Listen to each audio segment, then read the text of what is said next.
When a duel is announced between the sons of Duke Vert to determine who will become the next successor and who will be a loser for life, no one believes in our boy. Because before this, he lost every single training duel and was the disgrace of the family. Even Cyan's personal maid suggests that he should just surrender. There's just no way he can win against a genius like Kranz. But our boy simply grips his rapier and locks in. The Duke announces the start of the duel, and Kranz rushes forward, completely sure he'll end it quickly. But to Cyan, his movements are as slow as a snail's. He casually steps aside, making Kranz miss miserably in front of everyone. Furious, Kranz attacks again, but this time Cyan humiliates him even more by knocking the sword out of his hands. Then he strikes his leg so painfully that the loser falls to the ground and starts crying. Now even the Duke is shocked. At this point, Cyan could simply place his sword at his opponent's throat and end the duel, but that won't be enough. In his past life, this bastard Kranz bullied our boy just for fun. So now Cyan makes sure Kranz learns who's the boss here and beats him to a pulp. So who is Cyan? He used to be the strongest assassin, carrying out countless missions to help his brother become emperor. But in the end, his brother grew afraid of his power and killed Cyan with the help of an entire army and a powerful mage. As he lay dying, our guy couldn't believe what a foolish life he had led serving that bastard. Then, in the next moment, he woke up as a child. Shocked, he saw his personal maid pushing him to go train instead of sleeping all day. And now that he's back in the past, he won't serve anyone except himself.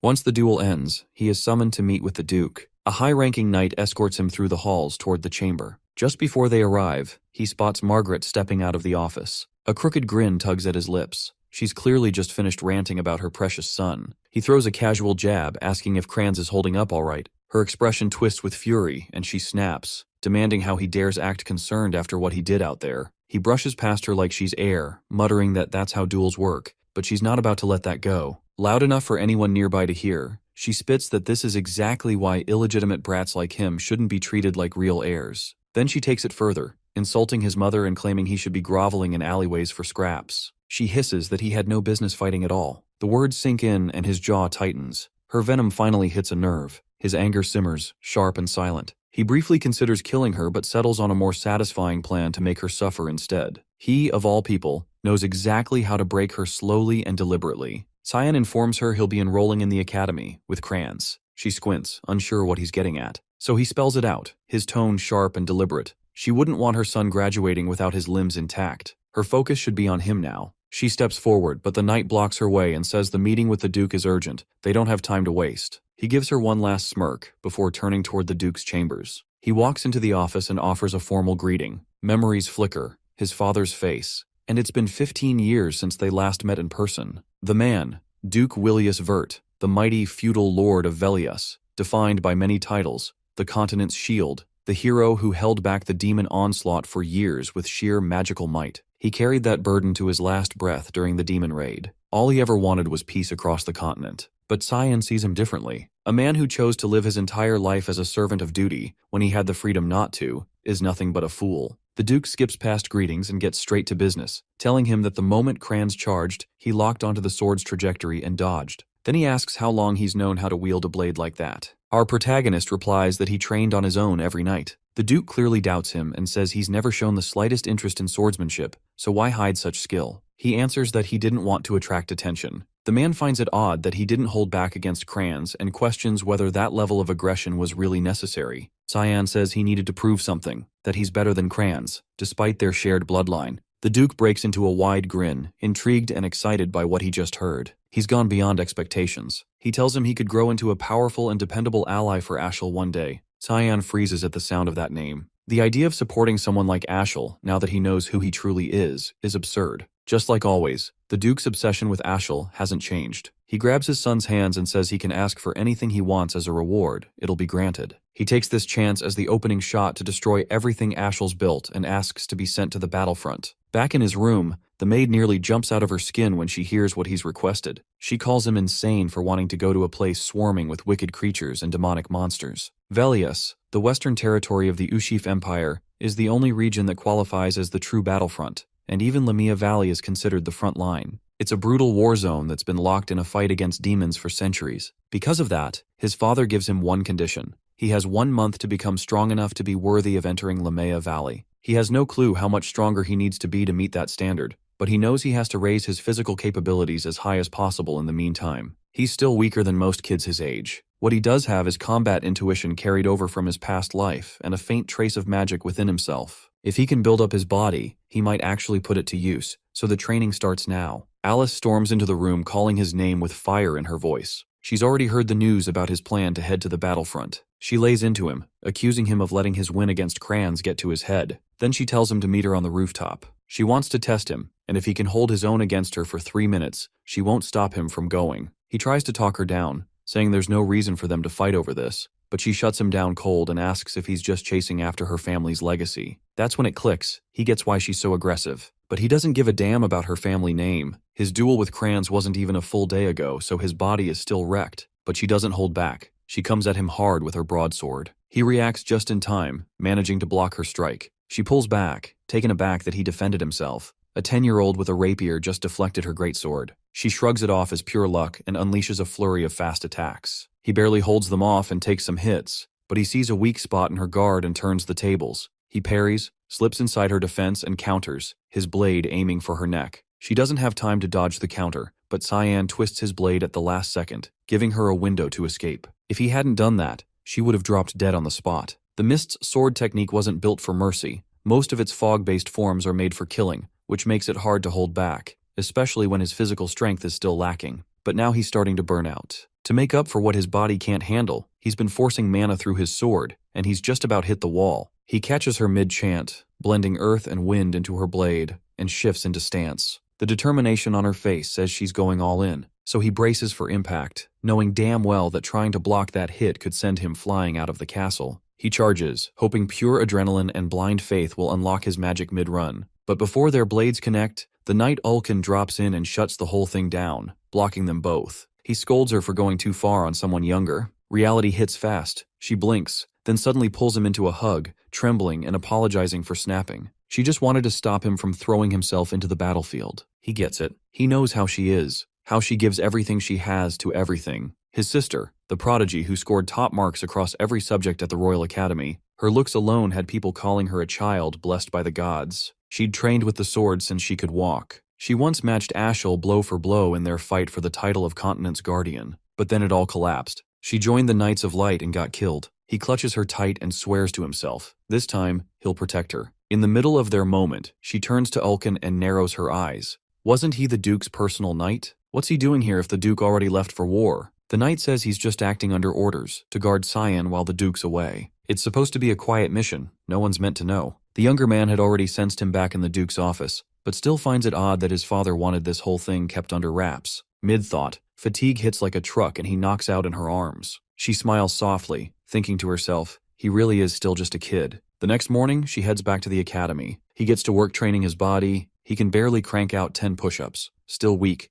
and the need to grow stronger is getting louder every day. For the past 2 weeks, he's been grinding through strength training. No results. He misses the strength he used to have. He needs anything that works. While he's sinking into that pit, the maid walks in with a message. A package from his sister has arrived. Inside is a bottle of hellhound blood, something he'd asked her for, a rare material from Lamea Valley. The blood of a demonic beast, notorious for its horrible stench and burning taste. People say it's poisonous, but from experience he knows better. It gives a permanent boost to mana and physical power. The maid looks horrified and asks if he's really about to drink that stuff. He shrugs and tells her that after surviving her cooking, this is basically tea, then downs the whole thing in one go. The heat and rush of power spread through his system. Then he says he's heading out for a walk. He goes to a spot he remembers clearly from his past life. He's been waiting for 2 weeks to do this, specifically for a moment when Yulkin isn't around to report back. Years ago, Ashel received a divine revelation from Lumendel, the god of light. It spoke of an ancient temple hidden in the mountains. He hadn't believed it then, but the place turned out to be real, a zone where mana gathers in heavy concentration. In this timeline, though, that prophecy hasn't happened yet. He's the only one who knows it exists. He crouches, feeling along the earth, searching for the exact spot where the mana thickens. Then he channels his magic, and the entrance to the temple begins to open. He steps inside the temple and instantly realizes something's off. It doesn't look quite the same as it did before. This place, once a shrine devoted to the god of light Lumendel, had its history erased during the demon god war that wiped everything clean 3 centuries ago. He moves deeper into the ruins, eyes locking onto a glow pulsing from a sword, the temple's core. Back in 999 BF, before Foundation, humanity had finally driven the Demon King's forces out of Velius. The demons had power far beyond human capabilities, but humans found salvation in ancient relics called the God's Weaponry, artifacts that turned the tide. Among them was Duran Dark, a sacred blade personally blessed by Lumendel. This sword was credited as the key that let humanity win the war, and it will also be the weapon that ends his life someday. When it's in the hands of Vert Ashel, he places a hand on it. As expected, it doesn't react. He walks away, not even surprised. There's an old legend. After stepping beyond the blade's glow, a strange shadow appears. It looks like the sword's cast at first glance, but it's not a shadow. Where there's light, darkness follows. And this darkness is actually a concealed passage, hidden beyond the altar, leading to a secret chamber. He follows it in and finds a sword resting dead center in the room. His eyes soften. It's like reuniting with an old friend, the same blade from his past life. He steps forward, grips the handle, and speaks its name, Karam. The sword submits instantly. He gives it a few swings, but the magic that once pulsed through it isn't responding. It must still be deep in hibernation. Even so, the rush of finding it again fills him with something close to joy. Then, out of nowhere, a voice echoes through the chamber, asking if he really feels no fear, whether he understands what it means to awaken the demon sealed in that sword. She says it's too late to back out now and lunges, aiming to take his body. But he grabs her by the throat before she can get close. He says she's acting way too reckless and wasn't like this before. The demon looks shaken. How can a kid touch her? He calmly reminds her that the blade belongs to him. She tries to push back, then freezes. She senses something, asks if he's the successor. Why does he carry Eru's presence? He repeats himself. He owns this sword. He inherited Eru's legacy, and she should kneel to her new master. She doesn't buy it, calls bullshit, and attacks. He sighs, realizing words won't work. The will of a demonic weapon always ends with it trying to claim the user's body. So he cuts the conversation short, flicks a finger, and slams her skull into the temple floor. He warns that if she doesn't submit now, things will get uglier. She growls, enraged, so he doubles down, pressing her even deeper into the ground to make his point. The pressure works. She breaks and finally calls him master. With that done, he figures it's time to head back. He's already been away too long. Karam practically hums with excitement, eager to breathe open air again after so long underground. She asks his name, curious. When he tells her, she raises an eyebrow. Out of everyone, why would Eru pick a kid she's never even heard of? He answers that he was chosen in a past life. He's already died once. As they walk, he passes Duran Dark, staring at it. He says it'll need to sit tight. Its real owner won't show up for another 2 decades. Karam still isn't convinced about the whole reincarnation thing, so he cuts the hilt off the sacred blade. She asks what the hell he's planning with that. He says it'll make the future a hell of a lot more fun. As the cart finally reaches its destination, our MC finally steps off the vehicle. Still can't believe the moment has actually come. The Duke is already there waiting, flanked by his knights. His father approaches and asks him straight if he's truly set on entering the battlefront, that if he wants to turn back now, he won't stop him. He gives a firm nod, saying he's confident in the path he's chosen. The Duke turns to Ilkin and commands him to activate the scroll. The knight tosses it out, magic flares, and a hellhound emerges from the summoned light. It's the trial meant to judge his worth. These creatures are low-tier demonic beasts straight out of Lamia Valley. He immediately shifts into stance, eyes locked on the enemy. From a distance, his father reminds him, his actions come with weight. If he wants this, he has to prove his strength and take responsibility by passing the test. A few days earlier, he had gone to Ulkin with a request for a duel. He needed something real. Training by swinging at air wasn't cutting it anymore. He wanted to know what a proper fight felt like. The knight told him he should be sparring with kids his own age, someone like Kranz, but every time he showed up, Kranz bolted. Still, Ulkin wasn't sold. He had doubts, but eventually agreed, on one condition. He would fight using only the sheath and stick strictly to defense. He agreed to the terms and added one more request. No matter what happened that day, the knight wasn't allowed to tell the Duke. Before he could say a word, our MC charged in with full force. The strike was blocked, but the weight behind it caught Ulkin off guard. He didn't expect a 10-year-old's blade to hit that hard. The kid circled relentlessly, movements fast enough to blur. Ulkin struggled just to track him. Then came a high slash from behind. The knight parried, but there was no room to breathe. Blow after blow came crashing down, every strike backed by full effort. He blocked them all barely. Eventually our MC stopped. As expected, he wasn't ready to win yet,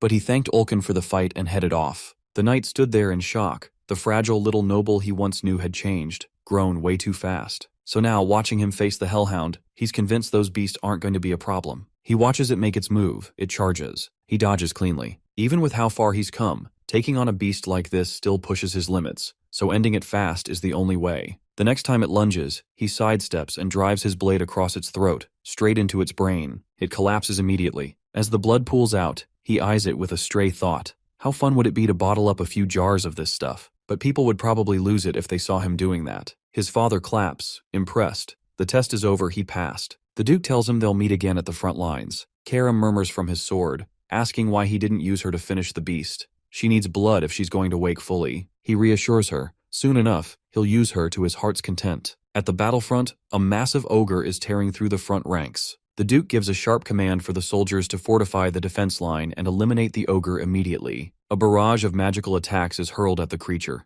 Binding spells tighten around it, locking its movement with arcane chains. While the beast is immobilized, he charges in with the main force to finish it off. From a distance, Cyan and his maid quietly observe. She breaks down in tears and asks why he insists on being in a place like this. He feels no fear. In fact, he admits the place almost feels nostalgic. The Duke approaches and asks how it feels to stand on the front lines for the first time. Cyan replies that he feels a little nervous. In response, his father reminds him that death can strike anywhere and any time, so staying sharp is non-negotiable. He nods, thanking him for the warning, but he's already aware that scenes like this are typical out here. There are usually 3 or 4 full-scale battles each day, and each one comes with a precise protocol designed to help them defeat the demons. With the advanced knights forming the backbone of the force, they handle any monsters trying to breach the line. When the battle concludes, he returns to his assigned tent, far in the back, deep within the safest sector. But the guards in this area follow orders too strictly, which means he won't be able to summon Karam. He has to wait until dinner to sneak off and train outside. He sees her trembling and asks what she's even doing. She repeats the Duke's warning. He tells her to pack her bags and go back to the castle. She yells that she can't leave him alone. He's hopeless without her there. If she disappeared out of nowhere, no one would care for him. She walks out of the tent, saying it's time to eat. He doesn't like how she acts with him, but lets it go. Later that night, once everyone is sleeping, he slides a plush doll under his blanket to cover for his absence. She asks if he's heading out to train. He nods, confirming it. She praises his commitment and says the Duke would be proud seeing him like this. He excuses himself and tells her to handle things and keep his absence quiet. Since it's night, the patrols tend to be tighter. Now is the best window while people are occupied. He cloaks himself in fog magic to slip through unnoticed. He recalls this place should still be crawling with monsters, the ideal ground for Karam. She smells the heavy scent of blood in the air and can barely contain her thrill. She begs him to let her cut down the beasts. He lunges into the hound pack, ripping through with a sweeping fog assault,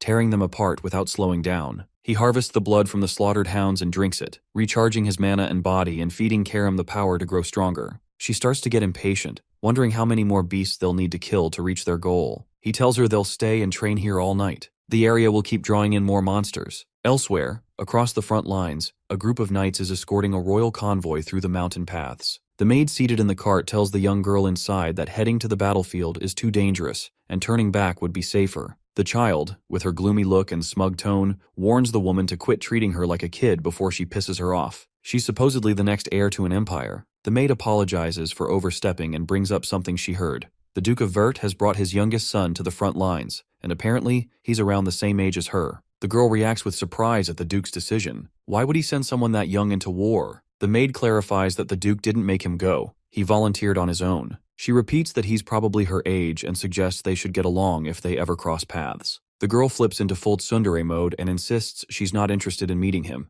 The maid apologizes again, but the girl finally relaxes a bit and asks for his name. She tells her he's called Cyan Vert. The girl whispers it under her breath, clearly intrigued by whoever this bold young kid might be. The following day on the battlefield, Duke Vert leads his knights with precise coordination to subdue the monsters and wipe them out. After clearing the field and eliminating the threats, he approaches his son to ask how he feels after throwing himself into combat. Our MC replies that there's still a long path ahead, but he's eager to walk it. His father, impressed by his courage and resolve despite his age, smiles and says he's proud. He stares at him, surprised. It's the first time he's seen this kind of warmth. Before walking away, the Duke tells him they need a private talk inside his tent the next day. That night, with the camp deep in sleep, he makes his way to the rear zone of the front, like always, to train. But something's off. A death worm appears before him. These creatures usually spawn much deeper in the valley, so finding one here doesn't add up. In his current state, he's struggling to keep up, and Karam urges him to hand control over if he wants to survive. He knows her too well. What she really wants is full access to his body. She keeps pushing,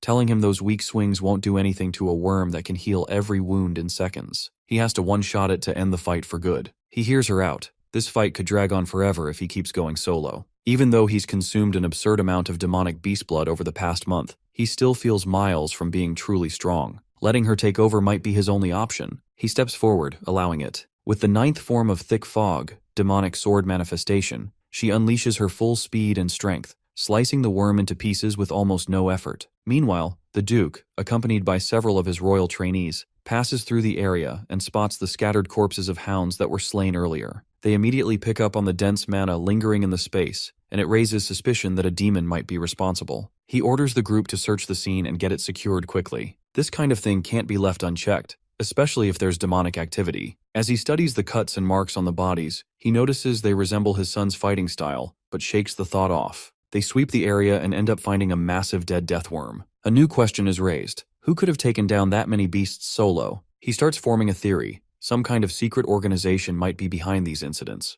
Back in his tent, our MC lies on his bed, thinking back on the last time he used the demonic sword manifestation. It's the technique that lets Karam fully take over and unleash her powers with no restraints. But the risk is steep. If he slips, she could remain in control permanently. That's why he can't use it on weaker monsters. The cost is too high. Fatigue sets in. His body's sore and heavy. If he hadn't been drinking all that demon blood during his stay here, he'd have collapsed long ago. As he's trying to rest, she appears, telling him she finally understands something. On the inside, he's clearly mature, but his body's still stuck in a kid's form. His instincts, awareness, and fighting skills don't match his age at all. He moves through Lamia Valley like someone who's trained for decades, and the way he uses a sword only adds to that. It's almost like he's had 30 years of experience. And after hearing what he said before about dying, she's now fully convinced. He must have come back from the future. He gives her a tired look and tells her it should have been obvious from the start. She, being the loud beast she is, yells in frustration. But once she calms down, she begins digging into the details of his past death. It must have taken someone damn strong to kill him. Her theory? He was taken down by the wielder of the Duran Dark, either lost in a duel or was betrayed by someone close. She leans toward the second one. He asks how she's so sure. She explains that earlier, she saw him looking at that sword like it meant something to him,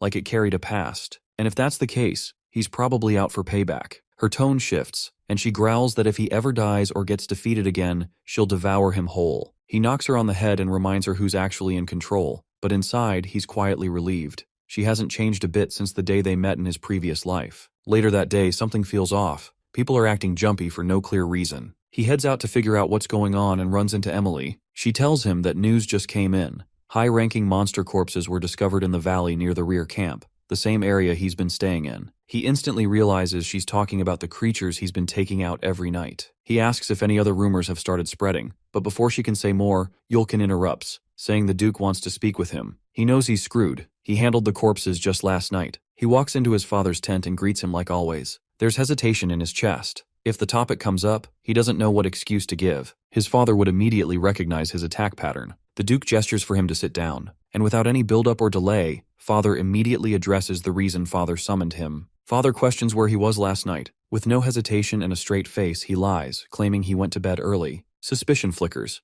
Those markings they discovered yesterday bear an uncanny resemblance to the cuts left by his sword style. But after a moment, the Duke tempers his thoughts, pushing the suspicion aside. There's no way a kid could have taken down something as massive and dangerous as a deathworm. Father asks why he's being questioned. The tone shifts, more serious now, as Father brings up the monster corpses found near the camp. They need to look into it thoroughly, but the one theory Father keeps circling back to is that it might be tied to an old assassin organization known as the Mist. He plays dumb like he's never heard the name before, but the explanation continues. Supposedly, the Mist has existed for centuries. No one knows their motive or ultimate purpose, but they've left a trail of dead nobles in their wake. Their signature? Every kill site is shrouded in black fog. Then one day they just vanished. The last known sighting was 300 years ago. But the troubling part is, the monsters found yesterday were surrounded by that same black fog, the kind linked to Eru, the god of darkness. He's the source of the organization's power and the deity they worship. Based on that alone, the Duke assumes the Mist is behind the Deathworm's slaying and the other recent monster kills. Hearing this, our MC can't help but admire the sharp intuition. Even with the organization having disappeared for centuries, his father pinned the fog back to them instantly. The Duke admits they don't yet understand why the Mist has suddenly reappeared,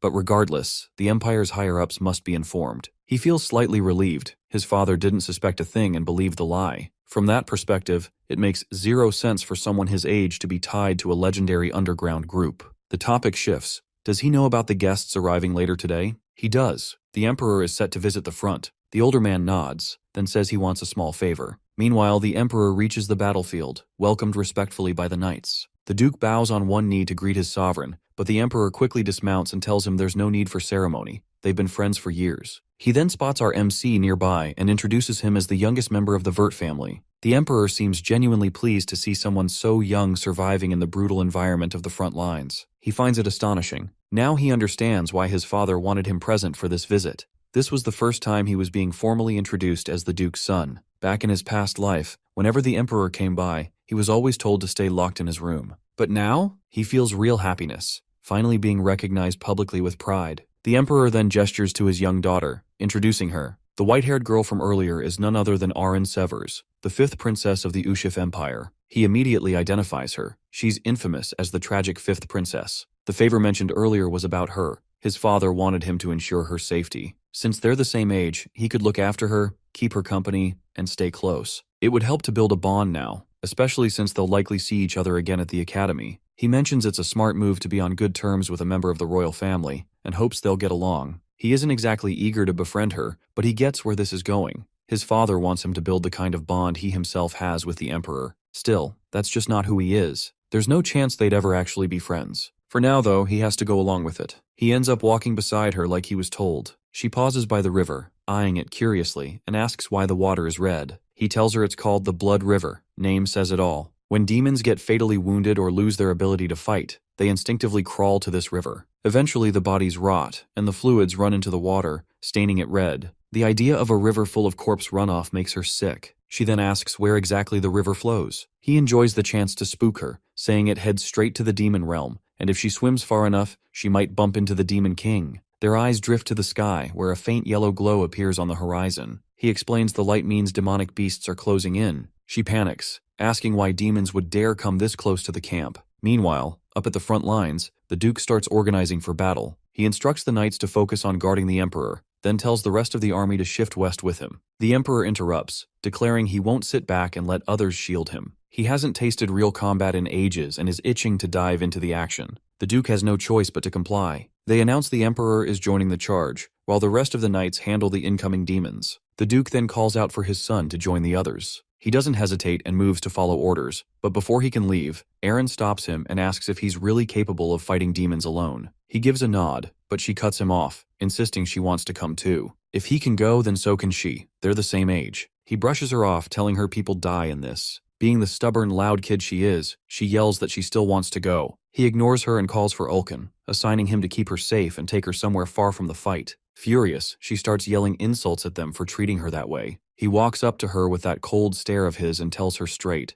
if she keeps throwing herself into things like this, knights will die. Maybe dozens, maybe hundreds. Is she ready to bear the weight of that? Her eyes well up. That hit too deep. He turns and starts to walk away. Before leaving, he tells her to pack up and go home if she's just going to cry like a child. Back in the camp, high-level demonic beasts begin their attack. The Duke commands the army to prep for battle and wipe out every last one. The soldiers respond with fire and charge straight for the demonic snail. The ruler of Ushif, Emperor Dionys Varus, has taken 2 wives throughout his reign. The first, Diana Kozel, passed away years ago. The second, Cassandra Nepellis, currently serves as a royal judge within the Empire's court. Diana bore him 2 daughters, the Empire's first and second princess. Cassandra, on the other hand, gave birth to the 3rd and 4th princes. But then came Arryn, the 5th princess, born not of nobility, but from a commoner woman. A child born out of wedlock, her existence has been treated like a blemish, ostracized and labeled as something unnatural, unworthy of royalty. Still, despite the constant humiliation and social scorn, she never let their judgment define her. She carried herself with the grace and presence expected of any princess, and she dedicated herself with intensity to her academic path. Even so, things eventually spiraled. She was later accused of turning her back on the Empire and banished from the royal bloodline.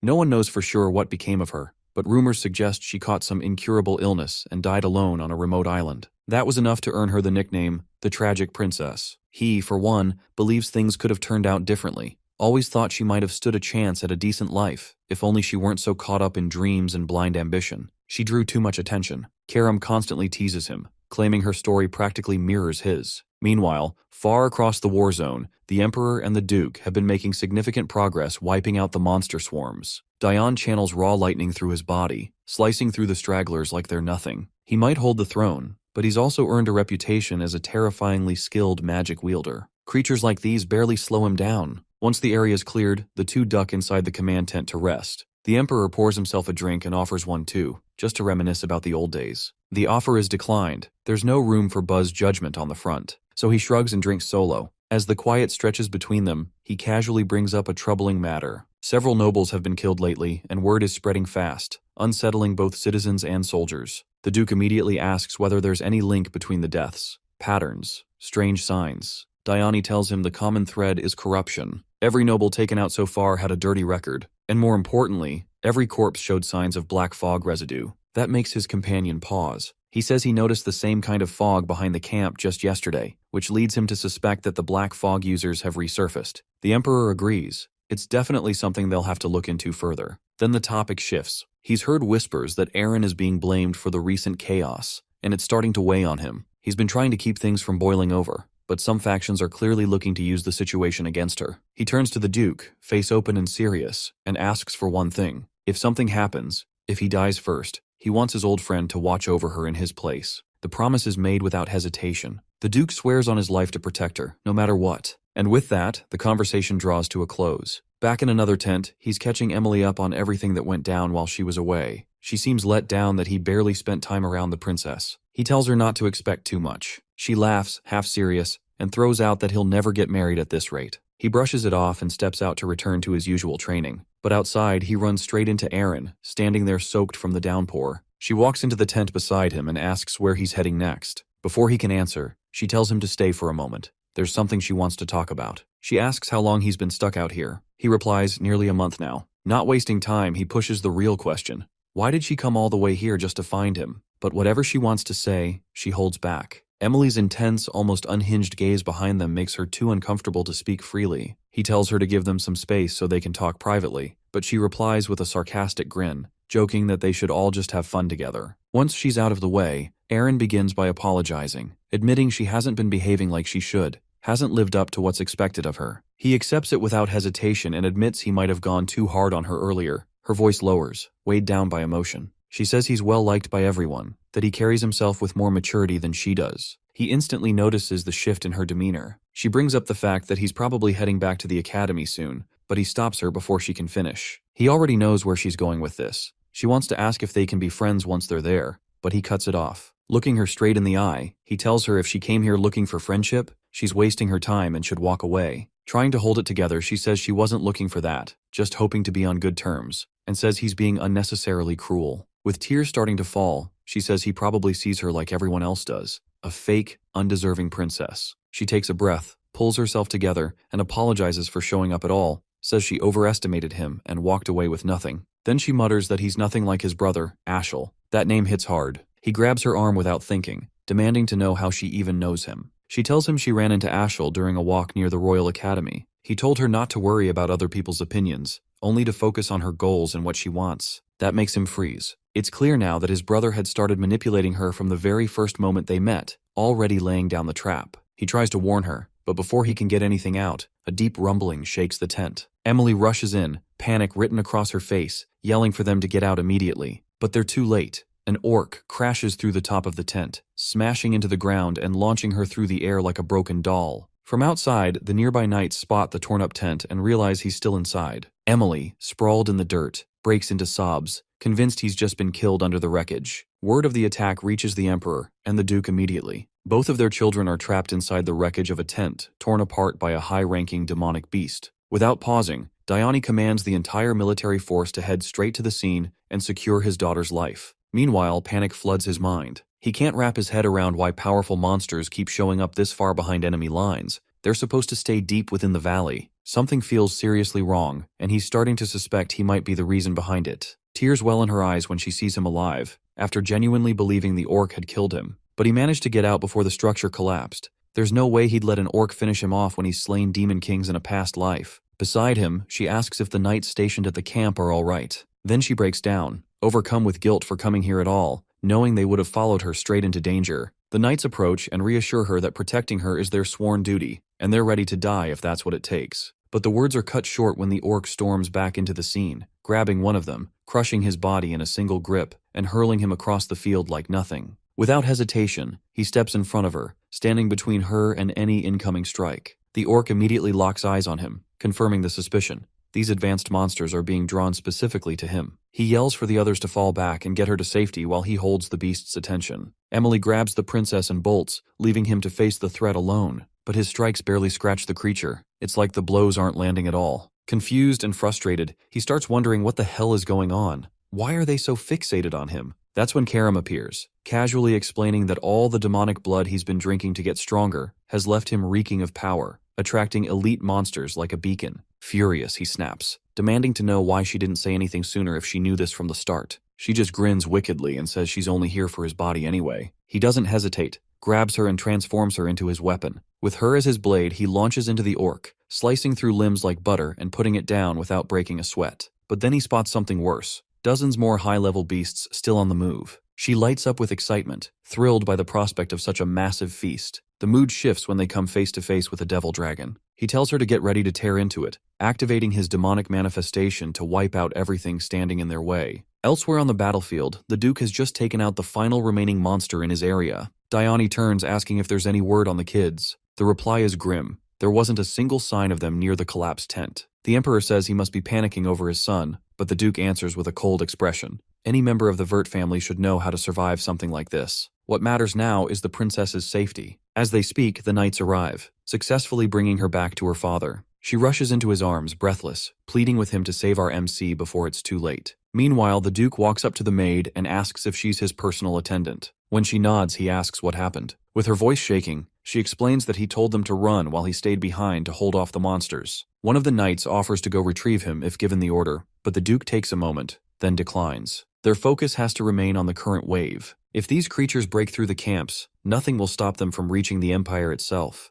They have to return to formation before more lives are lost. When someone asks what's going to happen to him, the answer is calm and final. Our MC has already done his part. He protected the princess. That's what being a Vert means. She continues to cry, still blaming herself for everything unraveling around them. But then a sound cuts through the noise, a voice she instantly recognizes. She looks up, eyes wide, as he appears overhead clutching the reins of a flying dragon, shouting desperately for someone to help. Dragons are majestic beings deeply connected to the Creator, revered for their rarity and dignity. Creatures as weak and limited as humans have no business challenging one. So for him, even laying eyes on a dragon in the flesh feels like a once-in-a-lifetime honor. Unfortunately, the one he's latched onto ends up soaring directly above a crowd of people who know exactly who he is. The worst part, he can't afford to be seen in the middle of a fight. But there he is, plain as day, riding a dragon like some reckless idiot. Eyes lock onto him immediately. The Emperor watches with intrigue and asks the Duke if he's planning to save his own son. The Duke, completely unfazed, just sits there, relaxed and detached, observing how our MC handles the mess he's gotten himself into. Meanwhile, he's barely hanging on, regretting everything. He curses himself for being greedy enough to even think about tasting dragon blood in the first place. Before all this chaos began, back when he was still holding off the army of monsters, he had slashed through them quickly, not even sparing a thought, until all that remained was the dragon. Seeing it up close had him practically vibrating with excitement, staring at the mythical beast with wide, awe-filled eyes. But the moment didn't last. It went aggressive fast, blasting a column of fire his way. He dodged and scrambled for the high ground, launching a flurry of attacks in return, but each strike only pissed it off more. Then came the tail swipe, hard and fast, smacking him through the air like a rag doll. Before it could follow up, he switched to martial arts, pounding it with heavy, rapid blows across its body. Still, it wasn't enough to bring the beast down.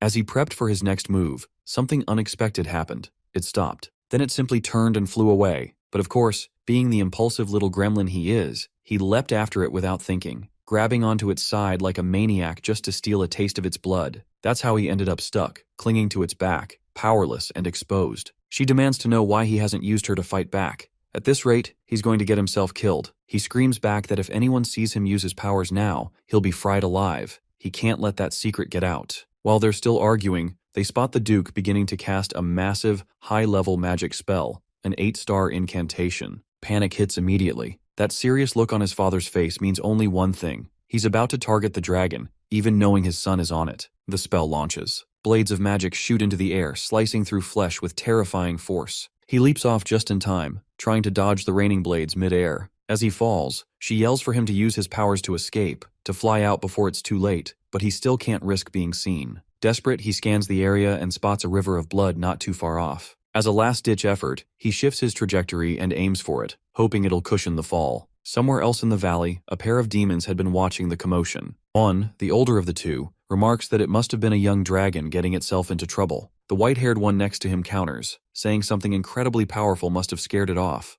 Only a high-level beast could do that. But the elder casually corrects him. That section of the valley is populated solely by humans. Still, If curiosity's got him, he's free to check it out for himself. Just try not to massacre everything in sight. The younger nods, spreading his wings and flying toward the chaos. Back near the river, he somehow survives the fall. Crawling out of the bloody water, breathless and drenched, he drags himself onto the shore to rest. He quickly checks on her, making sure she's alright too, but she's too furious to even speak. He tells her to relax, promises they'll head back soon, but she snaps at him to be careful. Right now, they're standing in the middle of demon territory. He laughs it off, saying there's no way their luck is that bad. Not enough to run into a powerful demon this late in the day. But right on cue, fate slaps him across the face with a voice he knows far too well. A voice burned into his memory for years. The voice of Valkyrian, the Demon King. In the past, everyone who had ever laid eyes on him said it felt like staring directly at the personification of darkness itself. That very presence now looms before Kyan. Instinctively, he shifts into a defensive stance. With a furious tone, Valkyrian demands to know if he is a human. Too tense and hyper-focused to respond, he keeps his silence. In an instant, the Demon King blinks toward him, clearly extending an invitation to fight. Cyan reacts immediately, slashing with Karam, but only manages to shear off a bit of his hair. Valkyrian appears intrigued, impressed even, by the speed of his movement. Karam quickly asks who the hell he's trying to fight, and Cyan answers with a weighty pause. It's the Demon King. That alone sends her into a panic. She says there's no way he can beat someone of that caliber at his current strength. Now stuck in a dire situation, he realizes he's got no real chance of winning, and even escaping could end with him being caught. He locks up briefly, trying to process what to do. But then Valkyrian surprises him by calmly telling him to relax. He claims he won't lay a finger on a kid like him. He even lies down casually, suggesting they just talk for a bit. Cyan finds this strange and out of character, completely baffled by the Demon King's demeanor. Once again, Valkyrian asks if he's really a human and how he ended up here. He answers that yes, he is, and that he ended up falling into the Blood River, which dragged him all the way to this place. Valkyrian, however, isn't fully convinced. He senses something odd emanating from our MC and asks if this is truly his first time here. Cyan nods, but the other still isn't buying it. He then questions whether our MC has seen him before, to which he firmly denies. That answer, however, does feel genuine enough that Valkyrian believes him. After all, how could a human possibly know him when the latter had never even met a human before? Still, Cyan remains unsure, his mind racing to figure out if this really is the same Valkyrian he remembers from his previous life. He decides to ask why he's even here. The Demon King replies that he sensed an unusual surge of energy from this direction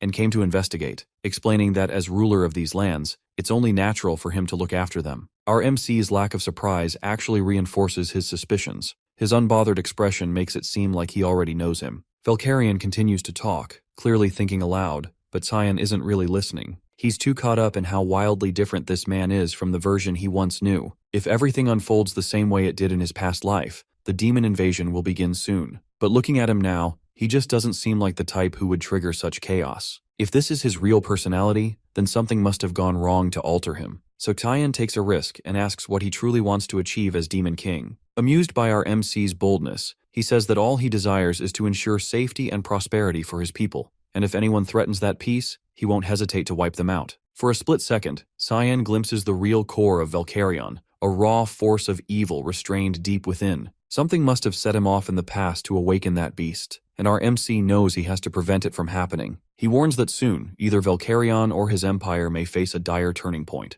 The Demon King frowns, puzzled by the vagueness, asking what he's getting at. Cyan admits he doesn't know the exact details, but if events spiral, a massive conflict between humans and demons could erupt, and he wants terms to stop it. Valkyrian wonders aloud why he'd want to start a war with humans to begin with. Cyan responds with a plea. No matter what happens, promise never to invade the human lands or declare war. That raises an eyebrow from him, who presses, what's in it for him? Cyan promises that whatever threat comes his way, he'll do all he can to support him. Valkyrian still finds it amusing, but there's something about our MC's courage he respects. He asks for his name, and upon learning it, solemnly vows, as Demon King, that he will never initiate war with the humans or encroach upon their lands, regardless of circumstances. But he warns that Cyan must uphold his end. With that said, he takes off into the sky. Not long after, our MC is spotted by frontline scouts patrolling the river. Word spreads fast. He becomes known as the one who survived the Devil Dragon. Later, back within the abbey near the Velius border, Cyan rests in a hospital bed. Erin sits nearby. With flushed cheeks, she hesitantly gathers her words and asks him if he would be hers. Cyan can't make sense of what's unfolding around her. From the look he gives, she picks up that he clearly doesn't want to go through with it, and it hits her hard. Tears start building as she admits it actually tracks that he'd avoid someone like her,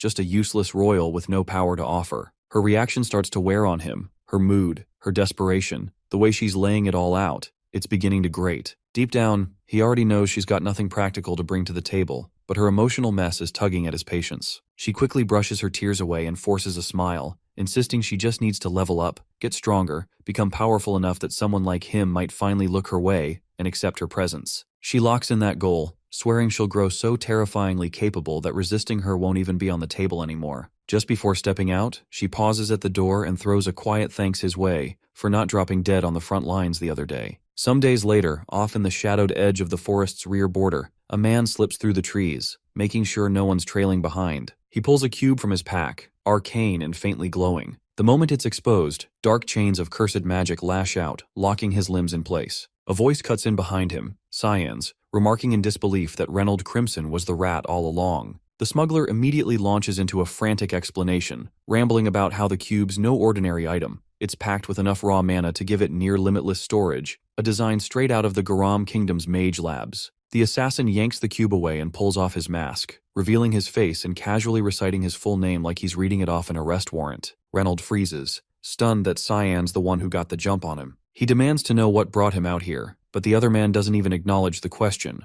already digging through the crates and supplies the smuggler's been hauling. He notes everything, contraband parts, demonic remnants, and it clicks. Reynolds been draining corpses of their corrupted blood, packing the stuff into carts, and slipping them through the borders with inside help. He's sure of it. Someone's been feeding him access. Reynolds shrugs it off, swears he has no clue what his captor's going on about. But Cyan's way ahead. He's seen the demonic blood floating around the underground markets. Somebody's selling. While he tries to piece together who the mole could be, Reynolds tries to blindside him with a fireburst. He thinks it'll land, but instead, Cyan's already closed in, slicing through his hands and pinning them into the bark of a nearby tree. Then comes the deal. Either Reynolds spills everything, the smuggling path, the identity of the traitor, the whole operation, and gets a clean end. Or he holds out and gets dragged through a torture so drawn out and merciless he'll be begging for death before long. Later, over on the western edge of Velias, inside a trade station near the border, a group of merchants crack open a box of supposed blood shipments, only to recoil when they spot Reynolds' decapitated head hovering in a swirl of black mist inside one of the containers. Not far from the scene, Cyan keeps watch from a concealed vantage point, monitoring quietly as his plan unfolds. Karam, standing beside him, questions why he's letting these traitors walk free. He replies flatly,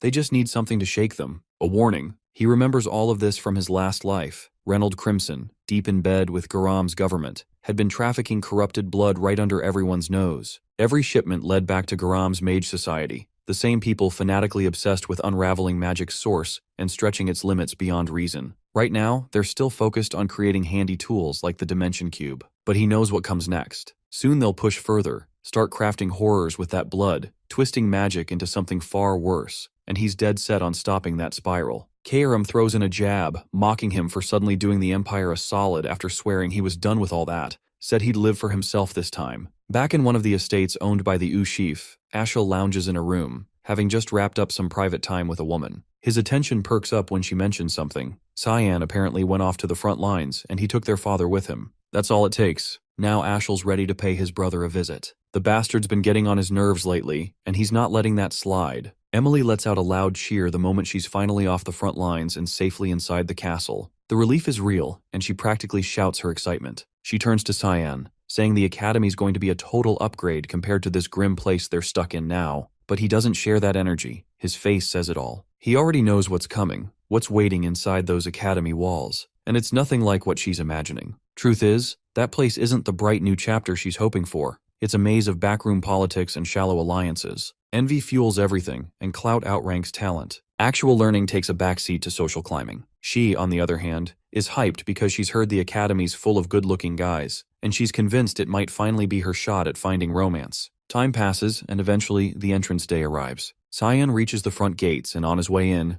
runs into Crayons. The moment the guy notices him, he bolts without a word, still spooked from the last time he completely wrecked him. Karam, confused by the sudden retreat, asks what's up with him. Cyan brushes it off, explaining he's just his half-brother. She comments that he doesn't really resemble the rest of the family, but he disagrees, saying he's not all that different from Alice. Once inside, the academy staff greet him, excessively polite, overly respectful, and he clocks something odd. None of them will meet his eye. Their behavior reeks of someone important lurking nearby, probably his father, the Duke, or maybe even his older brother. But he doesn't dwell on it. After grinding non-stop for the past year, he decides to take it as a win. Maybe this is what reward looks like. He moves through the hallway until he reaches his assigned room. Before he even opens the door, a familiar aura cuts through the space. It's strong, unmistakable. Ashel is on the other side. He already knows. And right on cue, as he pushes the door open, there he is, his older brother, standing there with a smug, been a while greeting. Cyan keeps himself in check, trying not to do anything reckless. Ashel comments that he probably doesn't even remember him. It's been years, not since before he entered the academy. That flicks a switch. Cyan snaps, fury rising, and moves to grab Karam for a counterattack, but she intercepts him just in time, urging him not to lose it, reminding him that one wrong move here could get him killed. He listens, barely. Instead, he greets Ashel through clenched teeth, saying he'd never forget his older brother's face. The elder laughs and ruffles his hair, pleased he still remembers. Then he strolls deeper into the room, casually mentioning that he's heard Cyan's gotten way better at fighting this past year, and that maybe now he might actually be of some use on the battlefield. Cyan bites back the disgust, says he's looking forward to it too, but the hatred in his eyes says something else. Ashel catches that glare and pauses, says he just dropped by to see him, nothing more. But Cyan knows better. He doesn't waste time on people he thinks are beneath him. If he's here, there's a reason. And oddly, that thought calms him down. Meanwhile, just down the hallway, Emily's lugging his stuff toward the room. She yells out, pissed he didn't come help carry it. But as she approaches, she freezes.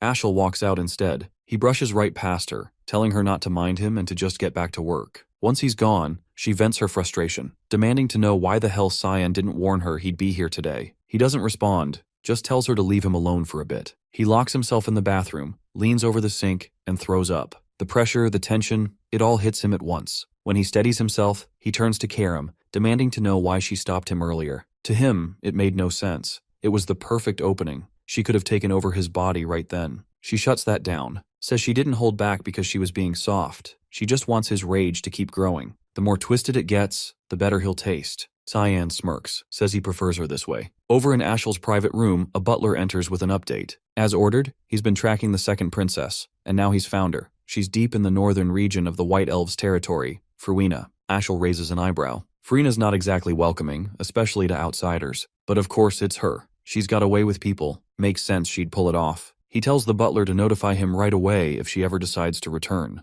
The servant nods, but before exiting, asks if something happened during the meeting. He looks different, happier even. Ashel laughs, shaking his head. Says it's actually the opposite. His mood's crap. All he can think about is that look Cyan gave him earlier, sharp and heavy, like he was staring down a sworn enemy. He orders the man to keep tabs on Cyan from here on out. The butler promises to assign someone for surveillance and leaves. Ashel stays behind alone, still thinking, still trying to figure out what the hell his younger brother might be hiding. Just outside the castle walls, a formation of royal knights waits in full gear, lined up to escort Cyan on his way to the academy. Emily lingers nearby, clearly downcast. She's not allowed to ride along with them, and it stings. He says his goodbyes and tells her to behave, wishing her well before stepping away. Right as he's turning to leave, she calls out to remind him not to get discouraged if people mess with him once he's there, and to take care of himself no matter what. Her words catch him off guard, not because of what she says, but because it proves she hasn't changed at all since his last life. Still the same, still kind, still exactly as she was back then. Like that one time when he was 8, down with a brutal fever, blacking out again and again with no one around to even notice. No one but her. She'd picked him up and carried him on her back, running all the way to the closest doctor. Stayed up through the night beside him, watching over him the entire time. If not for her, he'd probably have died somewhere in a forgotten corner of the castle. Leaning his head out from the cart, he yells back at her, half joking,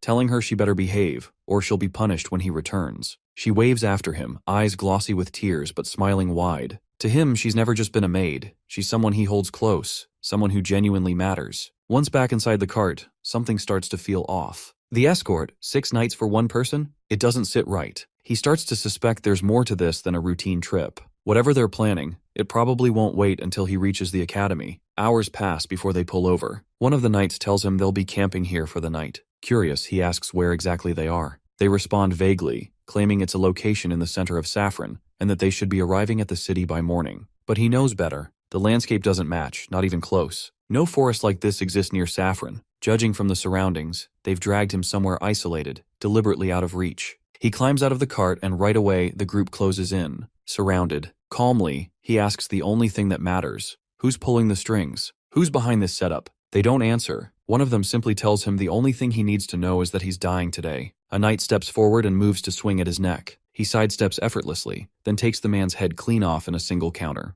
Raising his sword, he levels it at the rest and repeats the question. They rush him all at once, but they don't last long. Within seconds, he cuts through them like dead weight, limbs and armor crashing to the ground. He leaves just one alive. The last knight, staring up in sheer terror, finally understands how he managed to walk away from a demon dragon encounter. The moment they accepted this mission, they were already screwed. He walks over, weapon still drawn, and asks again, "Who ordered this?" No dodging, no delay. Panicking, the knight blurts it out. It was Mrs. Margaret. She's the one who issued the kill order. He doesn't kill him. Instead, they both return to the cart and resume the ride toward the academy. Along the way, the knight offers another piece of the puzzle. Apparently, Kranz had gone to Margaret and asked her for a favor. This hit job? Most likely his request. He grits his teeth. That's enough. He vows to settle things with Kranz later. The knight, looking dejected, asks quietly what's going to happen to him now. He responds flatly, he's useful for the time being. So for now, he can drive. Not long after, the outline of the academy finally comes into view in the distance. They've reached their destination. Back at the estate, Margaret completely loses it when word hits that the mission's gone sideways. News spreads that most of their men were found dead near the road,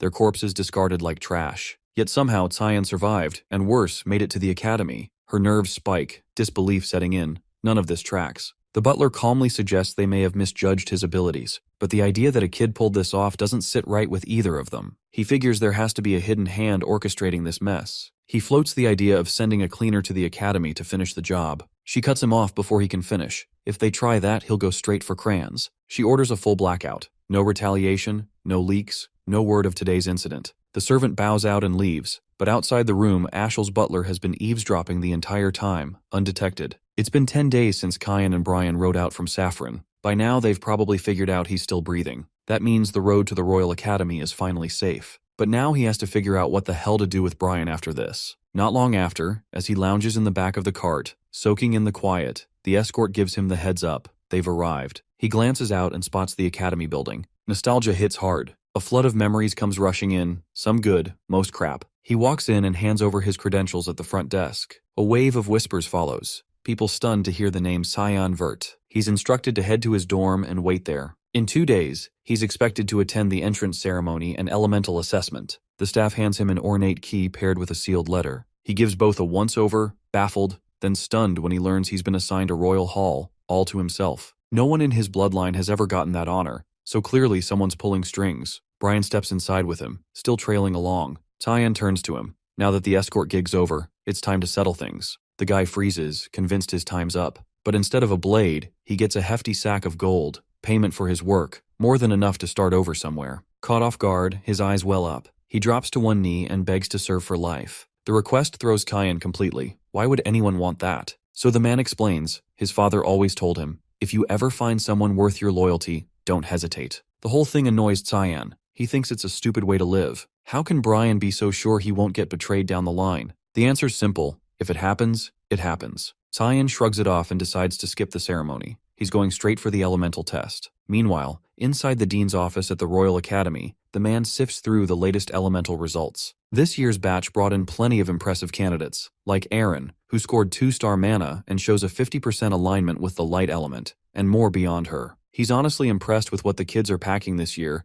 but one name jumps out above the rest. Cyan. 2-star mana, S-rank physique, and most shocking of all, 92% darkness affinity. Not even his sister Alive Ver, the so-called child of God, hit those numbers. She only scored 88 in water when she graduated. He admits it's wild. None of the other prodigies match up to her little brother. Instructor Sarika points out that his element is still darkness. He knows, but she should also know that he was granted a royal hall on direct order from the Emperor. The kid earned it after saving Aaron from a monster attack at the front lines. Now the Emperor's thinking about marrying them off. He asks Sarika what she thinks would happen if the overlooked 5th princess married into the Vert family, known for churning out elite talents. The answer's obvious. Succession drama, empire-wide chaos, maybe even civil war. She cautions that pushing things too far could shatter the realm. But he brushes it off. No need to get ahead of things. He wants to see how this plays out, whether Cyan becomes the empire's savior or its downfall. Elsewhere, Cyan paces the halls, going over his elemental results in his head. He's still stunned by the numbers. He only had 80 in his past life. He figures guzzling all that demonic blood must have given him a boost to 92. Out of nowhere, he runs into Kranz, who looks like he's seen a ghost. The guy clearly thought he was dead. Right next to him is a chubby jerk from back in the day, Popper Panarin, another asshole who used to make his life hell, just like Kranz. Cyan practically lights up at the chance to deal with him early. Popper charges forward trying to start something, but doesn't even get the words out. Cheyenne slams him into the wall with one clean kick before the guy can make a sound. He leaves Popper knocked out cold on the floor, then turns to Kranz, asking for a quick talk. Stepping in close, voice low and smile unsettling, he says flat out, he doesn't give a damn what schemes the guy runs behind the scenes, but if he lays eyes on him again, he's leaving the academy in a wheelchair. Kranz's legs give out. He drops, eyes watering, completely broken. Cyan walks off grinning wide, pride practically spilling out of him. Sarika, still lingering on the dean's words, replays the whole conversation in her head. She's now convinced she needs to keep tabs on him, tight ones. Just as she goes to pull a book from the shelf, she notices it's gone. Behind her, his voice breaks the silence. He's holding it, asking if she was searching for this. She whirls around, caught off guard. She didn't sense him get that close. She reminds him students aren't allowed in here and tells him to hand over the book. The second she gets it back, she strikes. Black fog lashes out. He narrowly sidesteps the hit and calls her out as the hall master of the assassin group, Mist. That throws her. She has no idea how he knows that. In his past life, their first meeting had felt completely normal. She'd casually asked about his day, assumed he wanted to be done with counseling fast, but insisted it was for his own development. Back then, it made zero sense. What growth was she expecting from someone constantly humiliated by his own brother in front of the whole school? She'd admitted she found him intriguing. Not every day someone shows up with an 84% darkness element. But he'd always been told darkness wasn't worth much. She disagreed, said that was just because humanity barely understands it. His potential, she claimed, was limitless, and she was looking forward to seeing what he became. Her sweet tone and soft smile had fooled him completely. The whole instructor act? Just a cover. She's hiding out in the academy, smack in the middle of royalty and nobles, while working as a real assassin. Her demeanor shifts.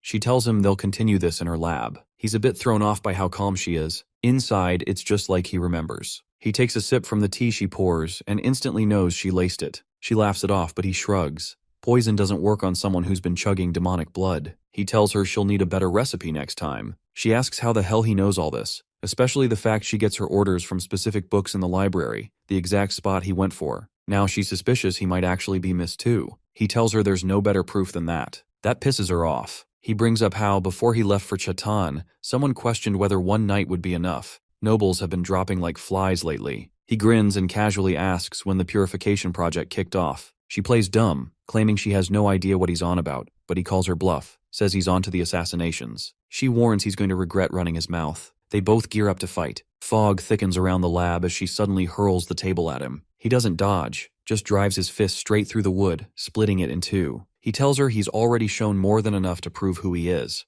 No reason to keep this going. She ignores that and keeps the pressure on. Even if he was part of Mist, she'd know. She's the hallmaster, and she's never seen his face. No way she's letting him walk. He draws Karam, slicing through every strike she throws with clean, quick counters, saying he'll give her all the proof she needs. That's when her eyes land on the weapon, the demonic blade. Only someone chosen by Eru can wield it. She freezes, rattled. He tells her he knows Mist is still searching for the successor. They can stop. He's standing right in front of her, and he wants her to take him to Eru. In a shadowy valley tucked somewhere deep in Lewin, Sarika pushes open a hidden basement door, revealing a tunnel that dives far beneath the surface. She finds it odd that Cyan doesn't seem remotely surprised that Mist's base turns out to be in such a grim, back-alley place. From this point on, she tells him, he's on his own. He'll have to walk to the altar alone, just like he wanted. He steps through the doorway, letting it shut firmly behind him. What lies ahead isn't ordinary space. It's a constructed realm formed from the god of fog's power, which makes the interior stretch far beyond what the entrance suggests. He already knows what time each group of Mist operatives appears. 2 show up at 4 p.m.,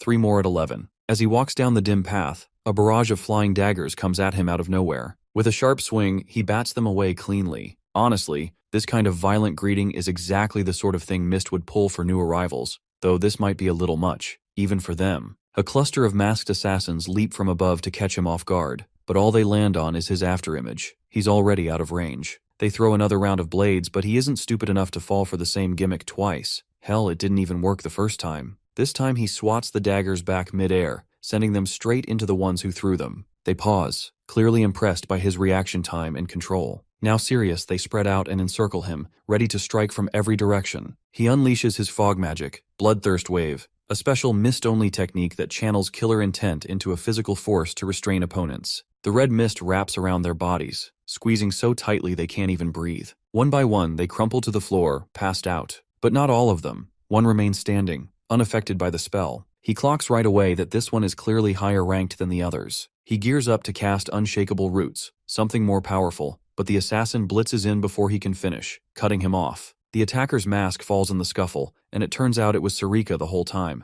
She inserted herself into the fight to personally test what he was really capable of. A total combat freak obsessed with powerful mages, she just happens to see him as the perfect target. He knocks her back using Karam, but she's still too hyped up to quit. While she keeps rambling about how skilled he is and how badly she wants to keep going, he abruptly takes off. He already knows what kind of lunatic she is, someone who fights for the thrill and doesn't stop until either she or her opponent drops. Only people who've faced her firsthand would understand. She's the kind that chases until one of you is dead. She sprints after him, casting a speed-enhancing spell to close the gap and launching an attack that he parries without much effort. Still, he has zero interest in throwing down with her right now. She slows and says he doesn't need to worry about people outside detecting his magic. This whole zone is sealed off, built by Eru himself. The outside world doesn't even know this place exists, which means he can go all out and use whatever he has in his arsenal, without restraint. But she also warns that if he does, she might not walk out alive. Before he can respond, his legs give out, and he collapses right in front of her without warning. Then Karam materializes into her physical form, stepping between them. Sarika instantly recognizes her and bows in respect. The spirit demands an answer. Why the hell was she attacking Eru's chosen successor? Sarika casually replies it was all just a little test to see if he really was who he claimed to be. Karam is not amused. She's pissed and threatens to take over the fight herself. Before she makes a move, they both notice him on the floor, bleeding out and unconscious. When Karam enters her true form, it drains the life force of the host, and right now his body isn't built to handle that kind of load. She cradles him in her arms, yelling at him like this is the last thing he needed added to his plate. Sarika, still grinning in that weird, creepy way, interrupts to say she's not going to reject the duel that was offered. He forces himself upright, barely holding steady, and asks why the hell she manifested without warning. Karam tells him to stay out of it and rest. She'll handle this round. Sarika lights up at the idea, thrilled to fight the spirit instead. They square off, and she's clearly loving the threat, acting like a full-blown masochist. Before they can trade blows, Eru's voice cuts through the realm, booming from a portal overhead, ordering them to knock it off and send Cyan to the altar. Finally, things might go as planned. He's about to meet the god of darkness. People from long ago speak of the god of black fog as a heartless force, one who takes lives without pause or reason. They defend it as an act of mercy, twisted in a way only they seem to understand. It was their will, their call, what they claimed to want in the end. They insisted no one else had the right to define right or wrong on their behalf, and if killing was the only option to protect your beliefs, then fine, so be it. Most folks label that mindset insane, totally unhinged, but in truth he has been shielding the vulnerable this whole time, which to Cyan just makes him a deluded fool. He steps through the portal, heading straight for the altar where Eru resides. The moment he arrives, he's asked if he knows who stands before him. He answers without hesitation, Eru,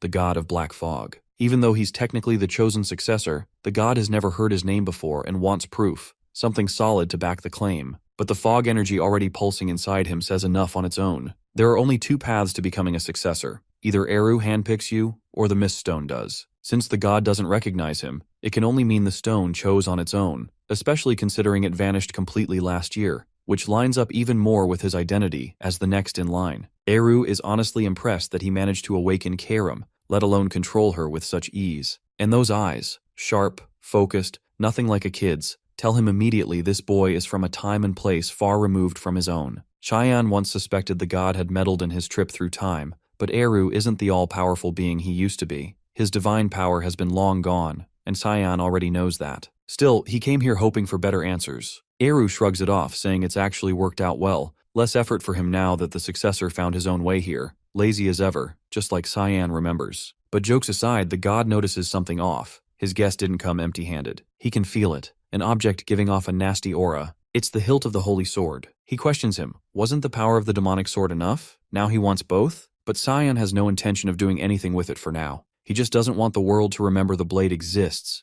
Let it fade into irrelevance. The way he thinks catches Eru off guard, but he doesn't press further. It's none of his business. Still, tradition is tradition. He has to ask the successor what he intends to do with the power he's about to receive. This isn't the first time Cyan has faced that question. Last time his answer was dumb, live for his brother. That answer got him betrayed, got him killed. What's strange is how no one seemed bothered by it back then. Eru even warned him not to put blind faith in others, almost like he already knew how pathetic that ending would be. But this time things won't play out the same. Cyan isn't chasing some grand mission or noble dream. He'll use that power for one reason, himself. Eru tells him it's on him to figure out what's right or wrong, but he'd better think carefully. Depending on his answer, he might not leave this place alive. Cyan doesn't flinch. No fear, no second thoughts. He decided from the start he's done following orders, done living by someone else's rules. Now curious, Eru asks what he's planning to do with that kind of freedom, but he refuses to answer. It doesn't matter. As long as he fulfills his duty as successor, the god won't pry. He gets the message and doesn't bother asking anything else. He turns to Karam. He's got something to say to her. She's his daughter after all. The scary god routine drops immediately. His whole vibe softens as he cups her face and gently asks how she's been managing under her new owner. On her end, she hasn't changed a bit. Still sharp-tongued and cold like always. He leans in and plants a kiss on her forehead.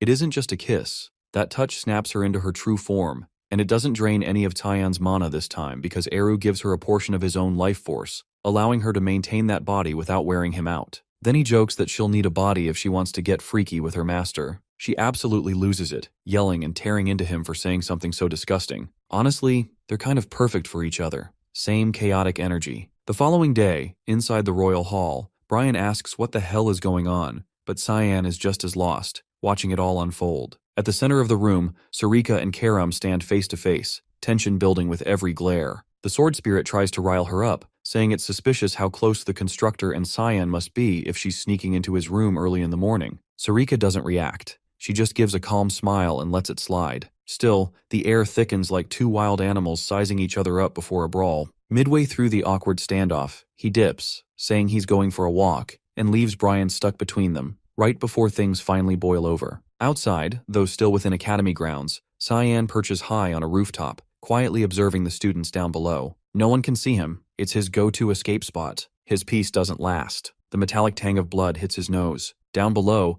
a group of older students are ganging up on a younger kid, beating the hell out of him. One of them brings up doing a little experiment, and the others go along without question. The blonde one forms a glowing sphere of mana and yanks the kid's mouth open. They're about to force-feed it to him. Before he can shove it in, a voice cuts through the air, sharp and clear, telling them to back off. Princess Erin steps forward, aura flaring, calling them out. How could nobles stoop so low and attack the helpless? The ringleader straightens up and introduces himself as Barrett Louis Mill, eldest son of a duke from the Garam kingdom, then asks who the hell she is. She hardens her expression and gives her name with full authority, Erin, 5th princess of the Ushif Empire. Barrett doesn't seem all that fazed by the princess title or the fact she's the emperor's daughter. He already knows she's the youngest of the imperial bunch. Puffing up his chest, he steps closer, clearly trying to intimidate her. She refuses to shake his hand and warns she'll report everything to the academy. In a sloppy attempt to defuse things, he spins around and points to the kid they were beating. He insists it's all just one big misunderstanding, claims they weren't bullying anyone. Turns out the kid's a girl, and according to him, there's no harm being done. He offers to let her speak for herself. The girl stands, trembling and bruised, eyes dulled with resignation. She quietly tells Erin nothing's wrong, they weren't hurting her, and it's best if she just walks away. He bursts into laughter, the kind that screams villain reveal, but she doesn't buy a single word. It's painfully obvious the girl's lying out of fear. Before she can lead the girl away, he grabs Erin's arm to stop her. He tells her it's already too late. Leximus made her choice. Right as things are about to spiral, Cyan steps in, sweeping his legs out from under him and sending him crashing flat to the ground. The inflated aura vanishes instantly. One glance is all it takes for Cyan to recognize Leximus. Hard to forget someone you had a brutal death match with in a past life. She was the continent's top swordswoman, born in the Ushif Empire, but after messy events post-graduation, defected to Count Klein's house in Garam. That duel had been long and savage. He was ordered to assassinate her. Instead, he challenged her formally. He didn't gain a damn thing from doing it that way, but she'd earned it. She never used mana and still held the title of best sword user alive, so he faced her head on. No tricks, no sneak attacks. Back on his feet, Barrett dusts himself off and locks eyes with Cyan. He knows who he's dealing with. Word spread about a battlefield survivor who even stood toe-to-toe with a dragon. Rather than start a fight, he offers a spot in their game. It's called Mana Marbles, a twisted pastime where you jam mana orbs down someone's throat until their internal mana tears itself apart. They're no threat to Cyan, but he's not in the mood for a fight either, so he cooks up a scare tactic. forming a mana marble in his hand and building it until it balloons to the size of a damn cow, then calmly threatening to force-feed it right back. They take Leximus to the dorms to get checked out. She looks okay on the surface, but she'll need to rest a few days to let her internal injuries mend. Aaron stands beside the bed, proud and unshaken, telling her to take it easy. She assures her this was something they had to do and she doesn't owe them a thing, then teases how those cowards bolted the second Cyan showed up. At the far end of the room, he stays quiet, remembering how tough she really was. Cracked ribs, a concussion, still pushing forward. Exactly what you'd expect from the best swordswoman the continent would ever see. She catches him staring and asks if they've met before. He apologizes, saying no, but it's a lie. Aaron asks where her room is. She wants to walk her back so those guys don't mess with her again. Leximus mentions she lives in the commoner hall. That throws Aaron off. She didn't expect that. She blurts out, "Wait, you're a peasant?" Leximus nods. She got into the academy thanks to instructor Veltain, who promised to cover her fees, but after getting dismissed with no explanation, she's left without support. Cyan suggests she withdraw from the academy entirely. Things aren't going to get better here. Aaron, clearly upset, watches his face. He changes tone, telling her to take Leximus in as a servant, train under her, learn swordsmanship along the way. Leximus blinks, confused. Wait, why is he calling her a girl? She'd thought he didn't know. Turns out no one ever told him. She apologizes for the misunderstanding. She dresses in boyish clothes, keeps her hair short. It's easy to see why people assumed wrong. Aaron is embarrassed but shakes it off. She actually likes the idea. Having Leximus under her wing means no one will dare mess with her again. She can stay in school, study, live comfortably, and train in peace. Leximus thanks her and swears to grow into someone worthy of that protection. She turns to thank Cyan too, but he's already gone, slipped out without a word. He's done enough. Aaron can handle what comes next. And now he finally understands why Leximus abandoned the Empire and defected to its enemy. It was because of Barrett. He was the reason she lost her mana, but now she hasn't lost it. So the question is, how powerful could she become with both sword skill and mana? Maybe strong enough to give even him a hard time. Still, that's a concern for another day. He's just been given his first mission as a member of the Mist. Earlier that morning, Hallmaster Sarika handed him the target. A new assassination awaits. She'd already given him a hell of a first mission to start with. He's already stressing out, wondering how much worse it'll get from here. As he moves through the corridor, a sudden crash rips through the silence and part of the wall explodes outward. A massive figure steps out from the debris, towering and broad-shouldered. His first thought is that some kind of demon creature has broken into the academy. The guy calls out, asking if he's Cyan Vert, the famous one with an S-rank body type,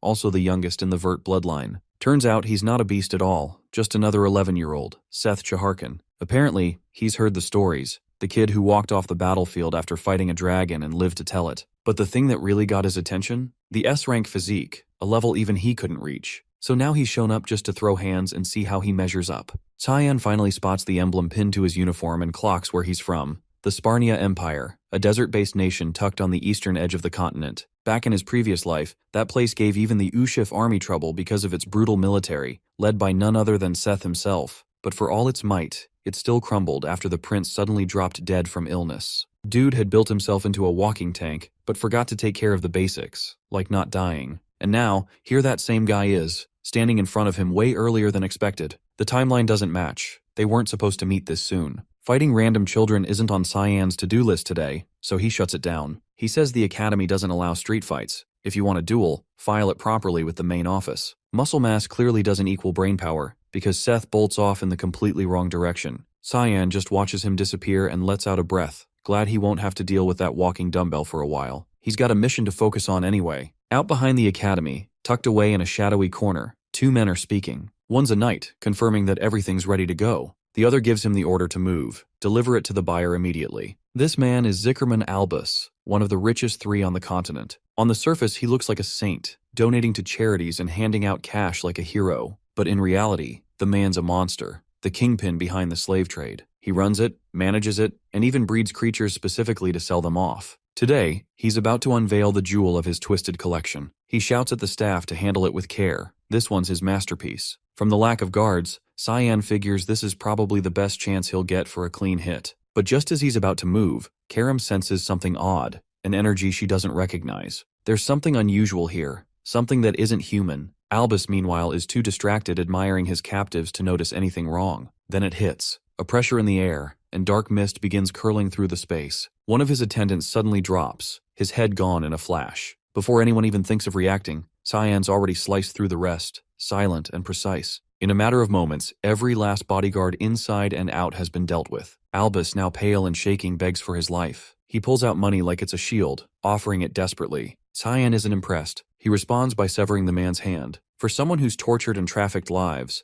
built a business out of breeding and breaking others, death is the only sentence that fits. Still, he gives him 60 seconds to confess, say his piece, and go out without screaming. The man crumples, bawling. He knows how this ends. He starts ranting, saying he was just filling a need. It's the buyers who are the real villains, says the demand's out there, and he's just the supply guy. Cyan isn't moved. That pathetic excuse isn't even worth a reaction. He had his shot at redemption. Now he'll bleed for it. Cyan opens him from the torso down, letting him writhe and slowly slip toward death. He then scans the room, hunting for whatever it was Karam had sensed earlier. She guides him toward one of the cages, where the energy feels different, off. He rips the steel bars away. Inside, a woman lies limp, looking dead at first glance, but she's holding something tightly. Turns out she was clutching a dragon egg. He takes it with him. Back at their place, Brian sees it and immediately flips. How the hell did he end up with a dragon egg from the street? Cyan brushes it off. He's not spilling anything. Besides, it's not like it matters. Dragons are basically mana given form, and unless someone can pump that egg full of magic, it's never going to hatch. As far as they're concerned, the thing might as well be a paperweight.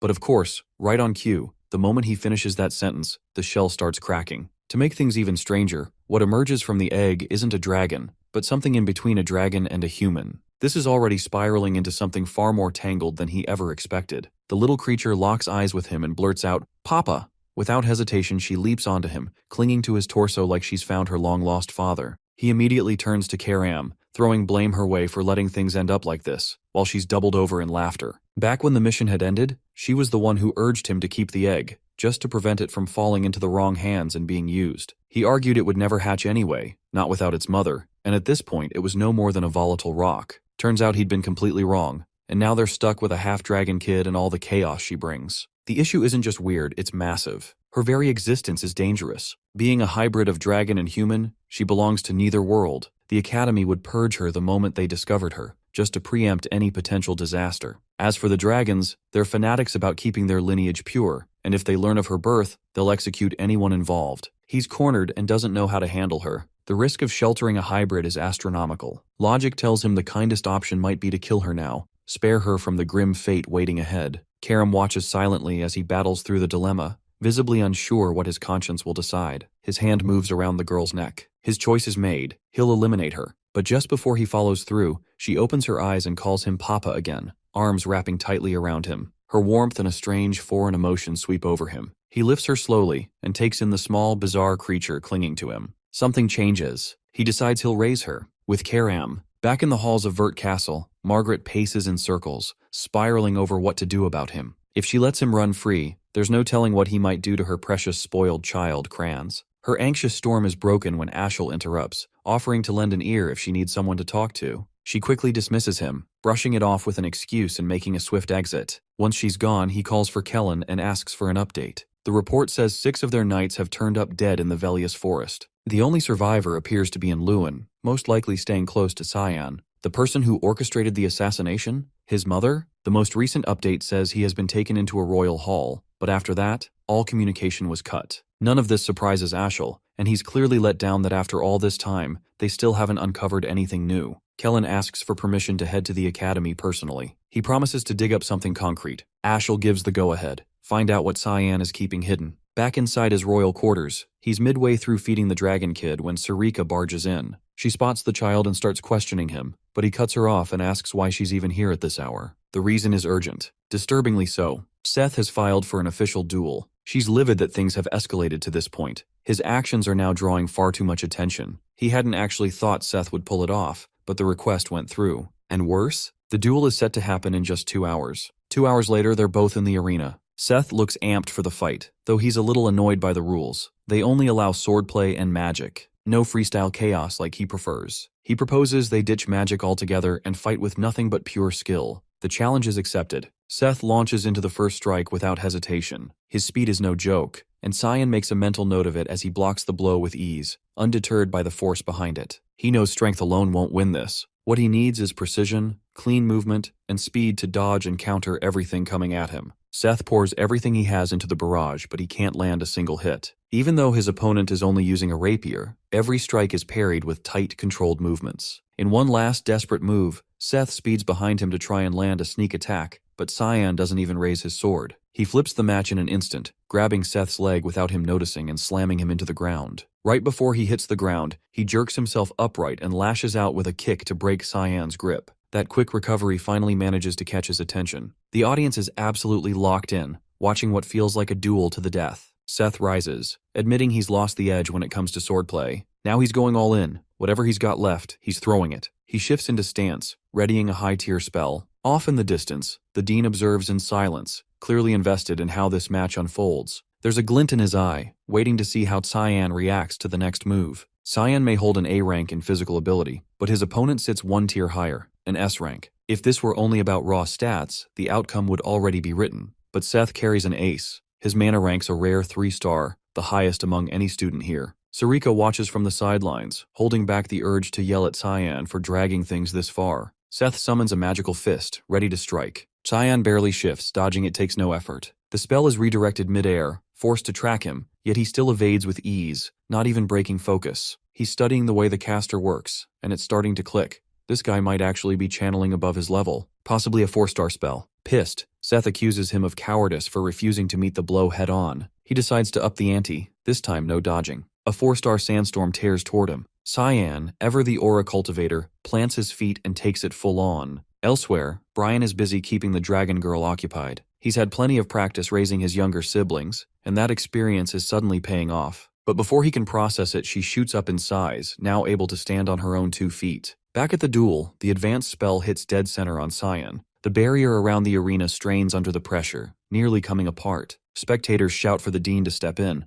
It's clearly gone too far. He waves them off, insisting they wait. Cyan activates a technique, siphoning the attack into a single point, the Void Sphere. Within seconds, the entire storm is gone, absorbed completely. Gasps echo. No one expected that, not even the Dean. Sarika watches with rising anxiety, worried that move might have blown his cover wide open. A stunned silence falls over the crowd. Cyan turns and asks if Seth still wants to go another round. He concedes and drops, drained, defeated in both magic and steel. Though frustrated, he takes it as fuel to push himself further. He walks over, hand extended, offering mutual respect, saying he hopes they'll meet in combat again someday. Cyan declines the handshake without a word. When he returns to his spot, he's hit with a shock. The dragon girl's not just taller, she's aged up in appearance too. Everyone knows dragons age differently than humans, but watching it unfold in real time is something else. She now resembles a 6-year-old human, and at this pace, she might look his age by the end of the week. She greets him with a bright smile, but all he can think about is how the hell he's supposed to raise her without getting caught, telling him flat out he won't be able to keep her hidden forever. She's still able to shield his identity, but covering for the girl is beyond her. Then she tears into him for putting on such a spectacle during the fight. She also spots how much the girl has grown during the short time she was gone. Still, it's his mess to deal with. He chose this, and now it's his to manage. But dragging something like this around is bound to put everyone at risk. He takes full responsibility for raising her, already placing a magic barrier around the room to make sure neither Karam nor the girl can be detected by others. That setup is solid enough to ease Sarika's concerns. Before heading out, she hands him a crimson envelope and warns him not to pull this kind of stunt again. Inside is a formal reprimand for causing trouble during the duel, and a threat that he could be expelled over it. The girl looks up at him,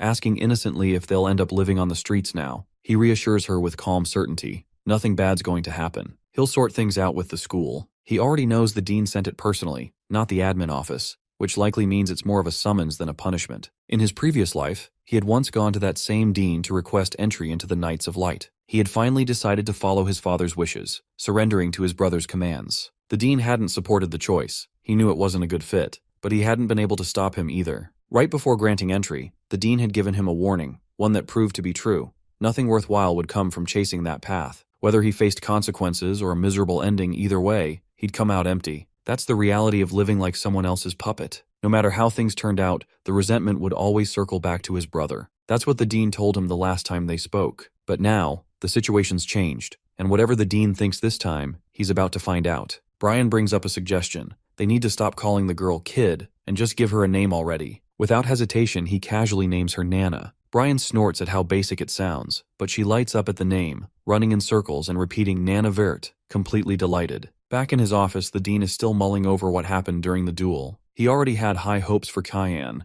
but what he saw today shattered those expectations, absorbing a 4-star spell with a 1-star technique and doing it without breaking a sweat. The kid's raw potential is too massive to ignore. He wants to know exactly how deep that power goes. Kundal Kuzel once trained Emperor Dion himself, and also taught the father of the last empress. He's one of the rare few alive who hold a 9-star mana rank. But after his sister Dana died, he stepped back from the battlefield and focused solely on running the academy. Even so, there's one thing Cyan has always wondered. He's never actually seen the man fight, and assumed he was a peaceful figure. But in this lifetime, Quazel has thrown himself into the royal succession crisis, yet his personality doesn't seem any different. On his way to the office, he runs into a dense wall of magic blocking the path. The dean clearly expected him to show up, and this 9-star ward was planted as a test. From his office, he waits to see how the challenger handles it. Only a capable mage could break through. He acknowledges the challenge, but instead of forcing the barrier, he circles around the building and hops in through a rear window. He introduces himself face to face and says he's here to formally complain about the warning letter. The dean accepts the confrontation and asks what the issue is. Cyan points out that the letter came straight from him, but after seeing the tomb, he's certain now it was just bait to test him. The dean doesn't deny it. He admits the trial was excessive, but Cyan passed it, no question. Still, the warning stays. He repeats it. He's not retracting the warning. Cheyenne insists on asking something first. Does the dean want to expand the empire, or protect his family's legacy? The older man replies, calling it a gutsy question, but claims he doesn't care about either. Cyan isn't buying it. He presses further. If Emperor Dion dies and the 3rd or 4th prince makes a play for the throne over the 1st, wouldn't the dean pick a side? The dean's tone sharpens. He's clearly pissed, and calls him arrogant for pushing the question. He says Cyan was a pawn for Ashel, but from where he stands, the dean isn't any better. In his previous life, he had been just another puppet for Ezreal, and nothing about the man in front of him seems any less controlled. The dean slams his desk, voice rising. Does he really think a century of peace is that easy to break? He thought Cyan was a prodigy, but now sees nothing but a naive idiot. Then he throws another question at him. Does he honestly believe the mother of the 1st prince and 2nd princess just died of illness? Does he think the 3rd and 4th princesses are fair competition for the 1st prince? The Napules family, the one Empress Cassandra comes from, is notorious for hoarding power. That clan would do whatever it takes to stay at the top. In Cyan's view, peace in the empire is already collapsing, and once it does, the academy goes down with it. And the dean? He's scared. It's hard to believe a kid barely 11 is analyzing politics like this. He seems to understand the whole mess like someone twice his age. The dean asks what he wants from sharing all this. He says it plain, he wants to negotiate. He's willing to help preserve the academy's future and the safety of the dean's family, but he wants the warning rescinded in return. The dean just laughs. He casts a spell above, conjuring magical restraints that snap tight. Chains wrap around Cyan, locking his movements. Then the dean stares him down, wanting to know what kind of power he thinks he holds to even dream of offering a deal like that, because now he's going to learn what it means to screw up. The dean activates his spell, latching Cyan in place with his chains of judgment. Magic coils around him, restricting movement entirely. He looks confident, convinced the protagonist won't be breaking free from a 9-star spell like the Chain of the Tower. He quietly wonders if he might have given him too much credit, but that thought doesn't hold for long. Cyan calls on the Void Sphere. To his shock, the supposedly weak 1-star spell starts pulling in the high-rank magic. Cyan meets his gaze, asking if he still seems useless now. The dean admits it. He's impressed. And yeah, he'll revoke the warning. But that can't be the only thing the kid wants from this, right? Meanwhile, Brian has stepped out to grab food for Nana. He ends up buying a random collection of sweets, already picturing how happy she'll be devouring them. But something's off. The streets are unusually quiet for this time of day. He brushes it off, assuming it's nothing. That is, until he feels something strange coming from a shadowed alley. He calls out, telling whoever's hiding to show themselves. When they do, his eyes go wide. He recognizes them instantly. Before he can react, they take him. Back at the academy, after wrapping up his talk with the dean, Cyan decides to attend his final class of the day. He's there, but mentally, completely checked out. It's hard to stay interested in material he already mastered 30 years ago. He tries to sneak out mid-lesson. No assignments today, planning to head straight to training. Aaron catches him mid-exit, asking where he thinks he's going. Class isn't over yet. He throws out the bathroom excuse, hoping to slip past, but she's not buying it.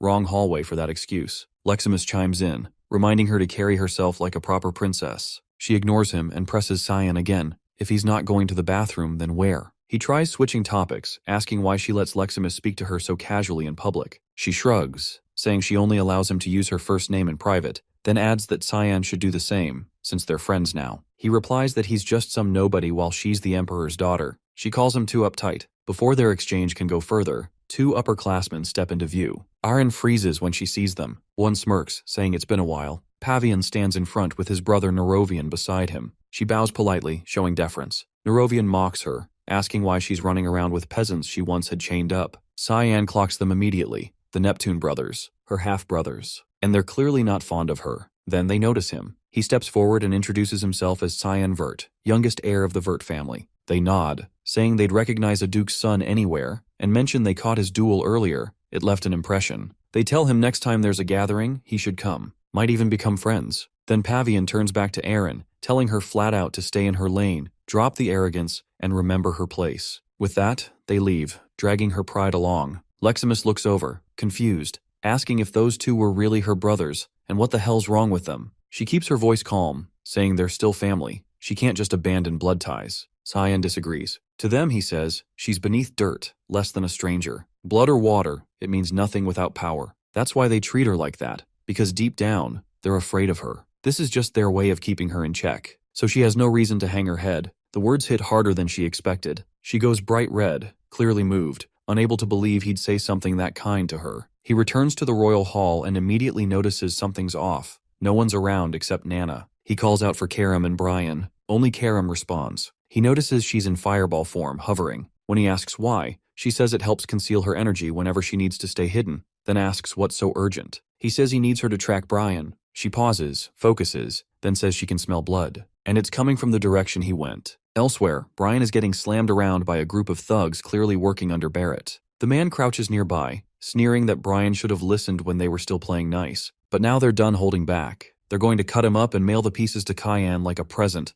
all because he dared act bold in front of him. Brian just laughs, unshaken, telling him he's still got nothing. That's the last straw. Barrett loses it and gives the order, kill him. Now, they raise their swords, ready to strike, but Cyan cuts in with a sharp question. What exactly do they think they're doing? Barrett freezes the moment he hears that voice. He knows who it belongs to. The S-rank mage turns his attention to Brian, who looks absolutely wrecked, barely able to speak. The eldest Louis Miles sees the moment as perfect. This might be his shot at payback. He growls out a threat, saying he'll rip out Cyan's organs. The other boy cracks a smile, welcoming the fight, then unleashes Thick Fog, 8th form, Assault, slicing the knights into bloody fragments in an instant. Barrett stands stunned, speechless as every mercenary he brought drops dead in seconds. There's no chance he can beat someone like that. It's beyond what his brain can process. Cyan's strength is too unreal. He tries casting a spell in desperation, only to get cut off by a brutal kick to the gut that sends him flying. The mage glares down at him, asking if picking on weaker people is what he calls fun. The would-be noble coughs and laughs it off, saying it's just one of his hobbies. He wants to know if Cyan's really going to kill him over that. Barrett, the eldest heir to the Louis Mile family, is effectively the shadow ruler of the Garum kingdom. His reputation for being twisted is well known.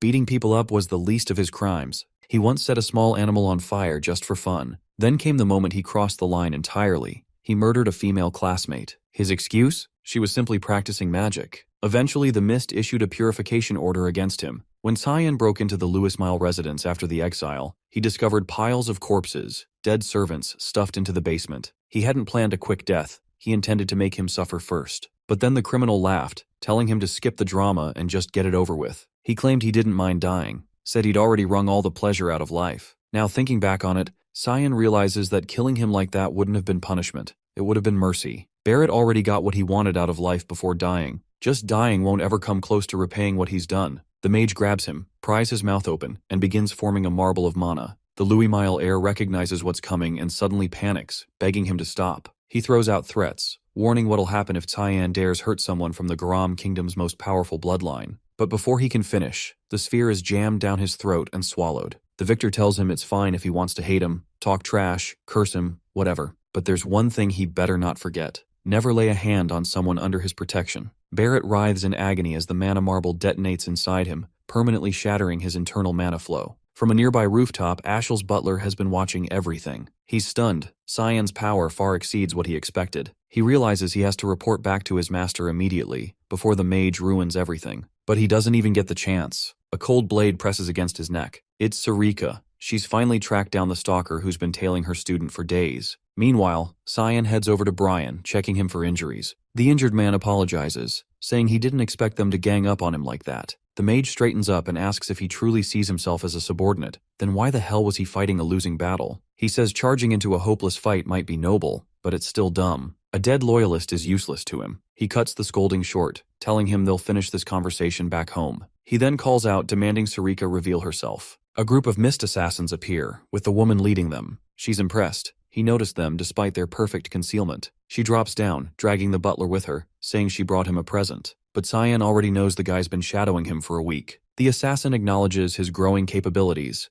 outclassing a mist assassin, outwitting the dean, and handling a demonic sword without losing his mind. He checks all the boxes of an ideal successor. Still, she warns him, it can't go on like this. More people are getting suspicious. He promises to be more discreet, but he has no plans to keep playing the idiot who takes abuse from others. He makes it clear, if anyone touches one of his people again, he'll destroy them. No exceptions. Sarika gets it. She respects that he wants to protect his own and prepares to leave. Before she goes, she tells him to deal with the butler and that she'll handle the situation with Barrett. The captive has been listening to every word. He thinks he's about to die, but Cyan has something different in mind. He asks if the man is Ashel's top subordinate. He clearly never leaves his master's side. The mage used to envy that loyalty in his past life. He could kill him here, but there's a better use for him. Cyan casts a shadow personality spell. The butler screams as the dark energy pours into his body, taking control from the inside. Leximus and Aaron are sparring nearby, using their match as part of their training routine. She struggles to keep pace with his speed and precision.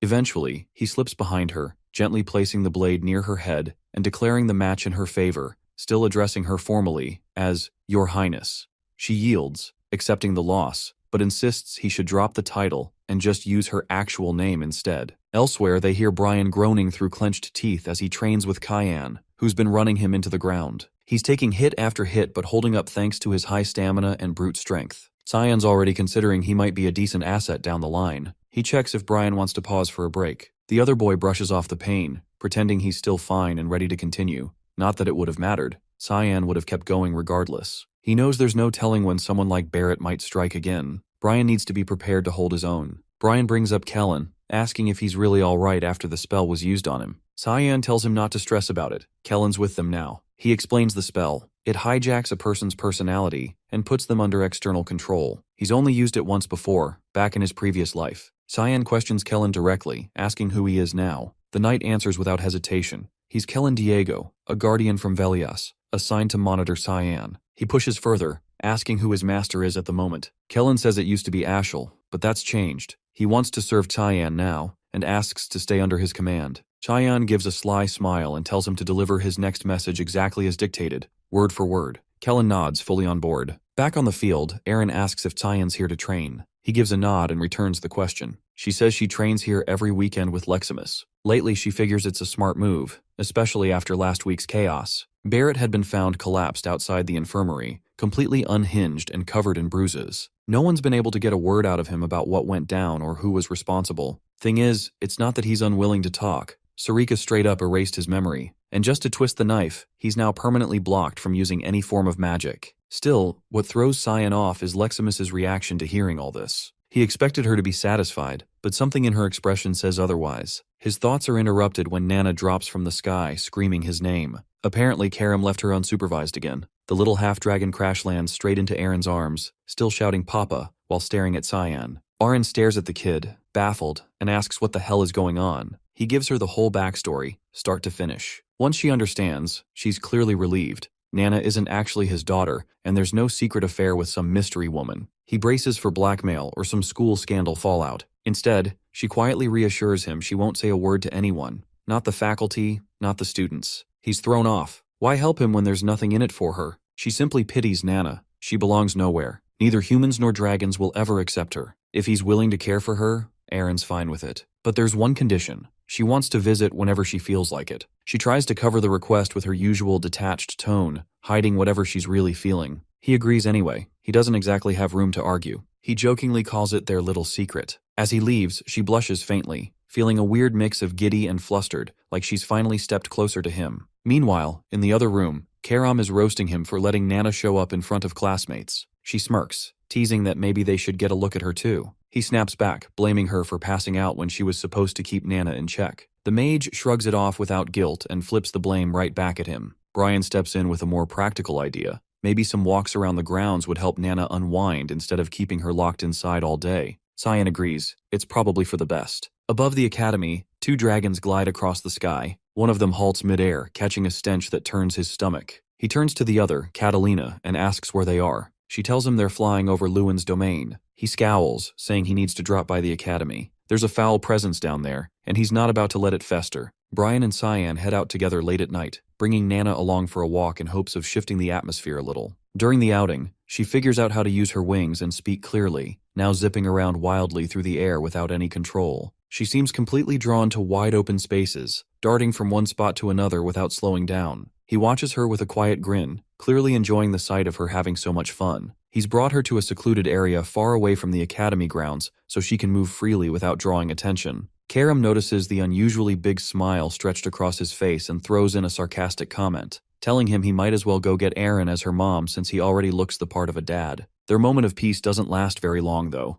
An intense, powerful presence suddenly cuts through the air toward them. Brian quickly reacts, bolting forward to intercept Nana and yanks her away from a fast-approaching attack, barely managing to save her. All 3 duck behind Cyan as 2 hostile figures make their appearance known. 2 dragons, clearly of high rank, step into view, Lucian and Catalina. Lucian's eyes land on Nana, filled with pure revulsion, as both stare at her like she's an abomination. They demand to know if Cyan is her father, having recognized the demonic blade he's carrying. Karam doesn't appreciate the implication and immediately snaps back, only for them to fire off more insults, looking down on the group as if they're dirt. The tension spikes, and they're seconds away from fighting until Lucian signals Catalina to hold back. He says he's not interested in wasting energy on creatures beneath him, and there's no need to fight if they just hand the child over. Cyan doesn't flinch and fires back by calling him a lizard-faced piece of trash, which instantly pisses the dragon off. He blasts a beam of raw mana toward the swordsman, but it's sidestepped in an instant before he activates his demonic transformation. They both instantly recognize the aura.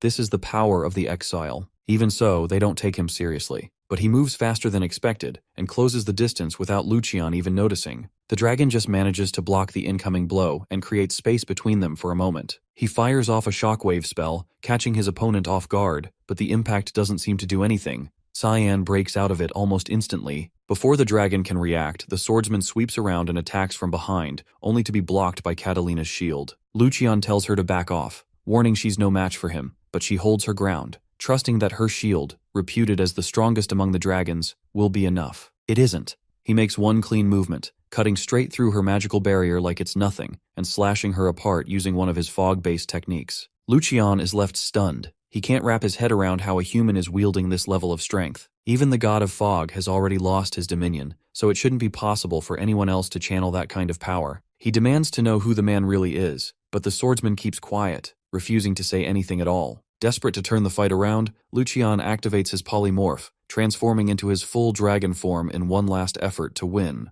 The opponent stays composed, not shaken in the slightest, and charges directly toward him. He knows this is when the dragon is most exposed. Lucian doesn't see it as a problem. He doubts a human would know anything about a dragon's weaknesses, but the swordsman leaps and lands a hit right at the center of his forehead, the core vulnerability. The dragon tries to escape into the air, but fog chains latch onto him and drag him down, sealing his fate. Once the dust settles, Brian runs over to check on things, only to stop in shock as he sees his friend standing there over the defeated dragons, already eating them. Kellen steps into Ashel's quarters and informs him that an unknown force seems to be backing his brother. He also suspects the scouts they sent have likely been eliminated by the same group. Ashel narrows his eyes and asks if that's all he's discovered. Kellen apologizes, admitting he doesn't have anything else to report. But something feels different. Ashel senses a shift in his demeanor. The desperation he showed before leaving for the academy isn't there anymore. He seems like a completely altered man, and that immediately sets off alarm bells. To be sure, Ashel decides to test him with a question. Kellen catches on right away that he's being evaluated, so he bows deeply and begins reciting holy blessings to Lumendel in a show of unwavering devotion. Ashel chuckles and tells him not to be so dramatic.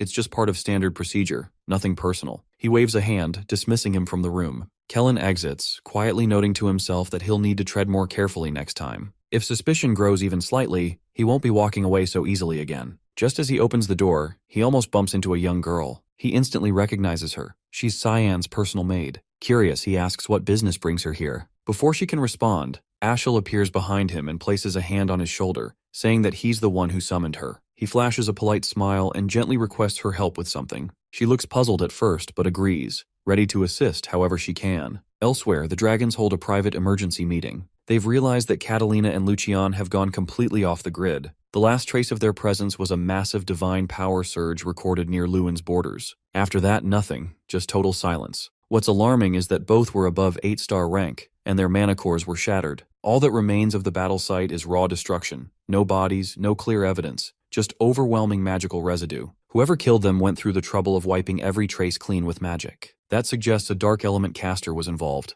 The only one they know of who could kill both is Kundal Kazeli, but Kundal doesn't possess dark affinity, which leads them to one conclusion. There's someone out there with dark element powers they haven't identified. They already know of Cyan, who's enrolled at the Royal Academy. To them, he's just a teenage boy who happens to wield dark element mana. But now the rumors are piling up. Apparently he survived a clash with a devil dragon. They also suspect he might be tied to the deaths of Reynold and Zykerman, two major players in the slave trade. Both men had been supplying the dragons with human test subjects and magical materials. The leader of the meeting decides they need more information about Cyan. He turns to his granddaughter and tells her to start getting close to him. Back inside the royal dorms, Aaron arrives carrying a pile of sweets for Nana. Cyan stays seated off to the side, watching quietly as the two interact. Despite the peaceful scene, he can't help but stay on edge, worried other dragons might sense Nana again if they aren't careful. He's determined not to let anyone mess with those he considers under his protection. He's already made up his mind to live for himself this time around, and to wreck whatever schemes Ashel has planned. Aaron notices the soft, unguarded smile that crosses his face as he watches them laugh together. She pauses but writes it off as him simply enjoying the moment. Meanwhile, over at the Vert residence garden, Lenal Severus, the first prince, sits with Ashen for a private conversation. It's been some time since they last saw each other.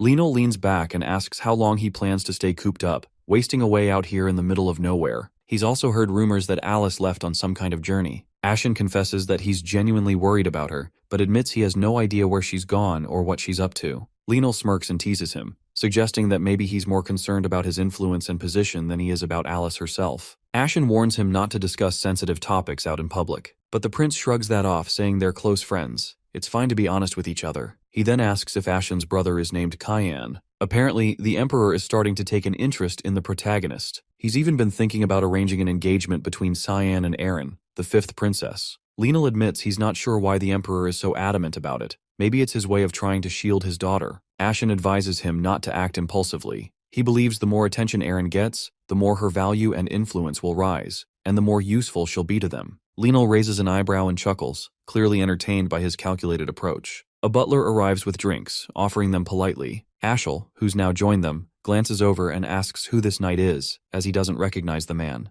Lenal replies that he's a rare find, a real gem he discovered while scouting through the slums. Ashel nods, commenting that he certainly looks like an impressive specimen. The butler introduces himself formally as Burris Lahallam, the same figure who appeared back in the story's opening chapter. 2 years go by, and Alice makes her return to the academy. She keeps a low profile, trying to ease herself back into the routine without drawing much attention. But despite her efforts, people notice her everywhere she goes. Eventually, she steps into the dean's office. He greets her warmly, welcoming her back and asking if she enjoyed her time away. She explains that she visited Phryne. His expression shifts. He's visibly surprised. That's not a place where humans are usually welcomed. He recalls telling her it might take more than a year to adjust, but that the journey would help her reflect on where she belongs. Now it seems she's made up her mind. Alice tells him that she's decided to join the Knights of Light. He asks whether this means she intends to carry on her family's legacy. She responds that someone has to take responsibility and continue the path. She also mentions being worried, specifically about him. The dean lets out a mischievous laugh, knowing exactly who she's referring to. He reassures her that Cyan can handle himself just fine. And right then, Cyan shows up behind her. She turns and stares, caught completely off guard by the sudden reunion after all these years. She notices he's gotten taller, broader too. He now stands nearly level with her, maybe even poised to surpass her any day now. He teases her, saying maybe she's just shrinking instead. The date is July 2nd, year 988. He remembers this exact day from his previous life too.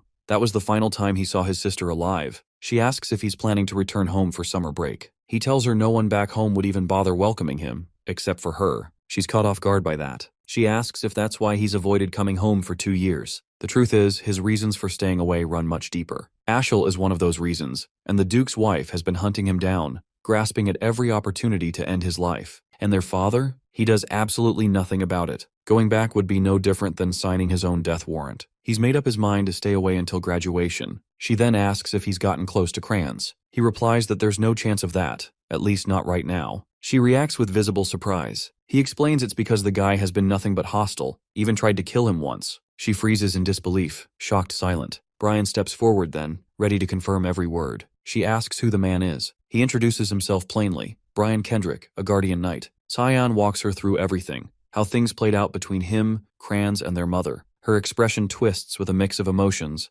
mostly rage, completely blindsided by the truth. But he is quick to tell her it's not her fault. Even so, her anger only keeps rising. She asks if he's told anyone else about this. He answers that there's really no point. It's all in the past now. But Kranz shows no signs of guilt or even second thoughts. Alice suddenly throws her arms around him in a tight embrace. She says he doesn't have to bottle it all up, that she'll be his shield from now on. She makes him a promise that she'll watch over him going forward. She says she'd love to stay longer, but she's got somewhere she needs to be. She tells him to stay safe while she's gone. She even hugs the guardian, as a thank you for looking after him. He throws the knight a deadly glare, simmering with jealousy over his sister. They say their goodbyes and she heads out, but he can't shake the image of how pissed she looked. He hasn't seen her that furious in a long time. In his past life, during sword training with Kranz, he was getting ragdolled. The older boy told him to stand up and keep fighting, but he had given up and told him to stop. Kranz didn't care what anyone thought. He kept landing punches right to his face until Alice stepped in, ordering him to quit it. She'd made him apologize, wearing that exact same furious face she had just now. It was the only time he'd seen her that mad. Things at the Duke's estate are about to explode, and she needs to learn the truth about her family so he can protect her properly next time. Brian walks up, holding out one red envelope and one black. The red's from the academy, the black one from some janitor. He takes the black letter and flat out ignores the red. He figures the red one's from the palace. It's sealed with the imperial crest. He even asks what it might be. Cyan says the palace usually throws a banquet this time of year. But the black letter? That's something far worse. It's an assassination contract targeting the Drenian Nephilis. It had caused major chaos during the banquet back then. Considering the man is the younger brother of the reigning empress, it's no surprise Karam is stunned to hear he's attending, especially since he already has other matters lined up. But when Cyan thinks back, someone else pulled off that mission in his past life, which makes it pretty clear the Hallmaster is showing him favor. Karam opens the red letter and finds it's from Princess Erin. She jokes about how he's not a kid anymore, even if he still acts like one. Basically, it's a confession letter disguised with jokes. In response, he activates the demonic sword's curse to give her a light punishment. She just laughs it off. The letter also talks about prep for the upcoming palace trip. Suddenly, the doors slam open. Nana charges in, loudly announcing that she's starving. Everyone turns to look at her, all of them stunned by what they see. She now looks like she's their age. The speed at which she's grown is wild and hard to believe. Meanwhile, back at Vert's castle, Alice storms into the royal hall, every step loaded with fury. She demands to know her mother's whereabouts. One of the servants quietly answers, "She's in her room, sitting there." Alice enters without hesitation. Margaret, her mother, greets her kindly, but she doesn't wait. She walks right up to her and slaps her across the face, with everything she's got. The guards rush in after hearing the screaming, trying to figure out what just happened. Margaret demands to know if her daughter has lost her mind, but Alice fires back that it's her mother who's insane. She accuses her of trying to murder Cyan, causing the woman to freeze for a moment in stunned silence before muttering a question, asking if there's any proof. That was the wrong thing to say. By asking for evidence, she's basically admitted to the crime. Alice snaps at her, furious that she dared to lay a hand on him without even having the courage to deny it properly. She screams at the guards to throw her out. 5 guards lunge toward the princess, but she flips back, dodging the rush, then launches into a barrage of attacks using both water magic and spirit arts, taking them down in seconds. The older woman stands there, wide-eyed, watching her daughter dismantle the guards alone like it was nothing. Alice walks right up and says that Cyan's guardian has come clean. He's confessed everything, including naming her as the one behind the assassination attempt 2 years ago. Even if Cyan has chosen to stay quiet, she won't be able to hide anymore. The accused tries to shift the blame, insisting her daughter shouldn't take the word of a commoner over hers, but Alice doesn't care. She calls her by her full name, sharp and cold, then says she'll inform her father, and once he knows, she'll see what real consequences look like. Alice leaves the dormitory feeling victorious, believing she's finally bested her mother. But the woman only grins behind her, amused by how clueless her daughter still is. Even after all these years, Alice hasn't figured out the truth. The Duke has never cared about Cyan. His only priority has always been Ashel. She barges into her father's office and spills everything she's just found out. But the Duke doesn't look angry. He stays perfectly calm and tells her he already knows about the assassination attempt his wife made. Alice stares in disbelief and says his child almost died. Shouldn't he feel something? He replies bluntly that he doesn't see a problem, so long as Cyan ends up dead. She snaps that 6 knights were surrounding her brother, and he would have been slaughtered if Brian hadn't stepped in. The Duke laughs and corrects her. Brian didn't save him. He's just an errand boy. Now she's truly confused. That would mean Cyan took out all 6 knights by himself. Her father lets out another low chuckle, realizing she doesn't know her brother at all. He hands her a red envelope,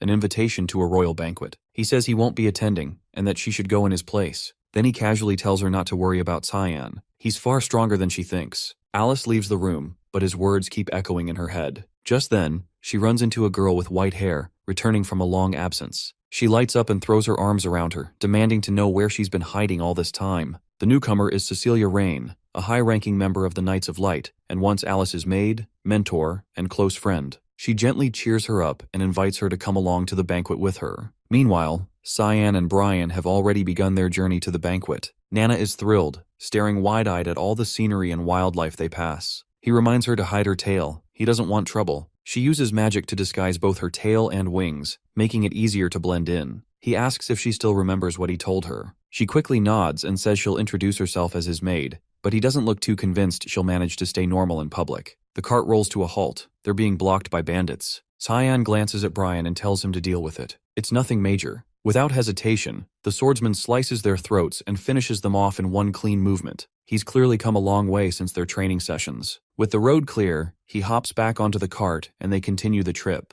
In the office of the hallmaster, Sarika flips through some papers handed to her by her assistant. The aide comments that this year's banquet has way more attendees than expected. Maybe they should delay the plan. Sarika refuses. The assassination of the Drenian Nephilis needs to happen now. The assistant hesitates and asks why she's so insistent. Sarika flatly states the truth. He's a predator who uses his magic to violate married women. Someone like him shouldn't live another day. And worse, he's also her fiancé. As she sorts through the papers, something catches her attention. A child she recognizes is on the guest list. She's a rare prodigy with perfect elemental affinity, 20% in every category, but her weak body keeps her from attending most classes. She's the granddaughter of the Garam Mage Association's head, Lunav Reaver. She's never made a public appearance before, so why show up now? The assistant says she heard the association leader personally ordered her to attend. That sets Sarika on edge. She's sure something's up. This banquet won't be simple. Back in the city, Cyan, Brian, and Nana are walking through the streets of a town they've just arrived in. Nana carelessly bumps into a stranger,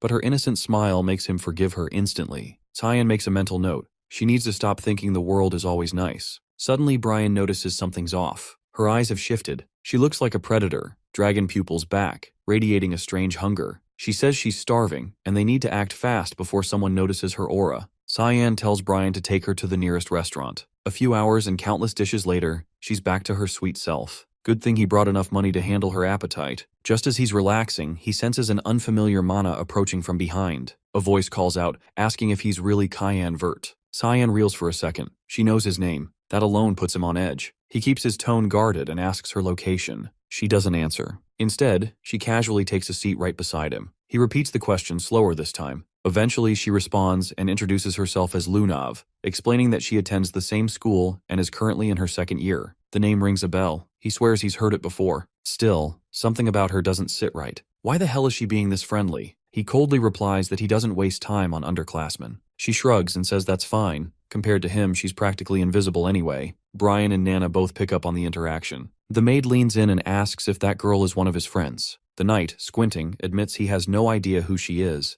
but she sure doesn't seem like one. The girl comments on how close the knight and maid appear to him. With a playful edge, she notes that he feels warmer than the rumors make him out to be. He tries to brush it off, but the way she just complimented him out of nowhere only spikes his suspicions. She asks if he came to the capital because of the banquets. He nods, then immediately questions how she knew that. She answers flatly, there's no other reason he'd bother showing up in this city unless it's for those events. With a flirty little grin, she tells him they'll be seeing each other again at the venue, since she's been invited too. He figures that if she's attending, she must belong to nobility. All of a sudden, she rises and says she's heading out. Time to wrap up the introductions. She tosses him a wish, don't forget her. Then she drops her full name, Donald Rayner. And just like that, it clicks. He remembers her from before, granddaughter of the Gun Major Association president in Rain River. That man must have sent her here. In his former life, she died while studying at the academy. He can't tell if her death was from illness or the grotesque experiments the association had been running. This is uncharted territory. People he hadn't encountered in his past life are suddenly entering his path now, which means the future is in constant motion. And to top it all off, this is happening on Banquet Day, the day history will later remember as the Banquet of Blood. Elsewhere, Aaron gets dressed for the occasion. She glances at Luxemius and asks if she looks okay. He reassures her. She looks stunning, more beautiful than ever. Even so, she's not convinced about the outfit and switches into a new dress. Luxemius grins, teasing that Cyan's going to love it. Her cheeks light up, her whole face flushing red, completely flustered. It surprises her that he'll be there tonight, even though she's the one who sent the damn invitation. A maid enters holding an ornate box and presents it to her. It's a necklace, sent by her brother, Lionel, who insists she look her best for her future wedding. She blinks, caught off guard by the gesture, but doesn't dwell on it much. Finally, the banquet arrives. The atmosphere is lively. Crowds pack the place, laughter and chatter flooding the space. Cyan moves through the hall, eyes scanning for his target. So far, no luck. That's when he spots Kellen among the guests and quickly asks whether Ashel is here too. Kellen confirms he's currently with Prince Lewin, but before anything else, he has something urgent to say, urging Cyan to get out of there immediately. He pauses and checks what's going on. Kellen doesn't doubt the intel, but says that if Cyan stays, he and plenty of others could be at serious risk. Ashel had personally warned him to leave the palace before the event began, mentioning he was preparing something. Unexpected. That final piece falls into place. Cyan finally sees the full picture. The one pulling the strings behind the banquet of blood is Ashel himself. Kellen admits he couldn't stand the idea of him getting hurt, so he begged him to leave. But Cyan tells him not to worry. He'll be fine. Kellen, on the other hand, better watch his own damn back. He heads off, mulling over what kind of stunt Ashel is cooking up now. Every passing day proves his brother is even more unhinged than he thought. Kerm shows up, casually mocking him, asking if he's suddenly grown a conscience about innocent lives. He shoots her a look and says, nah, it's just that the plan's kinda cute in a twisted way. Still, if things spiral, it's gonna get real ugly. He needs to intervene before it's too late. Using Ashel's astral lens, Cyan taps into Sarika's psyche and nudges her thoughts. He starts with a compliment about her dress. She immediately catches on that he's manipulating her mentally and cuts to the chase. What's he after? He tells her to delay the purification mission. She wants to know why. He says he got a tip-off. The banquet's about to go full massacre. He promises to explain more later, but right now, they need to confirm if any monsters have infiltrated the venue. She questions whether the intel is legit. He assures her he even knows who's pulling the strings. The dread's been creeping up for a while now. That scream in his head hasn't shut up. He didn't have full confirmation until now. He tells her to forget the target for the moment. With a smug tone, he adds that her creepy fiancé is probably going to die in the chaos anyway. He walks off while she stares after him, clearly pissed. Alice sees her and calls out. Sarika hears the voice and turns. She didn't expect to see Alice here. This wasn't part of the plan they agreed on. Alice replies that she just wanted to step out and get some air. But this isn't good. Alice is about to get caught up in the shitstorm. Sarika grows anxious about the mission. Then another voice cuts in, addressing her as Miss Sarika and calling out to Alice too. His tone practically drips with sleaze. And just when things couldn't get more chaotic, the target makes his grand entrance. He introduces himself with a smirk, Drainian Nephilis. That grin says it all. Trouble. Meanwhile, Cyan pulls Brian aside for something critical. The knight perks up, eager to jump in. Cyan can tell he's getting more into this protector role lately, probably the excess dragon blood. He gives him orders to check the palace's underground tunnels. Brian takes off, ready to go. But before Cyan can say anything else, he stops him with a reminder.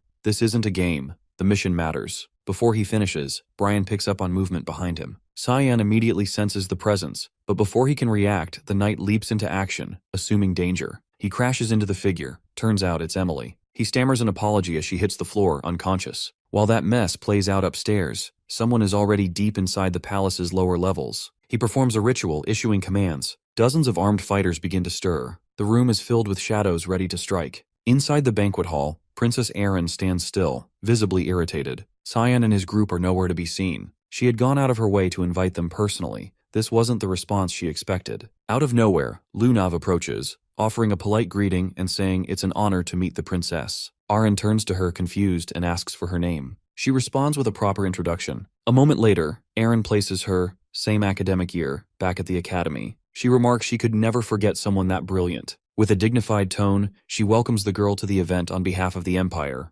Lunav seems genuinely moved by the kindness and remarks aloud that Cyan should see how thoughtful the princess is. That catches Erin off guard. She hadn't expected her to know him. Lunav casually mentions they spoke just yesterday. Without meaning to, Erin blurts out the question, are they close? That's all Lunav needs to confirm her theory. So the princess is jealous, and in love. Their conversation is cut short by a woman's scream from across the hall. She yells for help, begging the guards to protect her, but it's already too late. A soulless fighter from the depths of the palace slashes her throat clean. Erin stands frozen. A monster has made it inside. The killer turns his head and locks eyes with her. There's no doubt she's his mark. Elsewhere in the palace, Kyan is in a side chamber, introducing Nana to Emily. He refers to her as his mate. Emily collapses to her knees, stunned. It hits her like a truck. He swapped her out for a younger, cuter maid. He doesn't humor the idea. He moves on, asking if Ashel was really the one who brought her here. She nods and says Ashel was so desperate to have her, he even offered her a job. She recalls how, a few days ago, he summoned her to his office. He asked her to work as his personal maid, claiming that since Kyan was away at the academy, she must be feeling lonely.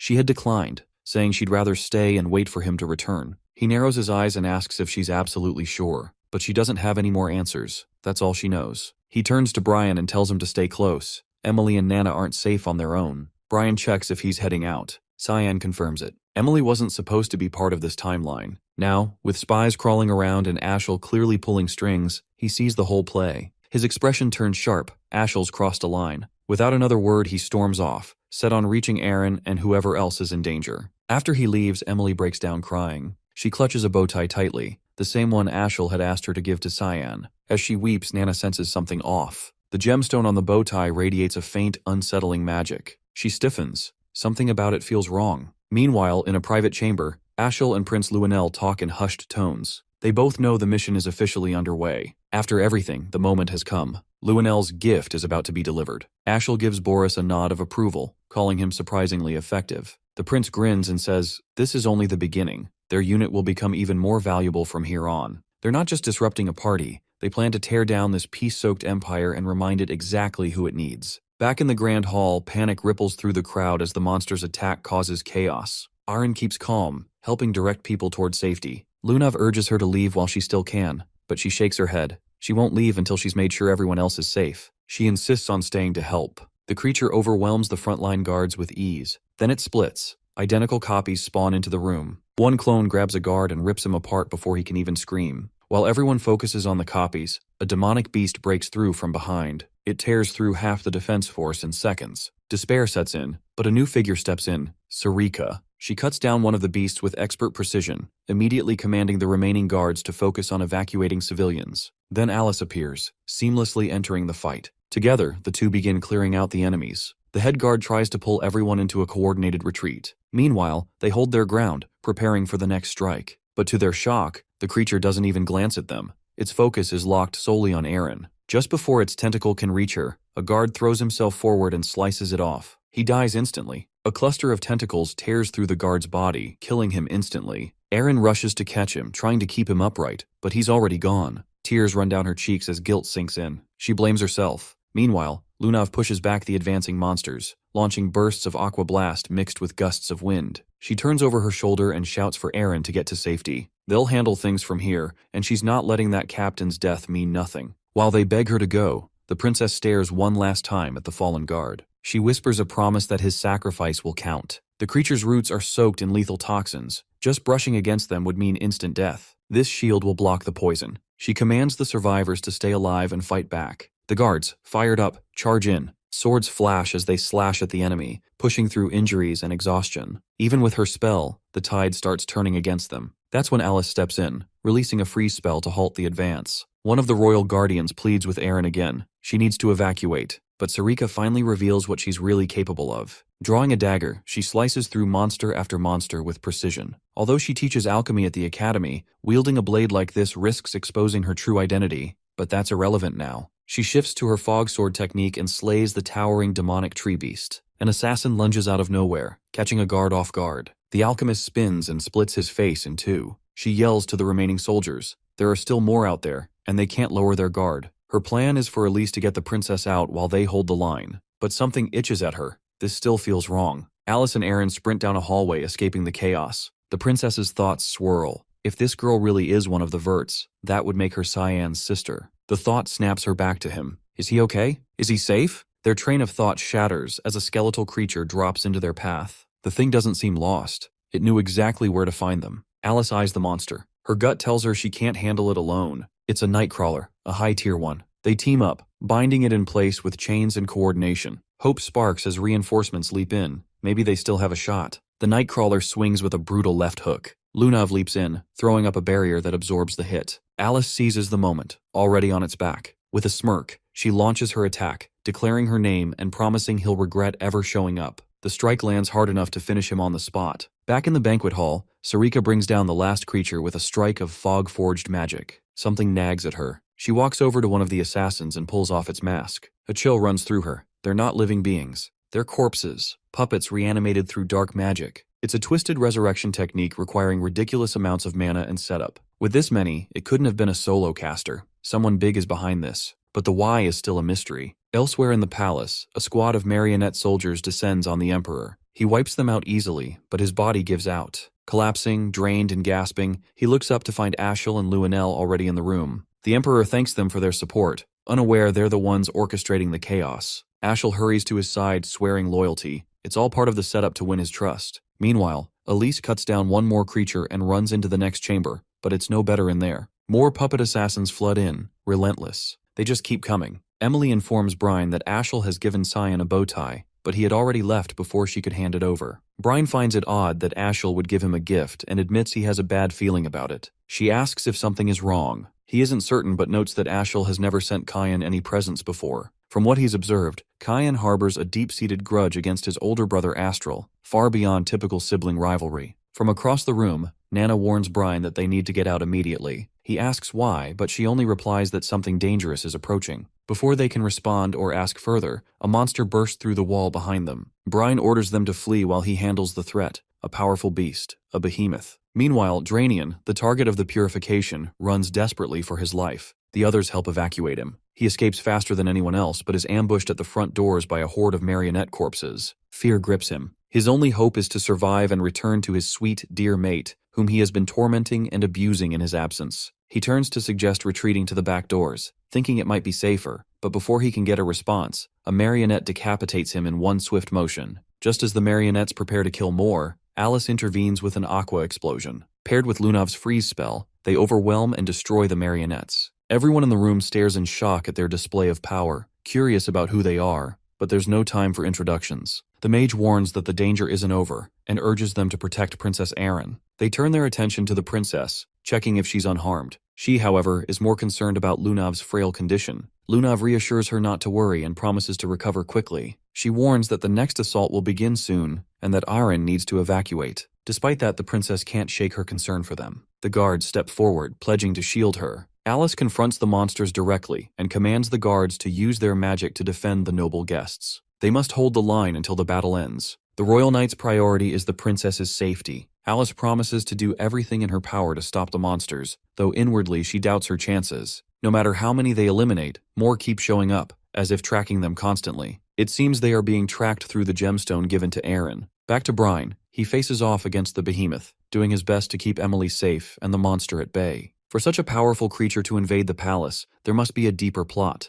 Until now, he had Cyan by his side to back him up, but alone, he must defend both himself and Emily. She places her full trust in him as a monster charges. He prepares to block the attack, warning her to stay behind him and not stray. He manages to deflect the strike flawlessly, surprising himself with how strong he has become. This boost of confidence makes him believe he might stand a chance to defeat the creature. He parries every blow, matching the monster's ferocity blow for blow. Emily asks if he's okay. He reassures her that not a scratch will come his way. Then, distracted for a moment, the monster lunges with its jaws. Brian won't be able to block this attack in time. Just when it seems too late, Nana leaps in, forcefully driving the monster away. She seems transformed, like a different person. Meanwhile, Erin and Alice continue battling the remaining marionettes. The princess raises a magic barrier to shield the knights, while her ally uses spirit water spells to immobilize the enemies. The fight feels endless. Whoever masterminded this is unknown, but clearly planned thoroughly. The knights will wear out eventually, and they need another strategy. In the heat of battle, a mask is knocked off, revealing the corpse beneath. Alice realizes these are essentially marionettes, reanimated by dark magic. To counter them, they need something that opposes dark magic. The first thought that comes to her is Lumendel, the god of light, and his light magic. If someone can wield it, they might have a chance to turn the tide. She calls out to Princess Erin,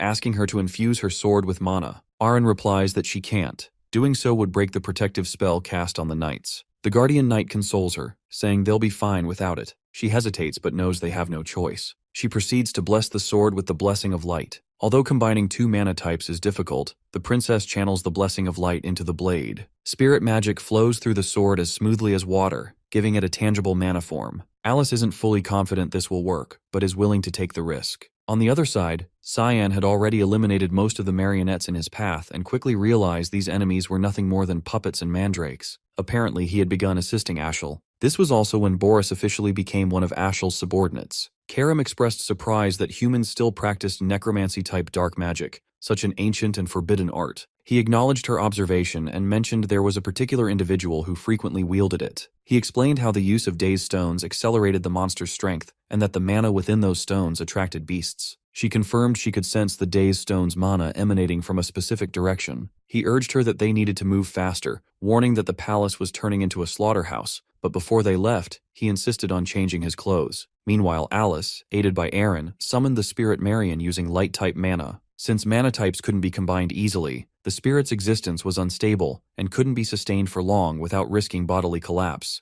They needed to end the summon before the spirit deteriorated completely. Suddenly the spirit spoke, questioning why the girl was willing to sacrifice herself. She confessed she hadn't found any other way to defeat the enemies. The spirit expressed disappointment that a child blessed by Freen would face such a cruel destiny. As the marionettes advanced, the spirit's wishless force pushed them back with a single surge of mana. Still, the enemies kept rising repeatedly. Aaron pleaded with her to stop before she died from overexertion, but the mage understood that stopping now would only worsen their plight. She needed to end it immediately. She attempted to invoke the Spirit King's authority, Rongomians. Just as she prepared to summon him, someone grasped her hand and froze her in place. Unable to move an inch, she looked at her captor, initially thinking him another marionette. However, his aura differed, and he wielded black fog magic, manifesting the fog into a consuming force. Once it enveloped the spirit's entire body, the entity began to fade away, whispering its farewells. Weakened by the fog, Alice collapsed to her knees, drained of all strength. Moments before vanishing completely, Marianne whispered that Fruina would always welcome her. Everyone present was baffled by what had just transpired. Sushlona explained that the man had blocked the spirit's mana,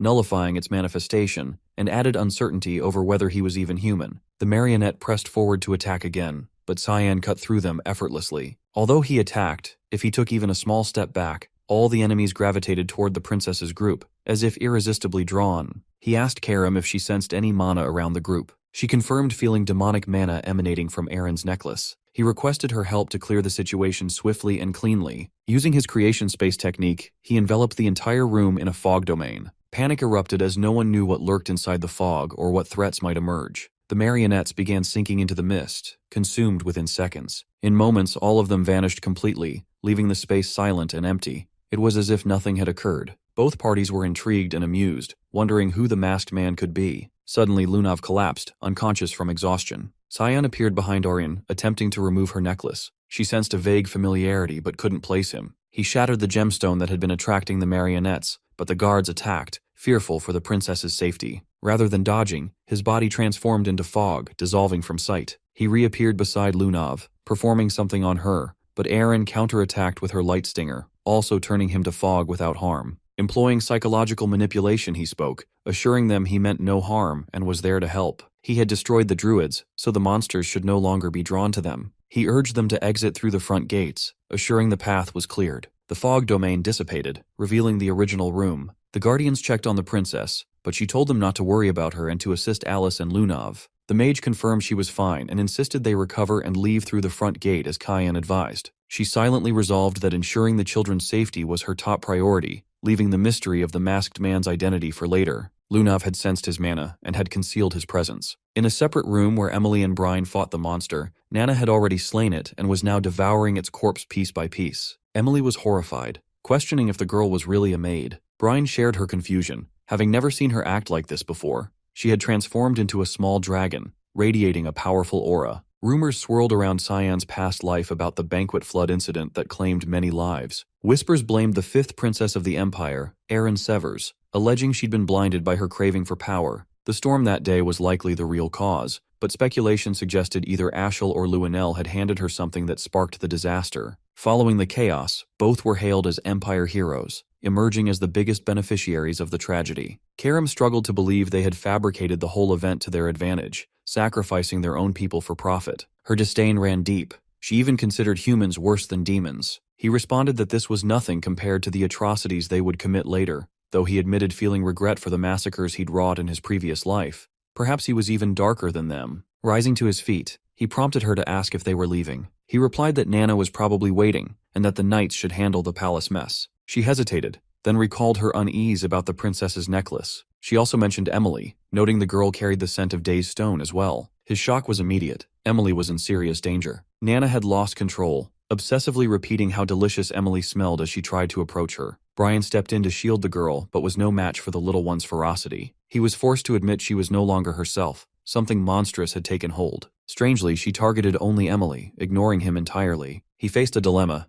He needed to stop her without harming her. Both feared their end as Nana lunged forward, but Kyan arrived just in time, intercepting the attack with his own body, sacrificing himself to save them both. Emily grabbed the bow tie from Nana and destroyed it instantly. Karam shouted at the girl to snap out of it, reminding her that her father was here. The words broke through. Her awareness returned, and she understood what she had done. He stood, a large slash across his back, assuring her it was fine and didn't hurt. Since she hadn't meant it, she hadn't done anything wrong. She collapsed to her knees, consumed by regret over her actions and the destruction she'd caused. The aftermath of her assault had demolished half the room. He turned away, telling her they needed to get out. Meanwhile, Luenel and Ashel assisted the Emperor's escape. They were surprised the rest of the palace appeared untouched, as if nothing had transpired. Both expressed relief that the crisis was resolved but sensed something was off. The Emperor heard Aaron's voice calling out. She sprinted to him, clutching him tightly and thanking the gods he was safe. During this heartfelt moment, the princess noticed Luenel standing behind him, casting her a frosty glare. In a cold voice, the mage said she was glad Aaron was alive. Aaron's contempt for her deepened. She had countless questions but prioritized tending to the others first. Alice, Lunav, and the guards finally arrived and knelt before the Emperor. He expressed gratitude for saving his youngest daughter and promised generous rewards. Eric noticed Ashel whispering to Luenel. Suddenly, he shouted, pointing his sword at her and accusing her of orchestrating the incident. He declared knowledge of her identity as the granddaughter of the Garam Mage Association president and demanded her arrest. The Emperor rebuked him, ordering his sword lowered, while Aaron defended Luenel, noting she'd saved many lives and was an ally. Eric insisted it was a trick, and claimed the Garam kingdom had long awaited a chance to destabilize the Yushif Empire through assassination and chaos. Luenel, unmoved, challenged him to provide evidence. Ashel interjected, revealing a suspicious mana aura had been detected at her residence the previous night. The Emperor demanded proof or for the issue to be dropped. She explained that she had invited them in peace but kept watch as a precaution. She assured him she would uncover more evidence if given time. He consented, though Aaron voiced frustration. Luenel remained uncertain whether this was a trap or part of her grandfather's design. Lunav of Rain Reaver and her group from the Garam Mage Association were imprisoned for investigation. Meanwhile, Luxemius, separated from Aaron, collaborated with other knights to safeguard nobles and oversee funerals for Marquis Dranian and many others. Funerals took place openly on the streets. Cheyenne had prevented far more deaths than in his past life, yet the event would forever be remembered as the Banquet of Blood. Still, it could have been much worse. Alice tended to his open wounds, cleaning and bandaging them. He protested that she needn't go to such lengths, but she insisted it was her duty as his sister. She remarked on how dangerous the situation had been and was grateful he had escaped alive. She mentioned the masked figure. If not for him, she would have perished. His identity remained unknown, but his height was close to Cyan's. Realizing how much fitter he'd become and noting the fresh scars from training, she reached out teasingly, but he shrugged her off and walked away. Then Ashel entered, his fake cheerfulness casting a darker shadow. Cyan's wariness grew. Alice noticed and suspected he knew of Ashel's cruel and vile nature. He inquired about the progress of the investigation. Ashel said he'd come to discuss it. He revealed that a bracelet containing a day's stone had been found in Lunav's room. She claimed it had been given to her. Cheyenne suggested whoever gave her the bracelet should be a suspect. Ashel nodded and asked if he recalled receiving anything during the banquet. Recognizing a trap, he denied knowing. He then asked if Ashel knew who had given Lunav the bracelet. The man replied that someone had died in the palace today, prompting the investigation. He repeated the question. Cheyenne understood this wasn't about the investigation. Ashel was setting him up as a scapegoat. This realization meant Emily was in grave danger. Cyan clocks it, it's a setup. Someone wants him dead. He slumps back, feigning dizziness, one hand brushing his forehead like the pain's real. Alice steps in without missing a beat, backing him up. She reminds Ashel how much he's already been through and adds that the doctor's advice was clear. He needs rest, not stress. Pressuring him like this isn't helping anyone. Ashel seems to buy it. The act is good enough to ease his suspicion.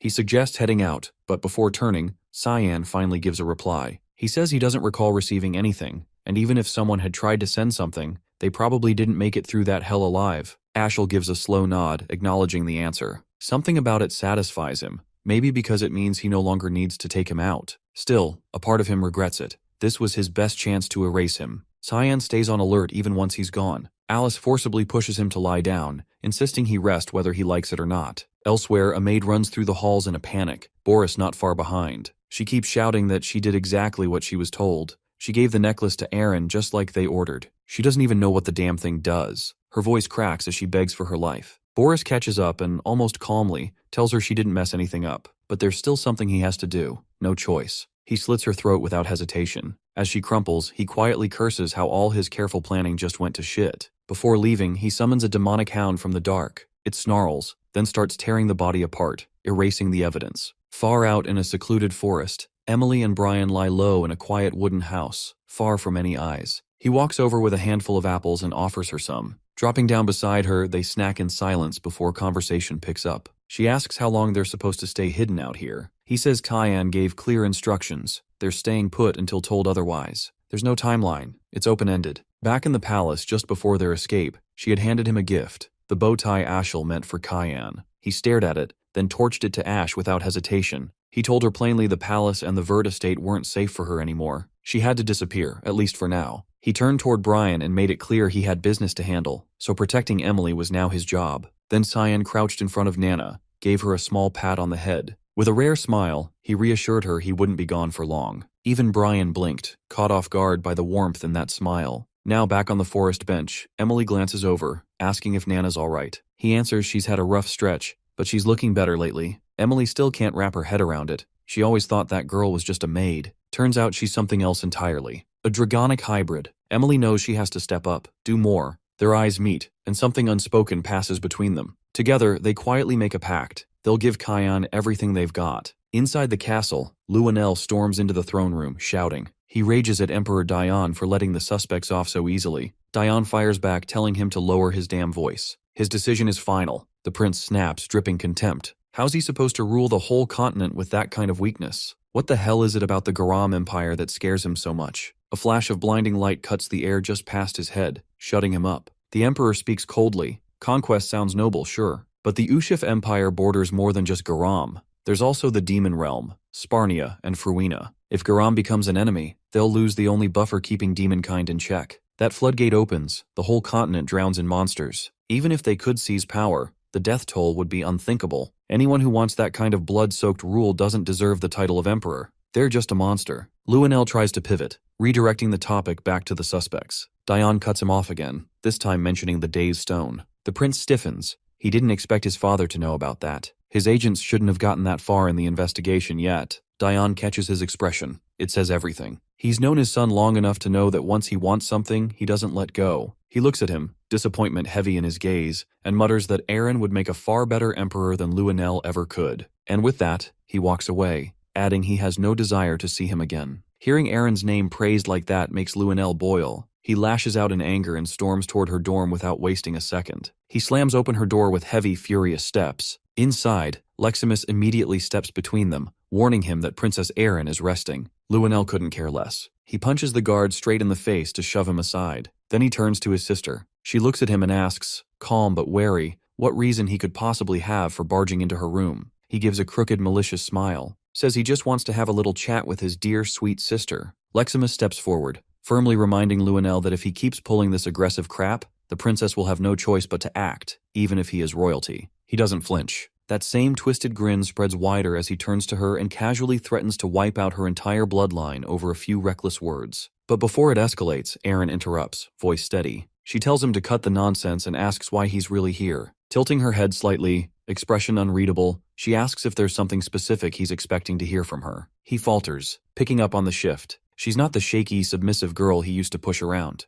The silence drags and she answers before he can recover. She hasn't received anything from him. That shakes him more than he'd like to admit. It's as if she already knows. A few hours earlier, she had met with the Emperor. He asked whether Luanel had given her anything recently. She told him no, nothing. Dione revealed that the necklace she'd been seen wearing once contained a Dazed Stone, a forbidden gem from the Black Blood tribe. These stones were used to manipulate outlawed magic. Most despise them now, but rumors claim they can command monsters. Recent intel suggested someone inside the palace had been buying them on the down low. The black market merchant Gilbert and the maid Merlita had been arranging the deals. Both were now dead or missing. Shock flickered across her face. Dione pressed again. Did Luanel gift her the necklace? He had ties to both Gilbert and Merlita. She paused, held her nerve, and said again, She never received anything from him. After thinking it through, she brought up Lunav, asking if the investigation had cleared her name yet. If they already knew who smuggled the stones into the palace, then Lunav shouldn't be considered a suspect anymore. Dione nodded, assuring her he'd leave the girl out of it. Still, Aaron couldn't shake the fear that if she exposed Luenell, he might lash out at anyone close to her. She couldn't let anyone else get hurt. Back in her dorm, she repeats her earlier claim. He remains quiet, still thrown off, but doesn't deny it. This was what he came for. Even so, her sharp tone bruises his ego. He threatens to go after Leximus instead. She holds her ground, completely unfazed. She informs him calmly that she has a guest right now, and he should leave. He raises an eyebrow, asking who it could be. From the far end of the room, Cyan steps into view. He's been standing there the whole time, silent, unreadable, not making a sound. He casually says he heard everything. Luenell stares at him, dumbfounded,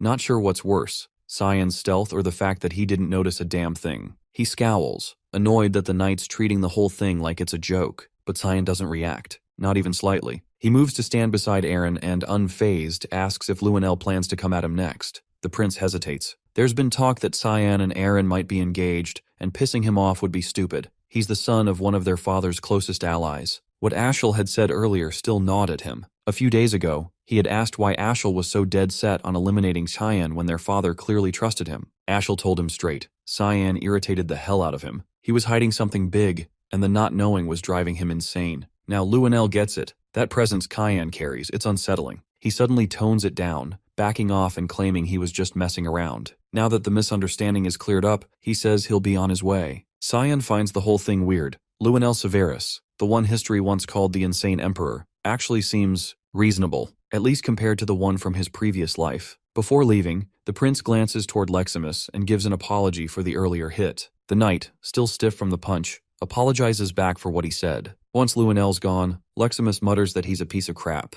He thanks Cyan for showing up, but Cyan shrugs it off, saying Aaron handled everything just fine on her own. Without warning, he drops down beside her. She stiffens, cheeks flushing. She points out that he's sitting way too close. He just glances over, unbothered, and asks if he's not allowed to sit there now. The teasing tone flusters her more. She doesn't even try to hide it. Cyan had one goal, make Luenell believe he and Aaron were a thing. Now that the bluff worked, the prince wouldn't dare touch her. With that handled, he gets up, ready to leave. Leximus watches him go, visibly confused by how casually he's bowing out. He's done his part. He walks away without looking back, while Aaron quietly sinks deeper into her feelings for him. Luenell storms into Ashel's office, slamming a fist against the stone wall. He demands to know how his ally plans to fix the mess. The plan was supposed to be airtight, so why are all their targets still breathing? Even worse, he's lost his father's faith. Ashel was supposed to be the shining hope of the Yushif Empire, and now everything's falling apart. Boris enters, interrupting with a calm tone. He mentions that there's been some progress. He introduces himself and offers a polite greeting.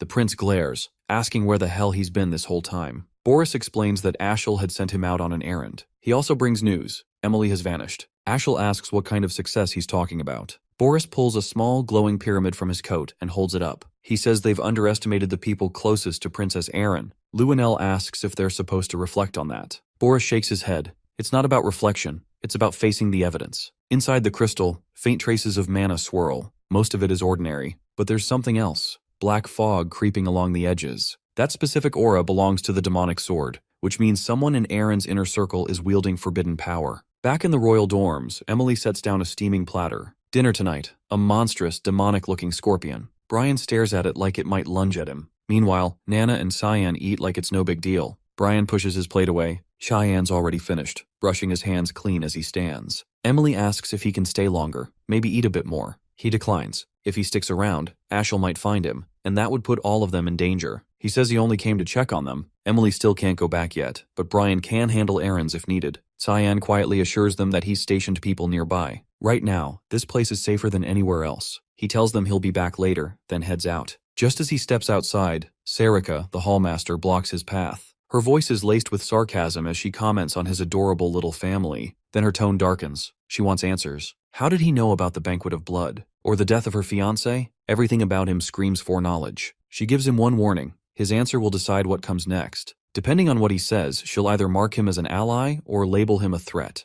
Her voice drops, serious now, as she asks him directly, no more games. Who the hell is he, really? Who is Cyan Vert? There's no way he could have known who her fiancé was, let alone that he died. Cyan tells her straight, Drenian, her fiancé, was bound for purification regardless. It shouldn't matter. She doesn't buy that and suggests he might actually be part of another faction, one that's been spying on them. He stays unfazed and asks her directly, if he were a spy, what kind did she think he was? Her only reply is a dagger hurled at him in a flash. Karam bats it away mid-air, stepping between them and snapping at her for daring to attack her wielder. Sarika holds her ground, not backing down when there's a chance for a real fight. They throw themselves into a clash, sharp and fast. The blade spirit breaks away just enough to ready a technique, then unleashes a dense sphere of black mist straight at her. She narrowly twists out of the way, and everything the attack touches is obliterated behind her. Had it hit, or worse, had she tried to deflect it, she'd be dead on impact. Now she gets it, why Karam stays in sword form so often. It's the only way to keep her strength in check. If she went all out, she could level the whole city. Only another demon lord could go up against that kind of power. Their standoff resets, eyes locked, both poised to strike again, but Cyan cuts in first. He activates demonic control over Karam and shuts the whole thing down. He warns them both that this much noise is going to get them noticed. They've blown their cover, and now Emily and Brian need to relocate. He steps inside the small house, ready to tell them the plan,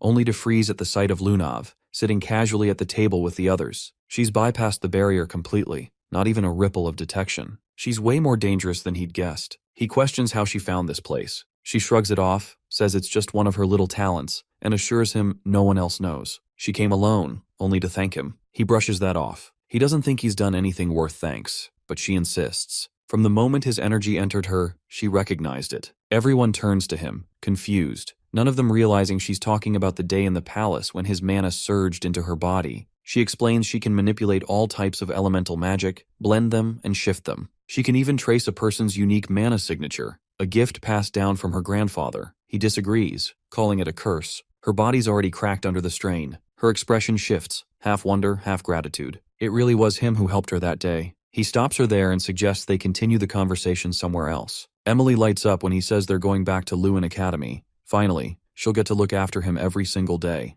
Lunav opens up, saying most of her life's been spent locked away in a freezing, dark place, subjected to brutal experiments. She didn't have a choice. It was her role, her burden, as Reigen's Rainreaver's granddaughter. She asks if he also has some fate he's bound to. He says no, so she presses. Then why save them? Why wear a mask while doing it? He answers bluntly, fame's a headache he'd rather not deal with, and she can figure out the rest. She falls quiet, then conjures a swirling orb of black mana in her palm. She tells him that when they first met at the restaurant, she thought she'd picked up pure darkness from him. He's clearly caught off guard. He didn't know she could read mana through touch. Not something he'd come across before, not even in his last life. She continues. The day she collapsed in the palace, the energy he pushed into her didn't match any element she knew. She's convinced it's his, but it's like nothing she's ever seen. So she asks him, what exactly is it? He figures out why she's really here, and asks if she plans on handing that information over to her grandfather. She shuts that idea down, saying it sounds like a hassle. He pushes again. So she's defying him now? She doesn't answer, just leans in and wraps her arms around him, thanking him again quietly. Her body had become a volatile mess, like a boiling pot overloaded with all types of mana. Someone had slammed a lid on top, trapping it all inside.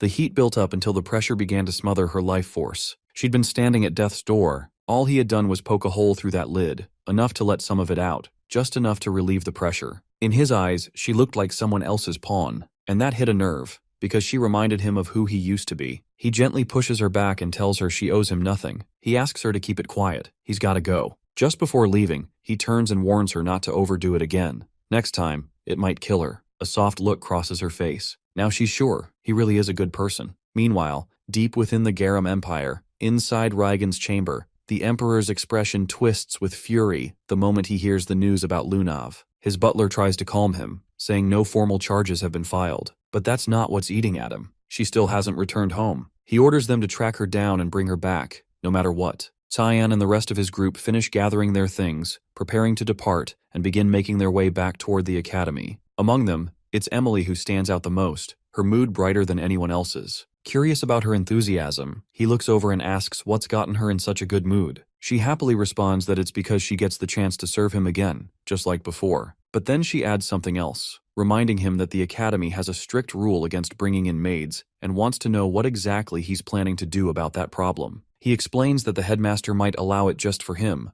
though he's definitely not in favor of the idea. If the principal lets it slide, he'll take responsibility and make sure no one notices her at all. He then adds that he plans to ask for special permission, but only for himself. The dean replies by asking why he should even consider making such an exception in this case. Trying to find a quick deal, Cyan offers to never skip class again, hoping it would be enough to win him over. But the man isn't impressed. That's clearly not good enough. Instead, he shifts the topic and asks why Cyan has shown up with 2 maids instead of just 1. He then presses further, wondering aloud if this has anything to do with the incident known as the Banquet of Blood. He doesn't believe for a second that the request would be made unless there was something more behind it. Cyan suggests a trade. He'll give him the answer, but only if the dean agrees to his request first. Condal gives a nod and agrees. In turn, Cyan admits that it's not easy to explain the situation at the moment. However, there is one thing he's absolutely sure of. He had nothing to do with the Banquet of Blood in any capacity, and he knows full well that this is the answer the dean was waiting to hear. The older man asks for confirmation, still not quite convinced,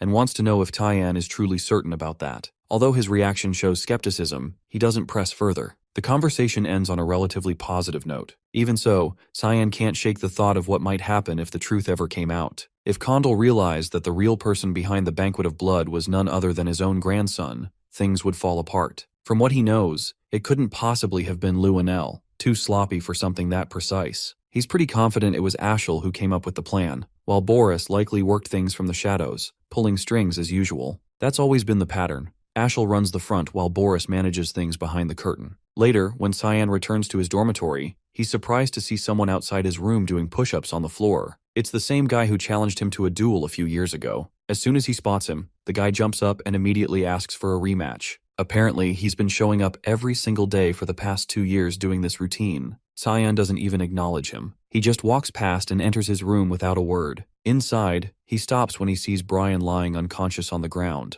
Turning to Emily, he asks what's going on. She calmly explains that Brian passed out after eating some cookies she'd given him earlier. She then offers Cyan one, asking if he'd like to try them too. He immediately shuts her down, telling her not to feed Brian anything again, ever. Dropping onto the couch, he's ready to finally get a moment of rest. But his mind won't quiet, already stressing about what kind of chaos his new group might bring. That's when he notices a white envelope sitting on the table. He asks aloud where it came from. Opening it, the first thing that catches his attention is that it's from Lunav. Before he can get past the first line, she walks through the main door in person, stepping in casually and asking how things have been. Without hesitation, she tells him she's officially run away from home. Meanwhile, not far away beside a quiet lake, 2 unknown individuals are having a private conversation. One tells the other that guards from the Garam Mage Association are already on their way, so there's no need for concern. He assures them everything has been taken care of. The older man speaks again, saying this is the only option left if they want to stop Reigen's Rainreaver from completely losing control. The woman responds without flinching, telling him not to worry about her having regrets. Even though Lunav was once her student, she feels no guilt over what she's doing. She's revealed to be Mela Aronis, a teacher at Lewin Academy. She tells him plainly she isn't so naive that she'd feel pity for someone like that. She says she'll go to the designated location now and adds that her team should have already reached Lunav by this point. Back with Cyan, he grabs her by the arm and drags her out of the town toward a bench just outside the city. Once they're seated, he demands to know how she managed to bypass the warding spell on the dorm entrances. She tells him she examined the spell's structure using her mana,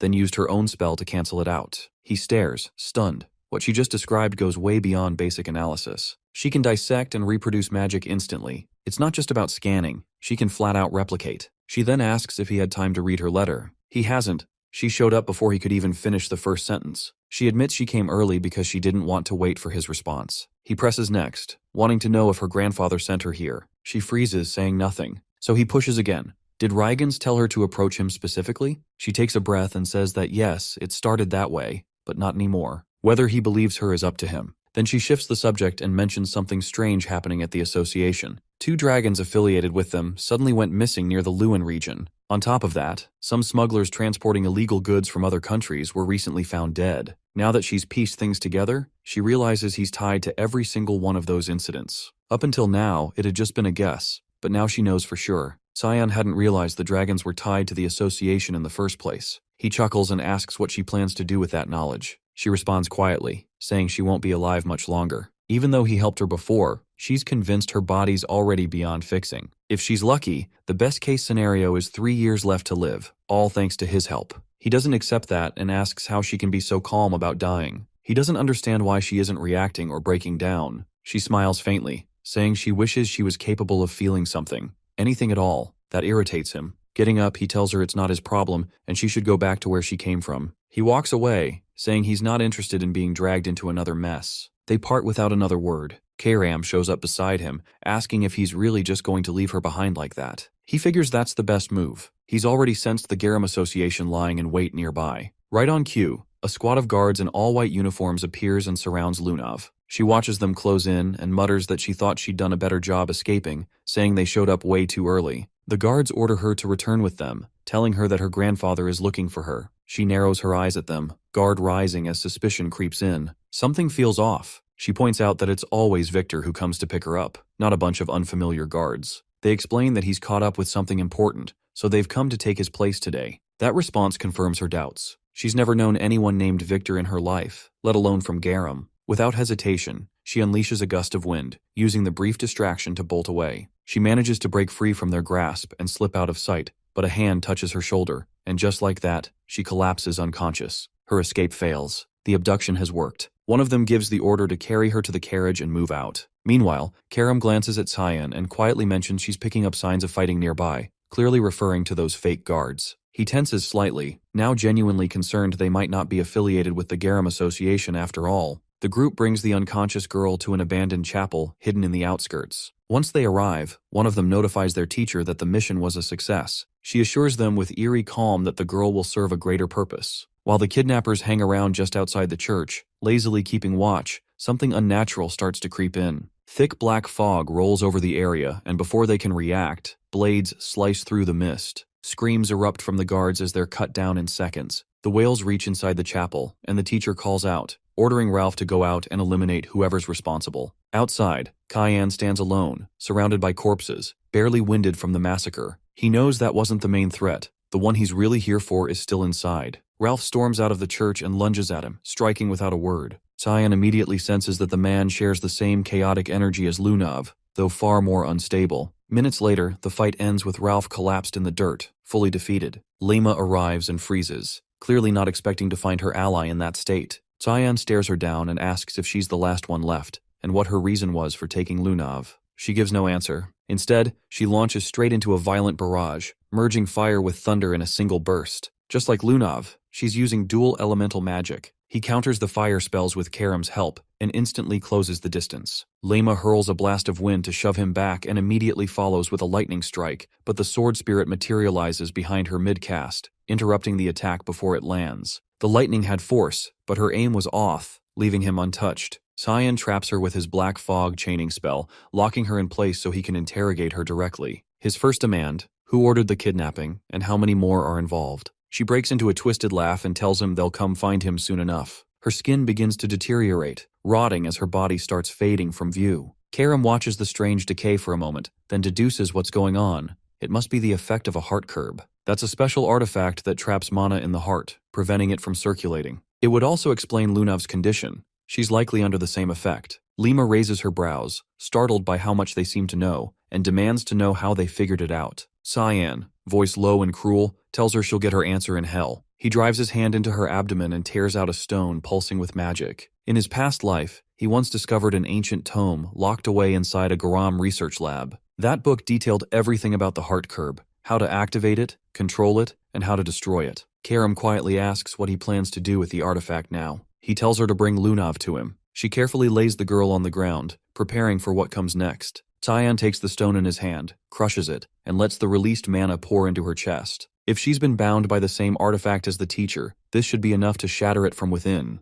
Inside the main building of the Garam Mage Association, Lunav opens her eyes with an odd sensation running through her. Her body feels strangely light, like some invisible burden has been lifted off her shoulders. There's something different. She can channel more energy to Cyan than she ever could before. Across the rooftops, Cyan and Karam stand in silence. She turns toward him and questions what exactly he's planning. He responds plainly that he figured she might still be useful later on. Killing her would have been a waste. She scoffs at that, throwing it back at him. So what now? He's doing charity work? Then she hits him with a pointed question. What happens if she stabs him in the back? Funny, considering it's the same one trying to hijack his body. She waves it off like it's nothing, and he cuts the chat short, saying it's time to move out. There's nothing left for them here. Meanwhile, over in the Garam Kingdom, Rygans is boiling with anger after hearing what she had to say. She admits she remembers nothing after the moment she was snatched and later dropped somewhere near the royal grounds by some unknown figure. She stands by that explanation, but he doesn't look convinced. He tells her the kingdom's already in chaos. People are calling it the Banquet of Blood. She's being careless with her words, and the butler steps in, apologizing. He says he should have gone to find her sooner. Riggins shakes his head. It's not his fault. She just acts on her own whims. He walks closer, claps the man's shoulder, and remarks that things only work because of his granddaughter. Then something shifts. His palm ignites, searing into the man's skin. He glares at him, saying he's known for a long time that the butler was a traitor. Now, he won't let that betrayal slide, not after what happened to her. The man drops to his knees, pleading for his life, insisting it's all a mistake and begging for a second chance. But Riggins shuts that down cold. No more talking. Flames erupt inside his body, consuming him from the core outward until only ashes remain. Lunav just stands there, frozen, shocked. Riggins turns to her and explains that the butler was one of the people who ordered her capture. Then he asks something else. Did she learn anything about Cyan? She lies, saying there's nothing notable about the guy. It's a weak lie and she knows it. He isn't buying it. His eyes narrow, asking what she really means. She tells him she was up late that night to meet Cyan. Their conversation didn't reveal anything special. That was it. He places a hand on her shoulder and says that's exactly the kind of answer he wanted. But then he asks again,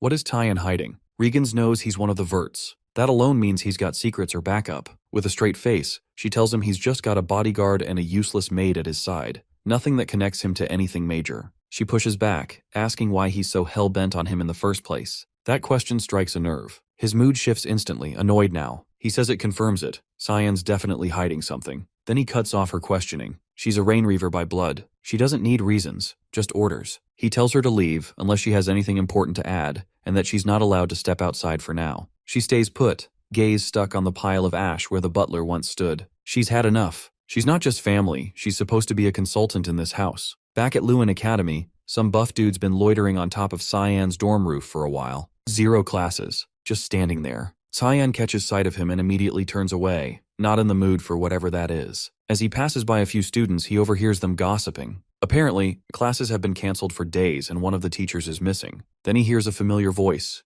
Erica. She walks up behind him and casually mentions that instructor Nella Aronis has disappeared, and she's got a feeling he's involved. She confronts him directly, asking why he killed her. He looks confused and tells her he's never even met the woman. He doesn't go to his lessons anyway. Nella Aronis had a rep as a powerful mage from Garam. Not unusual for Garam mages to hang around neutral grounds like Lewin, but rumor had it she wasn't a fan of the Rainreavers. That's why the Mist had eyes on her. Lunav's kidnapping wasn't part of her plan. They were about to make a move, but he handled everything before they could even act. Erica says she's the only one who knows any of this, so he doesn't need to stress. Instead, she hands him a new job. He'll need to lay low outside campus for a bit. He asks who'll take over Nella's spot while she's gone. She tells him the other instructors will rotate for now, but they're already scouting for a new mage. She figures the recruitment flyers are already out. Somewhere in the countryside, Boris is riding with a local farmer. He gazes out at the landscape and compliments the view. The farmer asks what brings him all the way out here. Boris says there's a position he's after. He heard it opened up recently, so he's rushing to apply.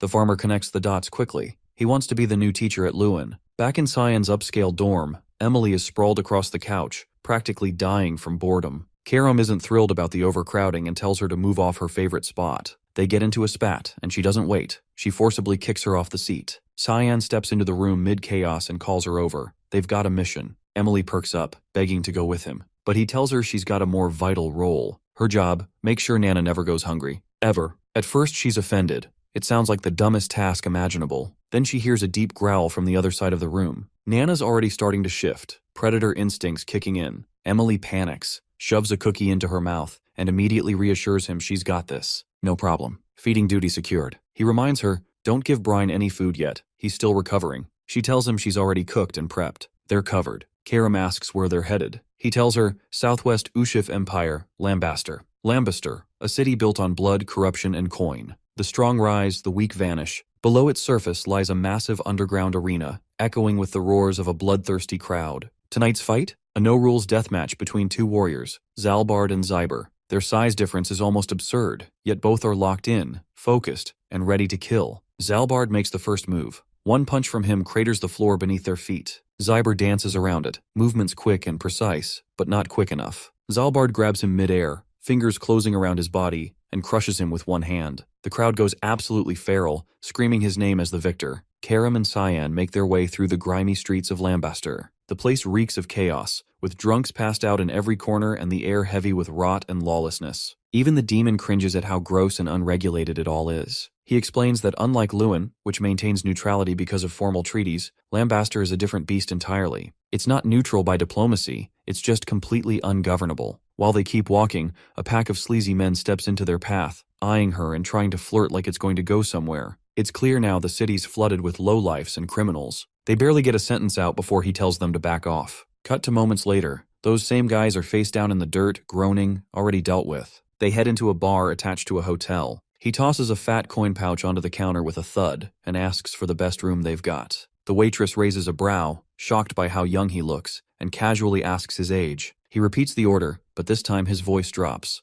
No more kid energy, just cold authority. He tells her this isn't how you treat customers. That shuts her up. She straightens and gives him a proper welcome to the Lambaster cage. From the window upstairs, he spots a crew of shady-looking men heading off in formation. He knows immediately they're going down to the cage under the hotel. He needs to move fast. The waitress, Lisa, asks if there's anything else she can do. He says he wants access to the cage. She politely refuses. Newcomers aren't allowed. He quickly clocks what's going on. Illegal trades, probably drugs, and she's playing it safe to avoid trouble. He pivots, asking if he's the only new face around lately. What happened to the other guests? That's when he catches the shift in her eyes. Sharp, cold, ready to kill. She apologizes again, hiding behind the excuse that she's just doing her job. He's not buying it. He flicks a handful of gold coins at her. Instinct kicks in. She whips out blades and slices them midair, scattering them across the floor. Even she looks surprised at how fast she reacted, confused that some kid with coins could radiate such intense killing intent. He bends down, picks up a coin, and deadpans that she just ruined him. Then he asks if she just tried to attack him. Lisa scrambles to explain it was a reflex, not an attack, and begs him not to take it the wrong way, but his face hardens. Annoyed now, disgusted, he tells her she has to take responsibility. Backed into a corner, she finally agrees to let him into the cage. She opens a door to the basement and says the staircase will lead him directly to it. She also gives him a VIP token, something reserved for guests in special rooms. If he wears it, it should protect him while he's down there. She still doesn't get why he's so eager to dive into that mess, but warns him to stay out unless he's got more than one life to spare. He ignores her and starts down the stairs. The demon watches him go and asks why he doesn't just order Lisa to drag out the cage's owner, the one who runs the whole underground scene. That's the actual mission. He replies that they don't even know what she looks like. No leads. But they'll have their answers soon. She glances at him suspiciously. He's acting like he knows this place already. He confirms it. He's been here before, in a previous life, back before this whole city went up in flames during the Civil War. She asks just how bad it's going to get. He tells her she'll find out soon enough. The real story behind the Lambaster cage. They finally reach the giant door leading to the underground arena and walk straight toward the ring. Elsewhere, the same thugs he flattened earlier are kneeling in front of their boss, reporting in. They explain that some punk kid wiped the floor with them. At first, the leader laughs, thinking they're joking, but they double down. This kid isn't normal. They swear it happened just outside the city gates. Now the boss is paying attention. They tell him the kid checked into the Lambaster cage and even booked a VIP room, so they couldn't touch him anymore. That's why they came to report instead. He asks if the kid's from any noble family. They shrug. No idea. One of them pleads, calling out for help and referring to the man in charge as Mr. Gunther. Gunther raises an eyebrow, intrigued. He says he's heading to the cage himself to see what kind of kid causes this kind of mess. Back in the underground arena, a fight is already going down. Linda Weasley stands victorious, having just finished off another opponent. He watches silently from the shadows. The demon now sees exactly what's wrong with this place.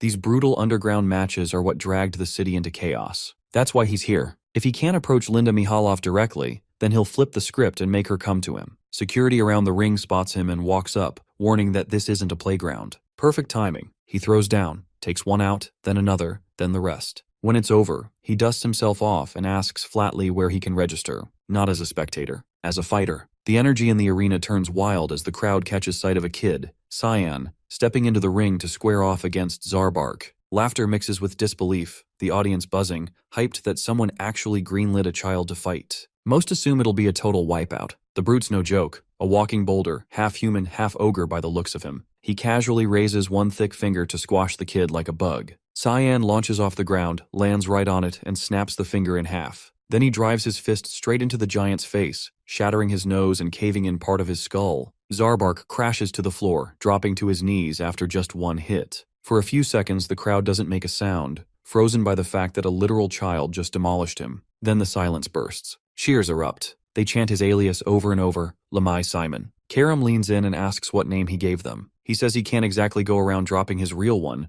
not with noble blood and a duke for a father. She points out that his face is out in the open, so hiding his name is kind of pointless. He assures her that's covered too. He's got an enchantment running. Nothing to worry about. She catches on quick. That means Lord Fogg's power is backing him. He breaks it down. Unless someone directly interacts with him, they can't recognize who he really is. Even if they do, their memory won't hold on to his face. That's the spell at work, erasing all trace of his identity. From the shadows, Gunther watches everything unfold. But instead of being pissed, his curiosity only deepens. He's locked in, fascinated by the way this kid moves. Controlled, precise, deadly. A smile creeps across his face. In that moment, he makes a decision. He wants to fight him. Cyan's his next target, and he won't stop until they face off in that cage. Back at the hotel lobby, a tall blonde storms in. Delkia, head of the red light district. Her voice cuts through the air as she demands to see Cyan, accusing him of stirring up chaos in the underground matches. Lisa denies everything, claiming she has no clue what the woman's talking about, then firmly tells her to leave. Delkia doesn't back down,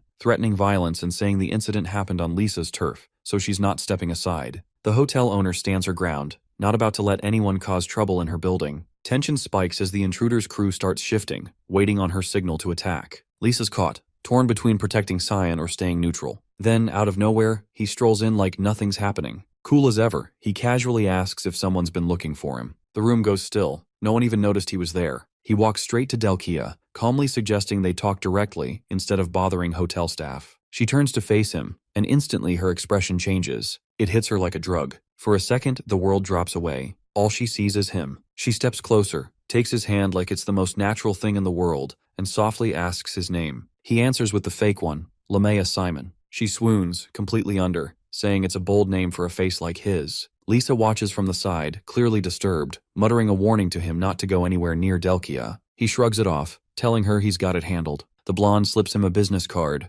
voice dipping to a flirt-heavy tone. She says she'd like a deeper conversation next time, somewhere private. The card's for her personal lounge in the Room of Pleasures, and she hints at a free service. The offer is as clear as it is shameless. With that, she struts out of the hotel, still under his spell. Once she's gone, Lisa immediately scolds him. She's already heard he stepped into the ring and won. Word travels fast around here. He tries to make an exit, but she blocks him, warning him not to even think about going to the Room of Pleasures. He reassures her, those kinds of places aren't his thing. After he leaves, another woman appears out of nowhere across the lobby. Her presence sucks the air out of the room. It's Linz Mahaloff, the owner of the Lambuster Cage. Lisa's eyes widen. She didn't notice her arrive. Linz asks if Delkia backed off on her own. Lisa fumbles for an answer, saying she treats Cyan like any other high-tier guest. The cage owner narrows her eyes, saying she heard Lisa even gave him advice. The hotel owner jumps to defend herself, insisting it wasn't personal. He's just a kid. Then Gunther steps in, laughing under his breath. He mocks Lisa for calling him a kid. Clearly, she has no idea who she's dealing with. Linsa swings her gaze to the fighter, eyes sharp and deadly, and demands to know why he showed up solo in her domain. He brushes it off, strolling in further and claiming the place feels ancient, saying it could use a serious update. She fires back, accusing him of being summoned. He confirms it, saying she's the one who called him to arrange a match, for him. Lisa cuts in, reminding them both that he got kicked out years ago. Linsa looks at him and asks who he plans to fight. He steps forward without hesitation. He wants Lamai Simon. Gunther's dead serious. He's ready to take on the kid, and he pitches the fight as a huge payday. Meanwhile, back in her velvet-cloaked hideout, Delkia's in meltdown mode. She's pacing, yelling, something's wrong. Her attendants are growing nervous. One whispers that she meant to seduce Cyan, but now she's the one completely undone. The script's been flipped badly. Everyone in the room can tell she's obsessed now. She'll stop at nothing to get him back. Inside, she's been sitting at her desk for hours, trying to sketch his face over and over. But every time she gets close, her mind fogs. She just can't remember what he looked like. She knows she saw him. His features were right there, but they vanish the second she tries to picture them. Frustration turns to desperation. She whispers his name, his fake name, again and again like a prayer. Lamai Simon. To her, he's already hers, whether he knows it or not. Booze, women, and high-stakes games. The red light districts of Lombasa are notorious for indulging every vice imaginable. Cyan never willingly sets foot in a place like that. He expects trouble, but Delkia proves even more unpredictable than he anticipates. Her reputation for questionable appetites has always circulated in whispers, but he doesn't have time to dig into that now. He needs to investigate other regions for any trace of Linsa. As he cuts through a crowded alleyway, he bumps into a young girl and accidentally knocks her off her feet. She drops what she's carrying and immediately bows her head, apologizing in a panic. He blinks, confused, thinking she is saying sorry when he's the one who ran into her. Crouching down, he helps her gather her things, a bundle of cigarette packs scattered across the dirt, and asks if she is hurt. She shakes her head, still bent in a respectful bow, saying she's fine and thanks him for his mercy. He hands her the scattered packs, eyes narrowing, and wonders if she's selling them. She nods and says they're specialty smokes from the Gru Merchants Union, even offering to sell him one. He declines since he doesn't smoke, and he doesn't recall ever hearing of any Gru merchants. Before she leaves, he asks where she plans to sell the rest. She answers honestly that she'll be in the alleyways just west of the red light sector,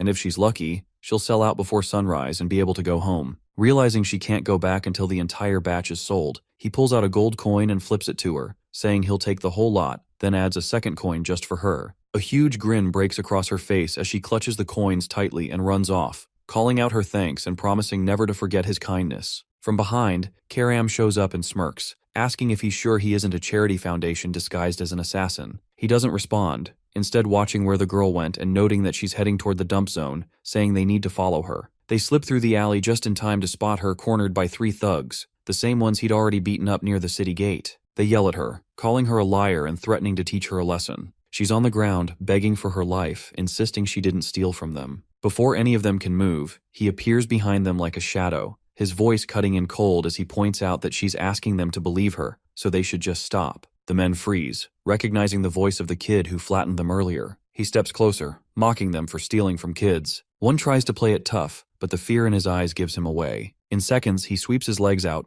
stomps one into the dirt, and disables the other 2 with brutal efficiency. On the ground and whimpering, one asks why he's doing this, and he grabs him by the leg, saying he likes short bursts of torture, especially for creeps like them, before snapping the man's leg. The scream echoes down the alley. He turns back to the girl and gently hands her the coins the thugs dropped, telling her they won't bother her again and to be more careful next time. Before she can thank him, a slow clap breaks through the silence as Gunther steps out from the shadows, grinning and calling it a performance. He turns, tense, wondering if the guy knows him, thinking he shouldn't be recognizable under the spell cloaking his identity. Gunther laughs, saying there's only one guy who fights like that, calling him Lemai Simon and introducing himself as Gunther Lictus, the one who controls this corner of the city. Seeing perfect timing for questions, he figures Gunther may have answers. The man glances at his broken henchmen, scoffs, and mutters that they're trash before casually killing one on the spot without hesitation or regret. The girl recoils in terror, and Tyan flinches, saying it wasn't necessary. Gunther shrugs, wiping blood from his fingers, saying he got carried away and just came back from chatting with Linsa Nihilov to set up a match. The name catches his attention, and without warning he throws a punch. Gunther blocks it, smiling wider. Tyan tightens his stance, feeling the resistance in the block, realizing this guy isn't just showboating. Gunther's fist comes flying back, he dodges by inches, and the ground behind him explodes from the force. Gunther leaps forward again, pumped full of adrenaline, saying his opponent is even better than he thought. He isn't fighting for dominance, he's fighting for fun, completely unhinged. Tyan tries to counter but gets caught, the heavy punch slamming into him and launching him into the dirt. Far away, in the pocket realm of the god of black fog, Sarika meditates in silence with thick clouds swirling around her. Uru's voice echoes nearby, noting the task she gave Tyan, but pointing out the name on the mission doesn't show up on the altar. His tone is curious, not angry, saying he isn't here to scold her but that she's pulled Cyan into something personal. She opens her eyes slowly and smiles, admitting Linsa Nihilov is a threat they'll eventually have to erase and calling the mission a test. Uru questions her, and she confirms it's to see if Tyan is worthy of inheriting what they've built, or if he'll fall down the same path as Linsa. Uru seems intrigued. Back in the alley, Cyan peels himself off the ground after taking Gunther's full force and surviving. Gunther is impressed, saying his opponent is still standing and grinning wider as his thirst for battle grows, urging them to keep going. He slams a series of heavy blows into Gunther, each one packing more force than the last. The impact sends the man skidding backward again and again, barely able to hold his ground. Mid-combat, Cyan demands to know where Linsa Nihilov is, but the fighter deflects the question, clearly uninterested in discussing her right now. Trying to regain control, he reinforces his arm and launches a strike, but it's sidestepped effortlessly. In that brief exchange, Cyan catches something troubling. His attacks aren't leaving a mark. That arm is tanking the hits, and he's charging forward without even slowing down, ripping through anything in front of him. Cyan realizes he misjudged the guy. Gunther isn't just strong, he's something else entirely. He leaps high, using elevation to create distance, and scanning the man's movements from above. Before either can land the next blow, a voice cuts through the chaos. Lisa's arrived. She tells them both to stand down, Cheyenne brushes her off, stating it's personal and she should stay out of it. She ignores him and tells Gunther to back off, saying he's fighting someone marked as a VIP guest. He tries to defend himself, claiming Cheyenne started it, but she isn't in the mood to entertain excuses. The two of them bicker like siblings caught fighting in the living room while Cheyenne stays silent, just watching them go back and forth. Eventually, Gunther gives in and walks away, but not without tossing a reminder that he hasn't forgotten about their fight. Once he's gone, Lisa turns to check if Cheyenne's okay. His expression says enough. He's far from pleased. She immediately apologizes for showing up late and for letting things spiral like that. He studies her for a second, then points out that she looks like someone about to ask for a favor. She's caught off guard, but he already knows. Gunther told him she arranged this fight behind the scenes, reaching out to the owner of the venue to make it happen. Cheyenne reassures her he doesn't mind fighting, but he wants something in return. The little girl from earlier should be given a job at the hotel. The news of the upcoming fight spreads fast, rumors flying as everyone wants to know how it'll go down. Over the next several days, he drifts around the area, occasionally stepping into a fight. He picks up some intel about the lambaster cage. Turns out it's not lawless. There are ground rules, no weapons, stop if the opponent gives up. And the most important one, no killing allowed. That rule's about to be thrown out. Match day arrives, and a commentator runs down the details. Both Cheyenne and Gunther are informed there are no rules for this fight, the change made by personal request of the owner. Cheyenne blinks. This is the first he's hearing about it. Gunther, meanwhile, looks like a kid unwrapping a birthday present. He's practically vibrating with excitement. Cheyenne doesn't even get a chance to ask questions before the bell rings. The match begins, the crowd roaring louder with each passing second, the arena buzzing with tension. From a hidden spot in the shadows, Lindsay Nihaloff watches silently, waiting to see what Cheyenne is really capable of. Gunther calls out, mocking, saying if Cheyenne's scared, he can always pick up a weapon. Cheyenne doesn't bother replying. He doesn't need a blade to win.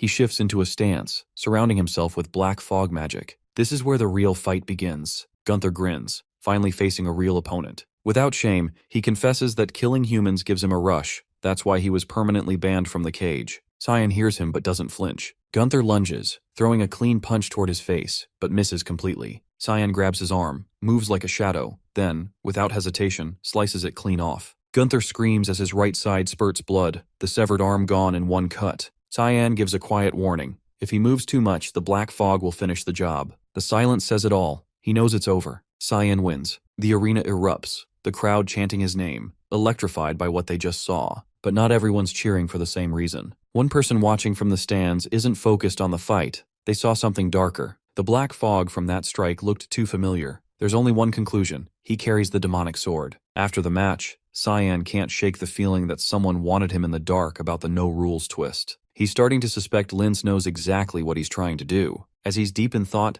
the little girl from before walks over holding a beer, grinning ear to ear and saying he looked badass in the ring. She's already started working, serving drinks as an assistant at the bar. He notices her name tag, Louie, and figures that must be her name. He pats her head and tells her to give it her best. Then Lisa calls him over. It's time to debrief. Right away, she apologizes again. He gets to the point, asking why she didn't tell him it would be a no-rules deathmatch. She sucks in a breath and shakes her head. She didn't know either. The change was kept between the owner and Gunther. Cheyenne exhales slowly. This approach won't work. He needs another route. As he turns to leave, he stops. An old man is standing in the doorway, the same one he spotted earlier in the crowd. The man introduces himself as Morris, representing the Gru Merchant Union, and wastes no time. He's here to ask one thing. That sword? Is it the demonic sword? And if so, would he be willing to sell it? He gives nothing away, brushing off Morris's comment with a flat denial, claiming not to know what he's talking about. The merchant isn't buying it, saying there's no reason to keep up the act and that all he's interested in is the sword. Leaning in slightly, voice smooth, he adds,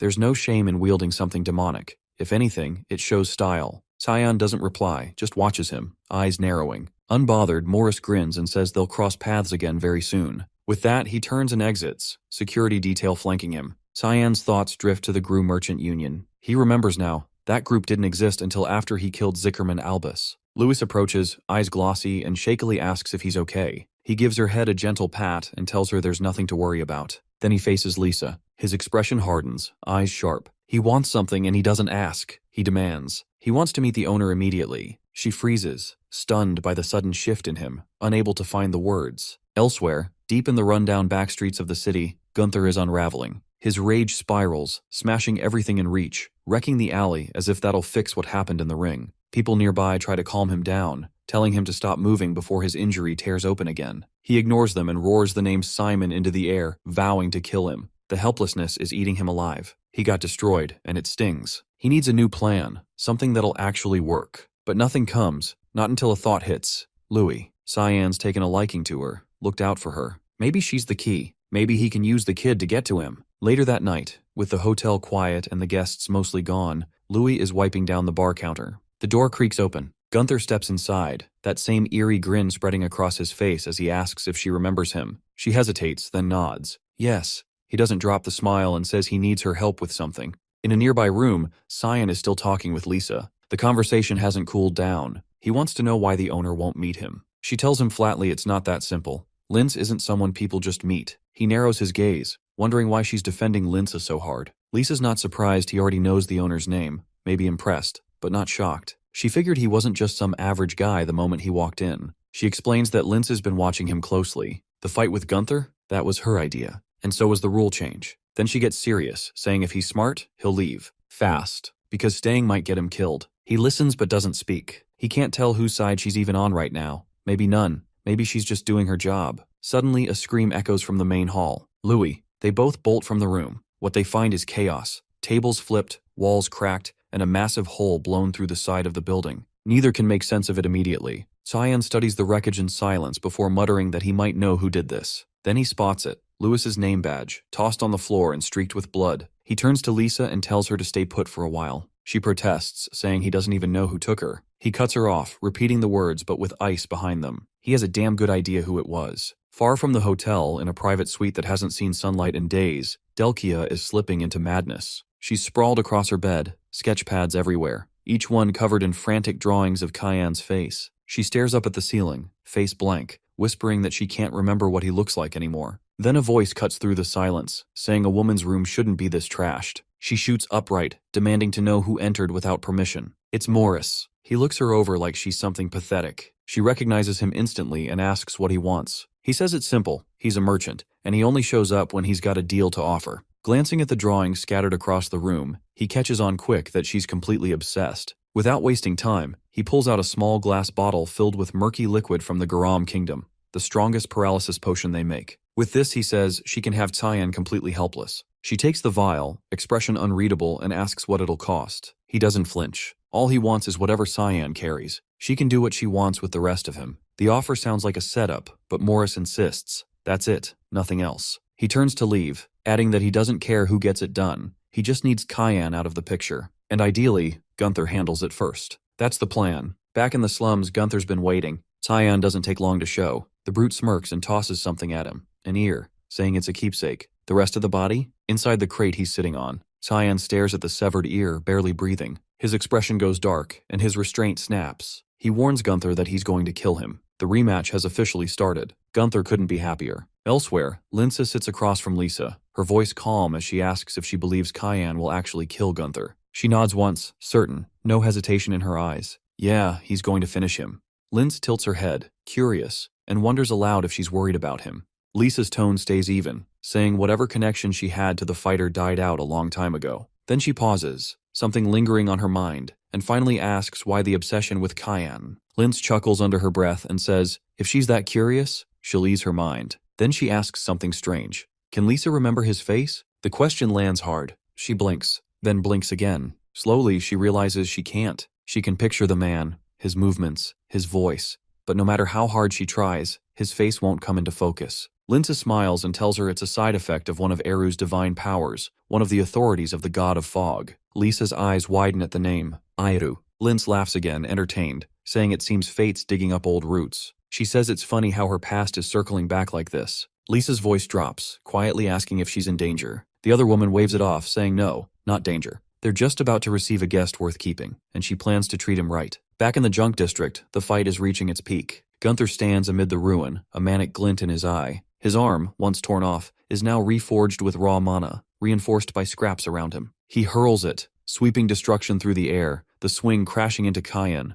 But our protagonist doesn't flinch or budge. Gunther snarls, demanding to know why he's holding back, why he isn't using the same move he pulled last time. He says if Cyan wants to win, he'd better start trying. Cyan glances down. The ground is scattered with bones, human bones. The brawler sees his look and grins, explaining it like it's nothing, saying he's been digging up corpses of people who were worthless to him. This entire pit is a junkyard. Lambaster's always been full of trash, and he and Lisa grew up buried in it, learning to crawl through garbage just to survive. He recounts how he'd fight off anyone who tried to take advantage of them, clawing, biting, punching, whatever it took. Then one day, a boy showed up. That boy took out the old junkyard boss who made their lives hell, saying he'd dropped out of Lewin Academy just to find some fun. And today's fun? Cleaning up the trash. Gunther remembers it clearly. Blood everywhere, bodies stacked like waste. The guy's name was Ashel. He recalls how the stranger walked toward them afterward, smiling, saying everything was fine now, the junk was gone, and they were safe. To this day, he still can't forget that face. That's when everything changed for him. He started looking up to Ashel, wanting to be like him, and swore he'd clean out all the garbage in Lambaster just like his idol. He started small, grew his crew, took over the junkyard himself, got into the Lambaster cage fights to make money, and ended up killing someone. He got expelled and didn't care. The guy was trash anyway, meant to be thrown out. That was the last straw for Lisa, who cut ties. Didn't bother him though. He'd already become one with the trash heap. He repeats the promise he made to himself, to scrape out every last piece of filth in this city. Cyan interrupts, telling him enough to shut up and fight. He points out that the last attack didn't leave a scratch, and if Gunther wants a shot at breaking through, he'd better push harder. The other man doesn't hesitate. This is what he's been waiting for. With a wild grin, he pulls mana from deep within, fusing metal, bone, and debris into a monstrous arm. In one hand something glows. Cyan spots it instantly. An artifact. Old. Dangerous. Gunther smirks and names it. A gravity chamber. He activates the relic, and a field slams down around Cyan, air tightening like a noose as the gravity multiplies 20-fold. He drops slightly, boots sinking into the dirt like the planet itself is trying to crush him, then launches forward while his opponent's stuck. Karam's voice cuts in, offering backup, but Cyan refuses. No need. In the blink of an eye, he tears through the field and reappears right in front of the other man. Gunther barely sees it before the punch lands, sending him airborne and spinning. Cyan jumps after him, promising to shatter every piece of him, everything except the ear. He kicks him mid-air, then finishes with a crushing blow that spikes him into the earth. The impact rattles the entire zone, scrap metal bursting from the ground as dozens of shards pierce his body. He's not getting back up. Breathing ragged, he looks at Cyan and says he always knew this is how it'd end, but he's got no regrets. He mutters that Louis will probably end up like them. Like him, like Lisa, trash. That's just how things work in this city, rules set by the one in charge. Blood fills his mouth, but he asks for one last thing, for Cyan to stop that from happening. Our boy doesn't answer, just stares, stunned, then runs to the box Gunther had been guarding. Inside, Louis lies unconscious. Time passes. Lisa arrives with a group of guards, eyes sweeping the wreckage. She sees the corpse but doesn't react much, instead ordering her team to check on Cyan. They spot him right away cradling Louis in his arms. He tells them she's not hurt, probably just asleep. Lisa approaches and asks if he's okay. He keeps his eyes on the girl, saying there's nothing she needs to worry about, just take care of her. She asks where he's headed. He rises, setting Louis down gently, and says he's got something to clean up.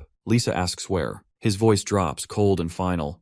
Lambaster. He's already walking. Lambaster is carved into 4 main sectors, with the infamous Lambaster cage planted squarely at its heart. To the west sprawls the junkyard, the commercial hubs stretch eastward, and the entertainment strips occupy the southern slice. The city has no official law enforcement, but there's a loosely kept order managed by the heads of each district, who handle just enough to keep things from falling apart. In the past, Cyan glances at Ashel, questioning how he plans to gain control over a place this chaotic. If this were just a regular state, they could storm in with force, but that option's off the table. Instead, he suggests going solo and taking down the district heads directly. Ashel grins, brushing off the idea, saying there's no need. The city's already on the brink of collapse. Even if they sit back and do nothing, Lambaster will still tear itself apart. They just need to show up at the right moment to claim it. Cyan eyes him, skeptical, wondering how he can be so sure. The reply is simple. He's seen it, and the rot runs deep. That confidence still nags at Cyan to this day. He'd inspected the place back then, and Ashel hadn't been wrong.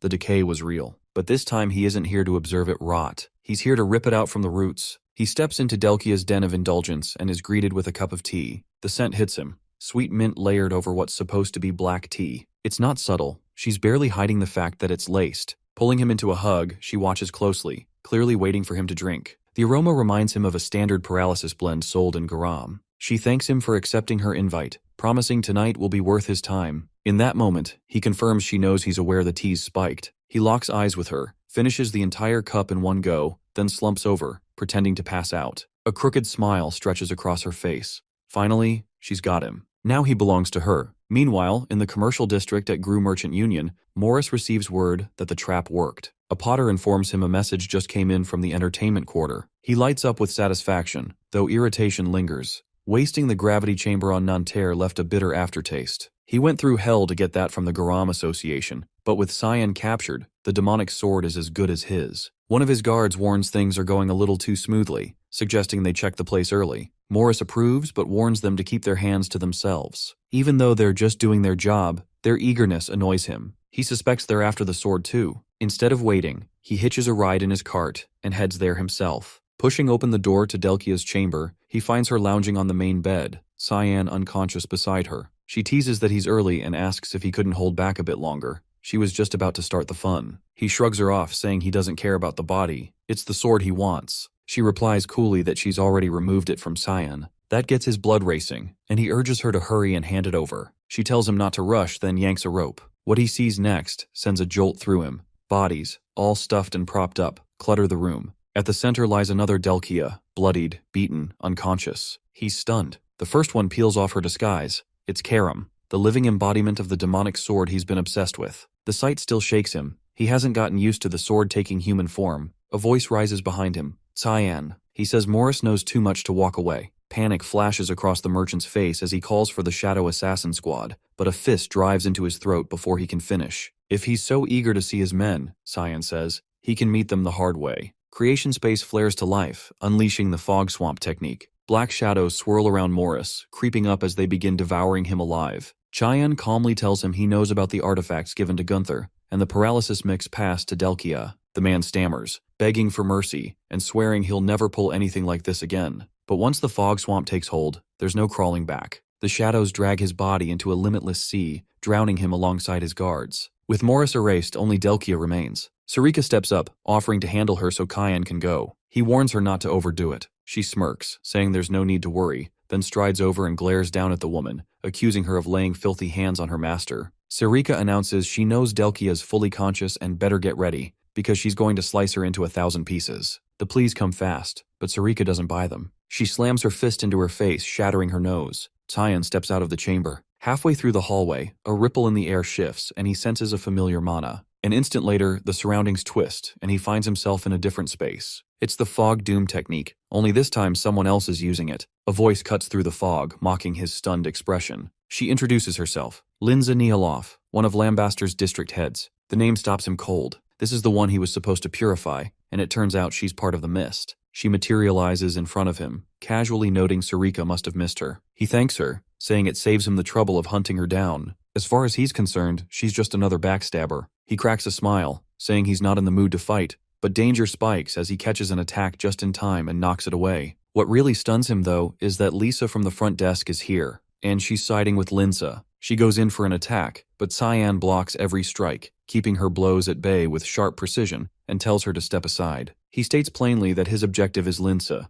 and she's not even supposed to be involved in this situation, but she isn't responding, forcing his hand. Left with no other option, he activates a hidden spell called Bloodthirst Wave, blasting her back and freezing her in place momentarily. He finds it genuinely impressive that she's able to take the hit without collapsing. Whoever trained her clearly did an outstanding job. It takes serious discipline to withstand that spell. Suddenly, she reappears behind him and speaks, saying he could have ended her just now. She asks why he didn't go through with it. He ignores the bait and questions how long she's planning to hide in this damn fog. She starts laughing like a maniac, amused, saying she's curious about Sarika's so-called disciple and wants to see how he stacks up against Lisa, the one she personally trained. He furrows his brow, genuinely confused how she even knows that much about Sarika, and wonders aloud what kind of relationship they had. She gives him a playful nudge and tells him he should be worrying about something else. The mage is now preparing a heavy-hitting spell, one strong enough to require a full wash afterward. Dozens of blades materialize and shoot toward him, but he dodges all of them, moving like wind through thread. Lisa follows up with a leaping strike from above, and in a cold, cutting voice, tells him she's cut off all ties with Gunther, but he still needs to pay for ripping away the final piece of her bloodline. He locks onto her eyes and immediately spots it. Her mind's been tampered with. Looks like someone implanted a shadow-based persona using a memory shard and layered it with rage. Closing in on him like this, though, that was her first and last mistake. He seizes her by the neck, completely freezing her movement, and then with a swift, deliberate motion, knocks her out clean with a hit to the head. The moment she drops, it's just him and Linza, standing alone in this artificial fog dimension. He calls out to her, asking her to quit hiding. She steps forward, laughing, and says he should have figured it out by now. This fog isn't just around them, it's a domain formed from her own will. He says it's surprising enough to find out she's part of the mist, but what really makes it worse is that she's both a traitor and a damn thief. She tilts her head and casually asks what exactly he's accusing her of stealing. He points straight at her hand and calls her out. That ring she was wearing earlier is an Antbari artifact, a tool that absorbs basically anything, whether that's raw mana or divine energy. She used it to fake her identity as a mist. He smirks, ridiculing her without holding back, calling her nothing but a knockoff, a fraud wearing borrowed power. That pisses her off. Her composure cracks, and she unleashes a forbidden spell, but what she doesn't realize is that she's walked right into his trap. She taps into the power of the Black Fog God and summons Absolute Flag, her trump card. The fog bends into a sealed sphere, locking them into an isolated pocket space. Within this space, only she has freedom to move. This world is hers. But then, a new voice breaks in. Karam, sharp and sudden, calling out that she's finally located it. A tear rips open across the rail, and through that tear steps Kira, calm and ready, asking if Lince is really aiming for her master. Lince freezes completely, eyes wide in shock. She just watched someone slice open her domain like it was made of paper. She can't believe it. Kira's power is rivaling that of the Black Fog God. Her brain stalls trying to process it. Excluding Uru, there's only ever been one person who could pull this off, and there she is, the blade-turned being. With a calm, vicious glint, Kira playfully asks how many parts Lince wants to be cut into. She snaps her fingers and tears down the entire fog barrier with a single gesture. The woman stumbles back, mouth open,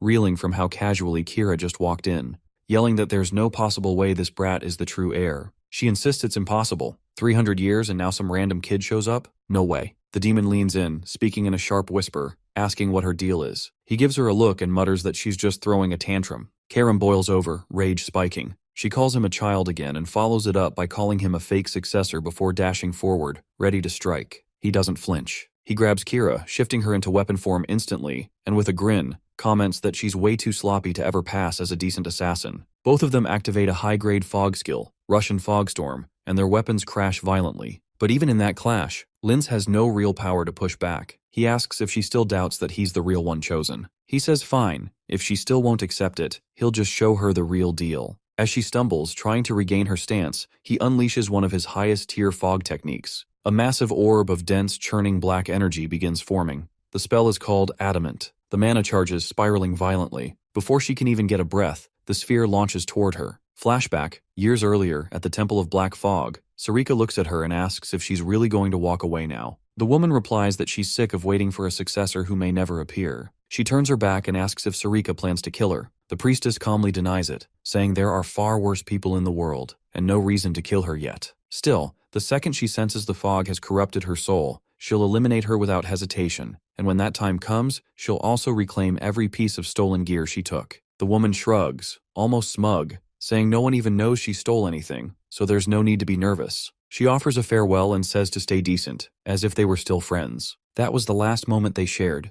She left behind an empire's shadow and built a faction in secret, her goal being to create a system where strength got noticed. She didn't want to rot in silence waiting for someone else's legacy. She truly believed she could have been the chosen one herself. And now, this is where it ends. Half her body is burned away, completely gone from the blast. She didn't have a prayer of dodging it. She drops to her knees, breath shallow, life slipping. She asks him to pass a message to Sarika, tell her she was wrong, and finish it. He honors the request. Using her own fog, he dissolves what's left of her body in silence. No one sees their downfall coming. Not hers. Not even his. Following Lince's death, her domain begins to unravel and dissipate. As a result, it collapses into a space just outside the hotel, cutting down the time Cyan would have otherwise spent traveling. Lisa breaks the silence, asking why he let her live. After all, she had tried to kill him and clearly knew far too much about the mist. There was no logical reason for her to still be breathing. In a detached tone, he asks whether she plans to report what she knows. She firmly says no. That's enough for him. He says she's free to go. Bewildered, she asks what she's meant to do now. Before he can respond, the door bursts open and Louis rushes in, calling out her name in a panic. The girl is nearly in tears, saying how scared she was when Lisa suddenly disappeared. Lisa gently assures her she's fine, asking if she's hurt. Louis says she doesn't care about that. She just doesn't want to be left alone again. Lisa had been the kindest person she had ever met, and she begs her not to vanish again. Cheyenne tells her she's just found her new role, The district of Forva has no managers left, so she should take over and make sure Louis grows up better than either she or Gunther ever did. Lisa silently nods in understanding. He bends down and pats Louis on the head, telling her to listen to Lisa's guidance. Louis then asks if he's leaving. He confirms, saying he has to check out. Lisa follows with a question. Will he come back? He answers with a maybe, but deep down, he hopes he never has to witness what he saw in that place again. He heads back to the Fog Temple to follow up on Sarika's mission regarding Lin's. When he arrives, she seems surprised that he managed to purify Lin's Nihil.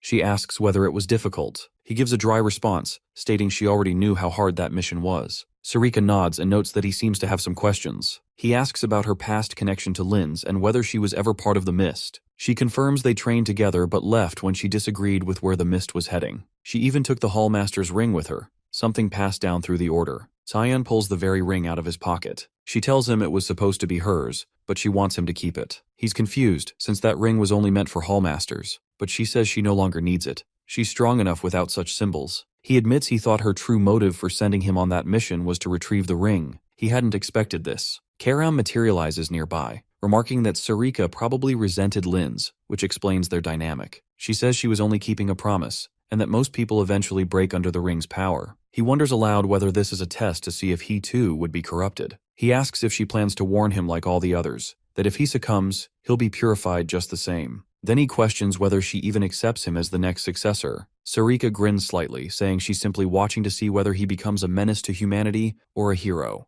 Testing a successor is a tradition. She even admits Karam may have chosen wrong. The spirit reacts with anger, but Cyan remains composed. He understands what she means. Days pass. At Lewin Academy, in the dean's office, the administrator is in conversation with a newcomer. With instructor Nella's sudden disappearance, student anxiety has risen. He acknowledges the weight the new appointee carries, but expresses faith in him. The man responds calmly, promising to be understanding toward the students. This is Boris, the newly appointed substitute instructor. Once the meeting wraps up, he excuses himself to tour the academy, but the dean watches him go, sensing something odd in his demeanor. A moment later, Sarika enters the office, apologizing for being late. She was responding to the dean's earlier summons. Boris greets her, introducing himself formally. As he speaks, she immediately senses his ominous aura and the unmistakable stench of blood clinging to him. He radiates danger. The dean mentions that Boris comes from the capital and privately asks her to keep watch over him. Though polite and skilled, there's something unsettling about him. She agrees. That level of blood on someone can't be washed off. It clings, thick and permanent, like the scent of death walking in a man's skin.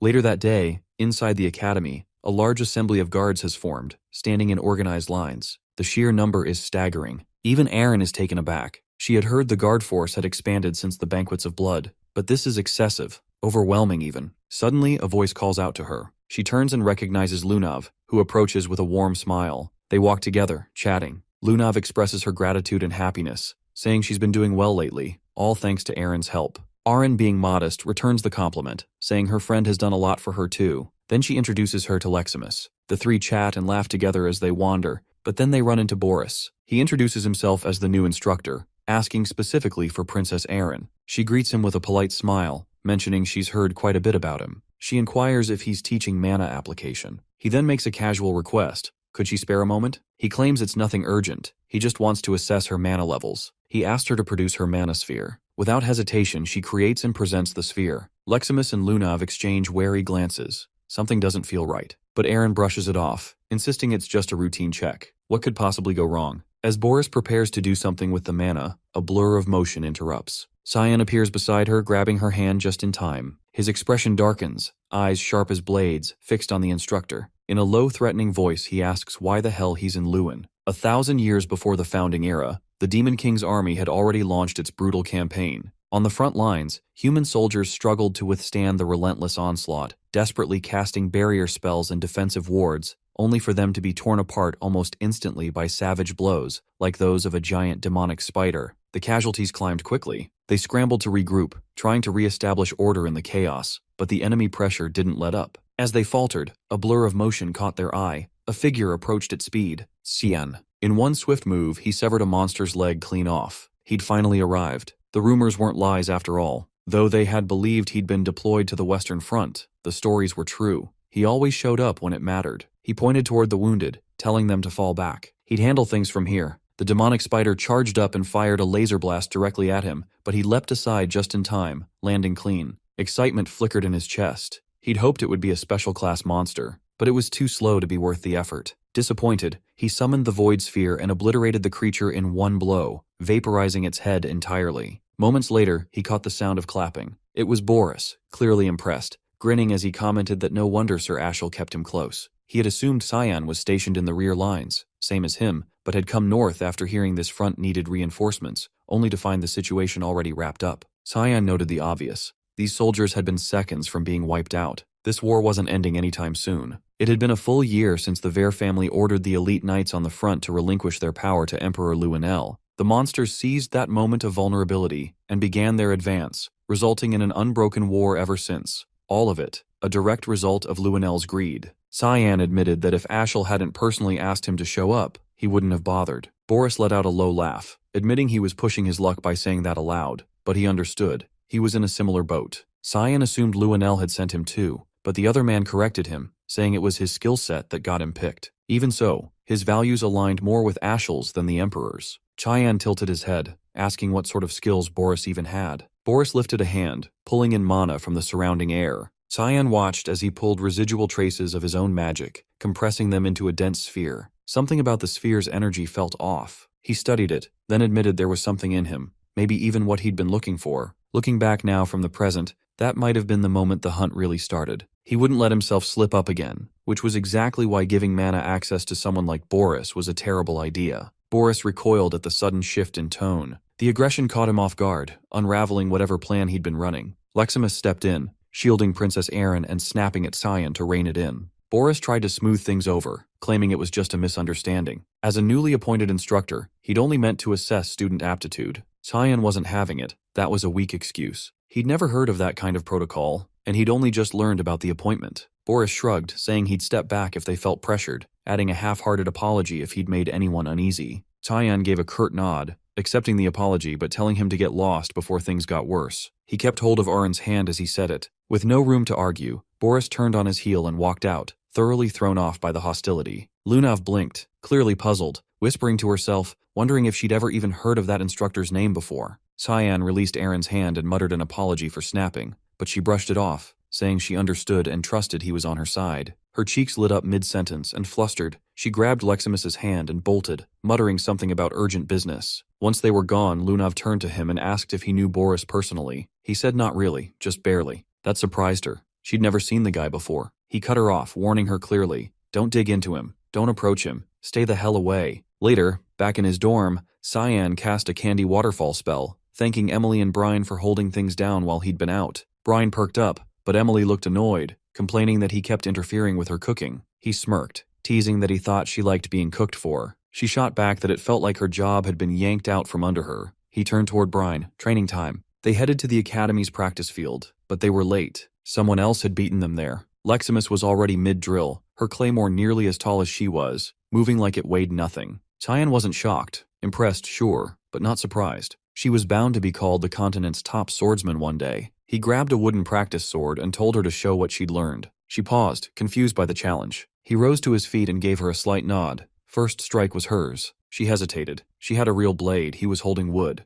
That didn't feel fair, but before she could finish the thought, he lunged at her. She barely managed to parry, rattled by how a wooden weapon could hit that hard. He adjusted her stance, correcting her form. Leximus grit her teeth and launched back at him, warning she wasn't going easy anymore. She charged at him, swinging hard, but he intercepted every strike without breaking a sweat, redirecting each blow with practiced precision. As he parried, he casually threw in a few compliments, admitting he was genuinely surprised at how far she'd come. His tone shifted as he started messing with her, poking at her rhythm, asking if that was really all she had. He told her to stop holding back, to come at him like she actually meant to kill him. She kept going, attack after attack, her breathing picking up. Fatigue crept in, but she refused to let up, still unable to close the distance or land a single cut. Desperate for an opening, she leapt high, aiming from above, but he cut her off midair, slamming her back to the ground. The spar ended with her on the floor, and his sword aimed straight at her face, making it clear who the winner was. He pointed out the obvious. Letting her emotions spiral opened up a dozen weak spots, all of which he had just exploited. She dropped her voice,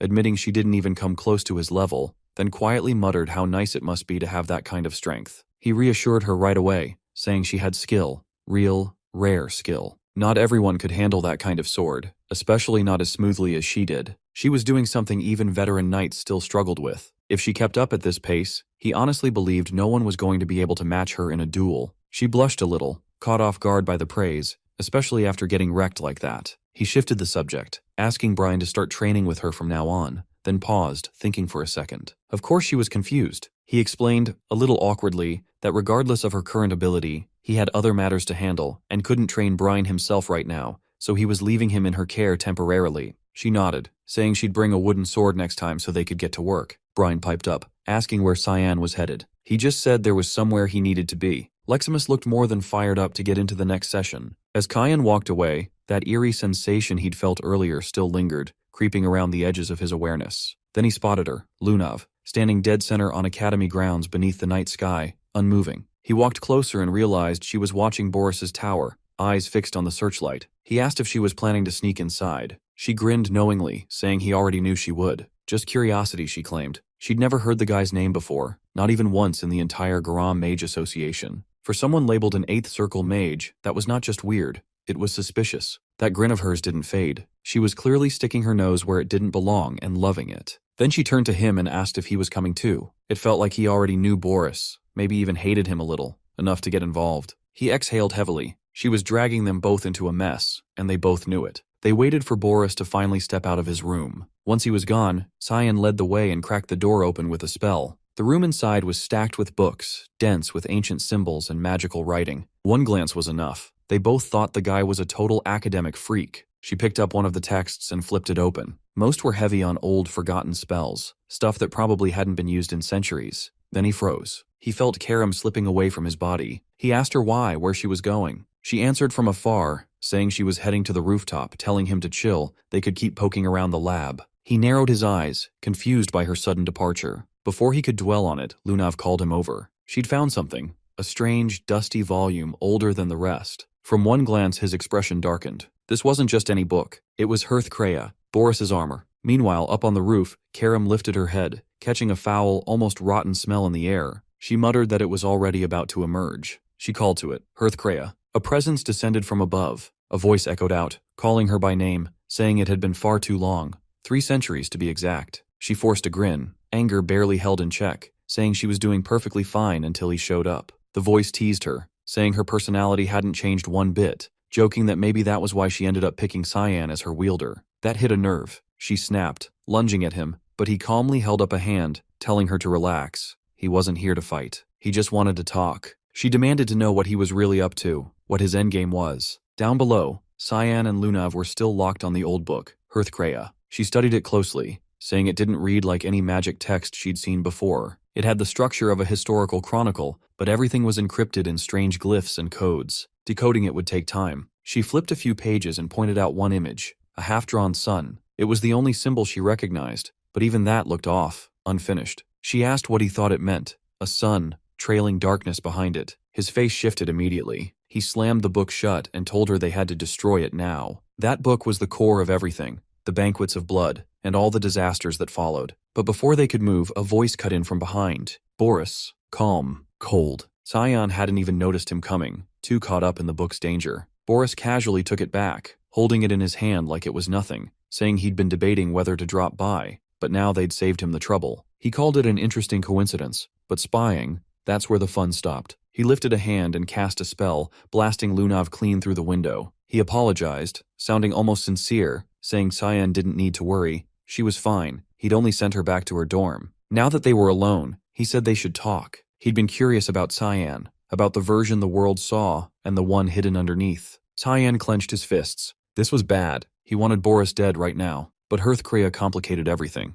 The timing was awful. Karam was still gone. Cut to Karam now lying stretched out on the roof tiles. Hearth-Kreia, or what was inside it, spoke again, asking what she thought it all meant. He told her that the one he served wasn't just powerful, he was chosen, blessed by a god. That meant she was already on the losing side. She didn't blink, didn't care, saying she was a demonic sword, not one of Lumendel's lackeys. She wasn't turning on her wielder just because some divine clown said so. He shrugged, saying that was fine. There were ways around that. If she took over Cyan's body, became the wielder herself, she'd be even more dangerous. She laughed, low and sharp, calling the idea stupid and asking what half-baked schemes they were even trying to run this time. Good versus evil, light clashing with darkness, creation opposed by destruction, dualities locked in an endless cycle of conflict. And as always, light wins in the end. That's how the story wraps up, just like all the others. It's been 300 years since the war between gods and demons reached its final blow. Life on the surface is thriving like never before, but gradually the world is moving on. The old legends are fading. Reverence has turned to apathy,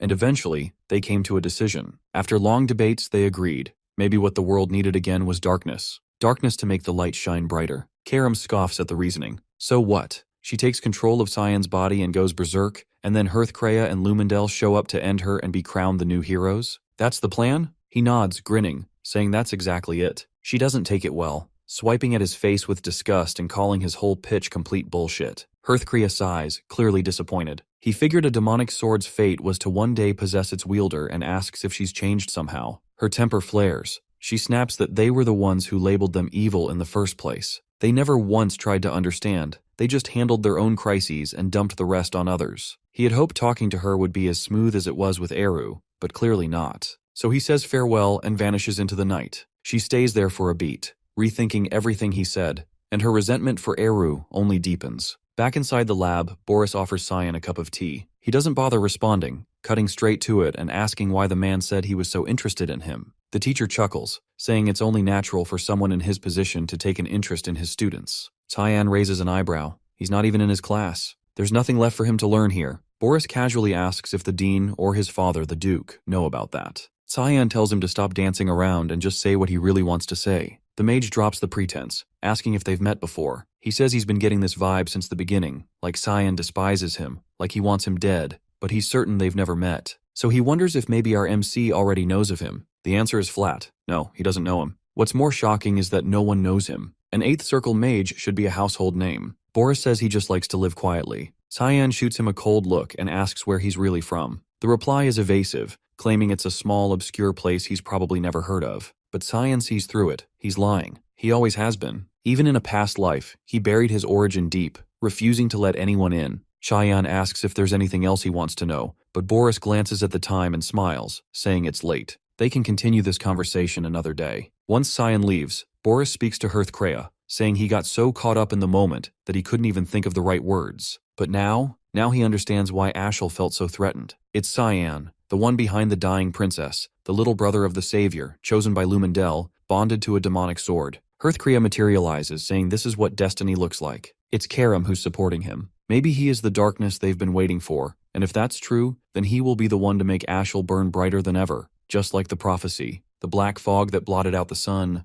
the savior's bitterness will soon surface. Karam heads to the Hall of the Black Fog. Eru looks up, surprised to see her arriving alone, and asks what brings her here. She doesn't waste time, asking if he really doesn't know, telling him she just ran into Hearthcrea, didn't even know he was that close. His expression darkens, asking if the other god tried anything, but she isn't buying his act, saying he already knows everything. So why isn't he doing anything about it? They're the ones being pushed out. He tells her there's nowhere lower than where he's already fallen. He has nothing left to lose. Her voice rises, saying they're trying to use her and Cyan. Eru asks if that's truly what she wants, to protect Cyan. Then he grants her the right, giving her an official decree. All the mist will move with her, she and Cyan together. She asks him if he's really not going to act himself, if something happened between him and Lumendel. He says every decision he's made for her sake. She turns away, saying she's tired of hearing his pitiful justifications. Skolden has turned him into a recluse, a coward, and she walks out of the hall. Elsewhere, a priest finishes a blessing over Alice. She's kneeling as a proxy of Lumendel, pledging herself to the great god of light. The priest asks if she's truly ready to become a beacon in this cruel world, ready to take the front lines, to fight, to die. He calls her by full name. She accepts the vow, pledging herself to Lumendel's cause. Her expression is composed, but her heart isn't fully settled. Is this really the path she should take? Lately, the Empire's been conscripting all its strongest into the Knights' solidarity, tossing them onto the front lines. Even during disasters like the Banquet of Blood, the Royal Guard had no way to respond. She's dreamed of joining the Knights of Light for years, but maybe what she needs to protect isn't out on the battlefield. Maybe it's somewhere else. A voice cuts in. Someone congratulates her from behind. Cecilia. Alice quickly apologizes, saying she should start calling her by name now, since she's just a novice knight. Cecilia laughs, waving it off, saying she can call her normally, at least when it's just the two of them. Alice bows politely, saying she still sees her as a senior and should show respect. They walk together, chatting on a bench. Alice admits she's worried, afraid she may have chosen wrong. Cecilia faces her seriously, saying that's impossible. She's known her too long to believe she'd ever pick the wrong path. Alice confesses she's still torn. The screams from that day, the ones begging for help, still haunt her. Her companion's voice sharpens, saying there's only one way to be sure. Only one way to know if the front lines are where she's meant to be. Alice leans in asking how. Cecilia tells her to come with her. When she heads there, join her. That's how she'll find out. They talk. Villiard has given them a mission, a serious one. Their first real assignment. Alice's eyes widen. Her own father? She hadn't expected that. Brian looked like he was gearing up for something major. Emily noticed the sudden urgency and asked where he was off to in such a rush. He shrugged, admitting he had no idea. Cyan told him to get ready, so he did. Nana, sounding unsure, asked if this meant they wouldn't see him for a while. Just then, Cyan stepped into the room and assured her it wouldn't be that long, so there was no need to stress. He turned to Brian, asking if he was all set for the trip and where they were headed. The reply came. Their destination was the Valley of Lamia. At the sound of the name, Emily's expression shifted. She recognized it instantly. It was the same place they had visited last time. Curious, she asked how they were even planning to get there. It was absurdly far. He activated a portal using the ring gifted to him by the Hallmaster, saying this would make the trip quick. They needed to move fast. This was the day Alice was supposed to die. Meanwhile, Alice and Cecilia had finally made it to the front lines. Their commander informed her they'd reached their post at last. He acknowledged the tough road she had taken to get there, expressing pride in her role as one of the Knights of Light. She remained modest, replying that she still had a lot to learn. Sliding down from her horse, she mentioned the Duke was waiting for them now. She took her place behind her father, addressing him with formal courtesy and stating she had come in response to his summons. He let her know that today, the second, third, and fourth princesses were all expected to arrive, and she needed to prepare accordingly. She nodded her agreement. He was exactly as cold as she remembered. Soon after, the group spotted the royal guards approaching from the distance. The entourage had finally shown up. Among them were the third prince, Fabian Severus, and the fourth prince, Neruvian Severus. Both looked visibly bothered and unimpressed by their surroundings. The second princess, Violet Severus, offered thanks for all their efforts. The Duke stepped forward, introduced himself properly, and greeted the royals. Neruvian, clearly impatient, complained that they should just get this over with and leave. This visit was purely symbolic anyway. Fabian remarked that no monsters were going to ambush them out of nowhere. The Duke reassured him that the creatures stationed at the rear were minor threats at best. Besides, their top knight was with them, so they were in safe hands. Ashel emerged right then, noting it had been a long while since he'd seen his father. The older man eyed him with pride, expressing confidence in his ability to handle the job. Fabian gave him direct orders to wipe the enemies out before they even got close. Unlike him, their corpses held actual value. The princess shifted focus, asking about Luenel. He wasn't one to skip official visits like this. Ashel replied that Luenel had handed the task off to him due to pressing matters elsewhere. Though still unsure, she didn't push it, remarking that she was lucky to have him as her bodyguard instead. Alice shared the confusion silently. Ashel was always seen guarding the first prince, yet here he was, standing beside the royal daughters. She decided to dismiss it as coincidence. He met her gaze, mentioning he'd heard she joined the Knights of Light at the top of her class. His stare carried a chilling, almost violent intensity, and he congratulated her. The look unsettled her. His eyes held a menace she recognized. It reminded her of her 9th birthday, or close to it. Back then, he had gifted her a magical scroll. It was a 4th-star spell, far beyond what she could use at the time, clearly meant for later. Years passed, and once she gained her 4th star of mana, she recalled the scroll and prepared to activate it. But just before she could, Cecilia had stopped her, telling her it was a summoning spell, one that would have unleashed a mid-tier monster. If she had triggered that scroll, it likely would have ended with her dead. Now she couldn't shake the thought that he might have known exactly what would happen when he gave it to her. Her suspicions about him only kept growing. The royal convoy, along with their army escort, began moving toward the battlefield. Neruvian questioned why Luenel had sent him to them. Fabian muttered that the whole thing felt sketchy, maybe even deliberate. Someone like him getting slotted in as their personal guard? Definitely worth raising eyebrows. The princess cut in, reminding them that they already knew the kind of person Luenel was. If they didn't want to wind up dead, they'd better stay alert. Suddenly, the caravan ground to a stop. Everyone stepped out to check what was going on. They saw Alice sprinting toward them, panicked, yelling about screaming. An ambush had begun. They needed to get out now. The attack came from a rare creature, a Tsaraerk. The ground dragon let out a piercing roar, sending a wave that hurled soldiers backward. The guards didn't stand a chance. Alice rushed to pull the princesses out of danger. The beast's tail came crashing down, aiming to smash through the guard lines, but she summoned a mana shield to block it. The barrier gave just enough time for the princesses to escape.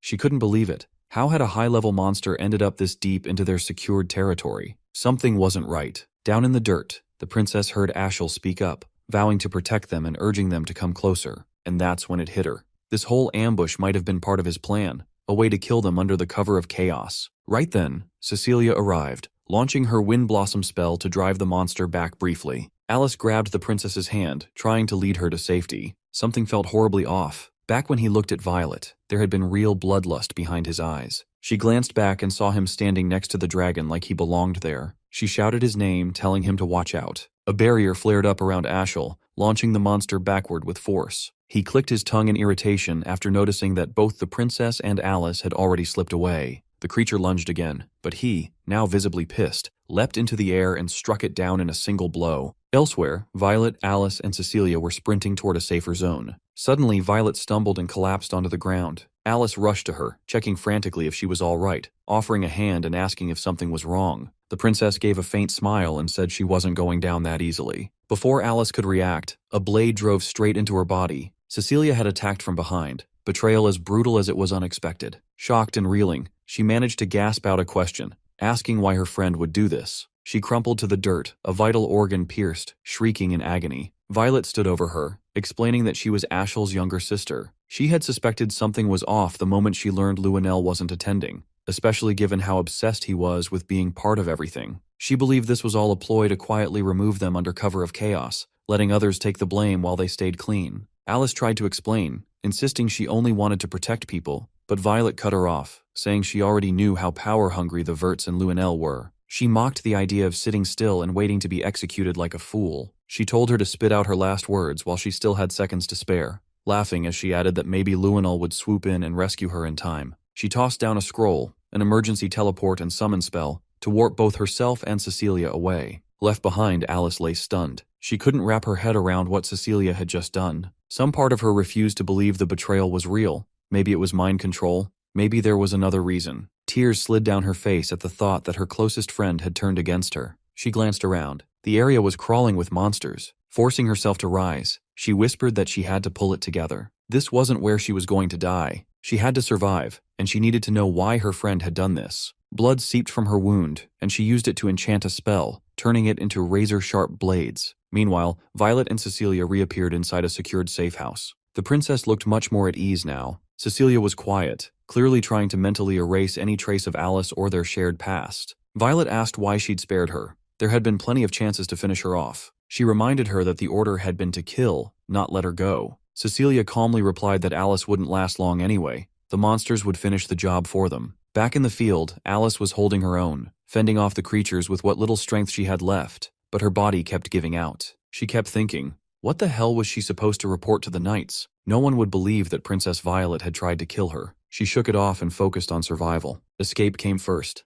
Then she turned and saw it, a lava salamander. Not just any beast, but a top-tier monster. If she didn't get out now, she was toast. The salamander began charging a fiery blast straight at her. Her body wouldn't even twitch. Right before it unleashed the attack, Cyan materialized, slicing through the creature mid-charge with rushing fog sword. The beast hit the ground hard, molten lava bursting from its body on impact. Brine rushed in, catching her mid-collapse and helping her escape to safety. She looked up at him, realizing that if he was here, Cyan had to be nearby. Suddenly, her salamander-affected arm got hit. The two of them ducked behind a rock as lava exploded around them. Before the flames could reach, Karam appeared, summoning a lava wall to shield them. She shouted at Cyan to take out the rest of the monsters. Alice was still stunned by the events, unable to process everything that had just gone down. He leapt forward and unleashed Void Sphere, wiping out all remaining threats in one strike. Once the chaos had cleared, she stepped toward him. She'd suspected the truth for a while now, but seeing it confirmed in front of her hit hard. She reached for the mask and pulled it away. Her eyes welled up. She saw his face. Brian stayed focused, hands glowing faintly as he tried to seal up the gash on Alice's side, while Cyan crouched nearby, attempting to walk her through the truth behind everything. He explained that Cecilia hadn't been acting on her own. She had been planted by Princess Violet from the start. She muttered that she hadn't realized until just now, and admitted bitterly it made her feel like an idiot. Even so, she still intended to move forward with her plan, to erase her family's legacy, no matter what. He cut in, telling her none of this was on her. The blame sat squarely on Cecilia, Violet, and Ashel. She blinked in shock, asking if Ashel had really been the one pulling the strings behind all this, and whether Cyan knew something about it. After all, this whole mess traced back to their father. He didn't hesitate. He was sure Ashel had pushed the idea onto their father, and she knew just how far he was willing to go when it came to him. She stared, puzzled, asking why someone would go that far for his sake. Cyan told her flatly it was so Ashel could be the one to shape the family's legacy as he saw fit. Her expression darkened, twisted with fury. She couldn't believe he'd go as far as murdering his own sister over something so meaningless. Her knees buckled, and she dropped down, still not fully healed, still worn out. She looked up, voice low, asking if he was absolutely certain about Ashel. She'd thought she was the only one who'd sensed something was off, but Cyan had noticed too. She warned him their father and the others had to be kept out of this for now. Whatever this was, Ashel had a secret weapon she didn't. During the earlier fight, something had felt wrong, like an unseen force was shielding him. Cyan's eyes narrowed. That sensation was way too familiar. He'd felt it once before, in another life, at the moment he tried to strike him down. Something had stopped him before his blade could land. He still didn't know what the hell it was. Some force that reached past the body, messing with the soul. A cursed sword? Something darker? Only one explanation made sense. He said they were out of time and needed to speak to their father now. She nodded, but he shook his head. Their father wouldn't believe them. Not a chance, she pleaded, saying if they both came forward without delay, maybe he'd actually listen. His tone shifted, serious now. He told her to trust him. If she acted recklessly and things went sideways, the entire Knights of Light could turn on them. In his last life, Ashel had always been the Golden One. Everyone had adored him, looked up to him like he was sent from the heavens. Even Cyan had once followed him without question.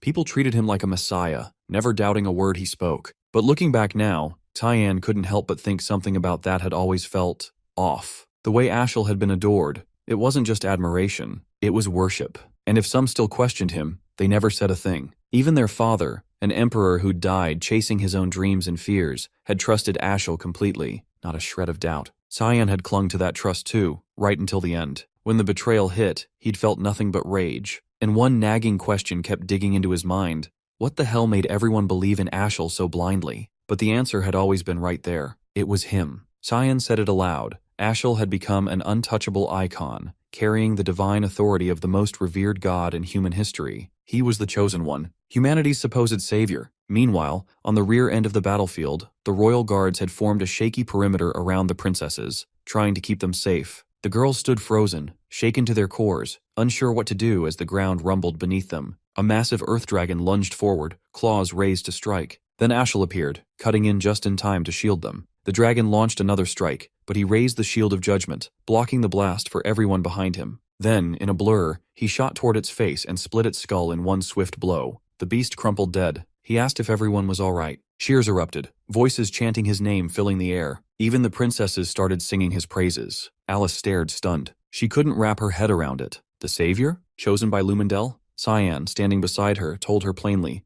Lumendel hadn't chosen based on character. He just needed a savior. That's it. And since Ashel had been chosen by the supreme god himself, denying it now was basically heresy. She'd risk turning the whole church of Lumendel against her. A weight settled behind her eyes, a slow, sinking disappointment. She'd placed her faith in Lumendel her whole life. And now, this. She turned to Cyan, asking how he even knew all of this. He avoided her gaze, telling her he couldn't say. Not yet. He'd already interfered too much. She placed a hand on his shoulder, steady. She trusted him completely. If he couldn't say, there had to be a reason. But one day, she said, he needed to tell her. He didn't have to carry it alone. Then she pivoted toward Brine, giving him a small nod of thanks for patching her up. Cyan looked at her, asking what she planned to do next. She didn't hesitate. First, she had to deal with this mess. That meant finding Cecilia. She needed to hear the truth straight from her. He offered a hand, literally, summoning a porcelain gate pointing to Cecilia's last known location. Back at Violet's safe house, Cecilia suddenly felt a strange mana signature ripple through the air.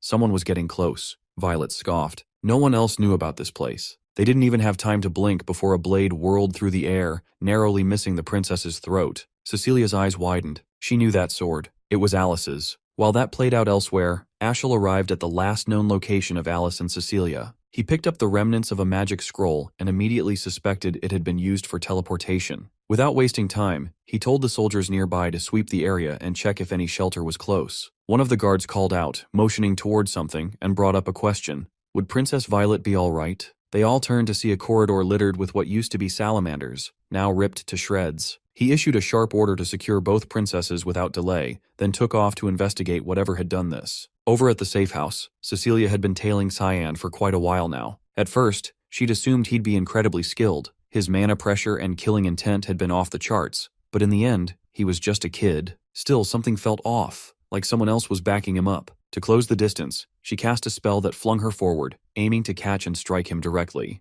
But just before contact, he vanished right out of her range, slipping past her blade like smoke. She barked out a question, asking where the hell he'd learned to move like that. Nothing from her world matched it. He didn't respond, not a single sound. She pressed on, demanding to know about the sword and whether he'd saved Alice, but again, nothing. He stood there, wordless. Frustrated, she amped up her speed, attacking in bursts, slicing in from all sides as she circled him. She thought to herself that only a handful in the Knight's Order could keep pace with her, and this kid was managing it. When she leapt to attack from above, he slipped away again like she was moving in slow motion. That's when it hit her. He was faster. Not a little, a lot. And he still hadn't drawn his weapon. The fact that he didn't even bother made her snap. Her temper flared, and she lunged from behind, gripping a jagged rock, going straight for his blind spot. He tanked it without flinching. Before she could blink, he conjured a void sphere, calm as ever, layering it with an obsession spell. The moment it connected, her body started unraveling from the inside. Crashing to her knees, she knew she was done. Pathetic, she called it. A humiliating way to go out.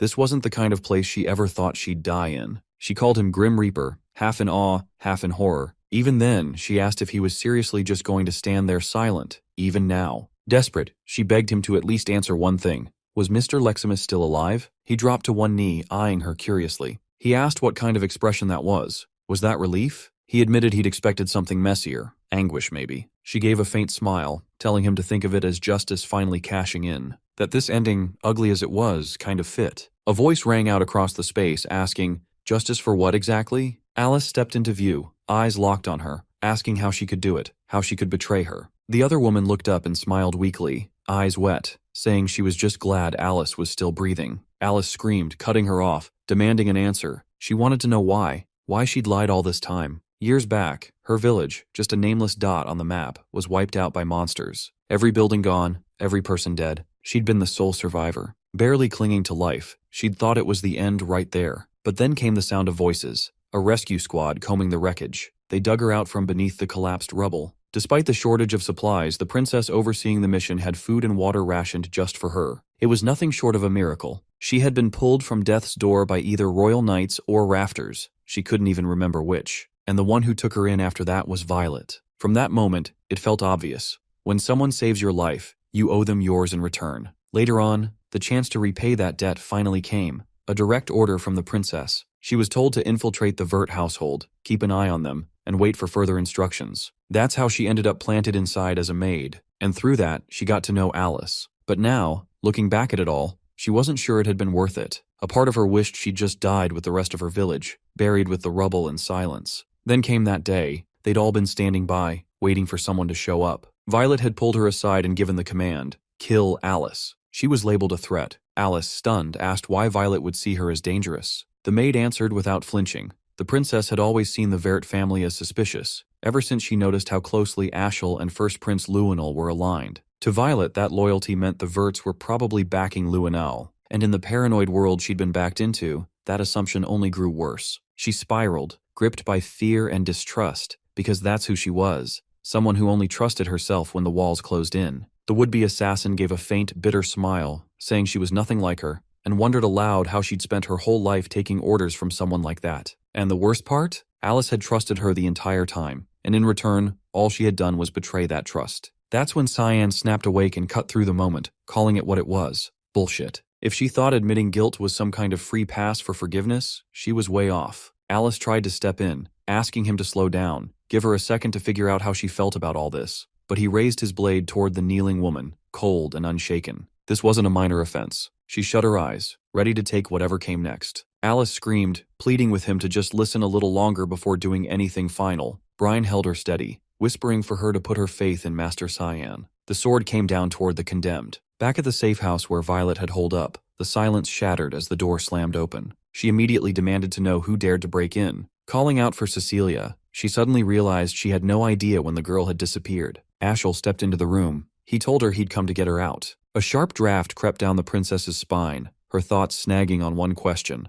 How the hell did he manage to track her here? She flashed a calm, almost mocking smile, noting how he was practically radiating intent to murder. With a sharp edge to her voice, she called him out for barging in uninvited, tossing in how insanely rude it was. He met her gaze, voice level and frosty, admitting outright that killing her was on the to-do list, and that Fabian, Neruvan, and she were all supposed to be casualties, taken out by the monster. She threw it back at him. There was no way in hell he could walk away from something like that without consequences. Her hand went for a teleport scroll, but he shredded it mid-move, coldly stating that he wasn't finished here. She asked if he was seriously planning to carry that scheme all the way through. He answered with a shrug of uncertainty. Maybe, maybe not. Her eyes scanned the room, and that's when she spotted Cecilia's blade jammed into the wall. He demanded to know where his sister was. She hit him with it. She killed her. She admitted she wasn't entirely convinced the girl was working with Luinen, but blood was blood, and that was enough. Still, no regrets. Then she flipped the question back. What now? Was he here to avenge her? He shut that down, saying he was rethinking the whole strategy altogether. He commented on her composure, how she was keeping it together while dealing with threats she didn't fully trust. Cutting off loose ends like that was a smart call, and he was honestly impressed. She wasn't like Prince Luinol, not even close. That rattled her. She stared, wide-eyed, unsure how he could talk about his own sister like it meant nothing, unsure what his angle even was. He stepped in closer, saying the whole thing was doomed anyway. He planned to report to Luinol and tell him straight up. It all fell apart. She instinctively moved back, asking what the hell he wanted from her. He proposed she side with Enon and join his plan. She raised an eyebrow, confused. Wasn't he backing Luinol? He threw her a casual smile like it was obvious. No one said they were allies. They were just in it for mutual gain, nothing deeper. She sat down on the edge of the bed, skeptical, not buying it. He answered without blinking. Believe it or not, Luinol was part of the plan. She smirked, asking if this was about taking over the Empire, because if it was, she wasn't getting involved. He turned his back, saying he didn't give a shit who ended up ruling. His real mission was bigger. Wipe out evil completely. Strip it from every corner of the world. She laughed under her breath, thinking he was full of crap. But something shifted in the air, and he picked up on it instantly. Evil had just made its presence known. A warped, malicious mana flooded the space, sending chills straight through his bones. Was it bloodlust? It sure felt like it. Whatever it was, he'd never sensed anything like it before. The room suddenly tore apart. Walls, ceiling, all of it, getting pulled into the churning dark energy of the manosphere, the void sphere. Ashel locked eyes on it, frozen. He waited, expecting something, anything, but Cyan didn't hesitate. He launched forward and struck. The other man reacted just in time, redirecting the blow at the last second. He demanded to know who Cyan was. The swordsman responded without blinking. He was the evil Ashel had been chasing, and also the one who'd bring his end. Their blades crashed together, the two of them clashing hard, ricocheting across the space with such force it sent shockwaves, even catching the princess in the crossfire. Ashel threw up a mana barrier around her, shielding her from the fight, and moved her away from the destruction as the safe house started to tear apart. The next hit sent him flying, thrown far off course. She called out, checking if he was okay, but he was barely keeping pace. Cyan's pressure was relentless. He pushed back with a full-force attack, loaded with adamant energy, and hurled it toward his opponent. Ashel followed up with an Escalon incantation, slicing the manosphere clean in two. The split protected them both, briefly. Cyan teleported behind him in a blur, catching him off guard. No time to counter, no chance to dodge. He went for a finishing blow, but right before the sword connected, a glowing shield activated and blocked it. Karam let out a guttural scream, like something had just torn straight through her. Cyan froze, thrown back by the force of the same barrier. The mage turned to her, watching closely.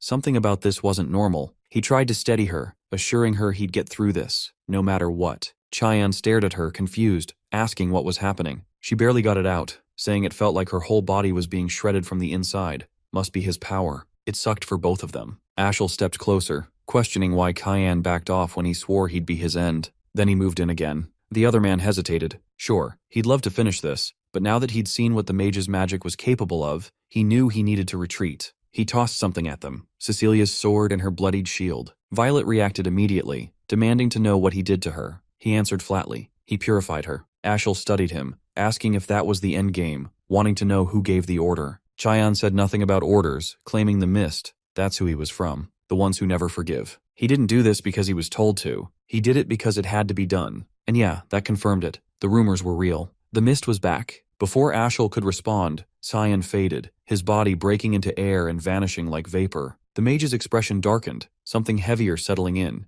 The realization hit. The mist had been sabotaging him from the beginning. Later, far from the battlefield, Karam was still curled up in pain. She admitted it. She honestly thought she'd die back there. Cyan asked if it still hurt that much. She nodded, struggling through the words, saying it was the worst pain she'd ever felt. Even if they wanted to take him down, they couldn't touch him. And this was way more tangled than she ever imagined. He said there might be a way through. Then he revealed it, Durandark's elemental stone, the purity of the gods. It was just a theory, but he believed this could give them a shot. She grabbed his hand, pleading with him not to do it. She knew the risk. This could kill him. He knew too. It was dangerous as hell, but it was the only viable path. He had people to protect, and he refused to repeat the mistakes of his past. If the enemy's strength was absurd, then he'd just have to become absurdly strong too. After a while, Cecilia finally prepared to depart. Before leaving, Alice handed her a small token, Marianne's token. Access to the spirit realm was tightly controlled, but with it, she would be able to enter Fruina without issue. Alice warned her to stay alert. Tears spilled down the knight's cheeks as she thanked her profusely, voice trembling with apologies. Alice turned away coldly, making it clear she hadn't forgiven her, warning never to show her face again. Cecilia nodded, understanding the severity, and said she would be going now. Without another word, she left immediately. Nearby, Cyan and Karam had observed everything. The demon asked if he was certain it was okay to just let her walk away like that, insisting it would be better to kill her now. He responded that in his past life, he had already ended her. Reflecting on it, he realized it wasn't necessary. She was already shattered by the guilt of killing his sister. This time he had eased some of that burden. He was confident she would repay this debt eventually. Hours earlier, when he struck her, he had only wounded her shoulder. He remarked that she had died once just now, but he spared her life, warning he would collect his due later and instructing her to stay hidden until summoned. She remained puzzled about why he spared her instead of finishing her off immediately, as if he could see the future. It felt like he foresaw a moment when she could make amends, and if that time arrived, she vowed to pay him back with her life. Karam kept watching him, asking if he was unwell or something, noting how unexpectedly soft he had become lately. Alice approached, and Karam asked if she had already sent the knight off. She nodded, crediting her for it. Alice apologized for being late, but thanked the demon for saving her previously. She thought quietly that maybe she could get along with the demonic sword.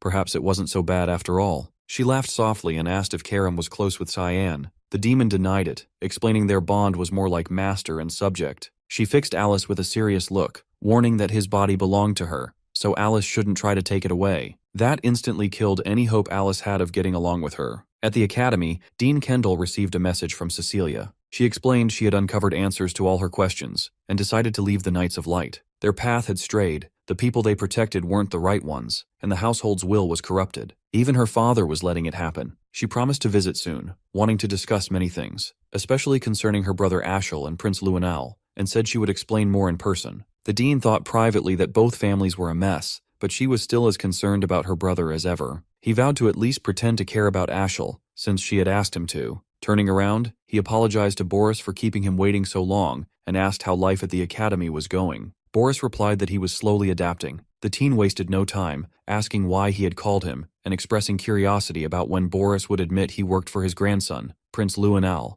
and whether there was a reason he had been hiding it. Boris smiled, saying he wasn't hiding anything. It simply didn't relate to his work there. The teen leaned in, serious, asking what purpose he actually had there. Boris answered that he was searching for someone. When pressed if he had found that person yet, he confidently claimed he believed he had. Kundal interrupted, telling him to stop and warning that if the person Boris was after was Cyan, he should give up whatever he was planning. Kundal's aura darkened ominously. Boris felt the threat but respected his determination. Afterward, he retreated to a secluded spot to write a message, noting he hadn't expected such a reaction from Kundal and commenting that Cyan had impressive connections, becoming more intriguing by the minute. He sent the scroll skyward. Hithkria asked what the plan was now, warning that if another human got involved, things would get harder. Boris assured him he knew, and there was no need to worry. Hithkria cautioned that Karam wasn't like him. She had a physical form. Boris comforted him, saying he just needed to sever her connections first, and that it was under control. Suddenly, Hallmaster Sarika answered his summons, asking why he wanted to meet. Boris thanked her for coming.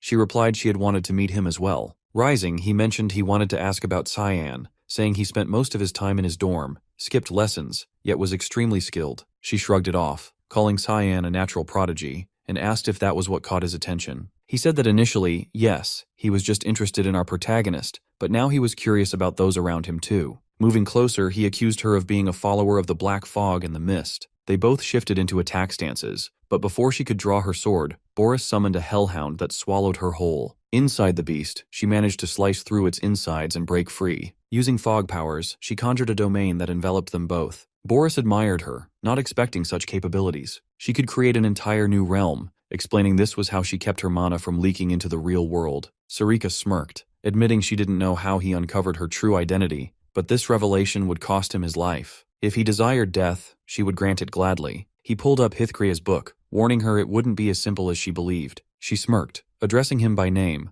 Cyan, but mocking that his confidence wouldn't last much longer. Without hesitation, he summoned Marines who immediately surrounded her from every direction. In response, she called forth her fox assassins, declaring she was ready to begin his purification. At that moment, a portal materialized inside the royal dormitory, and both he and Brian stepped through. Nana immediately lashed out at him, chiding him for how much she had missed him. She had grown noticeably larger since the last time he saw her. He asked how she had been doing, and she replied she had been training diligently with Sarika, just like he had instructed her to. Over the past weeks, she had been honing her skills under the woman's tutelage. About a week ago, he had requested Sarika train Nana to control her emotional breakdowns, emphasizing that the banquets of blood must never happen again. Nana had held up remarkably well, having slain countless monsters during her training. He patted her head, acknowledging how tough that must have been for Sarika, who was known as the best at managing instincts. She kept hugging him tightly, adding there would be no training today because Sarika had other plans. He inquired what those plans were. Karam stepped forward and revealed it was purification.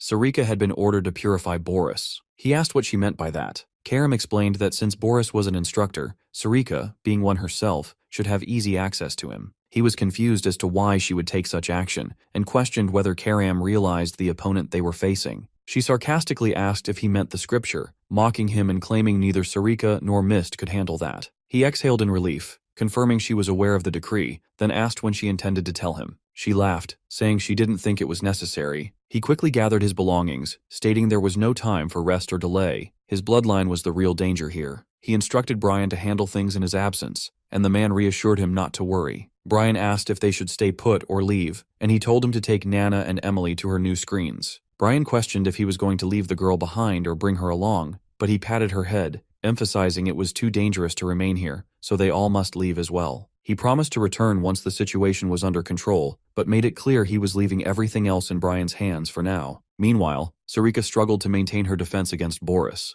The more she looked at him, the more repulsive he became in her eyes. All of her fog assassins had been defeated, and the marionettes continued to reappear relentlessly. She finally realized the banquets of blood had been orchestrated by him. These marionettes carried the same aura as those involved in the banquets, but these were significantly stronger. He laughed darkly, declaring this was merely the appetizer and admonishing her not to tire yet. More marionettes pressed the attack. She wielded the rushing fog stone, slicing through as many as she could to carve out breathing room, but he used scripture spells, sending shafts of light like spears flying toward her. She barely managed to evade most of them, and each time she believed she found an opening to strike, he countered immediately with more advanced spells. The number of marionettes continued to swell, and her ability to dodge diminished rapidly. They were learning her fighting style, adapting to her movements, making it far more challenging to maneuver. When one got close enough, he commanded it to detonate beside her. The explosion hurled her off balance and trapped her within a cluster of others that simultaneously exploded. Exhausted and weakened, she left herself open for an attack. He called upon the scripture to summon a massive warhammer and launched it directly at her.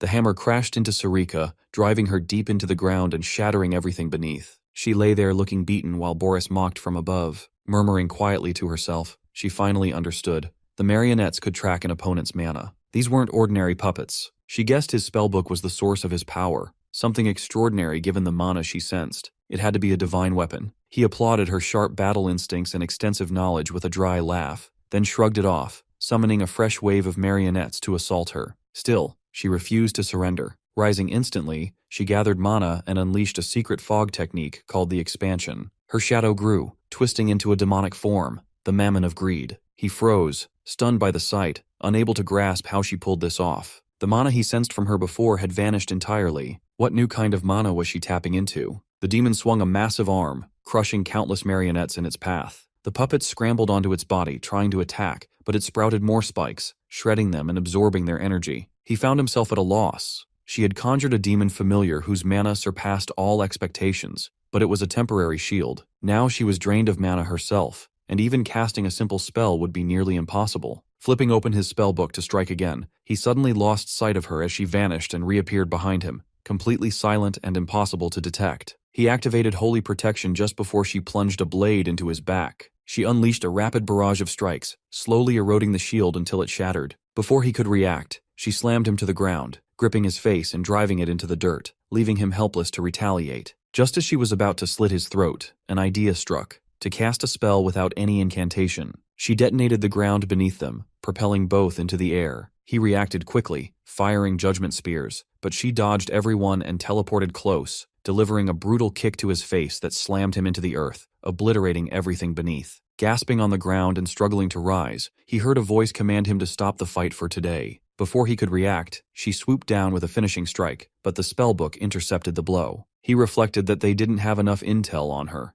He'd assumed she was just another of Uru's countless servants, but with skills like hers, she was likely a high-ranking officer. In his current condition, he stood no chance. She snapped into a defensive stance and noticed black blood trickling from his mouth. She recognized it as the infamous black blood of the tribe once thought extinct. He grinned, admitting this was why he avoided spilling his own. She finally realized the marionettes from the banquet were formed from blood and a tasting stone. The Black Blood tribe had originally created both, and he was the one who massacred them. He didn't deny it, confessing he'd been found out and that continuing his work would be difficult from here on. Launching another attack, she aimed to finish him for good, but as he tried to teleport away, the Mammon Summon remained firmly behind. She and the demon combined their assault on his protection, but even together they couldn't break through, until a portal tore open inside the domain. Surprised that anyone could interfere here, she watched as Cyan leapt through, slicing the protection open and creating an opening for their next assault. The shield abruptly shattered into pieces as Karam materialized, her lips curling into a smile while she watched Hearthcrea struggling to regain his breath. He demanded to know how she tracked him down, and what her purpose was here. She let out a sharp laugh, saying she could smell it, the foulness that a hypocrite like him spread in the air. He reminded her that he had already warned her she picked the wrong side. Without warning, he transformed into a larger, more imposing form, with wings broader than before, surpassing even the authority of the god's top seraphim. The shield surrounding Boris intensified, expanding in size and power, forcefully throwing Sarika out of the immediate area. Despite this, Cyan remained steadfast, resisting the overwhelming force. Even Hearthcrea stood in shock, unable to believe he could withstand the top god's authority, a power the angel couldn't endure even with the demonic sword's aid. Boris offered to assist in defeating him, pointing out that the demonic sword's wielder was right before them and must be eliminated immediately. Hearthcrea tried to intervene, cautioning that they weren't strong enough for this fight. Cyan shouted Boris's name as he tore through the shield and slashed at the angel's book, pushing deeper toward its core, intent on stabbing the seraph in the chest. He finally grasped that the black fog shrouding the sun symbolized Cyan. If this man was a blade destined to become part of Asher's future, then he was a threat that had to be eradicated. He kept repeating to himself that Cyan was someone who must be eliminated. The angel charged forward, preparing a final strike he believed would end him once and for all. Sarika noticed the surge of powerful mana charging in the air and realized Cyan wouldn't withstand it much longer. She knew she had to act before disaster struck. While he and Boris clashed, Cyan activated his Unshakable Root spell, freezing the seraph in place to prevent any escape. Boris countered by summoning a hellhound, aiming to devour him, but at the last moment, Sarika arrived just in time to rescue him, unleashing the secret technique called Unified Demonic Human Form. Moments later, a massive explosion erupted, shattering the entire domain around them. She remained unsurprised, sensing that this was the overwhelming force of a god's power weapon. Because they escaped, the purification mission had failed. Cyan rose to his feet, questioning why she had intervened, and she told him she had saved his life. He bent down to pick up Karam, asking if she was all right. She stayed silent for a few seconds, then said she needed some rest for a while. He knew she had probably experienced the pain directly, but had managed to endure it regardless. He promised himself that when the real battle came, he would have no choice but to use that weapon.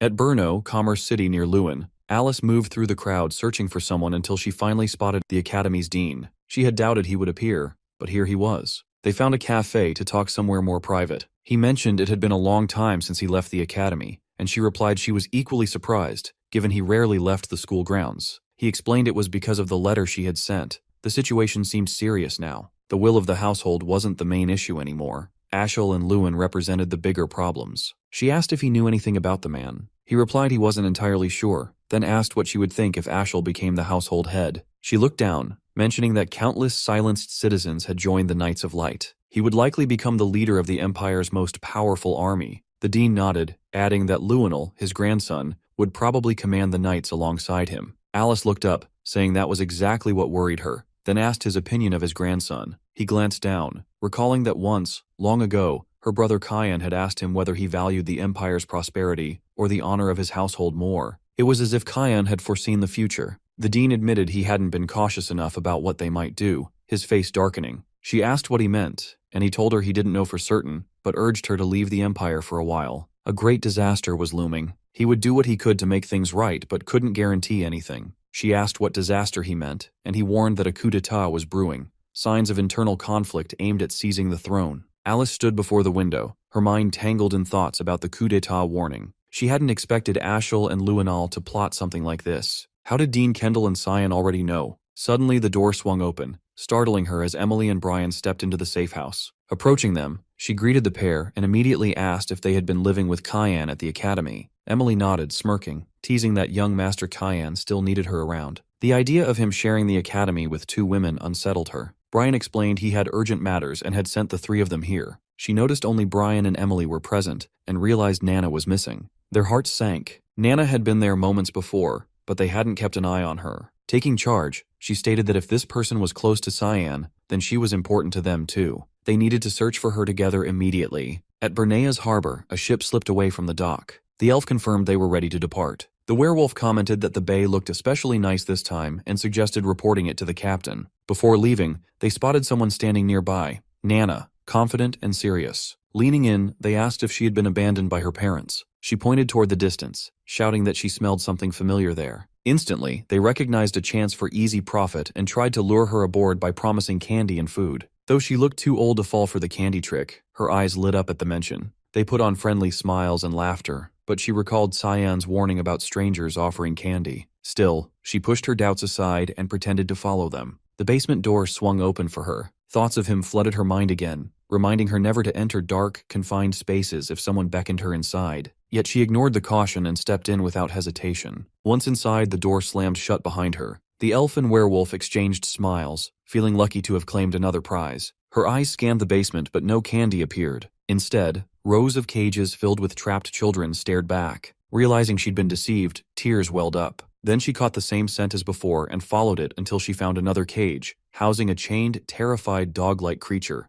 a high-ranked monster called Red Ganon. She reached out, gently patting his head, asking how he ended up here and if he wanted to be freed. He barked affirmatively. Without hesitation, she bent the steel bars of his cage. The children behind her pleaded to be released as well. Turning, she flashed them a sinister, twisted grin. Meanwhile, the elf and werewolf approached the captain, announcing they were ready. He commended them, saying departure from the harbor was all that remained. The man introduced himself as Red Ganon, Merchant Unit CEO Tolino. The dwarf asked if they would negotiate their sales again. Tolino nodded, explaining Maurice had gone missing, which meant the Grey Merchant Union was finished. Without having to pay Maurice's fees, they expected increased profits. Plus, the Garam Association paid premiums for younger kids, so bonuses were on the horizon. The dwarf recalled Albus was the first, and now the Grey Merchant Union had fallen. He confessed a bad feeling, trusting his woman's instincts that never failed. They looked at him, puzzled. "You should just be more cautious," Tolino advised, telling them not to overthink. They had a Knoll champion backing them. As they spoke, a pig exploded on the horizon, emerging from the ship. Suddenly, Nana dashed in front of them, shouting, "Bad adults!" with fury and hatred blazing in her eyes, declaring she could never forgive them. Tolino screamed in surprise and confusion upon realizing she was a draconic human.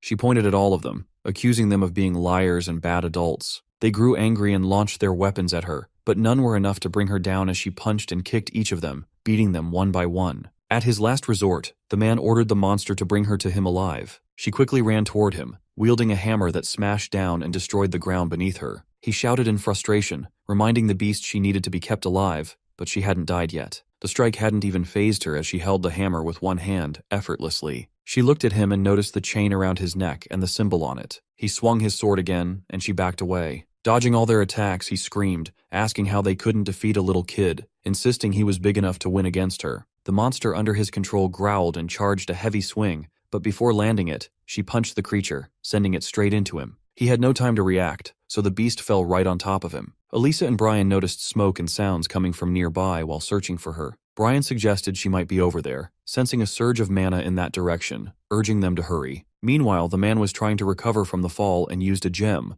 ordering the monster to kill him. His heart dropped when he realized the shackles had been broken, and he no longer had control over it. The beast growled, looking at him with a devious gaze. It approached and crushed his hand by leaning on it. She then confronted the monster, moving closer. She brought a small gnoll creature and asked if he was their parent. He smiled upon seeing them. Then she said goodbye as they parted ways. Now she missed Cyan even more after witnessing this wholesome scene. She heard a voice behind her, thanking her for saving them. Turning around, she wondered what to do with all of them. She called out to the man's servants, telling them they needed to take responsibility and bring the children to their homes, but she warned that if they didn't, she would simply eat them. They complied, having no other choice, and took the children to their respective homes. She had saved them all, and wondered if Cayenne would praise her for that. She had finally done a good thing without causing trouble this time, and wished he would. Suddenly, a hand reached out and patted her head. She turned and saw Cayenne smiling brightly. She asked how he had found her, but he said it would be strange if he hadn't, given all the mana coming from her. Seeing no one else inside the safe house, it was obvious she had been missing. He told her with a warm smile that he would find her no matter where she was, because he was her papa after all. However, he couldn't ignore the immense mana radiating right now. Suddenly,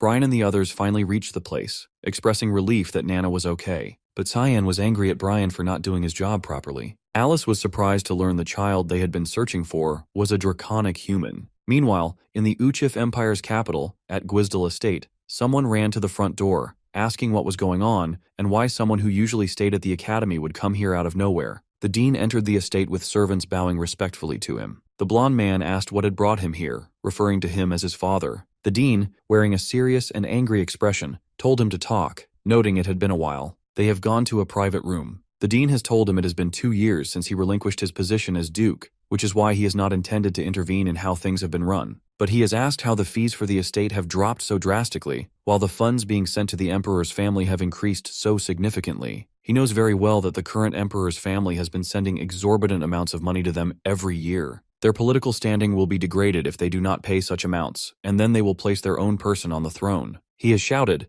asking if he does not want Luenal to become the emperor. The dean has slammed the table, saying that it is enough, and asking if he really believes Luenal has the qualities of an emperor. The man has answered that it does not matter as long as it is someone from the Quizel family. The dean has told him it is just like when he married his own sister off to the emperor, but he will say no more and orders that all support to Luenal be cut off. Rising from his seat, he says he will be heading to the palace. Meanwhile, Velius from the Third Estate has been standing by his coffee table, reading a letter. They have finally found the owner of the demonic sword. Although he has been setting plans each time, he is worried they would be ruined once again. Alice's sudden resignation from the knighthood has been unexpected, but he has held a stronger claim when it comes to inheriting the dukedom, which has been good news in that sense. Her eyes, full of resentment, suggest she probably knows something, and that has been starting to get on his nerves. Suddenly, a teleportation circle has appeared beside him, and Boris Lehellam has stepped out, greeting him formally. Ashel has gotten up, asking what this is about and if this is the true appearance of the Black Blood tribe. Boris has apologized for it, saying he had not meant to reveal this form of himself. Ashel has asked who has done this to him,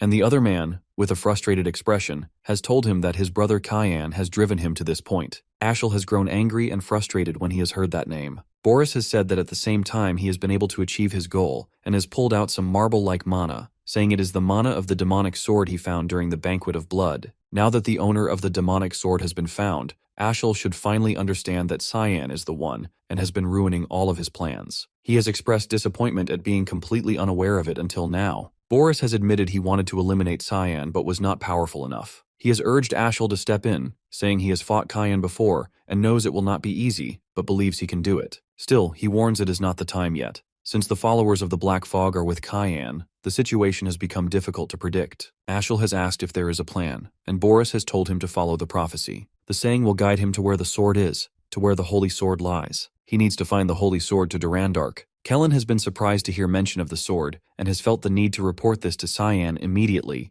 but before he can move, Boris has appeared behind him, calling him a rat and grabbing him by the neck. Ashel has confronted Boris, saying he has found him very suspicious lately and that he has been fooled for the longest time. Meanwhile, Lunav has been reading many books but has not found what she is looking for. The ancient texts she found in Instructor Boris's lab that day have been written in an ancient language, and if it were not for the spell forcing her out, she could have found out more. What she has managed to learn so far is that only 2 books in the world are written in that language, the Divine Scripture and the Demonic Scripture. It has seemed more like the Divine Scripture, but why would something like that be in his lab? She has not found anything yet about the contents or use of the books. Now she thinks her only option is to look in the Garam Association's archive of forbidden texts. Suddenly, she has been surprised from behind by Princess Erin. The princess has asked what she has been thinking about so deeply that she did not notice her presence. Lunav has asked what brings her here at this time, and Erin has blushed and turned away, asking if she has seen Cyan lately. Lunav has denied it, saying she has been spending most of her time at the library recently. Aaron has smirked and asked if she has missed him.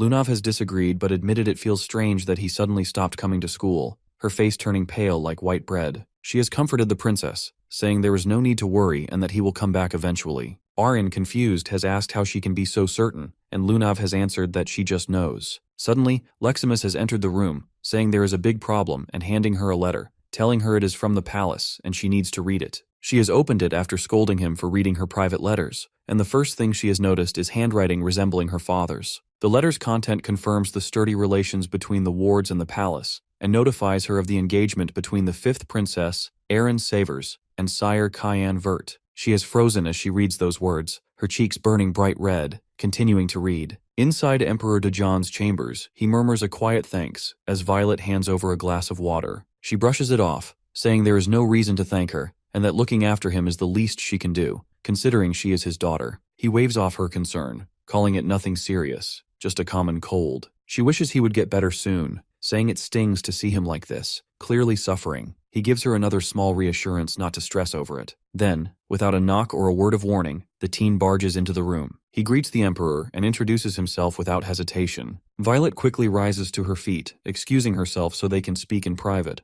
The dean takes a moment, noting how unwell his host truly looks, cheeks sunken, frame withered, more bones than body. The Emperor acknowledges it, admitting he feels ashamed to receive an honored guest in such a deteriorated state. The visitor asks how long his condition has been this bad, and the ruler replies it started out feeling like a cold, but has not gotten better in the slightest. With a somber expression, the dean says he regrets not coming sooner. The Emperor leans forward, guessing the real reason for the visit, saying he has only ever shown up when the Empire is standing at the edge of disaster. He locks eyes with him, expression sharpening, and asks if this is about Luinal, already seeming to know what is going on. The dean admits it, saying he is in the dark about most of it, but now realizes it is way bigger than he thought. The Emperor charges mana into his palm, confronting him head-on but saying there is no need to panic. As long as he is breathing, Luinal will not be a threat. The dean picks up on the energy swirling in his hand, intense but erratic, and realizes whatever is wrong is not just on the surface. Between strained breaths, the Emperor adds, there is something else bothering him,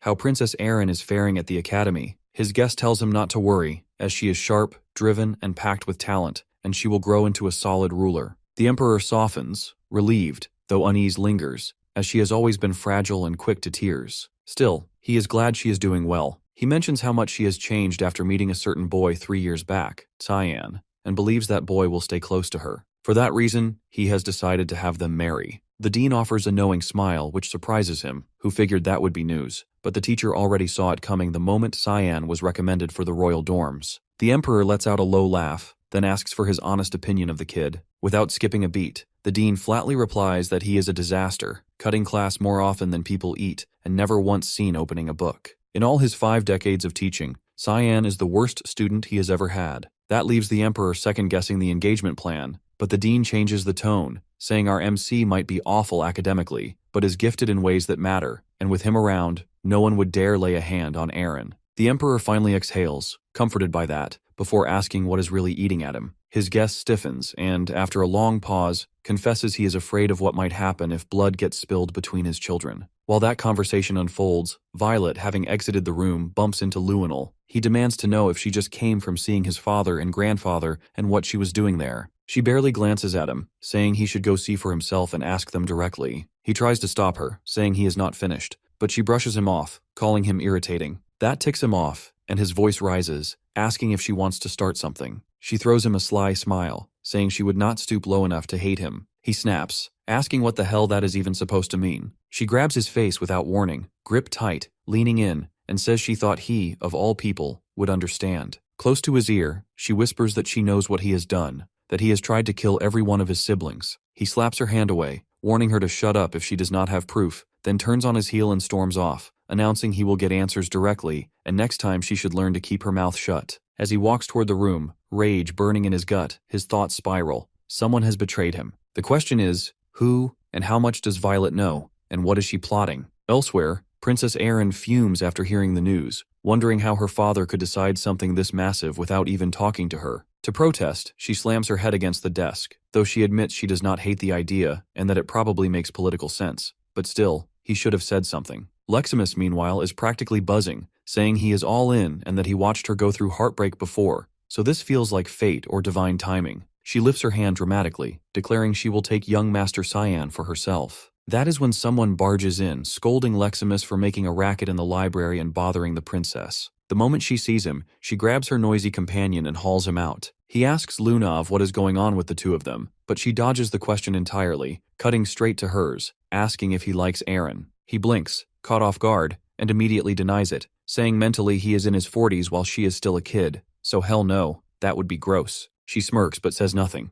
He notices a pile of books spread out over the table and asks what they are for. She explains she is digging into clues from the scripture they spotted in Instructor Boris's lab, which turns out to be written in some ancient dialect. He tells her she probably will not find much here, and if she really wants to learn more about the Holy Scripture, she will have to check the archive of forbidden texts. He points at one of the books, asking if she has read that one. She flips it open and says it is just a travel journal. He draws her attention to a specific line and quotes it, "A mountain packed with sand trees, where demons defeated in the divine war lie buried." Then he asks if she has any idea which mountain it might be. She blushes, admitting she does not know, and asks what that has to do with the scriptures. Cyan's expression hardens as he tells her he is not searching for the holy texts at all. He is after the demonic ones, the Lemhi-Haram. She looks at him, stunned, mind-spinning, unable to grasp how he knows the titles of both the holy and demonic scriptures. Those names are supposed to be tightly held secrets, known only to a select inner circle within the Garam Mage Association. She quickly says she doesn't know anything about it, apologizes, uneasy. He doesn't press further, just turns and starts walking off, telling her to reach out if she discovers anything related. Once he's gone, she speaks to the presence lurking behind her, calling her out, Lamella. The mage steps forward, bowing her head, explaining she was ordered not to leave Lunav alone under any circumstances. Lunav narrows her eyes, not buying it. It sounds more like surveillance than protection. Her tone shifts, firm and cold. She tells Lamella not to move an inch but to answer plainly. Hearthcrea and Lemhi-Haram. How many people within the association would even recognize those names? Lamella admits barely anyone. Speaking those names out loud is forbidden. She has no clue how someone so young could know about them. Lunav orders her to pull whatever record she can find on them from the archive of forbidden texts. The mage panics, saying if she goes through with something like that, she could end up dead. Mr. Regens would explode, but Lunav fixes her with a sharp, dangerous stare, reminding her that she too has the power to make Regens furious with just one word. They need to figure out how he learned this. She lays it out clearly.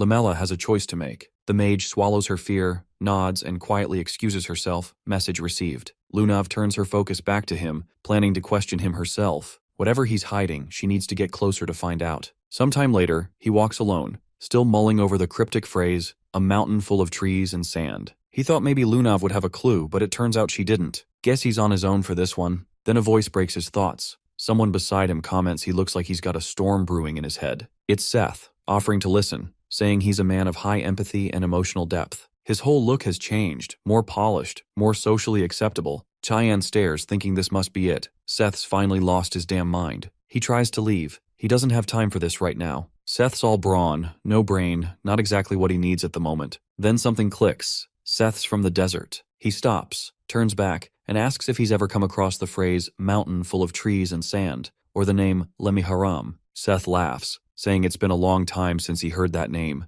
That was the first opponent who ever made him taste defeat. He was just 6 when it happened. He had wandered into some nameless ruins chasing strength. Back then, he didn't have the bulk or the skill. Lemhi-Haram? A nightmare, massive, wild, and overwhelming monster. He stood no chance, blacked out mid-fight, came to with no injuries, must have bolted on instinct. It was humiliating, but if he hadn't run, he wouldn't be alive now. Cyan blinks. Wait, so Lemhi-Haram isn't a book? It's a creature? Seth nods. No getting around it. He has to see this thing with his own eyes, asking where the ruins are. Seth admits he doesn't know the ruins' exact name, but the region? It was called Nordeli. In the old tongue, Nordeli literally means mountain of trees and sand. Cyan freezes, then yells, he needs to go there right now. Seth looks confused. This level of enthusiasm from him is almost terrifying. Seeing him like this throws Seth off. He can't believe it. Cyan actually wants to go on an adventure. His thoughts drift back to when his friends used to ditch him, crying to their moms, running away even when he swore he hadn't broken anything this time. Someone used to dry his tears, telling him not to worry, that someday he'd find someone who liked him just as he was. If he kept working hard, one day he'd find a friend who'd go on an adventure with him. Tears fill his eyes.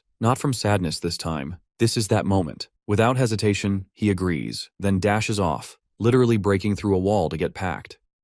While everyone else was caught up in the moment, they didn't notice Lunav. She'd been listening to them the entire time, from the very beginning. Cyan returns to his quarters. Brian steps forward, handing him a sealed letter. It's from the palace. He opens it, skims the contents, and right there at the top, it hits him. He's been officially engaged to Princess Erin. So that's what Lunav meant when she asked if he loved her. He sighs. Great, another headache to add to the pile. He'll deal with it later. He grabs a change of clothes, preparing for the journey with Seth. As he does, he tells the others to keep an eye on Nana while he's away. Nana's calm, not even worried. Her only question, does this mean she's finally getting a mom? Brian nearly chokes, yelling, wait, is he really planning to defy a direct order from the Emperor? Cyan doesn't sugarcoat it. He says where this road leads, there's no happy ending waiting. He'll either be hunted down for life or executed, either for blasphemy or for killing the Empire's last shred of hope. He won't drag Erin into that kind of ending. Then, without another word, he shuts the door behind him. Gone. Emily's voice trembles. She feels awful, knowing he's carrying this alone.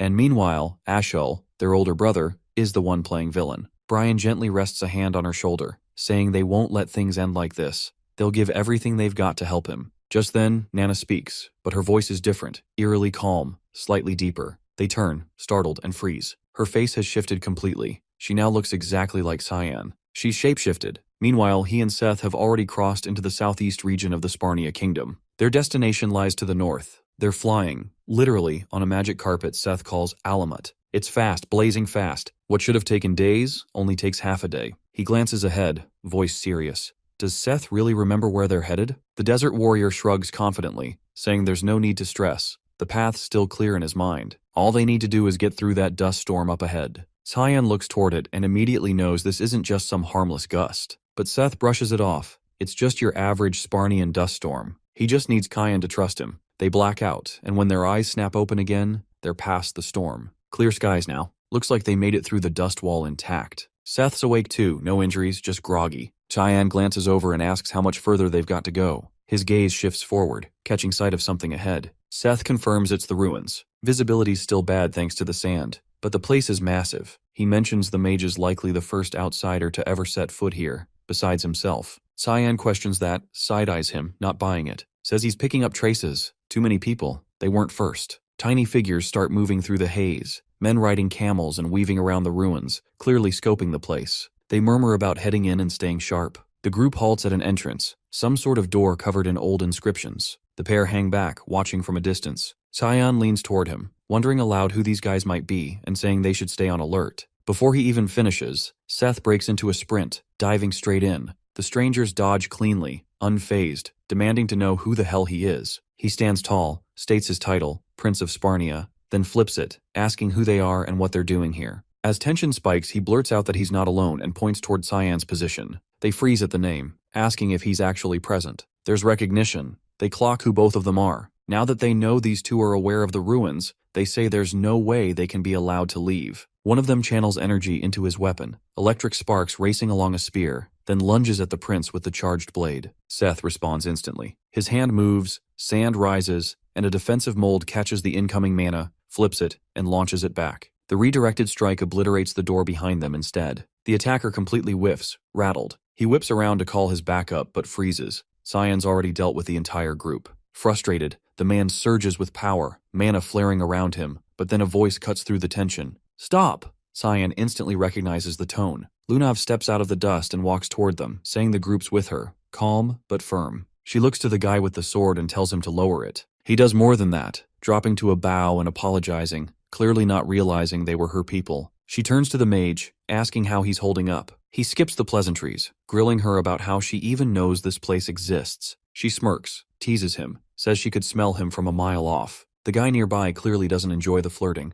Elsewhere, Nana has fully shifted her appearance. Now she's basically Cyan's clone. Clothes, posture, everything. Sarika's trying to explain, saying it's a polymorph spell, meaning the girl's nearing dragon maturity. It's not perfect yet, but she's close. Dragons usually use it to disguise their true forms. She adds that Nana's likely never even seen a fully grown dragon, so her reference points are limited. Sarika looks around, wondering aloud where Cyan disappeared to. Brian shrugs, having no clue. She leaves Ned behind and pulls the door shut. Brian finally spots the mage, muttering that covering for him is starting to be a full-time job. Back at the ruins, Lunav says she wants to explore the interior with Cyan. Karen instantly pushes back, saying it's way too risky. She counters, saying these guys are terrified. No one's ever come out alive from inside, so she suggests they stick together. Karen argues back, pointing out that every person here is over 7 stars in mana power. They're not ordinary, and she needs to trust that. Seth raises his hand, casually mentioning he's already been inside and made it back. Everyone freezes. No way they believe that. He doubles down, saying he's serious and offering to guide them in. Mentions there's a swarm of lizardmen guarding the entrance. Cyan perks up at that.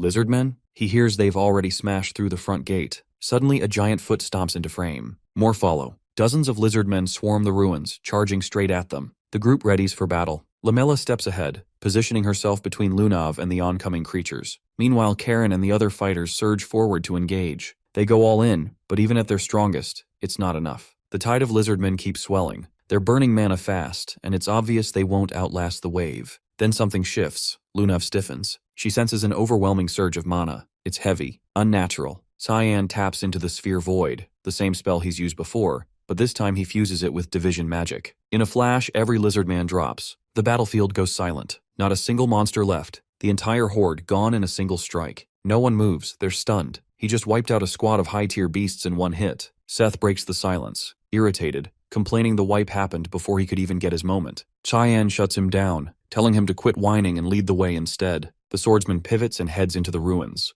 Lemela watches the structure around them, noting this isn't just a regular ruin. A place like this wouldn't have its own defense system unless it was something else. She explains the whole area is built from condensed mana. That makes it a dungeon. They step inside and come across another sealed door. They try to break the enchantment, but nothing works. The spellwork is unfamiliar. Karen suggests brute force might do the trick, but their attacks don't even scratch it. Seth starts to snicker. The fighter gives him a look, then tells him to handle it if he's so confident. The man casually flicks his hand, and a subtle pulse of mana unlocks the door instantly. But what's waiting on the other side isn't a hallway. It's a monster. Huge. Seth steps forward, warning the others to stay back, saying he'll handle it. He charges mana into his fist, fires off a grand cannon spell, and obliterates the creature in one clean hit. They press on, deeper into the dungeon now. It's not just monsters. Traps too. Unpredictable, complex, dangerous. There's also a strange entity. Pure mana. Not even remotely human. Cyan's never seen anything like it. And every door they encounter only responds to Seth. They start piecing it together.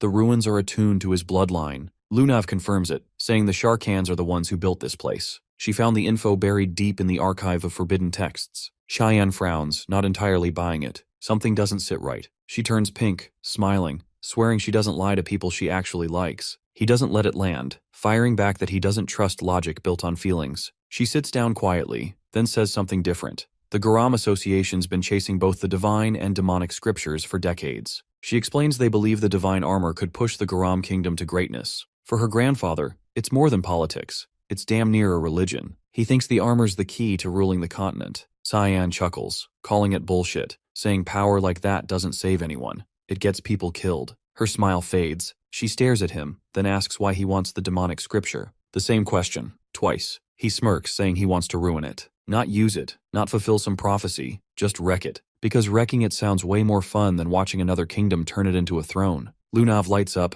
eyes wide, smile spreading, saying she's in. She'll help him. He blinks, asking what the hell she means by that. She leans in, saying she'll help get the book just because she feels like it. He groans, telling her to get some sleep. She grins and refuses, wanting to stick around longer. He stands up immediately and walks off, wondering why he's even talking to a 12-year-old about this. Karen's been nearby the whole time, overhearing everything, and he's not loving the vibe. Jealousy rising, anger simmering. They reach the final doorway. Seth steps up and opens it, mentioning it's been a long time since he last came through here. What lies beyond stuns everyone. A massive chamber. And in the middle, something ancient and unnatural. An object pulsing with dark energy. Definitely not normal. Cheyenne points to it, asking if this is the Lemiharam. Seth warns him, telling him to keep his distance, saying he's way too close to the source. But before anyone moves, the artifact flares to life. Lunav shouts for everyone to back off. Something's wrong. The mana coming off this thing feels dangerous. The Lemiharam begins to twist, shaping a body from pure mana, forming into a monstrous figure. The air shifts, the world around them distorts, and a whole new realm unfolds before their eyes. This thing isn't just a monster, it's something else. And Cyan can't even tell if this is really the demonic scripture they've been chasing, or something much worse. Without warning, the monster lunges. Garu bolts forward, unleashing a bolt charge straight into it, but the thing doesn't even flinch. The impact does nothing. Everyone gathers their magic, synchronizing it into a single concentrated blast. They fire together, the strike knocking it down, but barely. It's still very much alive. Lunav steps in next, casting a freeze spell that locks its limbs in ice. Shouting toward Mela Aronis, she calls her in to land the final hit. Mela leaps high, slashing down with her Nova Brinker at full power. The creature doesn't budge. Then it swipes. Hard. She gets knocked out of the air. Seth retaliates, stomping the ground and channeling his magic into Sandstomp. A whirlwind builds, circling him in a tornado of grit and force. Lunav watches, hopeful. The fight seems within reach, but something feels off. That gut-twisting, sinking feeling she can't shake. The monster smashes through the cyclone with a single hit, like swatting a fly. His magic shatters on impact. It lunges again, but Cyan steps in, activating Obsession Void Sphere. The explosion of dark mana hits clean. This time it falls. No movement. It looks dead. Too dead. Everyone stands there stunned. He might have just ended it, too quickly. Koram watches. So does Garoon, eyes fixed, fists clenched. The fact that Cyan's beside Lunav, it eats at him. Before the moment sinks in, the creature starts shifting. Its form warps, fading back into whatever its original shape was. Then the realm around them collapses. They're back in reality. Cyan looks around, straight to Seth. "Where's the demonic scripture?" he asks. Seth blinks, shakes his head, saying he's never gotten this far before and has no idea. Out of nowhere, bones ignite. Blue flames crackle from the skeletal remains. Spirals of blue wind tear upward from the ground. In seconds, both are swallowed by it. The ground beneath them caves in. Mela grabs Lunav's arm to stop her, saying it's too late, that even Cyan wouldn't survive what just happened. But she doesn't flinch. She looks at the rubble, eyes hard, insisting he's still alive. She tells Mela to help her clear it. The other mage hesitates, unconvinced, but Lunav turns to her, dead serious, saying she feels him. They're linked. She knows he's still out there. Meanwhile, Cyan and Seth aren't in the same world anymore. They've landed in some other dimension entirely. Standing before him now is something else. A creature. Massive. Pure mana. Its name etched into the air around it. The Palarok. Its presence dwarfs everything that came before. He spins around to check on Seth, but what's left of the kid isn't good. His body's charred, twisted, burned through. The last attack hit him head on. Kid didn't stand a chance. Too young. Too human. His body couldn't take it. Cyan tightens his jaw, fury bubbling. The Palarok lets out a guttural roar. No one can see him here. No one to interfere. No rules. He tilts his head, a slow grin spreading, saying he's in a seriously shit mood right now. So whoever this monster is, it picked the wrong person to mess with. They both rush at each other, practically crashing mid-sprint. Cyan draws the fog sword, activates Fog Storm, and slices clean through the beast's body. But he doesn't slow down. His movements keep flowing, unleashing a chain of strikes, a full combo. He cuts off all its limbs, then takes the head. The creature doesn't fall silent. It speaks, telling him he's the first human to ever reach this point. But none of that matters, because in the end, he's going to lose. It explains that death's off the table for it. Regeneration is constant. He'll run out of stamina before the monster runs out of lives. He responds immediately, casting Obsession Void Sphere. The swirling magic devours the creature whole. Then he steps in and lands one final strike, splitting it wide open. At its core is a marble of glowing blue mana. But before the moment settles, the monster rebuilds, its body reconstituting like nothing happened. It laughs, saying he could keep cutting forever, and it still wouldn't matter. The longer it goes, the more drained he'll get. He shrugs it off, saying he doesn't mind, calls it good training. He tells the creature to keep regenerating forever if it has to, because he's not stopping. Above them, back in the rubble, Lunav and Lamela are still digging, trying to find where Cyan and Seth fell. Lunav notes that if there's some kind of magic barrier keeping the ruin intact, they're stuck. Nothing they do from the outside will help. She quietly wishes Seth was with them again. Karen approaches, checking on her, asking if she's hurt. He tells her he's found a way out, that they should move while they still can. But she doesn't budge, says she's staying. Period. He blinks, asking what she's even saying. The whole place is about to come down. They've got minutes, maybe less. She turns toward him, firm, unreadable. Cyan's trapped. She's not leaving. If he's going to bail, fine. He can go. Karen snaps, saying there's no way anyone could survive getting buried under that. She answers without hesitation that Cyan's not dying that easy. His voice rises, screaming now. Why is she so obsessed with him? Did she ever care about them? He brings up Azra Moore, Candle, all of them, dead, right in front of him. And now what? She's going to throw their lives away too. He offers to escort her out, saying he served her faithfully for years, and if she was going to fall for anyone, it should have been him, not Cyan. He tells her no one else on this planet gives a damn about her the way he does. They're meant to be. She looks him dead in the eye, her face twisting. Contempt, plain and sharp. She says she could say that about Cyan, but not him, and that hearing it from Karen makes her feel sick. That breaks something in him. He snaps, saying he doesn't care if she mocks his feelings anymore, and if she won't come willingly, then he'll force it. Lamela steps between them, telling him he's going too far. He grabs her by the throat and slams her into the wall. Electric energy bursts from his hand, surging through her. She goes limp. He turns back to Lunav, saying it's just the two of them now. But a voice cuts through the silence. Calm, detached. "Put her down," he yells, demanding the speaker show themselves. A giggle echoes. Then the voice replies, amused. "All right, since you asked nicely, but you'll pay for opening your damn mouth." Elsewhere, Seth wakes up. He's not sure where he is. The place looks nothing like where he fell. All he remembers is the Lemmy Haram's blast hitting him straight on. That's the last thing. He wonders if he died. A voice, female, chimes in, saying no, not yet, and it's been a while. He blinks, confused, asking if she knows him, who she even is. She guesses he doesn't remember. It's been years. Apparently, she saved his life once. She waves it off, saying it's fine, she's not here for him anyway. What she really wants is our MC traveling with him. She cups his face, saying she needs his body just one more time, then leans in and kisses him. His eyes flash open. His body, now reanimated, rises. Back in the other realm, Cyan is still locked in combat. Every technique he's ever learned, he's using it. The creature now isn't laughing. It's begging, telling him to stop. He doesn't. He strikes again. More slashes, tearing the monster apart, again exposing the mana marble. But this time he doesn't waste a second. He casts Void Sphere, then overlays it with Obsession, slicing the marble in two. The monster lets out a final scream, then dissolves completely. What's left turns to sand. Nothing more. A single slip of paper flutters out from the dust. He catches it and unfolds it, realizing it's only a fragment of the demonic scriptures. He mutters under his breath, "All that effort for just a piece?" If Karam were conscious, she would have known. But she's still down, burnt out from that last fight against the bullies, stuck in a coma with no end in sight. He glances around, asking himself why he's still trapped here. The dimension should have collapsed. The vessel's gone. But then he feels something. A bloodlust, razor sharp. He spins. Seth lunges at him. He dodges just in time, but the energy coming off Seth is wrong. Completely wrong. Something seriously off. Meanwhile, the voice speaking to Karen and Lunav finally takes shape, condensing into a shadowy figure. Its form pulses with darkness. It tells them it had no intention of getting in the middle of anything, but then Karen tried to hurt that girl. Both freeze, caught off guard. The entity adds that if the swordsman doesn't have a damn good reason, he'll just kill him outright. The atmosphere shifts, heavier than before. Crushing.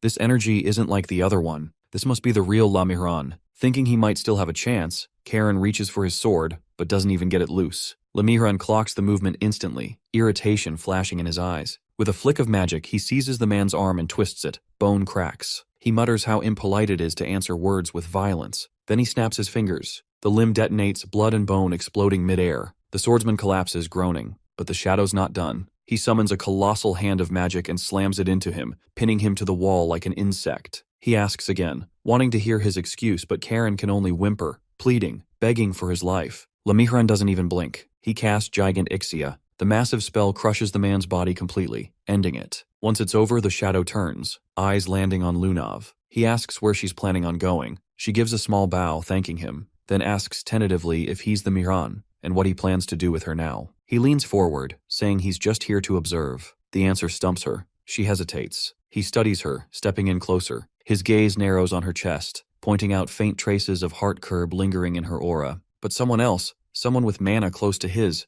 removed it. And that's why she felt familiar. He's sure now. It's that black-haired guy buried beneath the ruins. She confirms. Cyan? His interest sharpens. He asks if she's close to him. She turns the question around, asking if he's okay. Lamiran assures her he's fine, probably chatting with the spirit who owns this whole dungeon. Then he pivots toward Lamella's crumpled body, asking if it's really all right to let her die like that. Lunav looks down, pain in her voice, saying it's already too late. A wound that deep can't be healed, even with high-tier magic. She takes the blame, saying she'll carry the memory of today until the end of her life. But he offers an alternative. There is a way to bring her back, but it comes with a condition. If she's willing to accept it, he'll reveal the truth she's looking for. Elsewhere, Cyan is still locked in a brutal fight with the possessed Seth. The man's strength is off the charts now. Mana's boosted, physical powers overwhelming. Cyan is struggling, barely able to block the attacks coming at him. In the middle of the chaos, Seth lands a clean hit, nailing him in the ribs and sending him flying. No time to recover, no space to breathe.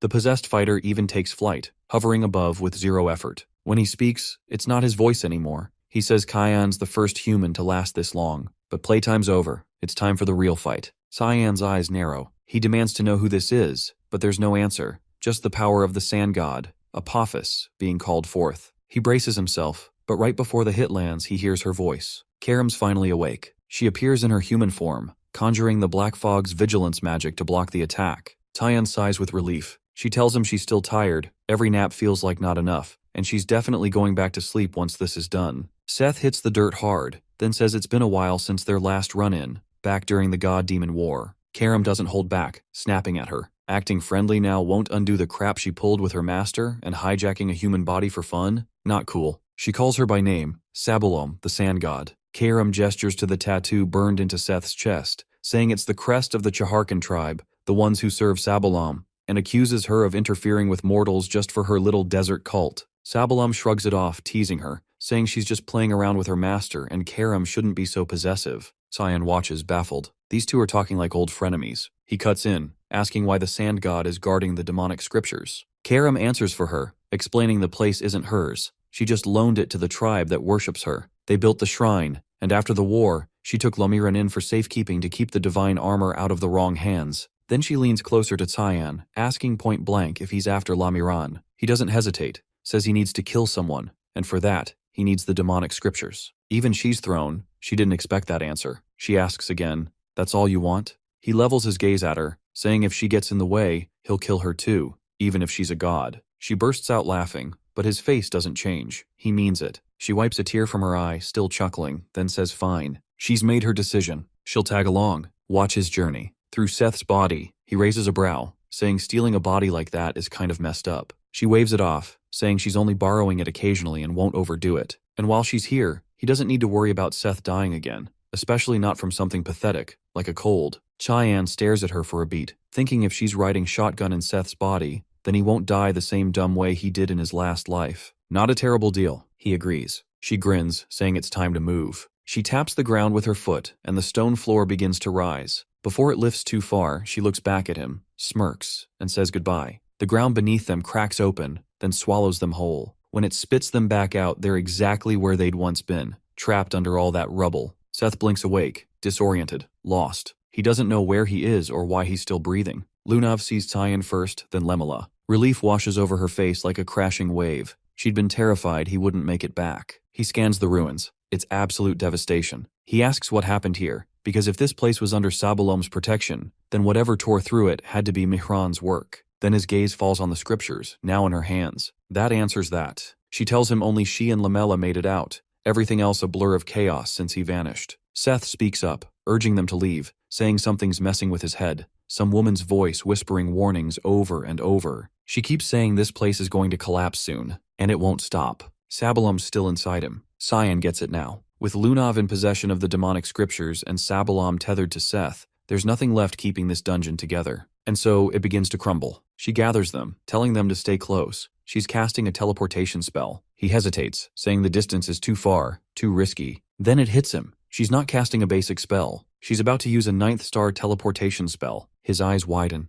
Right as the whole place begins to fall apart around them, she casts it. A second later they're gone, and safe. Elsewhere, Nana is deep in her own training. She's been practicing her morphing magic, transforming herself into Cyan. No horns, no wings, no tail. A perfect match, down to the exact way he stands, blinks, breathes. Hours later, she walks into class. Everyone turns in surprise. Cyan? Here? But it's not him. It's her, giddy, living out her dream. She's curious what her dad's life feels like, picturing him spending his days surrounded by loyal friends and passionate teachers. Leximus and Aaron look her way. Leximus tilts his head, asking if she's good. Aaron doesn't say much, but she feels the weight of the engagement talk looming. As she strolls through the academy halls, she feels completely alive. It's a thrill to live beyond the window pane, to walk, to talk, to be him. No one suspects a thing, but before she can make it back to class, Sarika steps in, arms crossed, eyes narrowed. She asks what Nana thinks she's doing, wondering if she really believes it's okay to be out here like this. Nana freezes, busted. If the dean saw her, she'd be exposed,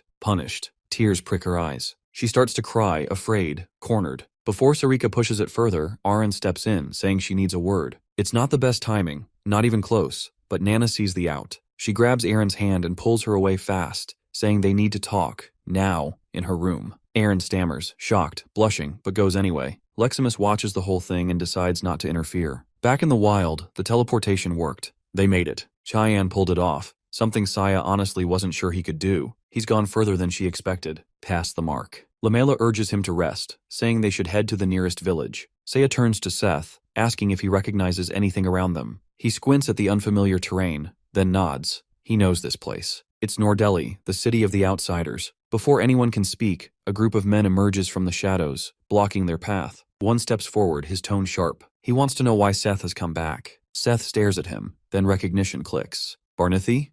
He smiles, takes a step forward, arms open, but the man holds up a hand, halting him.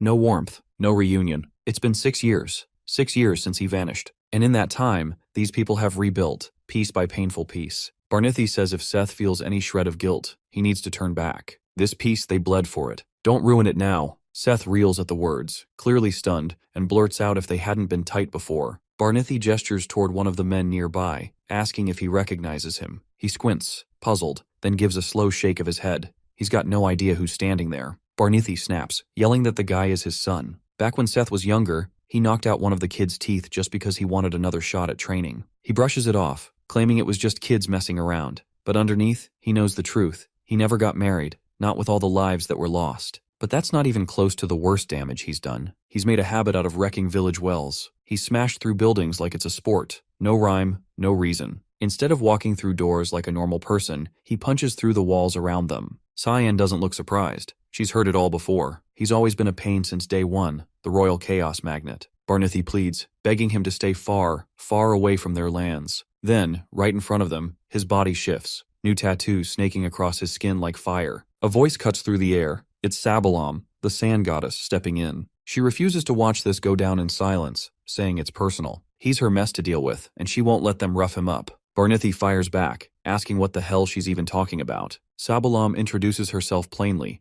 the one who treads the desert, the one who unleashed storms, the one who brought collapse with her. As she speaks, she takes form, merging into a humanoid shape, and makes a request. She wants the two of them to stay in the village. She accepts their offer. Cheyenne rolls her eyes. She's clearly done with all this divine drama. When the goddess finally vanishes, Seth looks like he's seen a ghost. He asks if they heard her too. Cyan nods, deadpan. Because of Sabalam, they're sticking around. Barnithy and his crew drop to their knees, throwing out apologies toward the sky, begging for her mercy. Elsewhere, Leximus shuts a door gently, feeling hopeful that today might actually turn out all right. She wishes Aaron a good time with Kyan. Inside the room, Aaron and Nana are still holding hands. Aaron's face glows red, her thoughts spinning, frozen in place. Nana casually mentions that instructor Sariko gives her the creeps. Aaron doesn't respond, still gripping her hand, and turns even redder. Noticing, the shifter lifts a hand to Aaron's forehead, checking if she's running a fever. She jumps back suddenly, but then she remembers. They're engaged. This shouldn't be weird. They're supposed to be close. Trying to gather her nerve, Aaron decides it's time to bring up the engagement. She blurts it out, asking what Nana thinks about it. The girl doesn't hesitate. She says she likes Aaron, so she's all in. Aaron stops, eyes wide, wondering if she really heard that right. For a second, she thinks it's actually Cyan speaking. It feels unreal. Cyan admitting he likes her? That had always felt impossible. She wonders aloud if she has feelings for him herself. But then something shifts. She spots a tail sprouting behind Nana and immediately calls it out. Cutting back to the tin candle, the academy feels unfamiliar, like it's hiding something ancient or dangerous. It's as if a dragon, or worse, slipped through the cracks while it was left unchecked. Inside Aaron's room, things are unraveling fast. She stares, stunned, as Nana morphs back and forth into Cyan. Her mind starts to spiral. The younger girl starts sobbing, apologizing over and over. Aaron tries to calm her, insisting she didn't do anything wrong. Nana offers to pass on what Aaron confessed to the real Cyan, but she quickly refuses. She sits down beside her, finally breathing easier. Nana helped her figure something out, but it needs to stay between them. She makes her swear to keep it secret.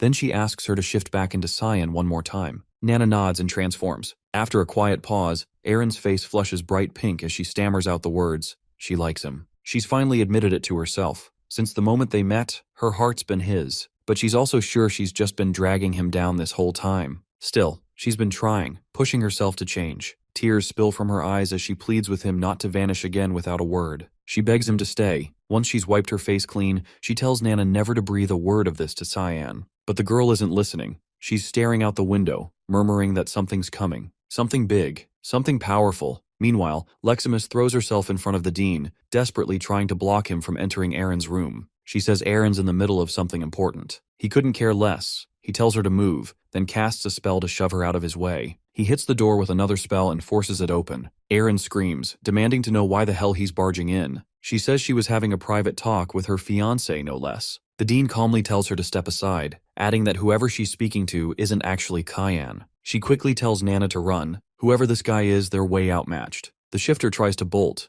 but he grabs her by the throat mid-escape, growling and asking how she dared sneak into his academy, swearing she'll pay for it as he charges magic straight into her neck. He summons the Trinesis Holy Lance and fires a searing beam of light straight at her. It hits. The blast lands hard and she staggers from the impact. Outside, both Emily and Brian catch the flash through the window. At first they think it's just lightning, but something about it feels wrong. The unease pushes them to check Nana's room. She's not there. Brian grabs whatever clothes he can find and bolts out to search. Back at the scene, the Dean's relentless, casting one spell after another, keeping her on the run. Nana dodges every blow like a blur, even after taking a direct hit from 9th star level magic. Even he pauses, surprised. This isn't just any dragon. He pulls at the ground beneath her, then slams twin stone pillars into her from both sides. Still, she's not backing down. He watches her, stunned, and asks if some divine being is riding her body. She doesn't feel fully dragon, doesn't act fully human either. So why the hell isn't she fighting back? He wonders if she's waiting for someone.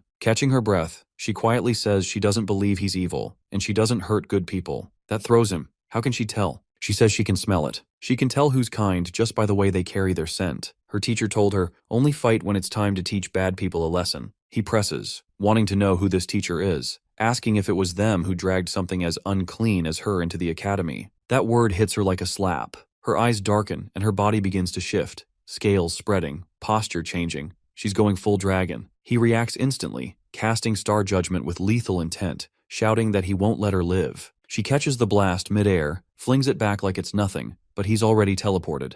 He warps next to her and drives a fist into her face, full force. She hits the ground unconscious. Inside the sealed room, Serena and Leximus are trapped, watching her crumple, unable to move, helpless. The Dean sealed the area with his own barrier. No one's getting in or out. Serena steadies herself and tells Leximus to keep an eye on Nana. She's been close to Cyan. Maybe she'll know what to do. As if on cue, Sarika slips in quietly through the back door, having followed the noise. Outside, Brian spots people starting to gather. He quickly shuts the main door, keeping the scene hidden. The ward seals off the area. It's designed to keep outsiders from interfering. Sarika approaches the window, examining the spell. Leximus asks if there's a way to break it. She says it's impossible for now, but not entirely hopeless. The fused demonic human form shifts, voice flat, warning them, forget everything they're about to see, or she'll make sure they do. Nana's body is broken, her morphing powers gone. She's reverted to her true form. The Dean finally sees her for what she is, a child. Suddenly the barrier shatters. Sarika forces her way through, stepping forward and planting herself between the girl and the Dean. She won't let him hurt her. He stares, unfamiliar with her current appearance,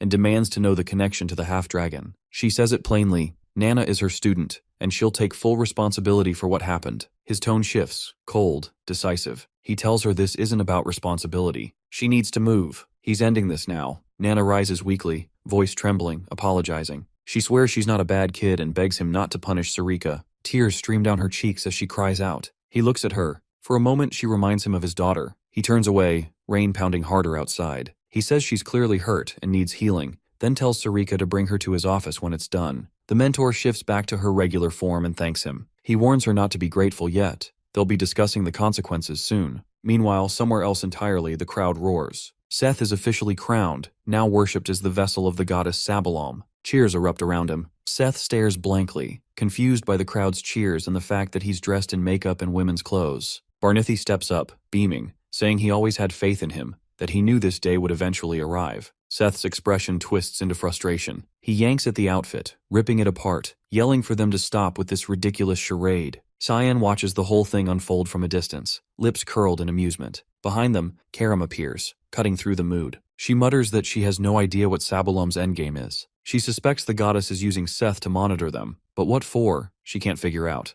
The mage replies calmly that gods aren't allowed to meddle in the mortal realm. They've left her temple. She can't touch them now. Karam shrugs it off and warns anyway. She's possessing his body. That changes everything. He better stay sharp. And, she adds, they're not the only ones being watched. Lunav bursts into the room, surprised to see Cyan already there. She lights up, asking if he's been waiting for her. He nods, saying they need to talk. He asks how Lamella's doing. The girl tells him she was worried. The injuries were severe, but Lamella's pulled through. Another day of rest and she'll be fine. The internal wounds are already healed. Cheyenne brings up the teleportation spell and advanced healing magic. She sighs, realizing why he wanted this conversation. It wasn't about her performance. She was expecting him to ask how she managed to get her hands on Lamerum. In the dean's office, he leans forward, questioning Sarika on how Cayenne managed to sneak a dragonic human into the academy. The instructor looks confused. How does he already know? He says it was obvious. The way Nana endured his spells, only someone like Cyan could handle someone that powerful. She asks, unsure what he plans to do. He says he needs to talk to Cyan, though he already knows how that'll end. Cyan will sweet-talk his way through, and the dean will end up giving him free rein. Sarika starts to say she'll take full responsibility as his instructor, but he cuts her off, asking if that means she's planning to resign. He moves on, stating coldly that good and evil are already defined by the world, and what's evil is always tied to the ominous, something she should stay away from. Sure, she might carry that darkness inside her, but she was trying to protect someone. She may believe that side of her is who she truly is, but it doesn't matter. She's with the mists now, and that's still better than pretending to be pure. She blinks, surprised by his words. He turns away, saying the Empire's headed for disaster. He tried to stop it, did what he could, but fate doesn't care. As he walks away, he rests a hand on her shoulder. When the moment comes, she needs to step up and do what she's meant to do here at the academy. He leaves her standing there, stunned and unsure what to make of his warning, this looming catastrophe, this mysterious role. But just before stepping out, he turns back to ask one last question. What does Nana like most at night? Later, in the infirmary, the dean quietly enters while the girl is still recovering. He looks at her, and something in her face triggers a memory. His daughter, Diana. He whispers an apology and asks for her forgiveness. His expression softens with a quiet smile. He doesn't know why he thought of Diana,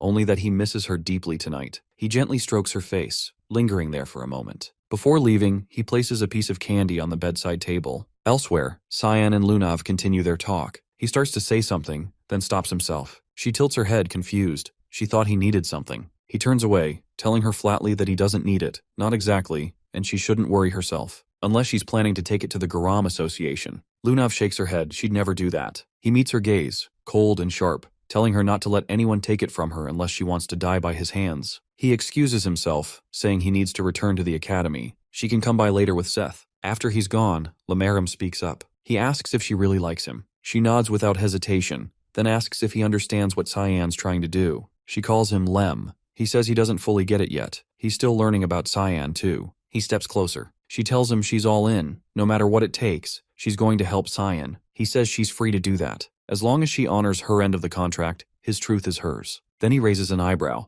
asking why she keeps calling him Lem. She grins. Lamaram is just too long. Meanwhile, Brian hasn't stopped training since the dean's attack. He's haunted by what Anstetica told him. He followed every word, gave it his all, and still, it's not enough. He's not talented, and he knows it. He blames himself for being weak. He has to get stronger so he can be of use to his master. Lost in that thought, something dark steps into view. A shadowy entity confronts him, demanding to know where Cyan is. Brian says he's not here right now, but he senses it. Thick, suffocating mana radiating off the figure. He quickly activates an artifact, raising a barrier around them. He attacks, telling the creature to back off unless it wants a fight. Brian blocks a sword strike with his combat counter, slashing through with a counterattack. He manages to wound it, but the thing doesn't slow down. It charges him again, unleashing a flurry of chained strikes. Whatever it is, it's definitely not human. Again it demands, "Give me Cyan." Brian lands a clean hit, right to the face. The helmet shatters. The figure's identity is revealed. He recognizes the intruder, Kellen, a former subordinate of Ashel, but his appearance has changed, drastically. Cyan has finally reached the moment to leave the village alongside Karam. She has asked if he intends to go alone,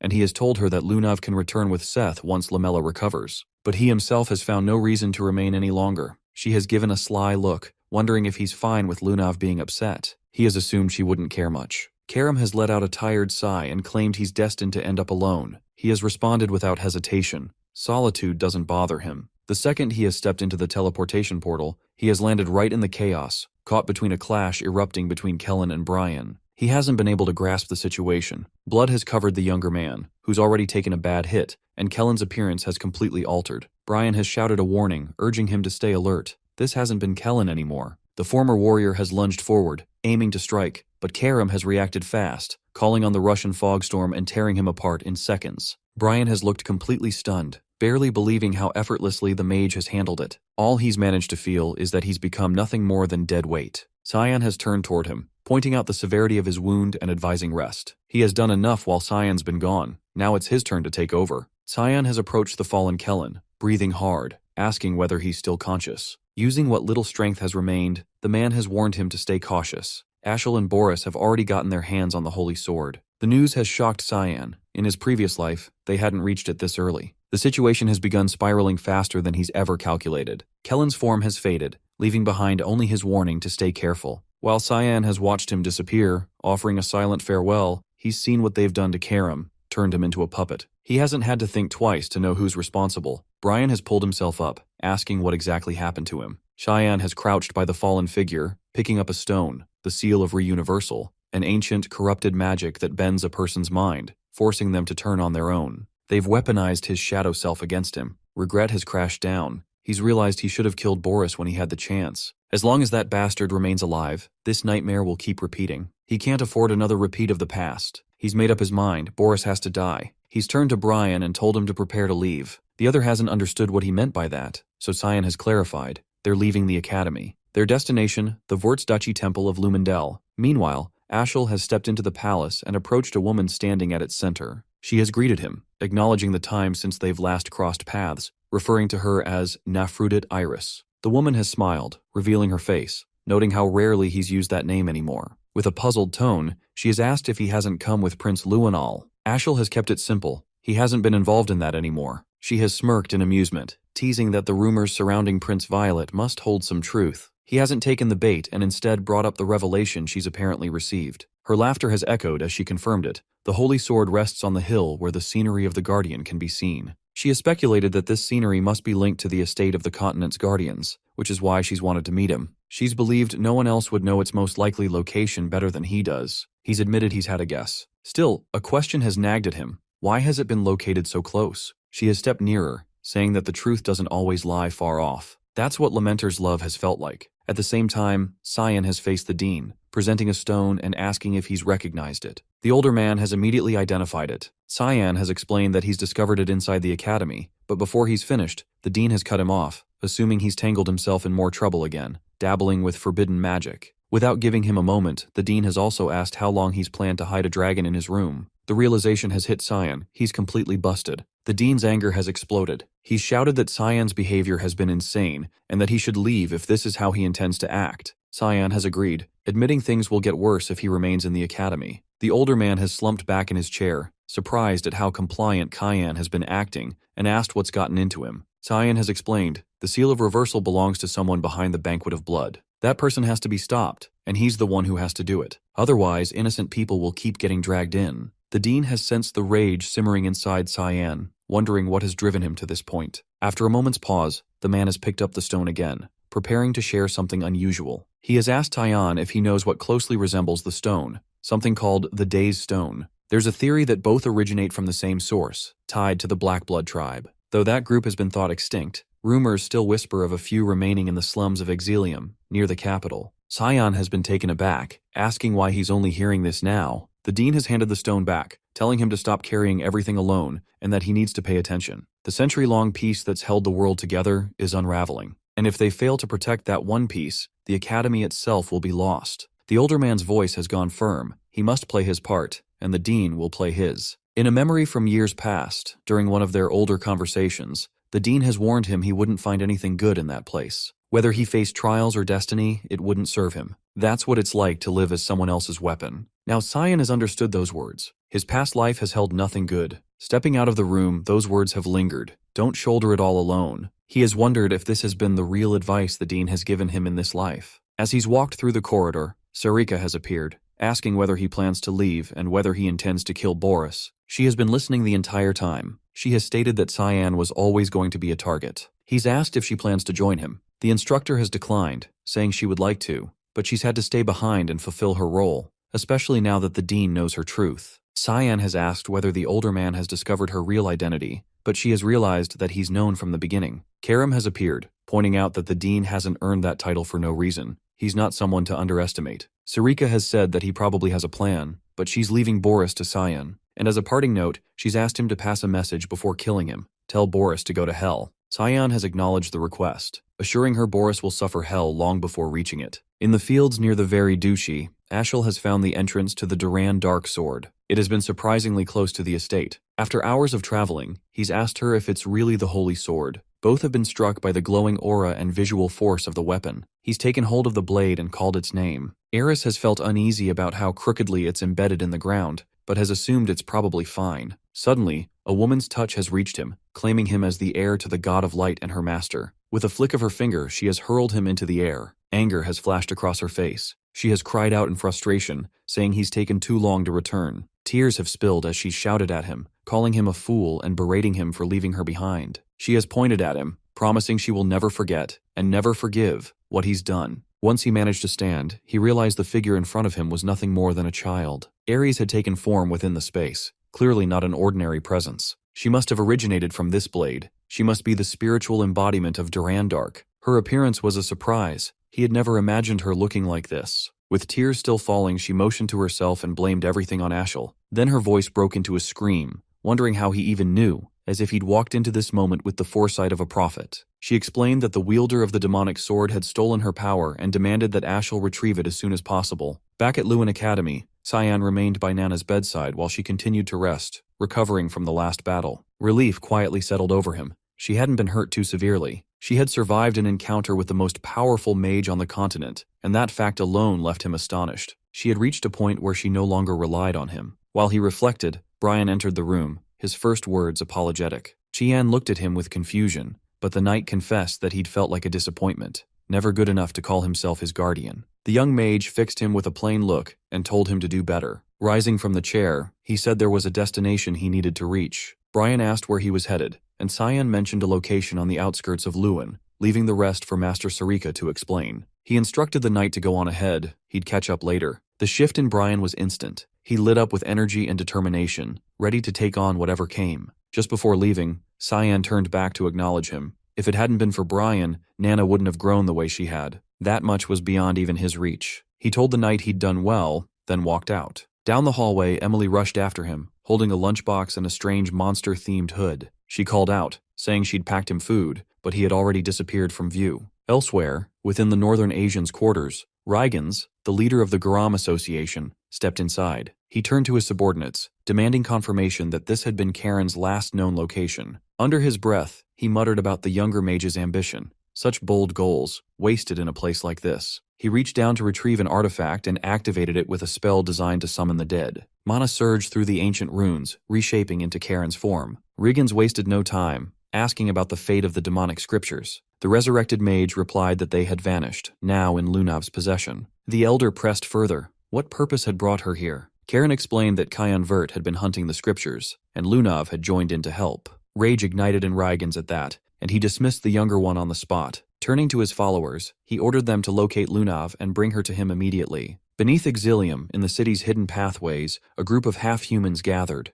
They'd been collecting a rare type of mana stone, one too volatile for normal humans to endure. Only creatures like them could handle its power. A half-panther laughed, making a joke about how the city had earned its name, the City of the Dead. A bunny-eared hybrid cut him off, urging caution in his words. Mr. Boris had been waiting for them. Before any of them had a chance to react, Cyan emerged and instantly took down the four-armed one. The others snapped into position, preparing to retaliate, but he sliced through the flames with precision. Their caution turned into full-on defense, but he summoned the fog storm again, cutting straight through the half-panther. Only the bunny remained standing. Cyan stepped toward her, asking for the one he was looking for. She recognized him instantly, Cyan Vert. In panic, she triggered a massive fire burst, destroying the entire space in an instant and blasting him back. Far from the chaos, Lunav sensed a sharp jolt. Something had gone wrong with Cyan. Carmilla and Seth noticed and asked what had happened, but she brushed it off, claiming it was nothing. Seth, trying to shift the mood, showed off his enchanted rug. He explained that it was Lunav,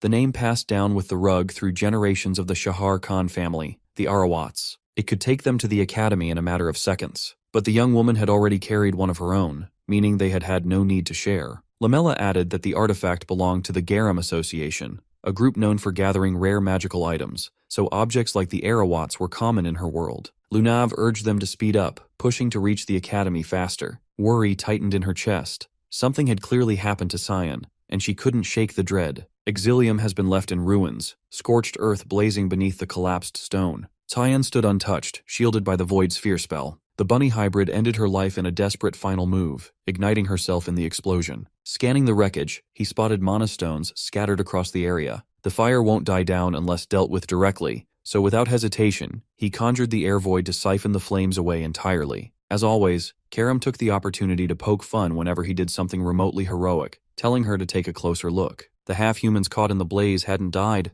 they'd vanished. She half-joked that maybe they'd been reduced to ash, but even she knew that's impossible, not in such a short span. Cyan believed they'd gone underground, likely through a hidden tunnel. He suggested confirming it firsthand, but before taking another step, a crowd formed behind him. A gathering of beasts, hybrids, and other creatures blocked the exit. Their demand was direct. A human like him had no business here. They told him to leave the city. Karam questioned their attitude, irritated they'd turned on someone who'd just extinguished a fire that could have burned them alive. Cheyenne brushed her off, stating simply that they'd never wanted him here. This land, once a quiet beast village, had lost its peace long ago, shattered during the chaos of the god-demon war, when the demon-dragon Leviathan invaded. Though the dragon had been defeated by Ligvez, the hero of the light god, the aftermath left a worse curse behind. Its decomposing body birthed the mana stones, whose energy twisted everything. Residual power turned Exilium into an abandoned wasteland. The aroma of that mana mutated those left behind, birthing beast hybrids like the ones now in front of him.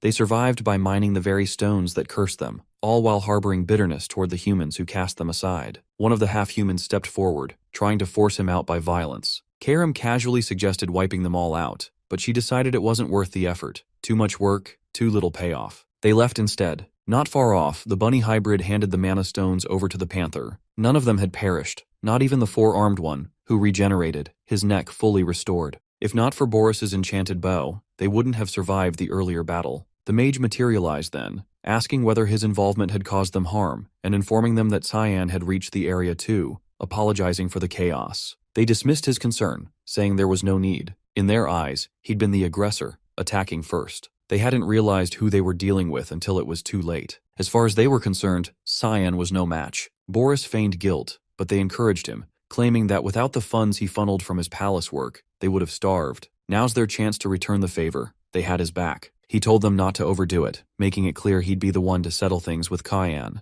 The panther lifted the box of mana stones and handed it over. It wasn't a huge stash, but enough. Boris took the box and slammed it down, releasing the stones. The impact triggered a ritual, magic lighting up the ground beneath him. Earth confirmed they were short on time. Someone had already discovered them, closing in. In that instant, while their focus was elsewhere, Cyan launched another attack, but the panther intercepted him mid-strike, flinging him back. He grinned through it, surprised they were still alive. The panther grabbed him and barreled through the wall, dragging him outside. Boris turned to Earth, saying this had been the only viable way to beat him, and began chanting, a call to awaken the Leviathan, the same beast that once raised the village. At Lewin Academy, inside the royal dormitory, Leximus and Aaron lounged together. He noticed her mood shift and asked what had been bothering her. She flushed, looked away, and said she couldn't bring herself to face him. Leximus pointed out that he'd never been the one to come see her first anyway. Her frustration briefly flared, but she managed to calm herself, suggesting they return. He offered some comfort, reminding her their purpose here was simple, just to check on Nana.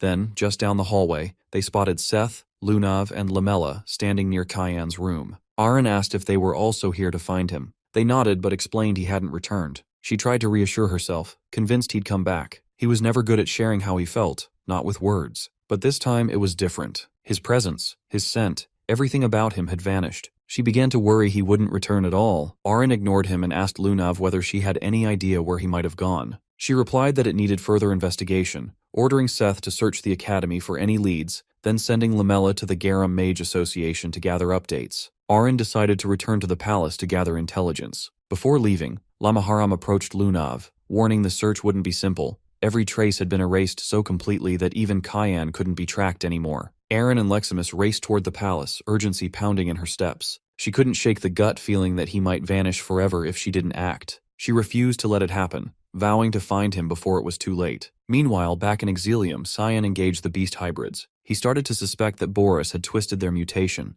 no longer a curse, but a power they could wield. No matter how many blows he landed, their bodies regenerated each time. He accused them of being nothing more than puppets, yet somehow they moved with purpose, with free will. The panther grinned, remarking that a human like him could never grasp what it truly means to exist as a monster, or to survive in their world. Brian has been packing the last of his belongings, preparing for departure. He expressed relief that the safe house is nearly secure. Emily praised his efforts, telling him he'd done well, but then hesitated, wondering aloud whether Cyan even knew they were here, and whether he truly planned to join them later. Brian reassured her that Instructor Erica had said so, and that they'd had no choice but to trust him for now. Still, she couldn't shake a creeping sense of dread. Nana's mood hadn't helped. She'd been visibly gloomy, staring out the window for what felt like hours. She was clearly upset, hurt that Cyan had come and gone while she slept, too late to even realize he'd been there. Brian understood that more than anyone, she'd taken this the hardest, and he felt the weight of that moment, especially after Cyan had told him that even he couldn't manage what Brian was doing now. He approached Nana, asking what had gotten her so down. She responded, blaming herself,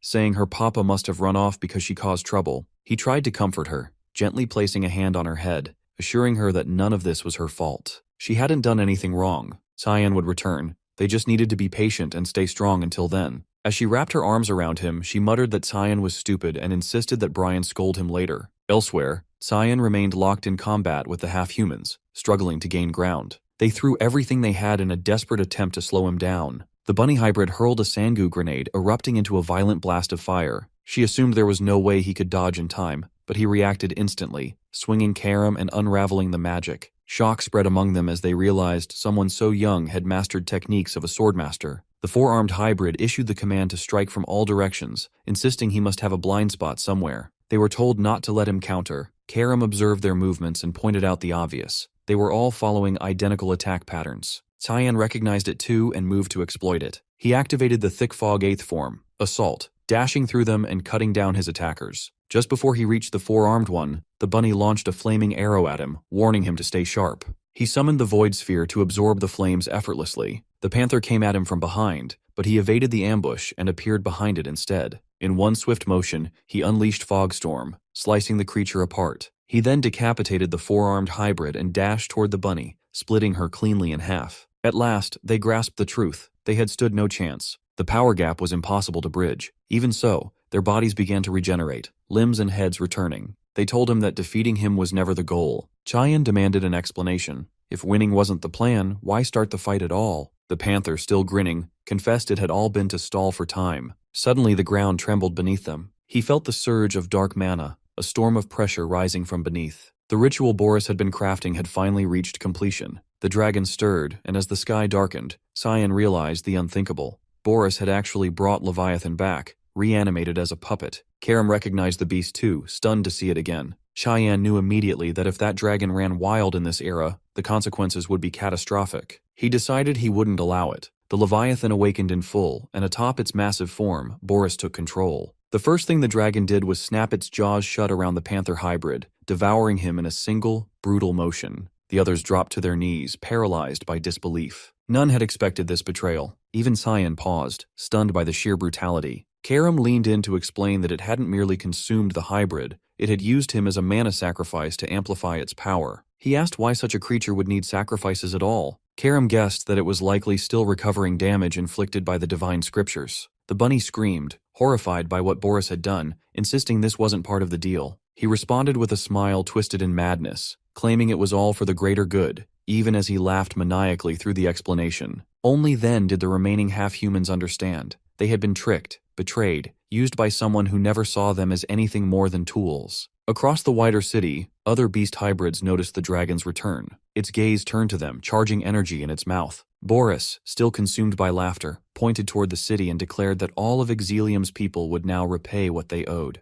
Panic spread instantly. Screams filled the streets as everyone scattered, desperate to escape the impending blast. The bunny begged him to stop and fired off a desperate explosion at the dragon in a last-ditch effort to halt the attack. Boris turned to her with a look of disappointment, stating that he had believed they were friends. Then he ordered the dragon to retaliate with fire. Before the flames could consume her, Cyan stepped in, summoning Void Sphere, predation to absorb the inferno before it could land. The dragon has unleashed another wave of fire, surrounding Cyan and the bunny hybrid in an inferno. He absorbed the flames again and followed up with a clean, forceful swing of his blade, slicing through the blaze and extinguishing it entirely. The arc of the swing hasn't stopped there. It reached the dragon's body and knocked the beast to the ground. Boris stood frozen, stunned that such power had come from what looks like nothing more than a dagger. Earth Decree corrected him, explaining that this energy has never originated from the weapon itself. Cyan altered the form of the blade through his own force, the initial transformation, nirvana of repentance. Launching into the air, he closed in on the dragon.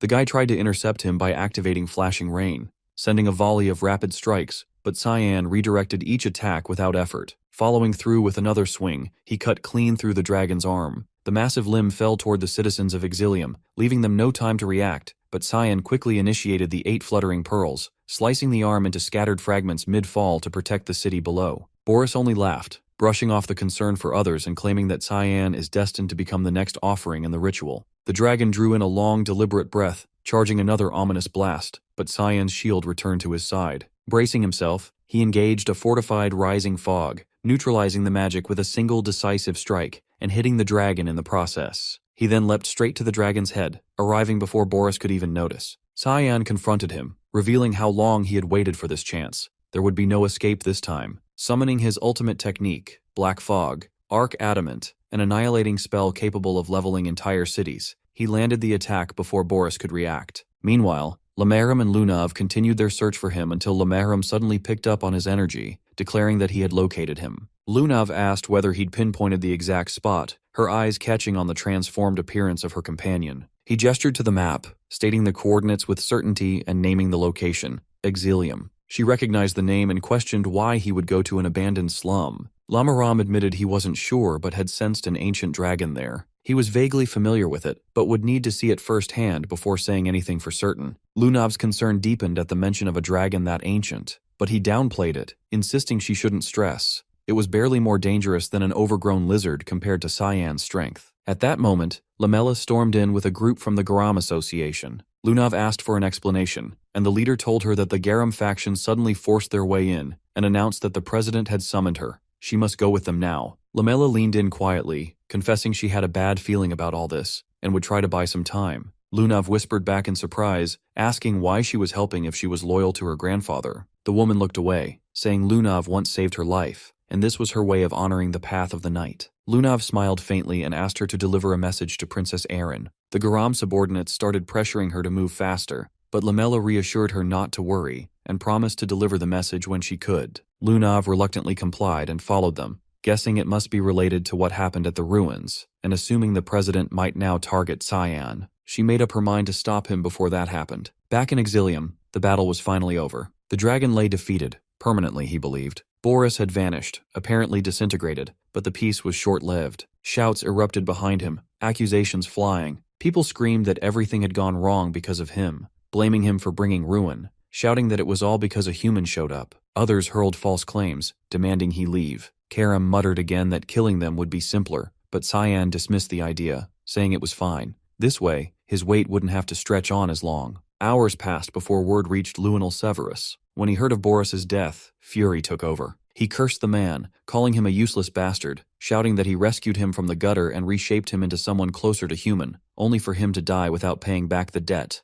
Then Ashel stepped into the room, asking if Luinal had sent for him and what he wanted. The Emperor erupted, screaming that Boris was gone and Exilium was ruined. Ashel responded calmly. He had already known. Luinal demanded to know why Ashel hadn't come to him the moment he found out, but the other coolly replied that he had business elsewhere, something more pressing than Luinal, and now he was confident he knew who caused the downfall. The Emperor frowned, puzzled how Ashel could know, but the mage dodged the question and told him to prepare for departure. Their next stop was Luin Academy, and he was already making arrangements. Luinal asked who they were going to see, but Ashel told him to wait and promised to explain on the road. Humiliation settled in. Luinal realized that Ashel held the reins, and he was the one being pulled along. Elsewhere, Boris turned out to be alive, barely. Dragging himself across the ground, broken and gasping, he soon lost his strength and collapsed. Cursing his luck, he mumbled that resurrecting the dragon was a failure and admitted his shame. Had the plan worked, he could have healed himself. Nearby, Earth Decree, severely damaged, spoke to him, telling him it was all right.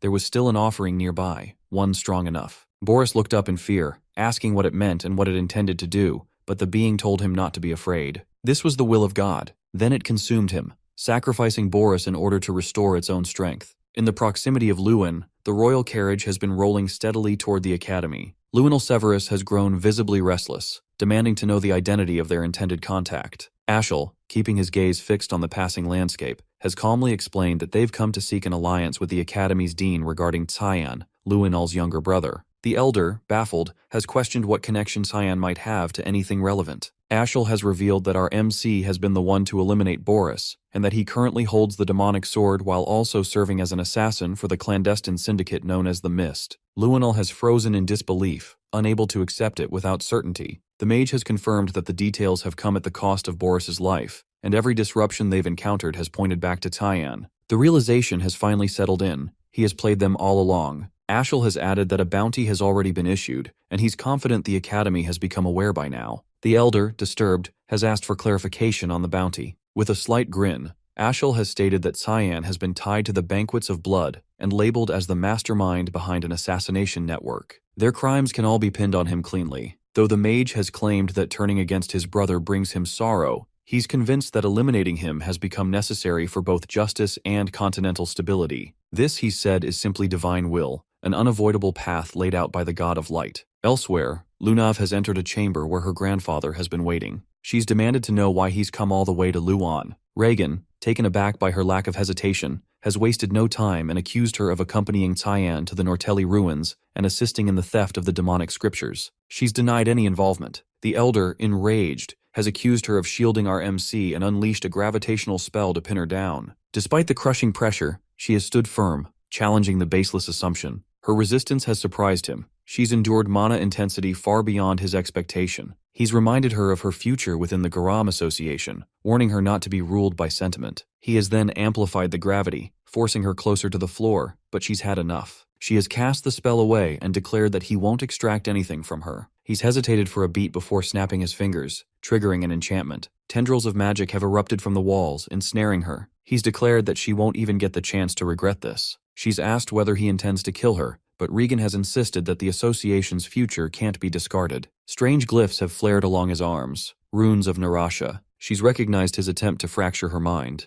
The Elder has vowed to erase the memories he finds useless, hoping to resurrect the version of her he once preferred. Meanwhile, Ashel has been stationed outside Cyan's royal quarters. He's sensed our MC's presence along with his allies. Turning to the Holy Sword, he has asked whether she can trace his location. She studied the sealed door and declared it wiped clean. Someone has purged every trace. Her mood has soured at the knowledge that this has been the residence of the one who insulted her, and she's promised quiet retribution. The mage, conceding that the interrogation strategy has failed, has reminded her that palace troops have already been dispatched. It's now a waiting game. She, skeptical, has muttered her distrust in humans and dismissed the delay as his problem to deal with. Elsewhere within the academy, the dean has just finished reading a sealed letter, muttering to himself about the complexity of the situation. Without warning, Luanel has barged into the room. The dean has greeted him with a cold stare. The visitor, unsettled, has accused him of harboring resentment, denying any friendliness between them. The dean has responded calmly, but Luanel has persisted,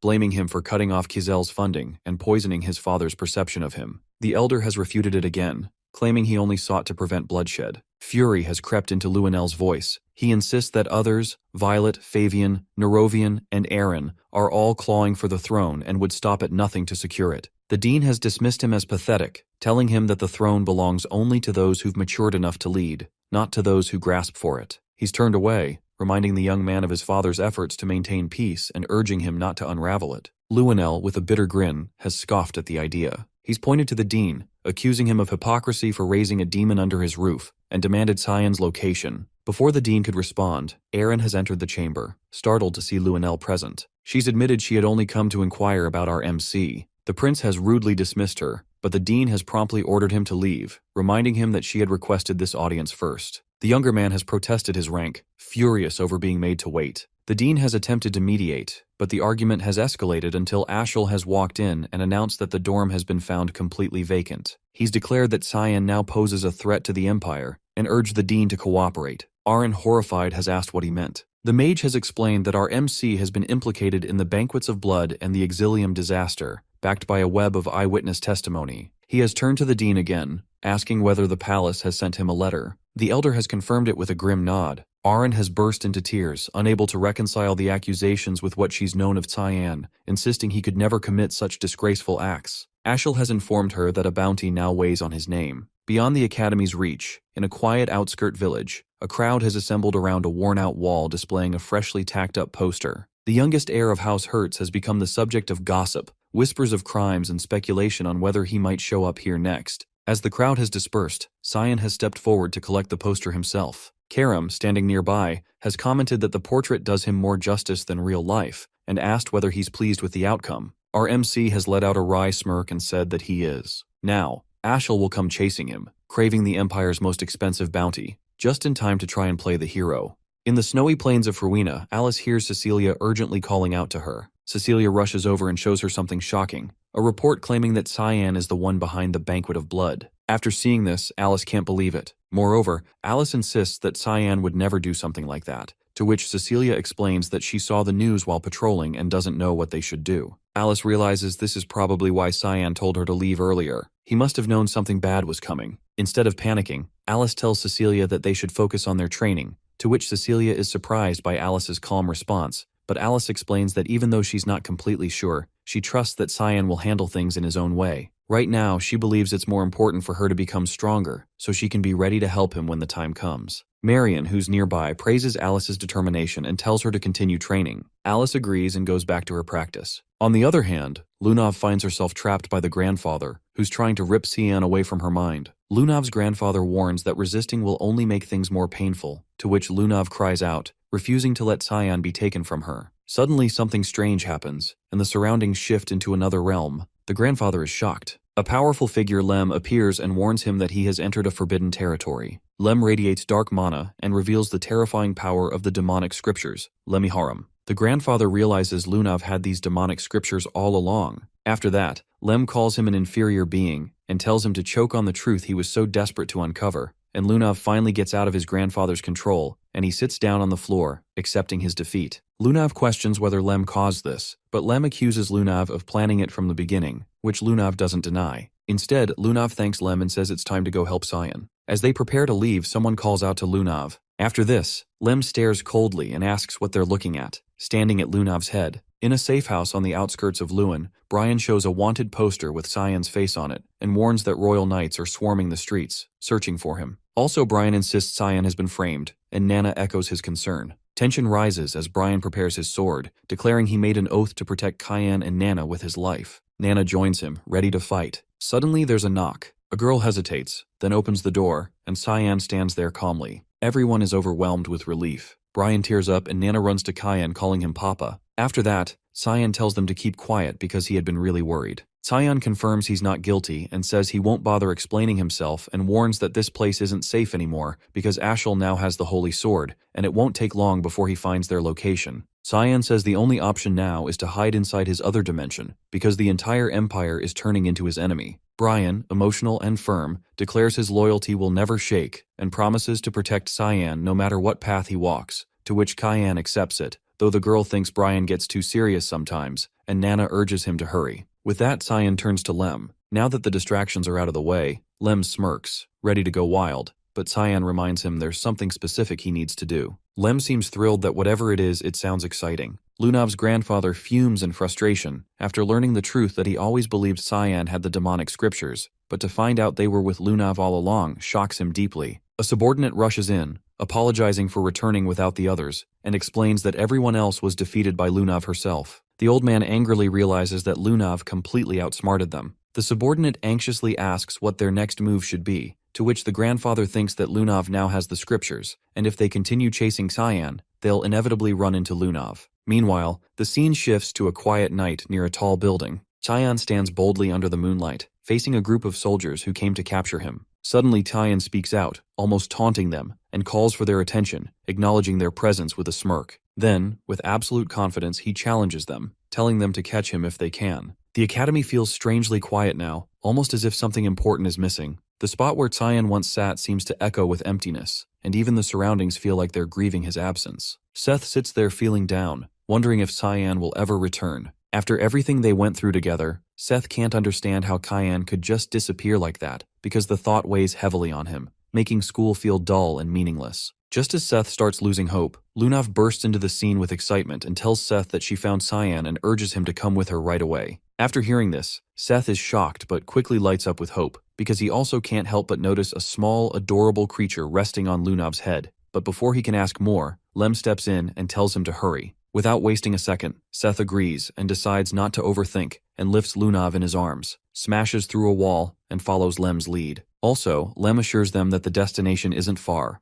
asking them to hold on tight as they speed toward Cyan's location. Aaron is shocked to hear the news that Cyan is in Exilum. In fact, Lamella tells her that Lunav wanted to pass on this message before she was taken away by Mr. Rygans. After this, Aaron quickly decides to ask Dean Kundal for help, while Lamella quietly takes her leave. But just after Lamella departs, Aaron hears something unbelievable. that Cyan is being blamed for the Banquet of Blood, accused of destroying Exilum, and even being labeled as a member of Mist, a dark organization tied to the evil Black Fog. Aren feels crushed because she realizes she truly didn't know much about Cyan at all, and now everything seems like a lie. All her training, all her effort to grow strong enough to stand by his side suddenly feels meaningless. Indeed, Cyan seems far out of reach now, like he's in a place of darkness where someone like her can never follow. The helplessness makes her feel even worse, and despite being a princess, Aren feels completely useless. Just then, her grandfather Dean Kundal questions her gently, asking how much of the news she actually believes, to which Aren, holding back tears, says firmly that she doesn't believe any of it because Cyan has always supported Aren and always been kind. Aren knows deep down Cyan could never do something like that.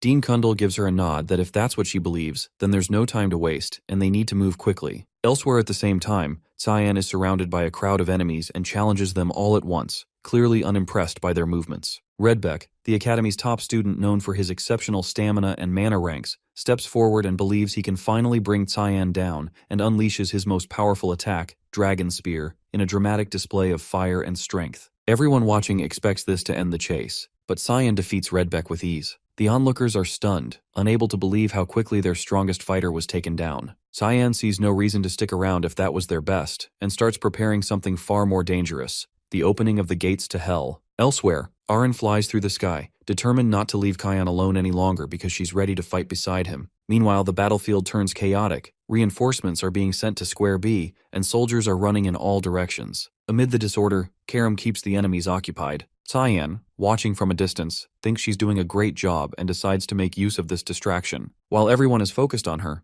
Cyan quietly moves toward the base, knowing that Ashel should have arrived there by now. Also, Ashel Virt gets cursed as a hypocrite. Suddenly, Riggins appears and commends Cyan's sharp reflexes. After seeing him, Cyan is unsure of who this man is, to which Riggins states that while Cyan may not know him, he knows Cyan very well. After that, Riggins introduces himself as Riggins Rainreaver, the president of the Garam Association. Cyan, keeping his guard up, asks what business Riggins has in the Ushif Empire and what he wants from him, to which Riggins appreciates Cyan's directness, noting it's a trait he shares with his father. Without wasting any time, Riggins presents his true motive, that he wants Cyan to marry his granddaughter, Lunav. After hearing this, Cyan is left completely dumbfounded by the unexpected proposal. Riggins offers more like forces Cyan to join the Garam Association, since most of the incidents, like ruining the excavation of the ruins, halting the smuggling, and cutting off connections with the dragons, were all his doing. Moreover, his granddaughter is head over heels for him. Despite the undeniable offer, Cyan decides to turn it down, saying there's no way a 9-star sage can't bring a fruition. He's sure that Riggins has some ulterior motive involving Lunav and him, which he won't allow. Riggins is furious but promises that if he can't have him, then nobody else can. Honestly, Riggins sounds more like a crazy ex-boyfriend. At the Brno estate, the report that all the knights were knocked out by a mere kid infuriates Lunel. But a bigger issue arises. The Garam Association members ambush their knights and are currently locked in battle with them. Lunel throws the messenger aside and orders that they all be killed. He laughs madly, convinced it's a provocation from the Garam kingdom. Then, he commands that the Knights of Light be sent if reinforcements fall short. The messenger is shaken, as the Knights of Light are the front lines of the demon realm. But Lunel doesn't care. He's already made the arrangements. Hearing that, the messenger loses his composure, saying it's practically a declaration of war. Lunel then locks eyes with Aren and directly asks if they're there to ruin his plan. Aren holds out a paper in front of his face, a direct order from the king stating that Lewin Academy will assist in searching for her fiancé. Lunel grows furious and demands that Aren prove the document's legitimacy. The old man accompanying Aren intervenes, assuring Lunel that he was sent to support her since the king's health continues to deteriorate. This only enrages Lunel further when he realizes the king gave him no orders. The old man then sternly questions why Lunel is trying to start a war with the Garam kingdom. In response, Lunel instantly orders his knights to attack, accusing them of blasphemy. But the old man uses his barrier magic to defend himself and angrily tells Lunel to stop acting like a brat. He's shocked that Lunel insists on fighting him. After all, he's his grandfather. Lunel's reason is simple. Why is his grandfather trying to stop him? The old man answers that he can't stand by and watch him sabotage himself any longer. Before Lunel can act, the grandfather takes Aren and teleports away. He guides Aren to a location far from the Lord's estate. There, his granddaughter reveals that the royal decree was fake all along, astonishing him. As they make their escape, she asks why he's helping her. His answer is simple. He wants to see the future of the boy who keeps pissing him off. Meanwhile, a man is stuck on a building when Seth and Lunav arrive at the scene. They survey the area and find Cyan holding someone by the collar. Seth cheerfully walks toward them, but Lunav's bag suddenly yells that it's not Cyan. Alarmed, she stops Seth, and the fake Cyan smirks. He's impressed that she could tell because she's a demonic scriptures owner. The fake Cyan reveals his true form, the demonic sword Karam. Seth is shocked to see his old buddy turned into a girl. As Karam explains how the plan unfolded, they sense a powerful aura passing nearby. Lunav quickly realizes it's her grandfather's aura. From the bag, a shadow emerges, remarking that Reigen sure is fast and assuming that Cyan must be there too. He decides to take them to him. Karam mocks him by calling him a halfling,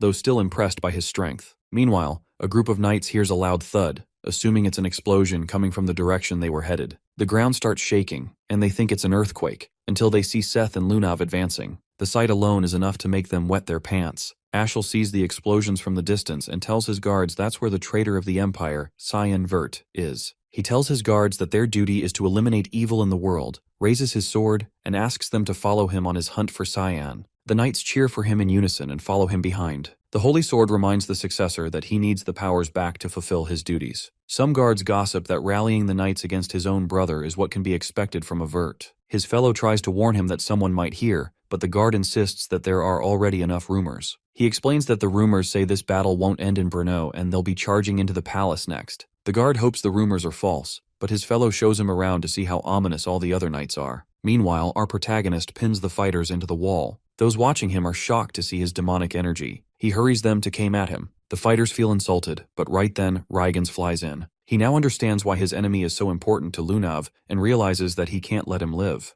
Reigens summons the meteor. Everyone around sees the 9-star spell and runs for their lives while our hero stands fearlessly. Cyan stands staring at the spell coming down. He now understands how evil his opponent is, seeing him not care about his subordinates. As the meteor rains down, the people run for their lives but stumble into Seth. He pushes them all away with the tornado, and Lunav walks in, hurrying him to get to their friend. At the battle, Reigen stands tall above his meteor. Suddenly, our hero breaks through the spell with his Void Sphere Obsession. He then uses the Division spell. Reigens is impressed with his use of the Void Sphere but diminishes it instantly. Our protagonist is shocked to see his spell countered so easily, and Reigens reveals his Caligorna's bead. He reveals that the bead's oblivion counters the Void Sphere. Our hero is shocked to see his opponent with such a rare artifact. Reigens then uses the bead's Soul Harvester. Suddenly, Lunav steps into the fight, ordering her grandfather to stop. She tells him to deal with her if he really wants her demonic scriptures, and tells him to stay away from Cyan. Karam tells our hero that he found some bet and that he feels his brother is close. Seth tells his friend that he heard about him being framed and tells him to leave the fight to him. Our hero wishes his friends good luck and leaves to face his real enemy. However, Reigens refuses to let him off so easily and sends his Soul Harvester after him. Suddenly, Lunav uses the Seeds of Restraint. A crown manifests on Reigens' head, and then Lunav casts a verbal promise fulfillment spell. Reigens screams in pain and drops his beads.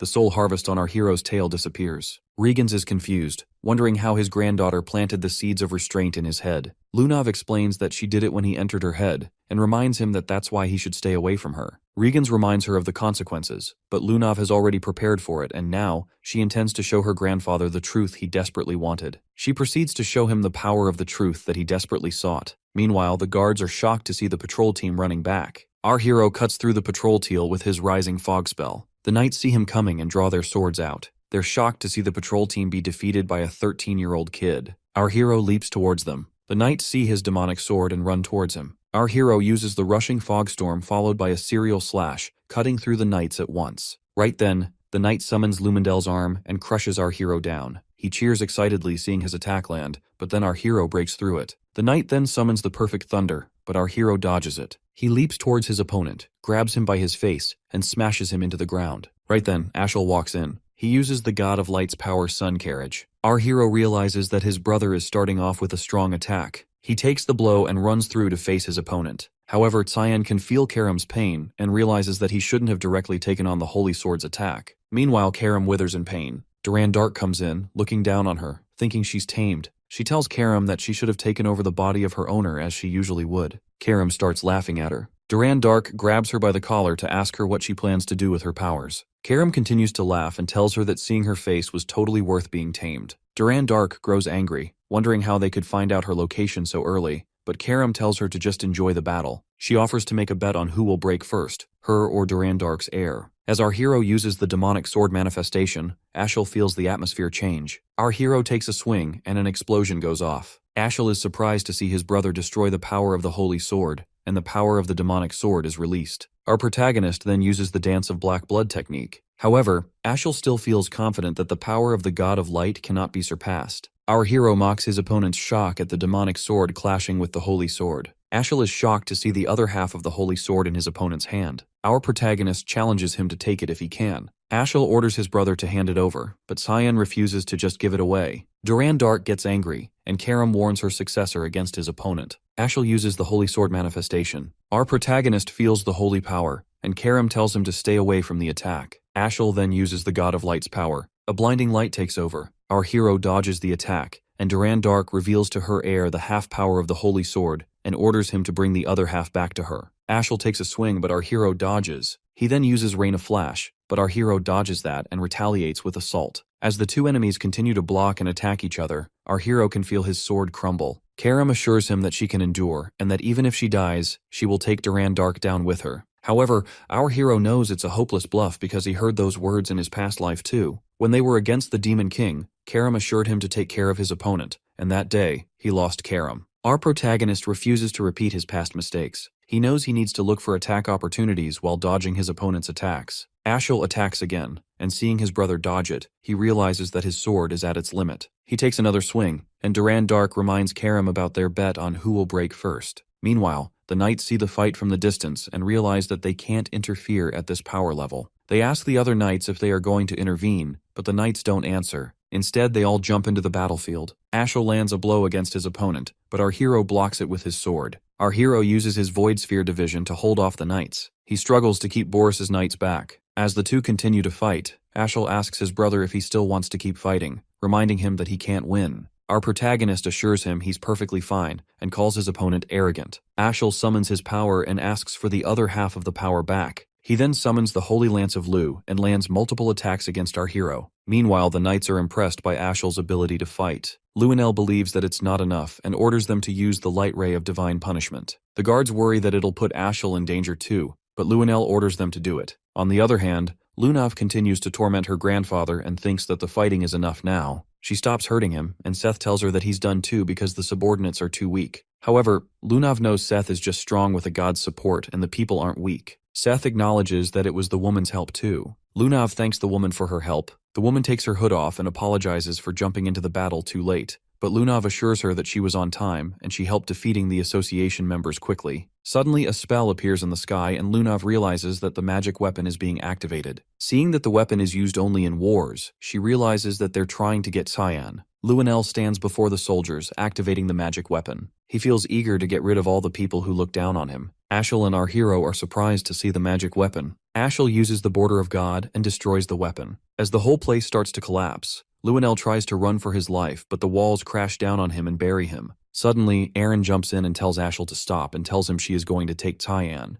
As the fifth princess of the Ushif Empire, she orders him to put his weapon down. Dean Kundal steps in and restrains all the blood monsters, realizing that Ashel and Luinel could be related to the Banquet of Blood. Ashel breaks Dean Kundal's magic spell, leaving him shocked. He then releases his Godstinger attack at the Dean. Arn screams for Dean, and Cyan tells her to leave because he worries she'll just get in his way. However, Erin refuses to abandon her fiancé, even though that's not the engagement our hero agreed to. Ashel thinks that the princess is seduced by his sibling and thinks it's his responsibility to save her. He uses the God of Light's supreme authority, the Halo Bringer. Our hero recognizes the ultimate skill of Lumendel that can slay even a god. This ability killed our hero in his past life. Right then, Aaron steps forward to shield Cyan and asks Ashel to stop. However, Ashel does not intend to go against the will of God. He releases his attack. Aaron closes her eyes, but then our protagonist pushes her aside to face the moment he's been waiting for. His opponent is surprised to see him smiling. The whole mana energy strikes our hero, and an explosion goes off. Dean Kundal continues to take down blood monsters, but more just keep coming back, and he knows that's just stalling the worst. Suddenly, Dean notices a chaotic mana, and when he turns around, he sees our protagonist going all out with his power. Ashel is confused seeing his opponent. Lundell tells him that his opponent is trying to take power. However, he finds it useless because our hero doesn't possess demonic or divine scriptures, and without God's promise, he'll die. But then, Erin comes forward to save her friend.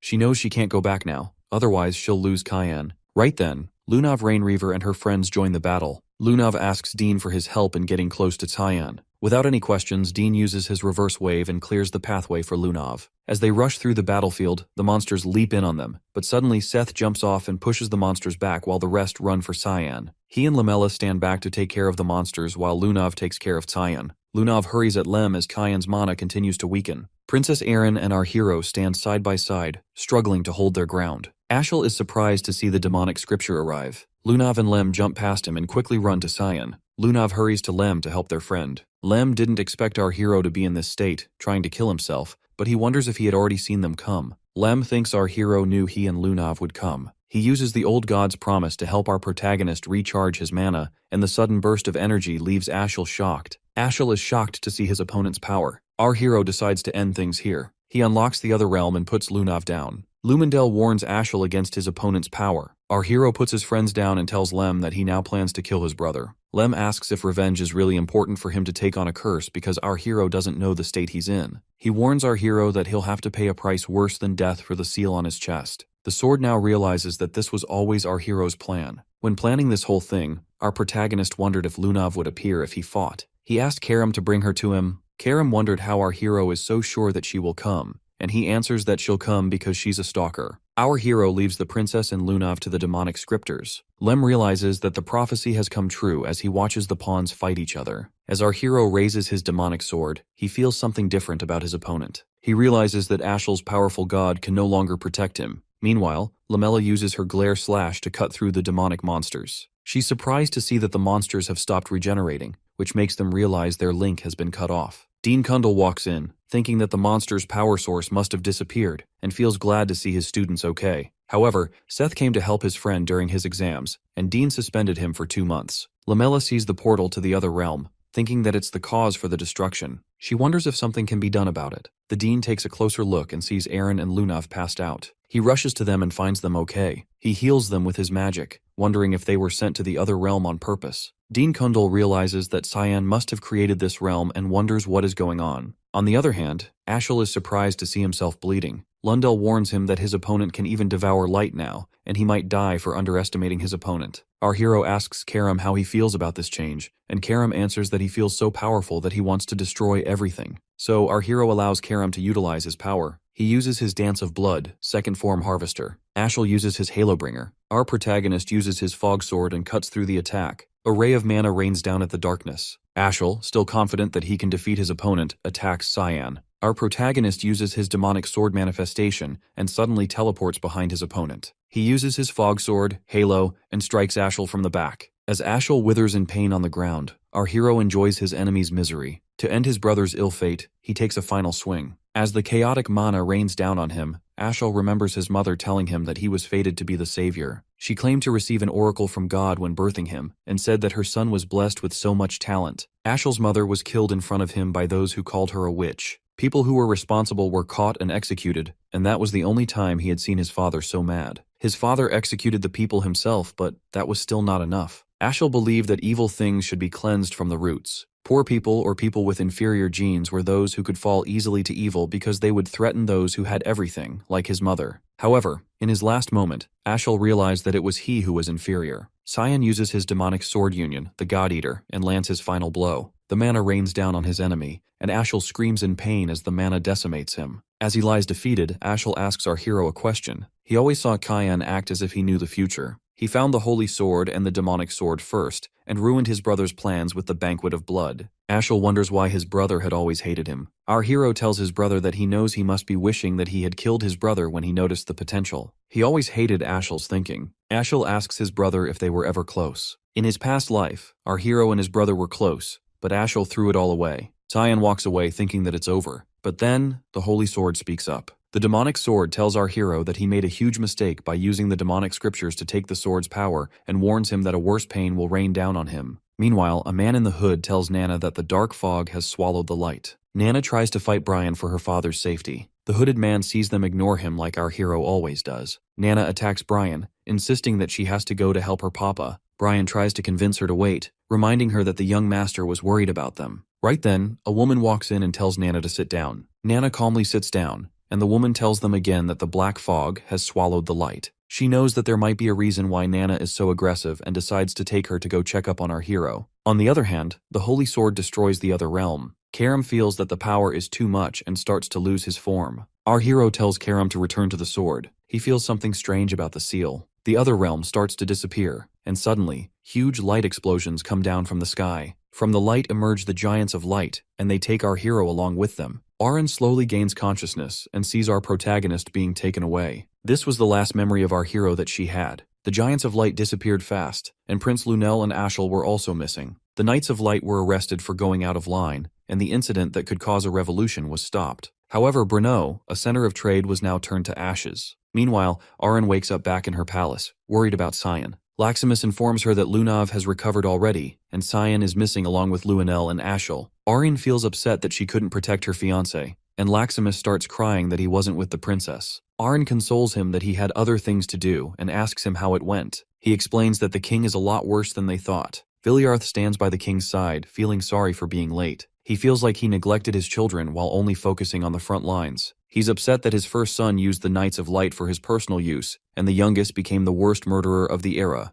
Viliart feels that he would have made up for his mistakes with his life if the king hadn't given him the duties. Ulkin tries to console him, but Viliart thinks of himself as the worst father ever. He blames himself for neglecting his children after their mother's death, thinking that they would learn to be independent. But instead, the two sons made different choices. One chose glory, and the other sought his own growth. As a result, Brno ends up in ruins, and his family's bloodline is at risk. Viliarth asks about Alice. Ulkin answers that no one has seen her after the Northern Gates, and Kraz has gotten into religion and become a monk. Right then, Violet walks in, thanking Ulkin and Viliarth for their service to the king, and tells them that she's brought medicine for him, hoping that the king recovers soon. But the king doesn't seem to show any results. Viliart is impressed by Violet bringing her father's medicine by herself. She pretends to care for the king, wishing for his quick recovery. But after Viliarth and Ulkin leave her alone, she makes the king drink her so-called medicine to put him to sleep forever and rule the empire herself. It turns out that she killed Luenel first. At the battlefield, Luenel was heavily injured, feeling humiliated that they couldn't even kill one kid.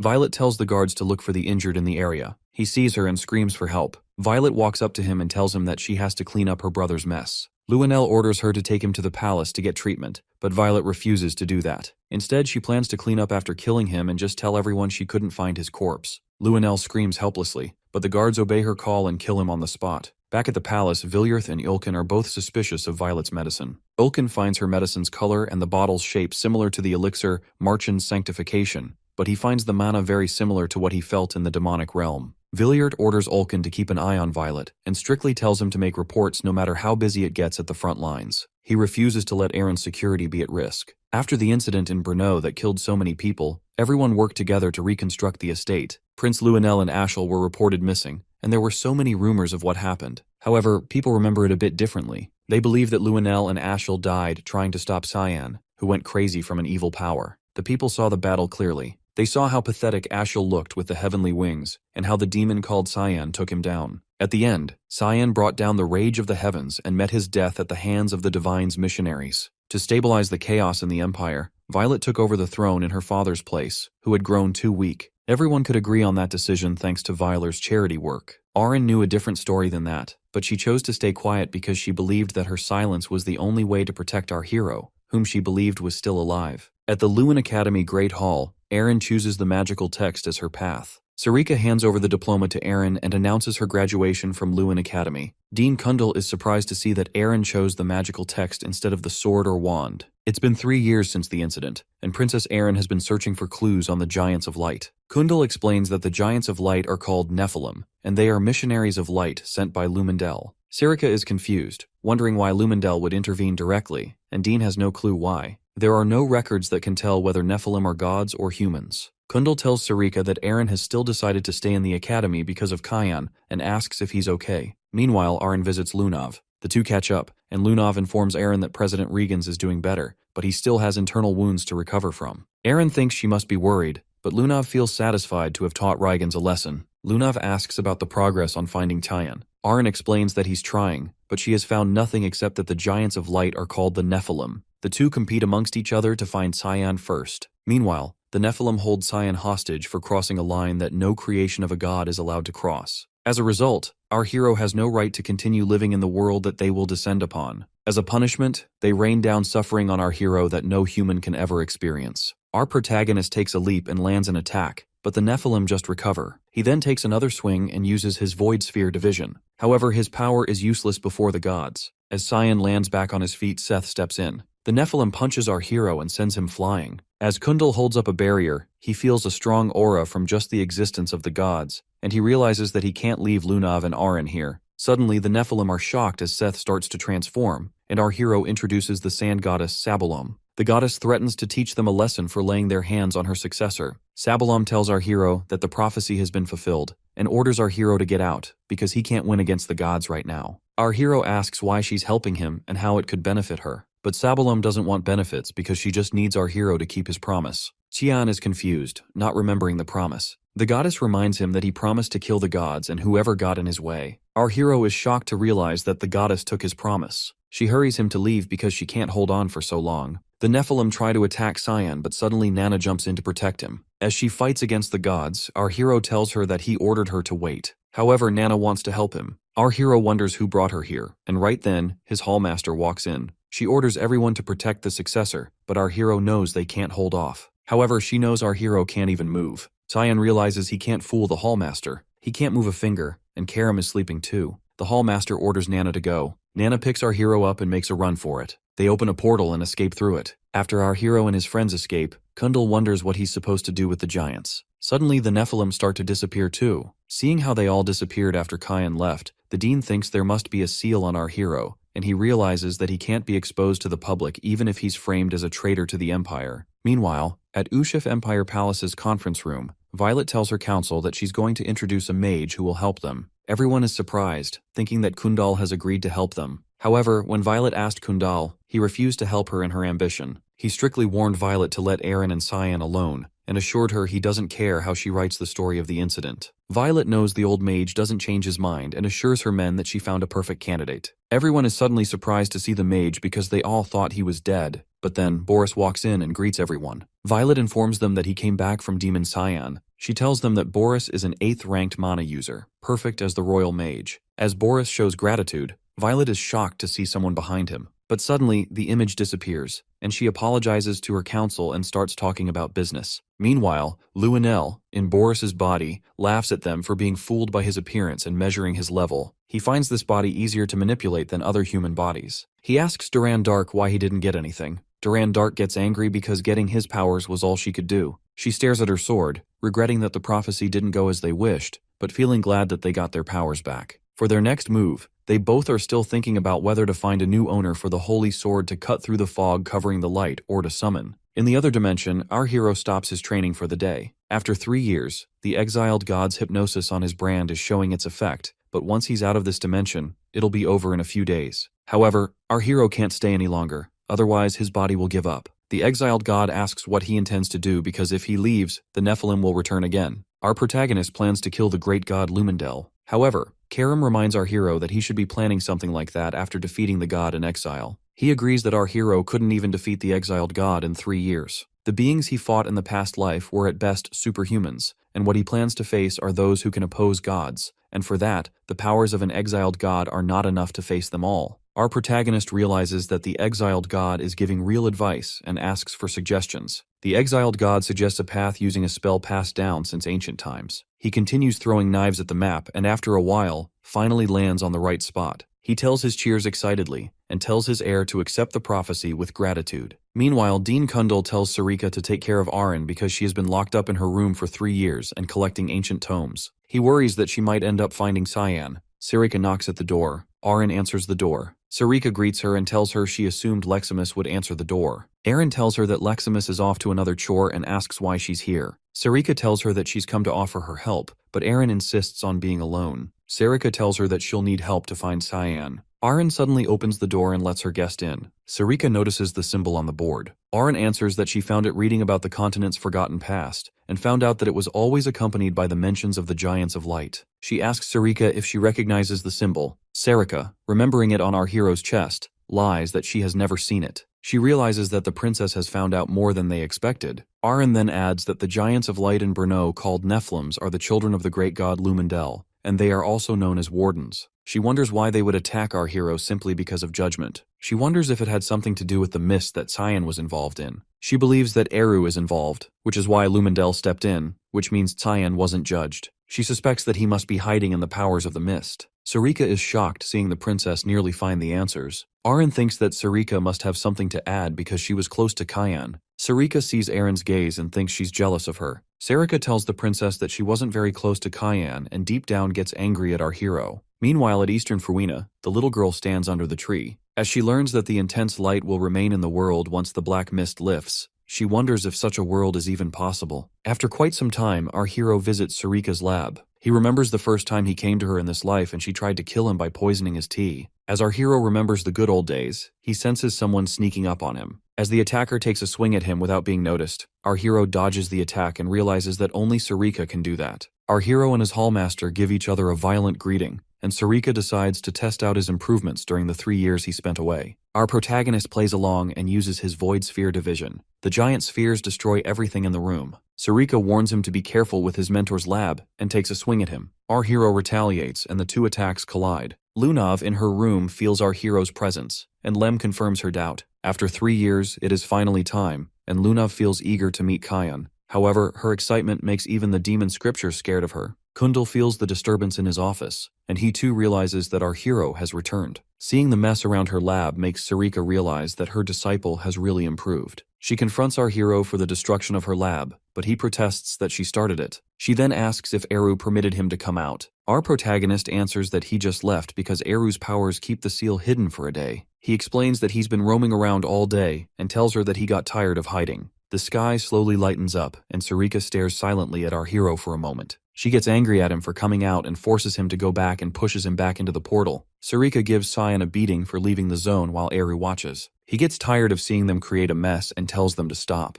But Sarika yells at him to shut up too and blames him for not keeping Cyan back. Eru feels his authority as God Shatter. Our hero speaks up that he now realizes that he can't stay outside for more than a day. Sarika sees the seal heal back up and realizes that it can be covered. However, since it's a powerful god seal, the effect only lasts for a day. Sarika gets close to our hero and tells him that he's almost a man now. Karam gets angry and punches her in the face for flirting with him. Right then, Iru gives our hero the oracle and tells him to go to the eastern lands, Fuina, to find the prophet who awaits him. Our protagonist ignores his call, remembering the blind darts he kept throwing at the wall. Right then, Eru shoots him, shocking Sarika. Eru tells our hero that he couldn't completely cover the seal as he was 3 years ago, but now he has fulfilled the conditions. Now, the cover should last for 2 weeks, which still isn't enough to go to Fuina, but it's better than a day. He reminds Cyan that his death will come again once the 2 weeks are up, and tells him to find the prophet to change his fate. Seeing Eru's authoritative voice, our hero now actually sees him as a god. However, that pisses him off. Meanwhile, in the Luan Eastern region, a guard feels eager to go home, and the other man tells him to not complain so much. He reminds the young guard that it's for the good of the Garam Association. The young guard says that not a soul comes here ever since the incident with President Rygans, but the old man reminds him that they can't ignore the vast magic network system and risk the resources falling into the hands of Ushif or other forces. Suddenly, they see our hero standing in front of them, asking for the warp gate. The guards realize that their opponent is not an ordinary person and draw their swords out. The guard considers letting his hidden powers out and tells our hero that he's responsible for his fate next. However, a moment later, the guards are knocked out, and our protagonist walks in through the gate. The Warp Gate is an artifact that Rygans Rainreaver often used. It will be our hero's first time in this life to see it. It's his only way to go to Fuina and back in just 2 weeks. Karam feels the mana leaking from the artifact. Our protagonist explains that something like this didn't exist 3 centuries ago. If an energy source with concentrated mana provides energy, then the mana paths made with runes complete the spell. Karam is impressed with humans' ability to find shortcuts. Our hero sets his destination to north of Fuina. The warp gate opens the gate and a gate opens.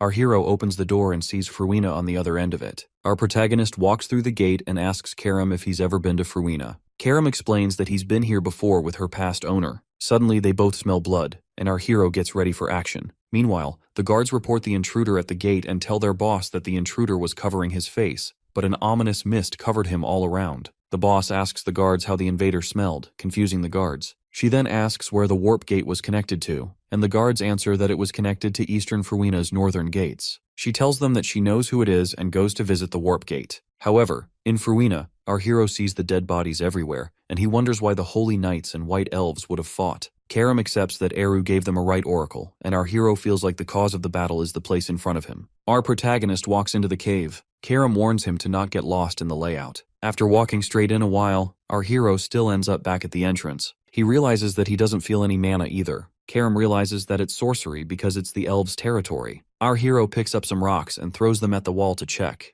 The rocks hit the wall, revealing the location. Our hero takes his fog sword and hits it at the ruins, revealing the actual path. With the path revealed, our hero can now feel the mana, but he feels something strange about it. Karam explains that it's a divine tree where the past begins at the roots and the future concludes in the leaves. The tree is where everything regarding the world is recorded. Back at the tree, the elf kid realizes that the barrier is broken, which only means that its guards have been killed. She takes the knife to protect others and places it against her throat. Suddenly, our hero breaks her knife with a blow and asks her to explain why the humans are after this place. The elf kid walks down from the tree and walks up to our hero, making him wonder what she wants from him. She grabs his hand and tells him that he's going to die soon. Our protagonist is surprised to see her recognize him. She explains that she's the divine tree's prophet, Hastia, and asks him if he's here by following the oracle. Our hero is shocked and realizes that the humans are after this place because they want Hastia's prophecy powers to know the future. Meanwhile, the Saintess's direct affiliate guard knight, Mihan Harcelis, reaches Fruina. He sees the guards and the enemies all dead and orders his men to tell everyone that it's safe. Seeing the blood everywhere, he tries to keep his armor clean, but seeing the enemies and allies all dead, he feels that someone must be alive. Right then, the Saintess walks in and assures him that the divine mission guided by Lumendel will end with their victory. Mihan assures the Saintess that he's faithful. The Saintess leaves him to take care of things outside and assures him everything will be all right. Suddenly, she realizes that the barrier has been broken. An elf's sorcery runes are unbreakable by a human, so she thinks that a non-human entity must be in the cave. She hurries inside to stop the intruder from taking the prophet and orders her men to wait outside, while an elf watches them from a distance. Meanwhile, Hastia feels upset that the ones protecting the entrance died because of her. Our hero wonders if holding hands is necessary when talking. Hastia explains that it's a curse called Divine Tree's Silence. In exchange for seeing the future, her voice was taken from her. So, they have no choice even if our hero is not comfortable. Suddenly, someone walks into the cave, and the prophet recognizes the intruder. She explains that this woman is the one who chased her here, and ordered her men to kill all the elves who protected the entrance. The Saintess apologizes for killing everyone and says that it wouldn't have happened if Hastia had agreed to go with her. She asks the prophet if she wants to go with her now to avoid more casualties. Our hero steps forward, and the Saintess introduces herself as Nephrodite Iris, the Saintess of Lumendel. She feels that it's a day of glory to have met our hero in a place like this. Our protagonist is surprised to see that the Saintess knows him and decides to test out her power. As he takes a leap to attack her, Iris extends her hand. Our hero recognizes the symbol on her hand. As he draws out his sword, he's surprised. Karam thinks the seal is activating early, but then he realizes that it's not his seal, but that Iris has the same one on her hand. The Saintess summons the emissaries of light to take away the dark fog. The Nephilim attack our hero, and while they fight, the Saintess grabs Hastia to take her away. She now realizes that they need to touch in order to talk. Suddenly, Hastia is surprised to see that the Saintess is an elf, and asks why she's betraying her own kind. Iris tells her that she wants her prophecy powers. Our hero falls to his knees after the battle, and Karam informs him that the Saintess took Hastia. The light emissaries stand above him. Our protagonist gets angry for having his plans ruined. He takes a swing and breaks their shield apart, and instead of dying an easy death, he decides to fight the Nephilim. Meanwhile, Iris walks out with the elf prophet. Hastia asks her if the prophecy power is really worth so much that she's willing to kill her own people and warns her that she'll lose her voice. However, the Saintess remains true to Lumendel's mission. Hastia then tells her that she's going to die. The Saintess thinks she's trying to get him scared, but the elf kid explains that it's a prophecy, a future she saw. Suddenly, Iris hears someone scream at the end of the cave. She runs to find Mihan struggling. Mihan tells her to stay back. He uses his Holy Stroke Vigilante to attack his opponent, but the intruder pulls a giant boulder before him to block the attack. A giant stone effortlessly blocks Mihan's spear. He's impressed at first, but then realizes Garnian simply stomped the ground and raised the earth to stop the strike. Mihan can hardly believe someone can do that. Mihan introduces himself and asks for Garnian's name. Garnian shoots back, asking why he'd bother introducing himself to a dead man. Mihan knows elves usually rely on bows and magic, while barely any bother training their bodies or becoming warriors. Curious, he asks Garnian what skill he used to block that attack, since it sure didn't look like magic. Garnian says it was magic. Mihan points out he didn't sense any mana at all. Garnian insists it was definitely magic. Meanwhile, Mihan notices Garnian's ears drooping suspiciously, making the whole answer feel pretty sketchy. Just then, Iris jumps in and reveals that Garnian can't use magic at all. Despite that, he's known as the strongest warrior of the White Elf clan, a recluse who lives deep in the frozen valleys. Seeing him here is surprising enough. Garnian is in no mood for introductions. Pointing at Iris, he demands to know if she's the ringleader and orders her to hand over the prophet. Iris quickly explains that she's only God's messenger, but Garnian readies a punch. He declares that there's no need to learn the name of someone who's about to die. Mihan immediately warns Iris to watch out, but she suddenly pulls a dagger to Hestia's throat. She then threatens Garnian, saying that if he kills her, she can't guarantee the prophet's safety either. The threat works. Garnian stops at once. Burning with rage, he snaps his own dagger in half and calls the situation pointless. The threat didn't work. Mihan can only stare in shock. Garnian just crushed solid steel with nothing but raw strength. With a cold glare, Garnian warns Iris that she's going to die regardless. Iris starts sweating heavily under the pressure. Hestia then asks what she's waiting for instead of running away. Iris loosens her grip and takes off. As she runs, she tells Mihan to handle things here while she goes to request reinforcements from Lord Rumendel. Mihan is shocked as she is not going for reinforcements. She's running away in pure panic. Garnian says the same thing, and Mihan immediately snaps back that he already knows, so he can stop repeating it. Then Mihan boldly steps forward. He declares that he doesn't need reinforcements because he wants to challenge the strongest warrior of the White Elf clan. He starts introducing himself as the strongest spear of the Knights of Light and a disciple of Grandmaster Duke Wallace. Unfortunately, Garnian couldn't care less. Before Mihan can finish his grand introduction, Garnian drives a fist straight into his stomach. Mihan can only curse his luck as he's attacked mid-speech. The punch launches him high into the air, cutting the introduction short in the most painful way possible. With Mihan out of the way, the savage elf turns toward the supposed ringleader and orders Iris to stop right there. Iris is drenched in sweat. Mihan, a man who was full of confidence, didn't even last a moment against this monster. Then she crashes right into our boy, who happens to be chasing after her. Casually carrying the severed head of a Nephilim, he asks why she's always in such a hurry. That only makes Iris panic more. She quickly asks what happened to the Nephilim and wonders if Cyan really defeated God's sentry. Cyan apologizes, but says he never believed it was a real Nephilim to begin with. Now Iris is sweating even harder. She asks how her Nephilim could possibly be fake. Cyan explains that if it was real, it was an incredibly poor imitation. Its equipment broke far too easily, and it couldn't even regenerate after losing its head. He then suggests that if she's going to copy something, she should at least do a better job. Iris is left stunned. She can't understand how the power granted to her by Rumendel could be nothing more than a fake. Karam can tell that Iris was completely clueless the whole time, but then she suddenly calls Cyan's words blasphemy. A strange pattern appears on her glove, and she declares that she'll prove her power by doing it again. She never gets the chance. Before she can activate anything, our boy drops her with a clean kick and knocks her out cold. Grabbing her by the arm, he prepares to take her away for questioning. Then a new problem appears. Hestia suddenly clings to him, and Cyan realizes he almost forgot she was there. She's in tears, saying she was terrified because of the Titan earlier, but now she's relieved to see him unharmed. Unfortunately, the trouble isn't over. Garnian suddenly appears behind Cyan at ridiculous speed and throws a kick. Cyan narrows his eyes and tells him to back off, but Garnian attacks anyway. Cyan blocks the kick with one arm. Even so, he's forced backward. In fact, he's sent sliding across the ground. His arm trembles slightly as he realizes something alarming. Garnian pushed him back using nothing but raw strength. Seriously, what kind of elf is this guy? Garnian demands that Cyan hand Iris over. Before things escalate, Hestia jumps between them and insists that Cyan isn't an enemy. Only then does Garnian take a closer look. He realizes the person he's attacking is Cyan Verte and asks if he's related to that child. That single question catches Cyan completely off guard. Cyan wonders if this muscle dude just hinted at his big sister Alice. Later, in the elf town, an elderly elf introduces himself as Elfuis. Elfu thanks our boy and welcomes him to the town. He tells our boy to make himself comfortable here, but the way Hestia is glued to our hero's hand, our guy suspects the invitation was meant for her. He asks Hestia what's up with that clinging, and she drops the bomb that he literally has to touch her to hear her speak. Garnian suddenly butts in just to call our boy rude. Our assassin immediately turns to Garnian and asks how he can hear Hestia. Garnian then reveals he received a blessing of foresight from Hestia, which makes him superior to Cyan. Elfu steps in to cool things down, saying Elder Garnian might sound rough, but it's his way of welcoming Cyan. Our buddy clearly isn't buying that, so Elfu respectfully adds that outsiders almost never show up in Elfland, so Cyan can understand the bluntness. Our guy asks about the Saintess. Elfu says he will ask why she stabbed them in the back. Scene cuts to two guards outside a massive cell. Inside, the Saintess sits chained. Elfu walks up and skips betrayal, asking about Cyan Verte. He wants to know why Cyan showed up against her. The Saintess answers with silence. Meanwhile, in the restroom, Karam senses something is off.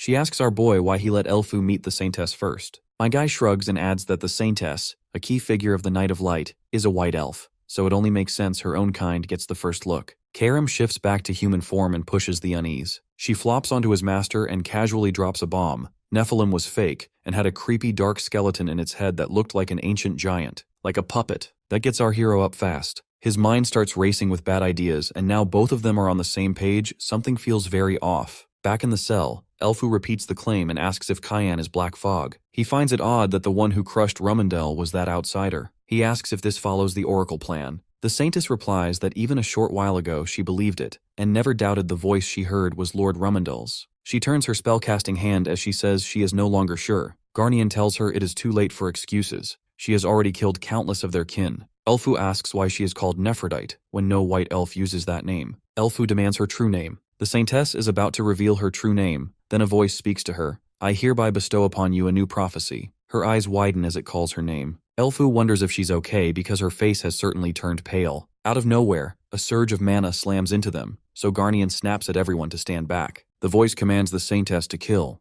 The eyes on her hand glows and she summons a giant skeleton, forcing Garnian to pull back. The monster is so big the huge cell breaks with its explosive force. However, Garnian still maintains a composter, but the skeleton beast mere arm is the size of the entire door. The summoned beast is a boss-level titan. It roars to scare the enemies, but Elfu commands Garnian not to get distracted and save the townspeople. Right then, the building started to crack. Garnian curses as it starts crumbling. One huge boulder is about to fall off a few folks, but Garnian pops out of nowhere and lifts it up with sheer strength. Everyone starts to evacuate and Elfu presses them to move fast. Meanwhile, the Titan is asking for the Prophet's direction, but it sees no one. It plans to destroy the whole place to force her to come out. Before he begins, a fog blade slices its head in one sonic strike. Then an attack of 8 fluttering petals completely subdued the Titan, and of course, it's Cyan. He made a boss look like it was spawned by mistake. Historia feels the building shake and runs outside, sensing a huge surge of mana. She freezes at the sight of an ancient giant barely functioning and wonders what happened to Sir Cayenne.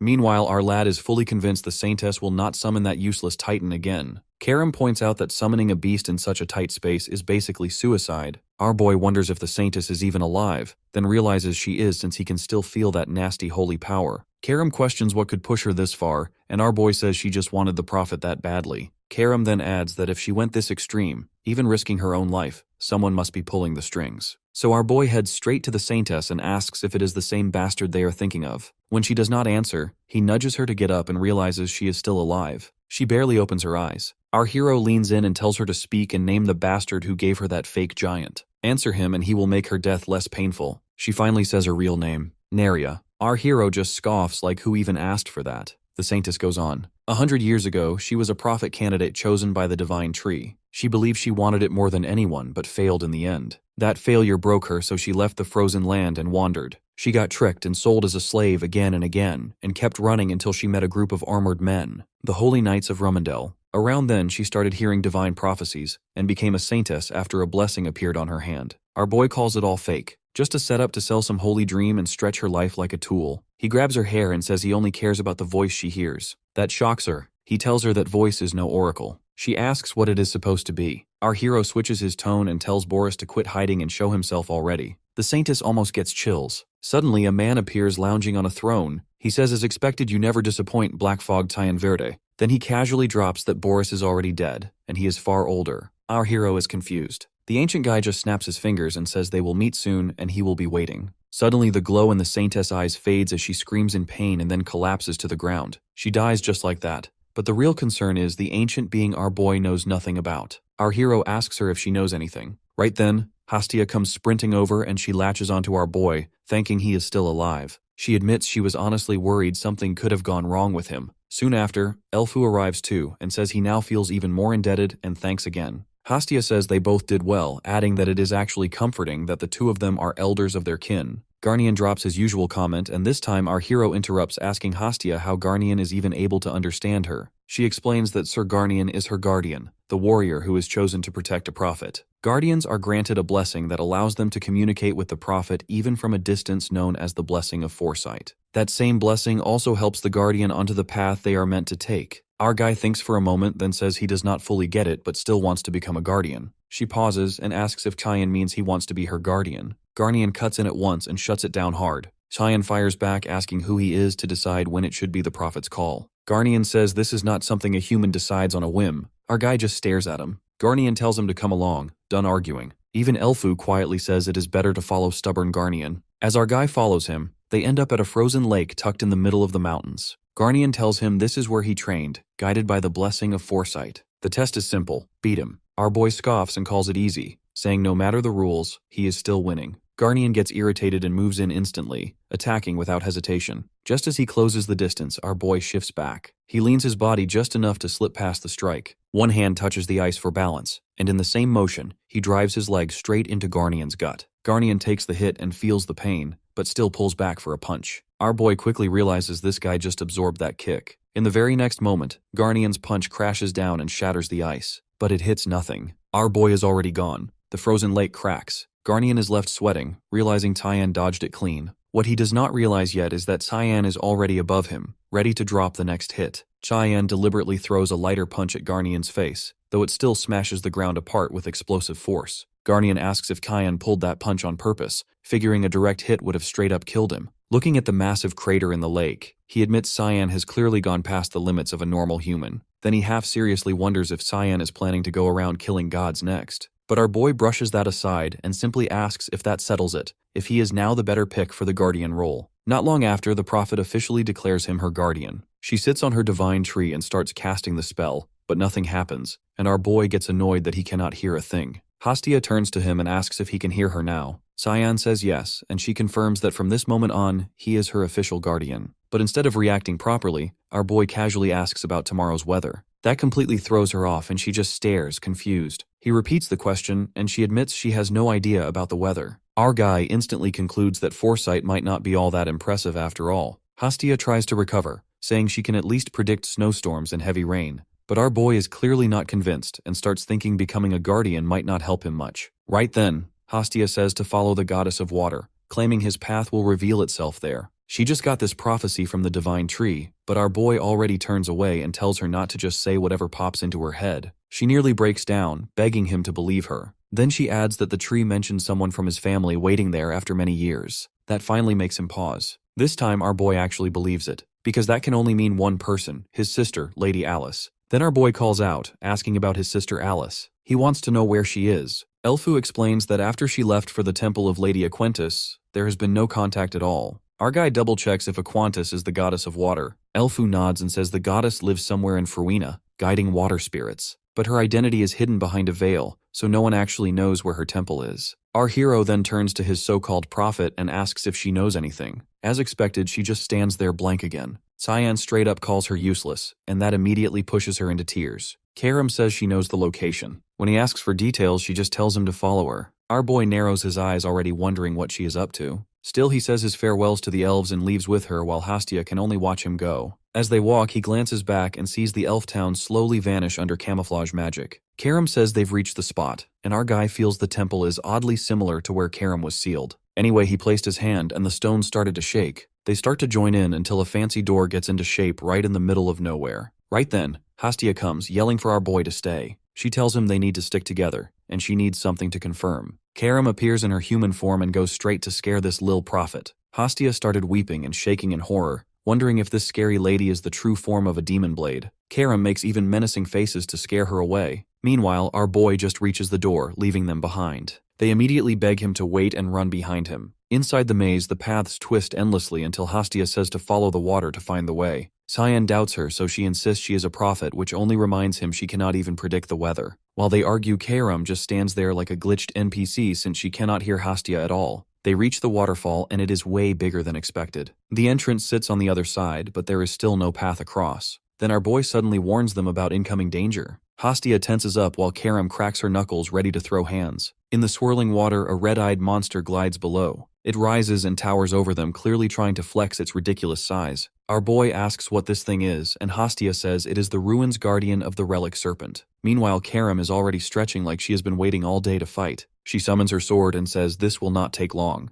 The serpent locks onto her and gives chase. Its long body helps it hound Karam nonstop, but she knows it's slow, so she swings her fog blade and slices off its tail in one clean move. Then another slash takes out its venomous fangs. The serpent drops its guard and ends up getting its whole body stabbed and battered. As it collapses, Karam still wants smoke, so she starts hitting it with sharp words. The relic serpent basically begs her to stop spitting venom after already winning. Then our boy walks in, asking the serpent if it saw any women come here. Karam feels Cyan just hijacked her moment. The serpent tries acting tough and loyal, but a solid beating from our boy fixes that fast, and it spills about an outsider who came here recently. Cyan asks why she came. This time the serpent admits it has no clue, and practically begs Cyan not to beat it again. Our hero beats it anyway, making Hastia see him as her ultimate guardian. When Cyan goes to threaten the poor thing again, a voice cuts him off. It's her guardian asking how he even found a place no human should reach. Hastia speaks up, calling her Lady Marianne. The name makes our guy think he might have just run into someone rare and actually worth the hype.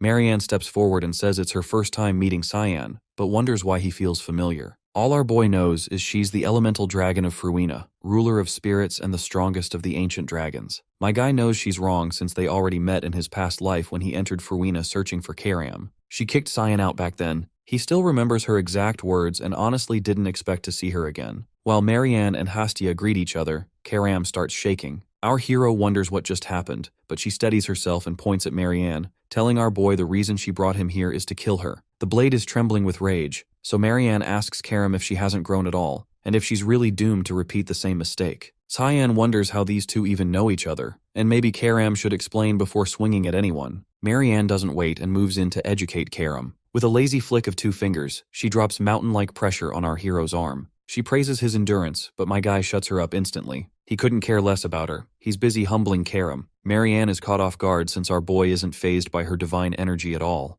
Hastia quickly apologizes, saying his guardian is only here looking for Lady Alice. The moment she hears Alice's name, the pressure lifts off our boy. Marianne asks how he knows Alice. Our guy casually says she's his big sister and asks where she is. Marianne replies Alice was here but left long ago. He asks why she came, and Marianne just shrugs, saying she has no clue. Then she adds this place is the holy water source blessed by Lady Aquinas. If he came for Alice, she suggests he leave. Our boy sighs and agrees there's no point sticking around. Hastia looks at him like that's it, but Cyan says staying longer is just wasting time. Then, out of nowhere, he asks Marianne if she's got beef with his demon blade. Marianne dodges, saying he should ask the blade himself. Our boy notes Karam's been suspiciously quiet lately. Deciding that's a problem for later, Cyan grabs Hastia and launches upward. The speed almost rips his soul out for a quick trip. Just before leaving, our boy glances back but says nothing. As he goes, Marianne admits she had thought about this moment, just didn't expect Cyan to actually show up. Behind the door, a woman notes he's no ordinary guy and has leveled up a lot. It's Alice. Marianne asks if she's still hiding until she gets stronger. Alice admits she used to drag him down, so now she wants to power up before facing him again. Marianne then drops the bomb that Cyan already sensed her presence. Our guy, casually reading her mind, but chose not to call her out since she chose to stay hidden. As they leave, Marianne quietly hopes they'll cross paths with Cyan again soon. As Alice steps into the pure water, she pleads to Lady Aquinas, already bracing herself to take in that power. From a distance, Mariana and her relic serpent watch, stunned that Alice is pushing far past human limits after just a couple months here. It says the water in this temple holds the essence of the first water the goddess gifted with her own hands. If Alice fully takes it in, she'll inherit the power of the water goddess and become her incarnation. But it won't be easy for a human body to endure any further. No matter how much Mariana supports her, Alice can't just ignore her body's limits. Still, Mariana helps however she can. Her serpent then asks if she is acquainted with the demon blade. Mariana admits she killed Karam's former master. Back to our boy, he wonders why his blade is still quiet after sensing Mariana. He casually hurls it at the door and nearly kills Hastia, who was sneaking a peek at him. He asks what she's doing here. The poor prophet says she was just checking if he's okay. Our guy almost snaps, wondering why a tiny pipsqueak like her is worried about him. She says she saw Tyan's future with her foresight. Our hero instantly asks about tomorrow's weather, and she's blank as usual. Not impressed, he tells the little prophet to go take a nap. But Hastia is dead serious, saying she saw a giant clashing with Cyan in battle. Cut to Eru, casually sipping coffee while Sarika worries, clearly jealous of that lazy vibe. But Eru figures this chill attitude is exactly what makes a god a deity. She sighs and says he used perception manipulation on Cyan's brand, but if he's even a little late, things could go wrong fast. Eru smirks, saying she still doesn't trust Cyan that easily. She says it's way too soon to let their guard down. Cyan shrugs and says he'll just prove her wrong. She asks what he means by that. Eru casts a spell and says those 3 years training with Cyan weren't for nothing. The scene cuts to our boy walking, thinking it's pretty disappointing to leave empty-handed. He came here for a profit, but there's no way he's dragging that young elf into his fight. Suddenly, Mariana appears, asking if he is leaving. Our guy wonders if the elemental dragon came just to honor him by seeing him off. She says she is here to send him off by force. He smirks and says he can leave quietly without trouble. She says that is a relief since he is unlike his blade. Our hero asks how she knows his demon blade. She figures he's not on good terms with his blade and tells him to ask for it himself. He's confused, so she adds he might need that demon blade very soon. Right then, a shock hits his body. He drops, thinking the brand has already kicked in. Mariana says the spell she cast when they first met is fading. He asks if the perception trick is gone and if the sky is changing. She smirks and says it means his end is near. Our boy instantly fumes at Eru. Elsewhere, Eru sneezes and wonders who's talking about him. Sarika snaps, asking if he's really trying to kill his own heir. Eru stays chill, saying nothing will happen to Tyann, but Sarika questions his opponent being a god sentinel. Eru is sure his 3 years of training means Cyan won't lose. Eru adds that the oracle already determined Cyan's win. Meanwhile, my guy is struggling with the giant's relentless assault. Our hero is in big trouble as his blade isn't backing him up, and he needs to rely on his human fighting abilities. The giant swings a ground-shattering strike. Our hero uses mist movement to dodge it and uses a rage fog storm on the giant's arm. Our assassin sees no damage to the enemy, then he barely manages to avoid a surprise spear attack. Our buddy accepts the fact that without Karam's full power, he can't even budge the giants. He wonders if it is really an insurmountable wall for a human. But then something clicks in his mind. Among the giants, our guy almost looks like an ant that could be crushed by Mariana's overwhelming force. She says Tyann can never surpass the supreme god as a human. She asks our boy if he has any last words. Our black fog turns the blade toward himself. Mariana gets confused. Tyann, knowing if he can't surpass them as a human, decides to give up on being human. And that's exactly what Karam wanted this whole time. Mariana gets it. Tyann is entrusting his body to the demon blade. It's too late to figure that out as our black fog already stabs himself with the blade. Hastia gets chills and senses something happened to Cyan, which takes over his body. Cut to the heated combat ground, the 3 giants already positioned tight. We see Karam enjoy her first breath in Cyan's body. The next second, a powerful strike hits one giant, giving it no time to move. One giant goes down just like that. She loves the taste of this brute strength. The other 2 giants take defensive positions. Karam evolves way above her expectations, and it's all thanks to our black fog. Hastia rushes barefooted to see Tyann. In a flashback, she sits on a woman's lap talking about the blessing of foresight. The woman tells Hastia the divine tree favors the guardian to protect the prophet, not wander off. Hastia wonders if Garnian found his way to her. The story reveals she is the 11th prophet Frisia. She says Garnian earned his path the hard way, and foresight only pointed it out. Hastia loves the idea of being a prophet and telling people their path. Frisia replies it comes with a heavy burden, and you cannot reveal every future. Hastia asks if some futures are off limits. Frisia says anyone with authority of a dead god is unreadable. Pick one as your guardian, and even your own future goes dark, so choose wisely. Hastia says she would never pick someone that hopeless. Now she feels like an idiot for doing exactly that and cannot even find him here. She spots giants fighting, sees her boy, and realizes they are from foresight and must be stopped. Marianne cuts in and tells her to drop it or die trying. Hastia asks why she is here. In the middle of the chaos, Marianne says the giants were sent by the god of light Rumendel to punish thine who was branded. Cyan tried to defy fate, gave his body to a demon blade, and if he wins things spiral out of control, so stop him at all costs. Hastia suggests helping Chayan. Marianne calls it foolish as the foresight she got from the divine tree belongs to the goddess of water. Joining now means the water goddess meddles in the light god's execution. She asks if Hastia can bear that risk since it could ruin Frisia and her kin.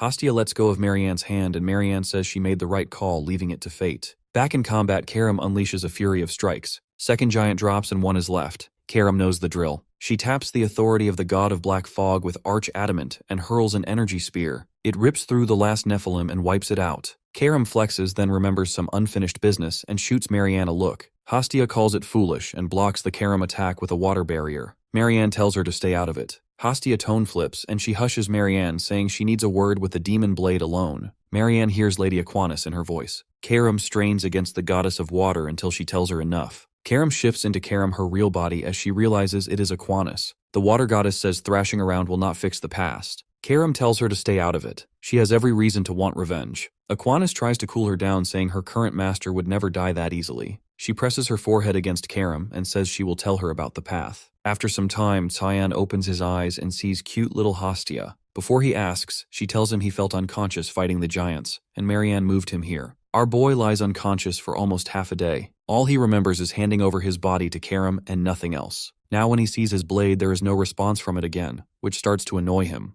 Hastia eyes him and asks if he's really Cyan. He fires back with a casual question about tomorrow's weather and boom, instant trust. Then he says he's leaving. She wastes no time and asks to tag along. Word's out, the battle rumors already hit the elven lands and made Elfu uneasy. Mariana handled it and put Xian's protection spell back up like nothing happened. Garnian wants the threat like Cyan to be neutralized once for all, but Mariana shrugs since Cyan is leaving Farina anyway. What she can't wrap her head around is why Lady Aquinas even stepped in. Then boom, a massive presence crashes in and Marianne feels the pressure from miles away. Elfu asks what's going on. She just takes off. No answer, sensing Farina is in trouble. Elsewhere, a new character surfaces calm and scary strong. She says she'll land right on target since Cayenne's scent keeps getting stronger every step. Mariana walks up to the newcomer and says she's only the second human to step into Elfland. She summons a sword and makes it clear she won't repeat herself. She accuses the stranger of carrying ominous energy and orders her to leave immediately. Lunav fires back, asking if this is how she treats first meetings, then says she'll leave once she finds the person she's after. Mariana narrows it down,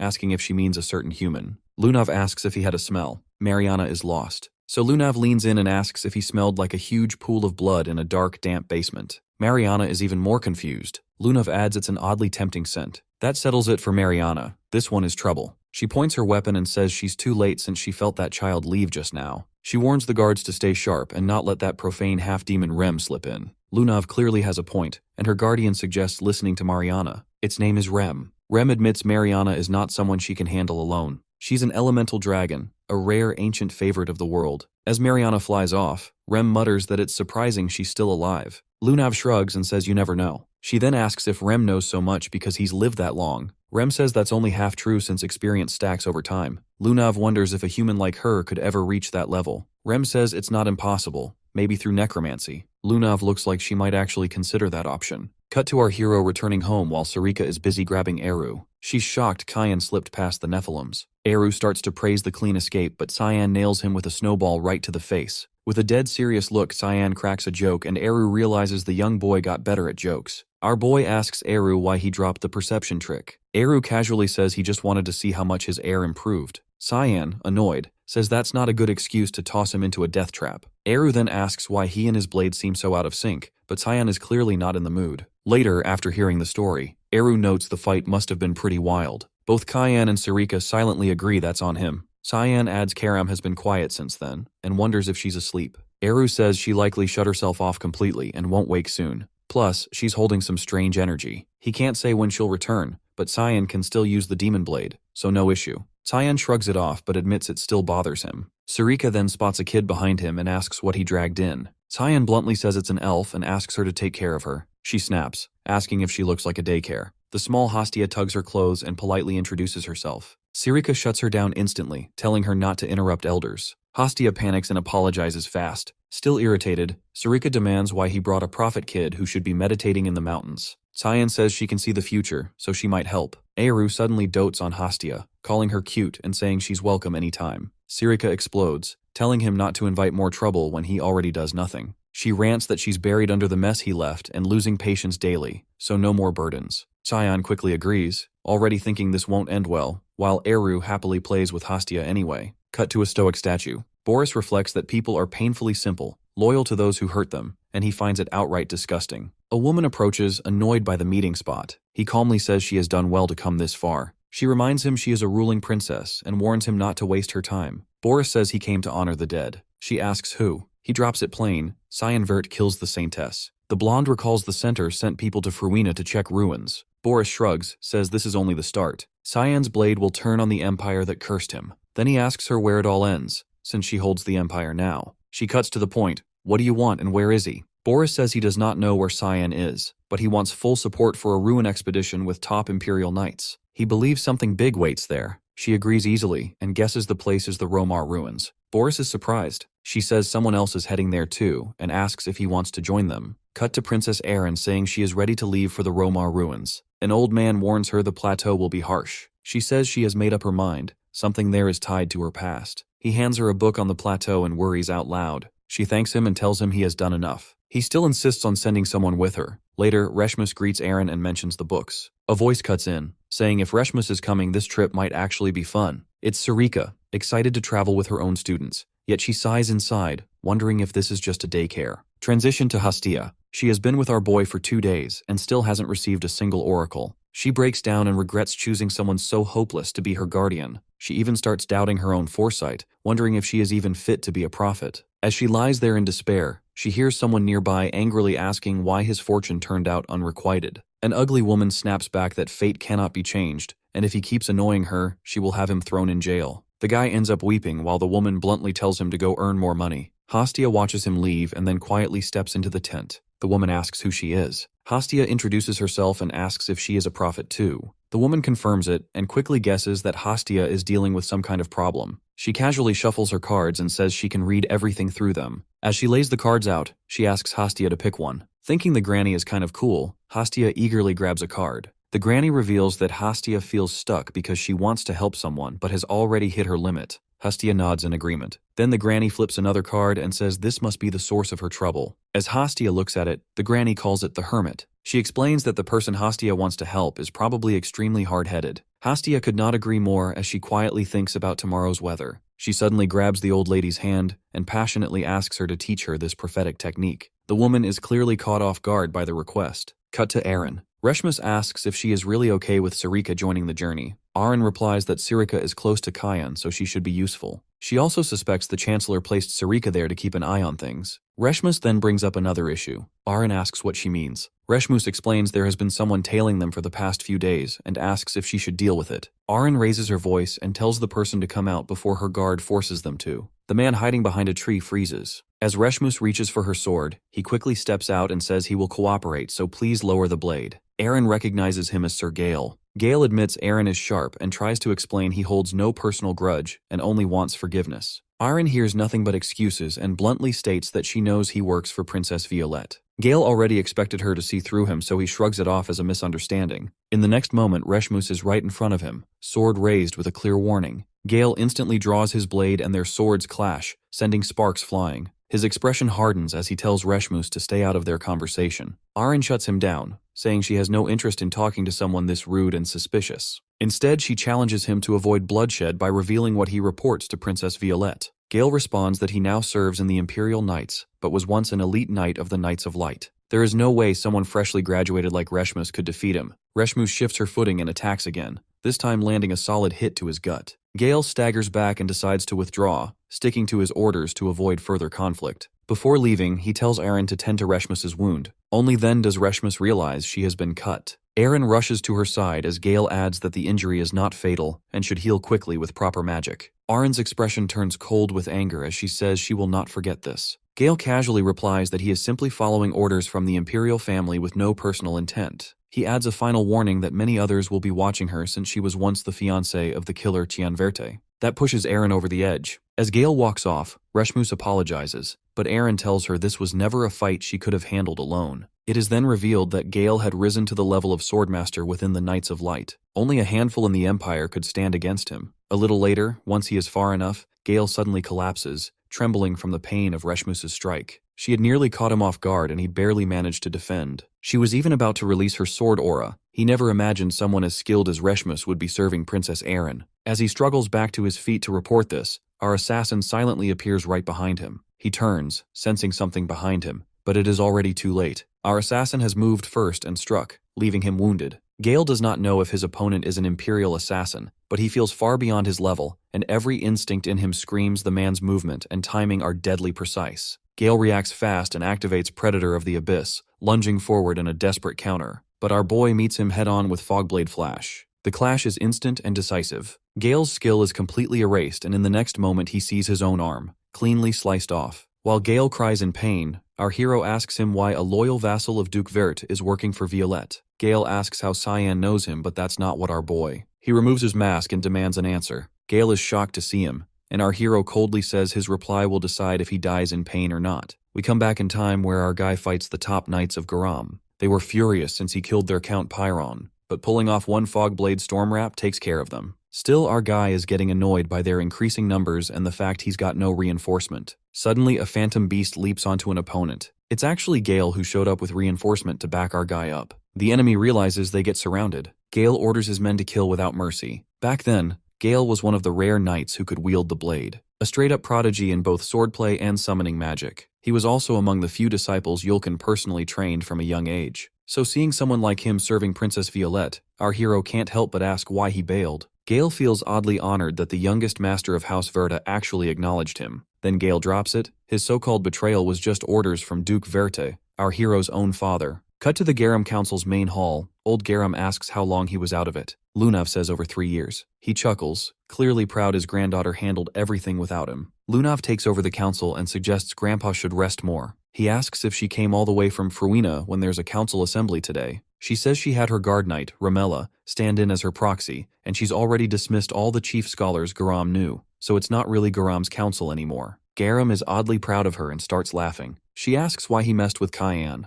Garam replies he wanted Cyan to marry his granddaughter, but he refused. Lunav almost loses her sanity, but Garam clears it up, saying with Cyan he could have taken over the entire continent. Now he believes she can control Cyan with Grandpa's intervention. Lunav just glares at him, which reminds him of something interesting. He asks if she's been gathering information on necromancy. She says that's the real reason she came and asks for a proper book on it. Garam tells her all books on necromancy were burned out of fear of its return. Lunav isn't buying Garam's story, so Garam warns her that the end of necromancy brings only chaos, even death for the wielder. She then shows her own power, making it clear Garam has nothing to worry about as long as she stands with him. Garam likes the answer and brings up Grimoire. He keeps books long thought lost and dares she has not read any here. He brings a book and hands it over to her. It's a necromancy book. He says he once thought of leaving her the whole library someday, but this is not early inheritance, since she is the type to get whatever sparks her curiosity. Lunav agrees and says she would have gotten it sooner or later even without his help. Dean Kundal turns serious. He warns her not to be consumed by that curiosity and not to end up like her father. Then he tells her she has what she wants and should leave so he can rest. The scene shifts to the Empire's secret lab, where someone suddenly rushes in with alarming news. When Murray demands an explanation, the man reveals that the bastard has appeared once again, instantly sending Murray into a furious rage. Outside, our guy is casually talking with the guards. A girl asks if he is really the one who messed with Garam's warp system. Our assassin questions if they aren't the guys who secretly built a warp on someone else's island. The girl says Cheyenne talking back sounds cute. She is Annie Murray. She says she isn't like her brother and starts to use mind magic on our boy. Her arm grows purple as she throws a dark spell to swallow my boy's inside out. Cyan realizes it's mind destruction magic. Surprisingly, Annie starts to sweat heavily with face all pale. As she looks inside Cyan's state of mind, there is pure chaos. Annie falls as she could hold to watch the horrific sight any longer. The guards accuse Cyan of doing some magic to her. Murray steps in the chat and orders the guards to step back as Cyan isn't someone they can mess around with. One guard asks Murray that his sister has been defeated and whether he will just stand by. Murray calmly says he will not interfere, which stuns the guard. Our hero walks past them, praises his decision, and says he will use this route often so he needs Murray's support, and Murray agrees while sweating heavily. Actually, Murray fears Lady Lunav's death threat for even touching Cyan, whom she calls her target, so he prefers to never see Cyan again. Later, Lunav hears Cyan show up again. Murray reports that Cyan just slipped through the warp gate at the ruin branch. She asks if there are any injuries. He says only one is hurt. She clarifies she means if that man is hurt. He says Cyan passed through the warp just fine, but Murray notes he did seem to have a companion. They all spot a girl chasing after him.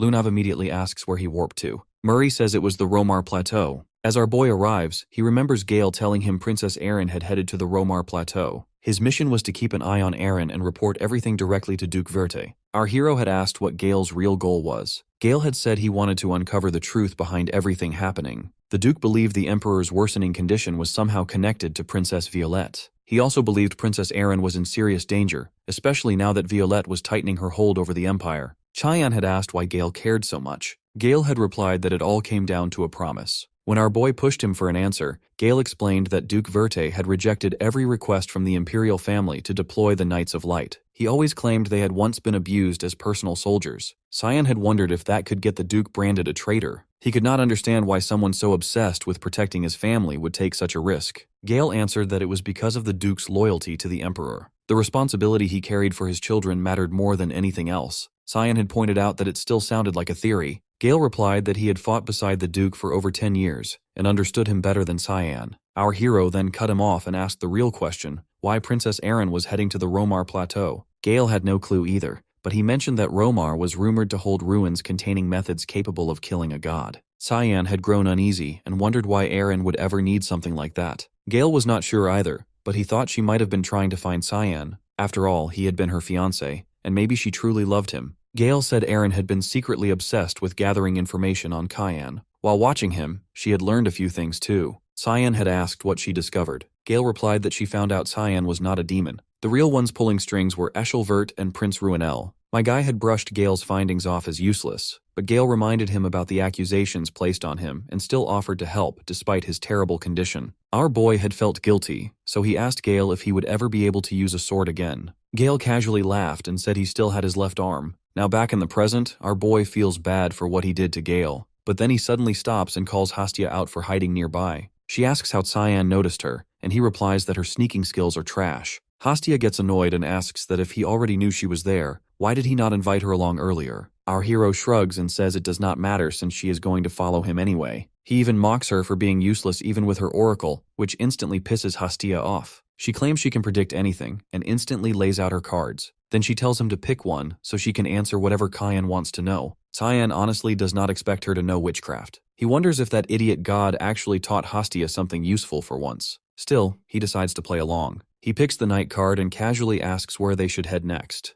Hastia says a group of warriors gathered somewhere ahead, and the place holds the clues Cyan needs. Cyan can barely believe these dead highlands actually have people living nearby. Later, they really do find a guild. Hastia smugly brags about her flawless foresight, but our boy stays ice cold and says even a broken clock gets lucky twice a day. He fixes her hood properly before entering a guild. Cyan quietly scans the area around him while Hastia shrinks a little since everyone there looks rough as hell. Cyan quickly realizes they are mercenaries, though they might still be easier to handle than they look. Then some thug walks over and starts mocking Hastia for looking so pale. The second that idiot reaches for her, a sonic slash slices through his fingers. While the guy screams in pain, my boy calmly tells them to start talking. The guild head instantly shows up and praises our boy's fighting skills. But the second he reaches out for a friendly handshake, he gets a dagger aimed his way. Rick quickly clears things up, saying he only wants to talk and has zero interest in Hastia. Later, they sit around a table loaded with food. Rick asks if this is their first time here because they clearly are not tied to any guild yet. Then he casually offers them a spot in their rusty sword guild. Our hero shuts that idea down without even blinking. He asks Rick if any weird phenomena happened around here. Rick looks a little disappointed in our boy, but he explains that around 3 years ago, strange mutations started appearing near the Ramia Valley almost like demonic beasts. That is when mercenaries flooded the area since civilians kept getting caught in the mess too. Then our boy brings up the ruins, and Rick immediately asks if he means the Romar ruins. Rick says this is not the kind of topic to discuss with half the room listening in, so he takes our boy outside. But the moment they are alone, his whole tone changes. He asks who Cyan really is behind that shady mask. Add in the questions about the ruins, and now Rick is wondering if Cyan might actually be a spy from the Garum Council. Our hero throws Rick's suspicions in trash by overpowering him in a single move, then coldly warns him that if he does not start talking, he is going to lose his head. Rick explains that the Romar Plateau originally had no beasts or even weeds growing around it, but 3 years ago the ruins started leaking some strange energy. After that, twisted life forms began appearing as all kinds of monsters. Once the civilians started getting slaughtered too, the Empire finally sent troops to contain the mess. Now Rick's group guards the area surrounding the ruins. Our hero asks if Rick is secretly the Knight of Light keeping a low profile instead of fighting inside the ruins. Rick ignores the question and says Duke Verta has not been cooperating lately. Then he suggests Cyan travel with his guild since he can guide them through the area himself. Rick also warns them about the monsters nearby, though he casually mentions they sell pretty well to men. Cyan wonders why their blood carries power similar to demonic beasts. Rick suddenly gets weirdly embarrassed and mutters what else could it possibly be. The moment he explains they boost stamina, our boy instantly makes sure Hastia does not hear that disgusting nonsense. Later, while waiting for the guild members,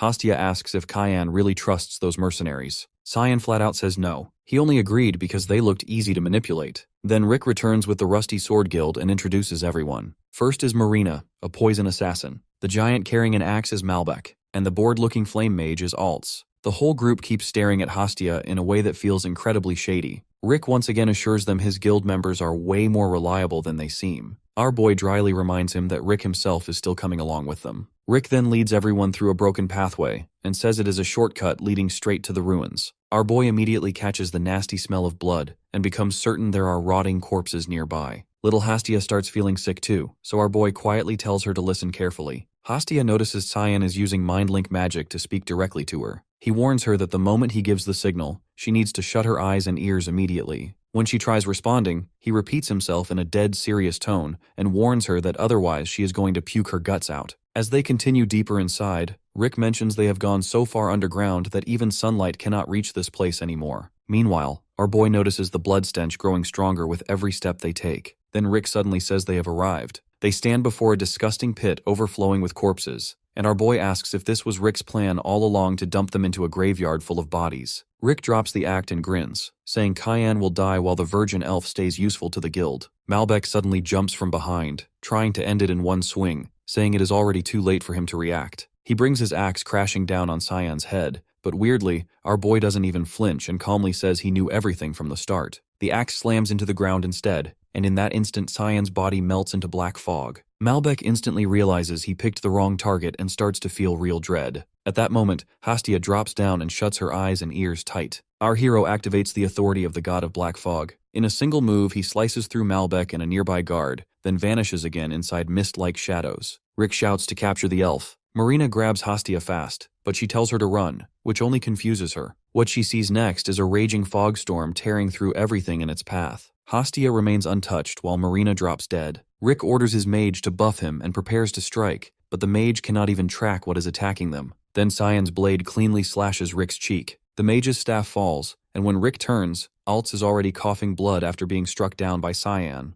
In seconds, Rick is the only one left standing. Our hero spares him for now, saying he still needs him to find Romar. Rick stands frozen, staring at the masked figure in swirling black fog, wondering if he somehow offended a mist god, while our boy uses the skill of shadow persona. The mist seeps inside Rick's eyes and completely controls his mind. Later, they enter the ruins and finally see the massive Romar ruins. Staring at the abandoned place, Cyan says the place may look dead now, but once it was packed with people. The rumor fits too, since this used to be a temple for the goddess of death. If she was powerful enough to kill gods, then the other gods probably kicked her out themselves. Just then, Rick asks if Cyan has any orders. Acting weirdly polite, Rick tells him to just say the word. Even Cyan looks slightly annoyed by how fake nice he is acting. Hastia whispers that the man feels completely different now, but Cyan tells her to relax since he is on their side. Our boy then orders Hastia and Rick to head back into the cave. Rick instantly complains and asks why he has to go back there again. Cyan casually replies that he does not need a reason and tells him to guide anyone coming this way somewhere else. Rick asks again, so our boy bluntly tells him to send people the opposite direction and avoid fighting if possible. Back at the guild, the members are still furious.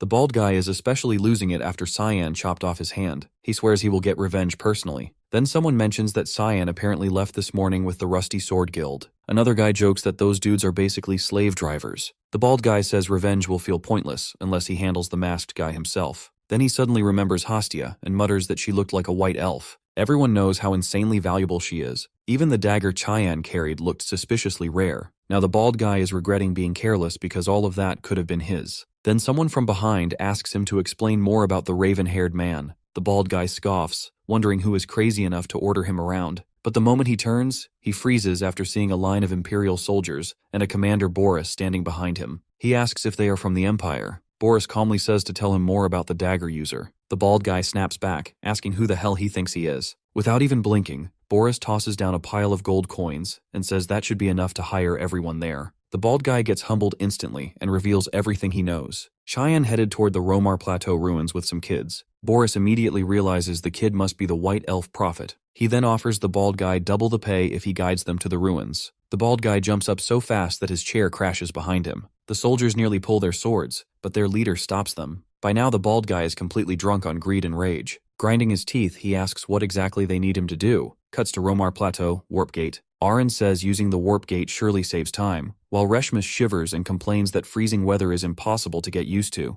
Lunav welcomes them warmly and says they should ask her for anything they need. She even adds that if bringing Senior Cayenne back takes this much effort, then it is worth it, making Aaron shoot her a cold glare. Back then, Dean Kundal asks Lunav why she plans to skip the lectures. He quickly figures out she is leaving because of Cyan, and Lunav gets surprised. Dean Kundal reveals Princess Erin already informed him about her trip days ago, making everything click for her. He then asks what she plans to do about her classes, since she cannot dump them on her guard night like the Garam Council keeps doing. Lunav calmly offers a deal instead. She proposes sharing part of the Warp Gate artifact owned by the Garam Council with the Ruin Council. Dean Kundal instantly realizes the rumors were real. Lunav calls it an academic exchange limited to the Ruin region, with one condition letting her leave whenever she wants. Dean Kundal thinks it over, then throws in his own condition. He says an academy instructor must accompany her. As the two keep exchanging icy stares, another voice cuts in. They seem to be getting along just fine. It is Sirica. She reminds them that this journey is her responsibility, and she hopes nobody causes trouble. She comes on Dean Kundal's order, but she is annoyed by the baby sitting on all of them. Lunav knows Sarika's weakness, but she moves along to protect her Nana. Sarika asks Aaron if she knows this place, and Aaron says she already visited it beforehand. A serious voice suddenly questions why they even came here. It is Rick, eyeing the girls and warning them to turn back while he is still being polite.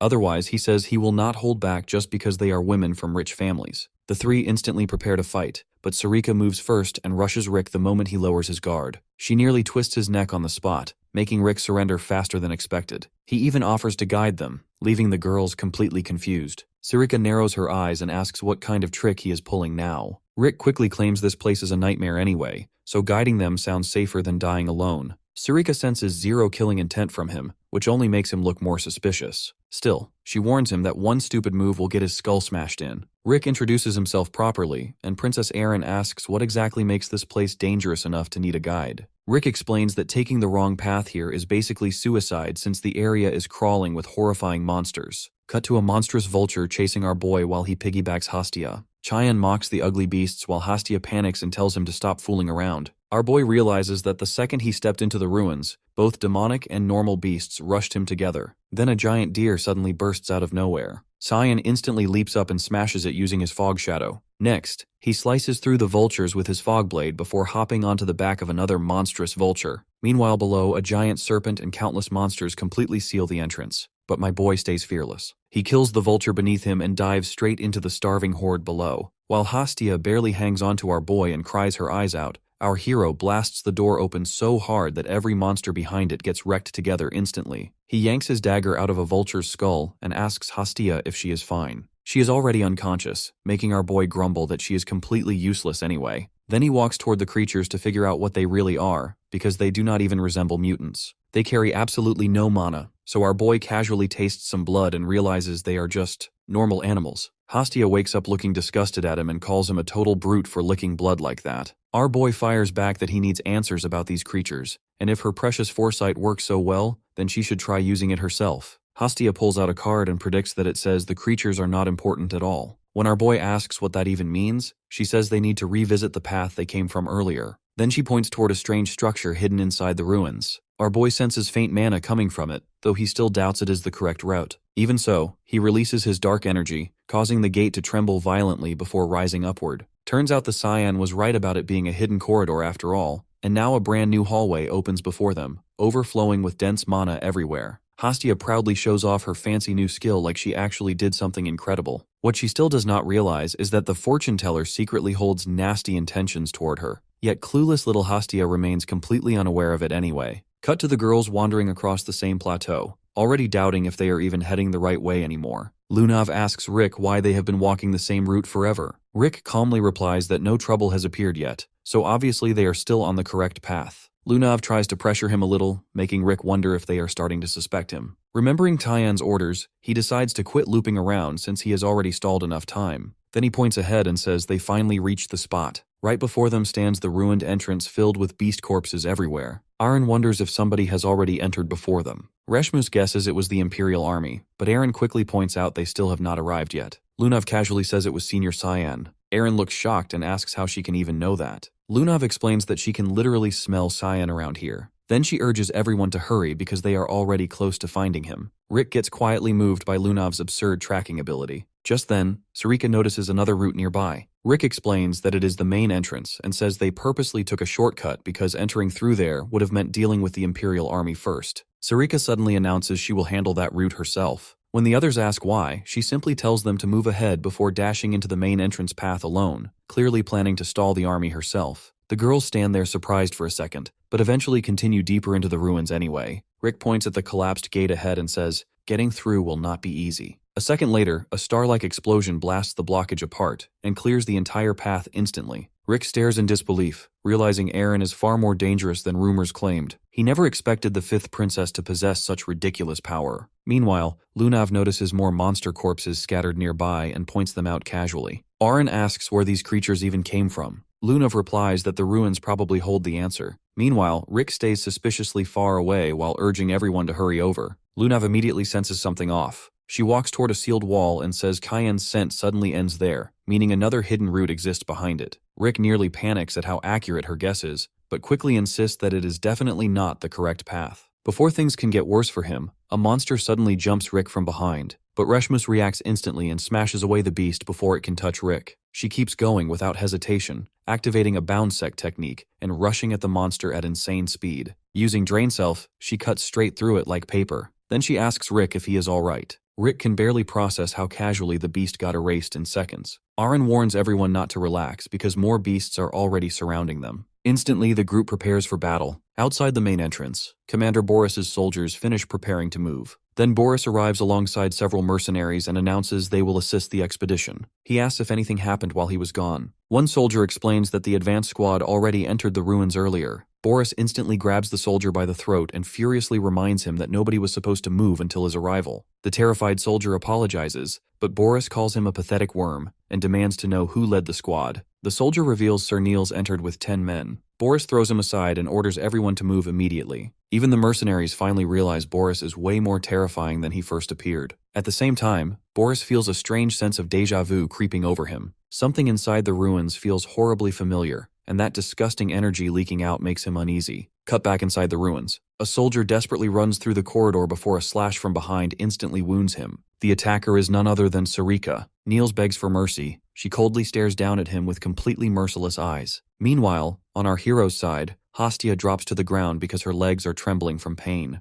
Cheyenne gets annoyed and asks why she even bothered following him in the first place. Hastia points out that they have been looping through the exact same path forever. She swears she has already seen the same creepy statue multiple times now. Our boy starts suspecting some hidden mechanism is involved. Hastia nervously suggests the statue itself might be forcing them back toward it on purpose. Our boy agrees that the thing definitely has business with them. Maybe it even belongs to the true master of the ruins. Suddenly, the statue begins crying blood before the scene cuts to a severed monster head nearby. Reshmus stands over the corpse and says that should be the final one. Aaron also mentions she already cleared the monsters on her side too. She checks if everyone made it out safely. Lunav notices one member missing, the guide who brought them there earlier. She guesses the coward probably ran away while everyone else fought for their lives. Since he was useless anyway, she just tells the group to move on without him. Aaron points out they still have no clue where to go next. Lunav casually says that will not be a problem. Right then, her demon Rem suddenly appears to guide them. He admits it is not fully certain, but says it can still sense a familiar energy deeper ahead.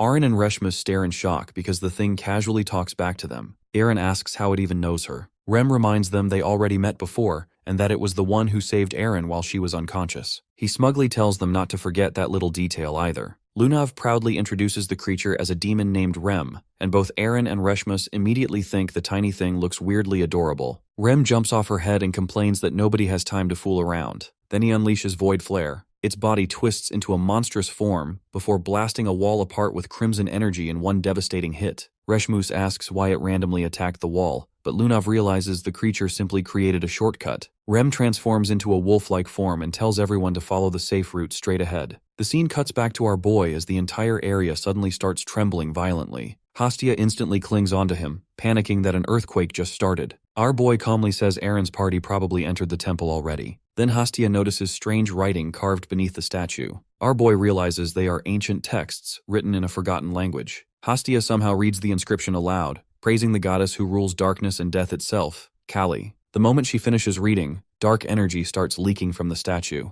Hastia nervously wonders if this figure could actually be the goddess of death herself. Suddenly, eerie lightning bursts across the area. Hastia freaks out and asks what is even happening anymore. Our boy realizes the text worked like a hidden key that unlocked a doorway. Instantly, both of them get dragged into a completely different dimension that feels more like a strange subspace. Hastia quietly says the place feels disturbingly similar to a tomb. Water covers the ground while our boy notes that this dimension likely belongs to the goddess of death herself. Scared cat Hastia gets chills from every corner of the place, but our boy oddly feels far more comfortable there instead. Then footsteps echo through the darkness. A mysterious figure slowly approaches them and coldly asks who dared enter this place. The stranger then questions whether they are the children Eru and Aquinas. Our boy immediately guesses the stranger must be the master of the temple, but Hastia just stares in confusion because the terrifying figure looks like a little kid instead. The dark woman calmly introduces herself as the goddess of death, Kaylee. Then she asks our hero what name he goes by. Our boy gives his name without hesitation and casually declares himself the heir of that fool, Eru.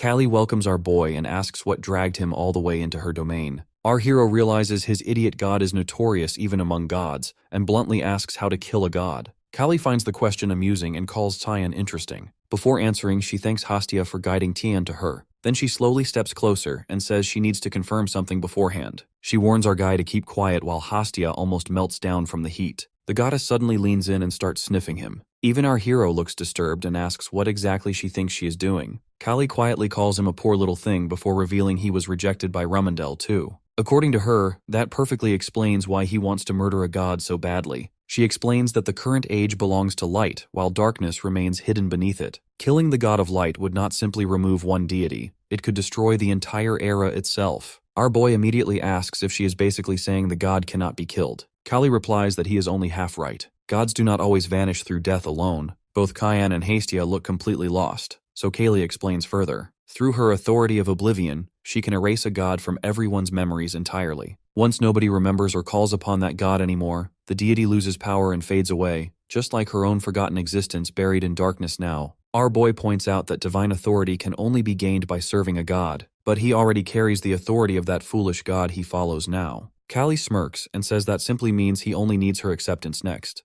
Then she gently lifts his chin and asks if he is willing to become her faithful follower instead. Cut to Niels barely clinging to life while Boris checks his condition. Seeing the guy barely able to speak, Boris coldly asks why he led the advance squad on his own. Niels desperately tells him to run, and reluctantly reveals that a demon is inside the ruins. Boris signals the mercenaries to spread out and investigate, but they hesitate and start questioning him instead. Boris instantly snaps and warns them to look carefully at what happens to people who ignore his orders. The next second, Niels' face suddenly swells up absurdly before exploding apart in a brutal mess. The mercenaries stare in shock and ask why Boris killed one of his own men. Boris casually replies the guy was already dead anyway. Besides, he was nothing more than disposable bait meant to distract attention for a moment. Right then, a greedy mammon suddenly attacks from the shadows and smashes straight toward Boris's face. Boris instantly summons a holy spear, stabs the creature on the spot, and violently pins it against the cave wall. The bald mercenary stares at the black monster in confusion and asks what the hell it is. Boris grimly says the nightmare is not over yet, so everyone stays alert. Then they notice a glasses-wearing demon silently watching Boris the entire time. Sarika suddenly plunges the whole area into darkness, and the mercenaries freak out when they can't see anything. Out of nowhere, a flash of lightning slices through the dark, taking one mercenary out in an instant. More bodies hit the floor as only glimpses of light can be seen. Boris quickly unleashes his lightning of purification, sending holy lightning crackling through the cave. The light reveals Sarika mid-attack, going at another mercenary. A bald mercenary charges at her with his gauntlet hammer skill, but she effortlessly blocks it with a counterkick. He's stunned. Sarika coolly tells him to scram since she's not interested in lowlifes like him. When he doesn't back down, she uses another skill, and in a blink, she unleashes 12 slashes, taking him out for good. Next, she leaps at Boris, ready to settle an old score. Boris just laughs, convinced that no matter how much she's grown, she's still just a human. A weird energy flickers around his hand as he flicks his fingers, thinking even a fraction of his holy power can squash her. But just then, Kaylee shows up, which throws Boris's powers off balance. Sarika seizes the moment and starts raining down sword strikes, with Boris barely dodging some of them. She notices some strange dark energy swirling around them too. Boris coughs up blood from Sarika's hits and wonders if Kaylee's powers are really waking up. Sarika demands to know who he really is, but Boris just smirks, saying he's not dumb enough to spill anything to a worm. Meanwhile, we switch to Rem, who's now transformed into a giant beast, carrying the girls through the ruins. They finally reach a massive chamber where Lunav spots something up ahead that definitely looks out of the ordinary. A skeleton dressed in old robes sits on a throne. Arin thinks to herself that it's probably just a corpse and questions why it's still there. Rem explains that the skeleton was a loyal servant of the god worshipped in this place and used mana to keep the ruins intact over the years. Arin realizes that the cave surrounding the ruins was made artificially. Rem gives her props for figuring it out so quickly. Lunav suddenly suggests bringing the skeleton back to life with necromancy, which totally throws Arin off. Rem chimes in, saying necromancy isn't a bad idea after all. But Arin quickly warns Lunav about the dangers of messing with it. Still, Lunav stands her ground. Even Rem backs her up, assuring Arin that he'd never let Lunav die. Then she turns to Reshmus, wondering why she's not stopping this crazy plan. Reshmus admits she just doesn't have the strength to intervene. Lunav opens her spellbook and starts chanting. Magic circles light up around her as she commands the darkness to rise. Suddenly, black flames burst out from the skeleton, and a growling voice asks who dares disturb it. Dark arms reach for Lunav, but she holds her ground. Rem tells her that the veil is against the revival, but it'll help her out, so she should keep going. He even jokingly mentions she can send his regards once the skeleton is up and about, and adds he might need a nap from the necromancy backlash. Curious, Lunav asks if Rem knows the skeleton. He tells her to keep her focus on the spell and just ask the skeleton later. The whole place starts buzzing with dark energy. Aaron warns Lunav that she's pushing too hard. Stubbornly, Lunav counters that the knowledge in these ruins could really help Senior Cyan, so the risks are totally worth it. She then challenges whether Princess Erin's determination matches hers. Aaron falls silent. At that moment, the skeleton cracks open its jaw, rising back to life. Dark energy explodes around the throne as the entire chamber shakes. Lunav suddenly collapses, making Aaron rush over in a panic. Lunav weakly whispers that the revival worked, and Aaron asks what she means by that. Just then, the skeleton asks if she's the one who brought him back. Lunav is speechless as the skeleton declares it's been ages since he was alive and thanks them for reviving him. He goes on about how he feels he didn't deserve it since his life was a failure, and he couldn't protect what mattered most to him, then asks if they're disappointed. Lunav shakes her head, saying she's not disappointed because she actually managed to resurrect an old man. The skeleton laughs and tells her she got one thing wrong. When she asks what it is, he proudly states that he's not an old man. Someone as handsome as him could never be old. The girls stare at him, dumbfounded. Then the skeleton casually asks for a mirror. Lunav hands him a mirror, feeling bad for not restoring his flesh. But the mirror slips from his hands, and he freaks out about how cruel it is to wake him up looking like this. Lunav nervously mentions that her demon Rem sent his greetings. The skeleton immediately recognizes the name. Shocked, Lunav asks how he knows him. The skeleton introduces himself as Varian Arcania, the faithful builder of this temple and the former master of Demon Rem himself. Callie notices our guy is taking his sweet time and asks what's up. She reminds him he clearly wants something from her. He throws out the question of whether she really doesn't care that he's already got another god lining up. Kaylee just laughs it off, saying she doesn't mind sharing, and she's so desperate that she'd take even a two-timer. After all, a god without followers is pretty much the same as a dead one. Eventually, our guy decides to pledge his loyalty to her, and Kaylee's grinning like she just hit the jackpot, telling him he made the right call. But then his eyes go wide. Hastia freaks out, calling his name as he suddenly disappears into the dark water. Now Cyan finds himself sinking through a weird red pool, totally confused about where he is. As he keeps dropping, he feels a ton of people all around him. Looking down, he realizes it's everyone he's ever killed. The undead mock him, bringing up how he thought he could just live peacefully after trampling over them, saying it's the fate he deserves. They curse Cyan and get a kick out of turning their dying hatred into his curse. Callie calmly asks if their words even make sense. Our hero questions if she really expects him to feel guilty now. She explains that those voices are his buried thoughts, and that guilt is now part of his memories. In the end, she asks if he's actually ready to face them. He just grins and pulls out his dagger, saying he hates all this complicated stuff. Kaylee is left stunned as he nonchalantly says it's way easier to just destroy everything. Then he charges forward, hacking through those memories. Even while he's taking down the undead, he shouts that they can curse him all they want because he'll keep slaughtering them over and over again. As he slices through the blonde guy, he decides he's going to be the curse of this world. Meanwhile, Hastia is nervously sniffing around, worried because she never explained this place to Cyan and is clueless about what to do. Suddenly, the water pool bulges out. Someone bursts out of it at full speed, freaking her out. He lands nearby and tells her to stop making noise. Only then does she realize it's Cyan. He asks Kaylee why she keeps showing him those dead guys again and again.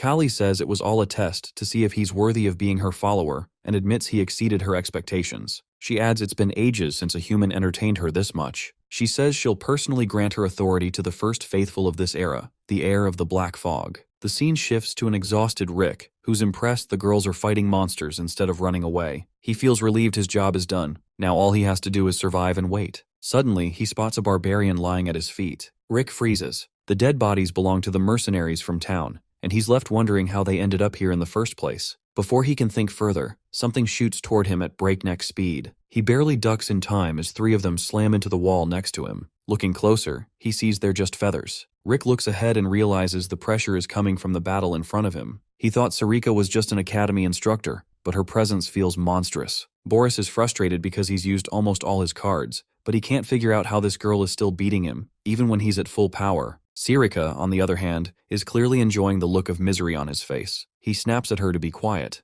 but she just casually explains that the stronger his holy power gets, the more torture this place dishes out to him. The ruins are like a giant vortex of darkness, making him easy prey. As dark energy swirls around him, Sarika decides to finish this for good so Boris won't bother Cyan anymore. She quickly pulls out her daggers and launches a fierce attack. Boris roars that she shouldn't underestimate him and swings back hard, but then he suddenly feels a sharp pain. He looks over and sees 2 daggers already stuck in his wings before he even knew what hit him. Right then, Sarika unleashes her Mistflower Blossom move and lands a heavy blow. An explosion rips through his wings, and Boris screams in agony, sweat dripping down his face as he grits his teeth. But Sarika isn't done yet. She drives her knee right into his stomach and sends him crashing onto a rooftop. Boris coughs up blood, shocked that he's actually losing to a human. She doesn't care about giving him time to recover. Instead, she leaps up again and slams him with her raging fogstorm while he's still stuck with the daggers. Now really hurt, Boris finally realizes that surviving is more important than his pride. He activates Angel Descends, and a blinding light bursts from his body. Sarika can't see through the light,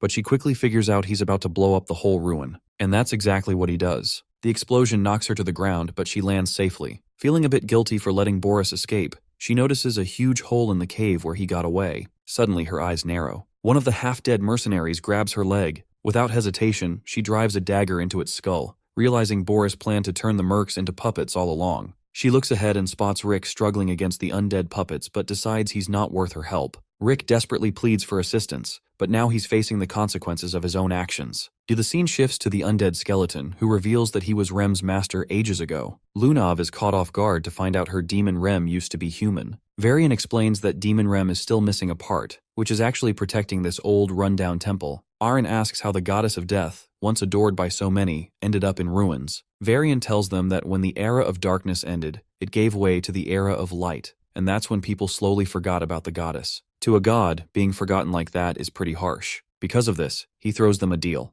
If they become followers of the goddess of death, he'll hook them up with some rewards. Lunav jumps in and asks if he can seriously grant any wish. Varian calmly replies that he can and asks what she wants. Without missing a beat, she asks for the power to protect someone and promises to follow him faithfully. Suddenly, black sludge spills from Varian's mouth, and he says the first step is to stand before the goddess. Lunav is ready, but the other girls are a bit freaked out. Varian's jaw drops right off his face, and when he awkwardly asks for it back, she just hands it to him like it's no big deal. After he reattaches it, Varian pulls out an old piece of paper and reveals it has the key to finding the goddess. Lunav struggles with the ancient text and passes it to Aaron, who knows she's doing it on purpose because she thinks Aaron can figure it out better. The manuscript tells them to go through the swamp of memories in reverse and acknowledge the mother of death and darkness, Lady Caligona. The second Aaron hears the name, she freezes. Flashbacks of Caligona and a bunch of demonic beasts flood her mind. She remembers that Caligona created demons and all those nightmares that haunt humanity. Varian calmly mentions that might be true in the Age of Light, and he asks if that's a reason to hesitate.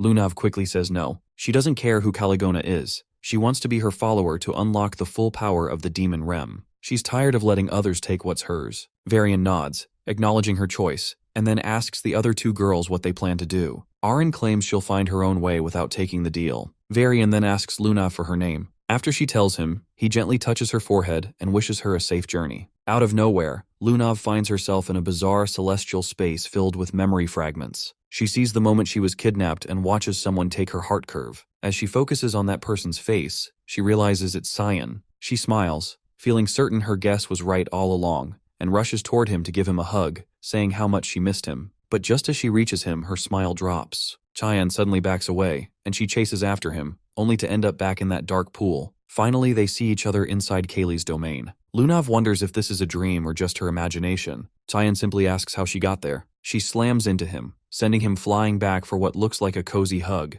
Outside the cave, the other girls are freaking out as Lunav passes out. Reshmus grabs her sword, demanding to know what Varian did to her. But, weirdly, she can't even pull it out. Varian coolly warns her not to misuse his name, saying Lunav's just asleep, so there's really no reason to panic. Callie chimes in, asking what it actually means to be one of her followers. Varian shrugs and says all Lunav has to do is live like one of them, nothing too crazy. He points out that Lunav looks pretty happy while snoozing. Aaron wonders what she could be dreaming about, while Varian assumes she's content after becoming a follower. But then Aaron jumps in, saying that legends paint Caligona as an evil god. Back when Rumendell defeated her dad and stopped Kaylee's corruption, the world was basically chaotic and dark. She can't wrap her head around how anyone would want to worship someone like that. Varian questions what exactly makes Kaylee impure. Aaron just says it's because she brings death. Then Varian spills a different take on history. He points out that way back, before civilization, people were just suffering all the time. They were always dying from storms, hunger, or bad hunts. Death was basically part of life, so they prayed for it to bring peace and end their pain.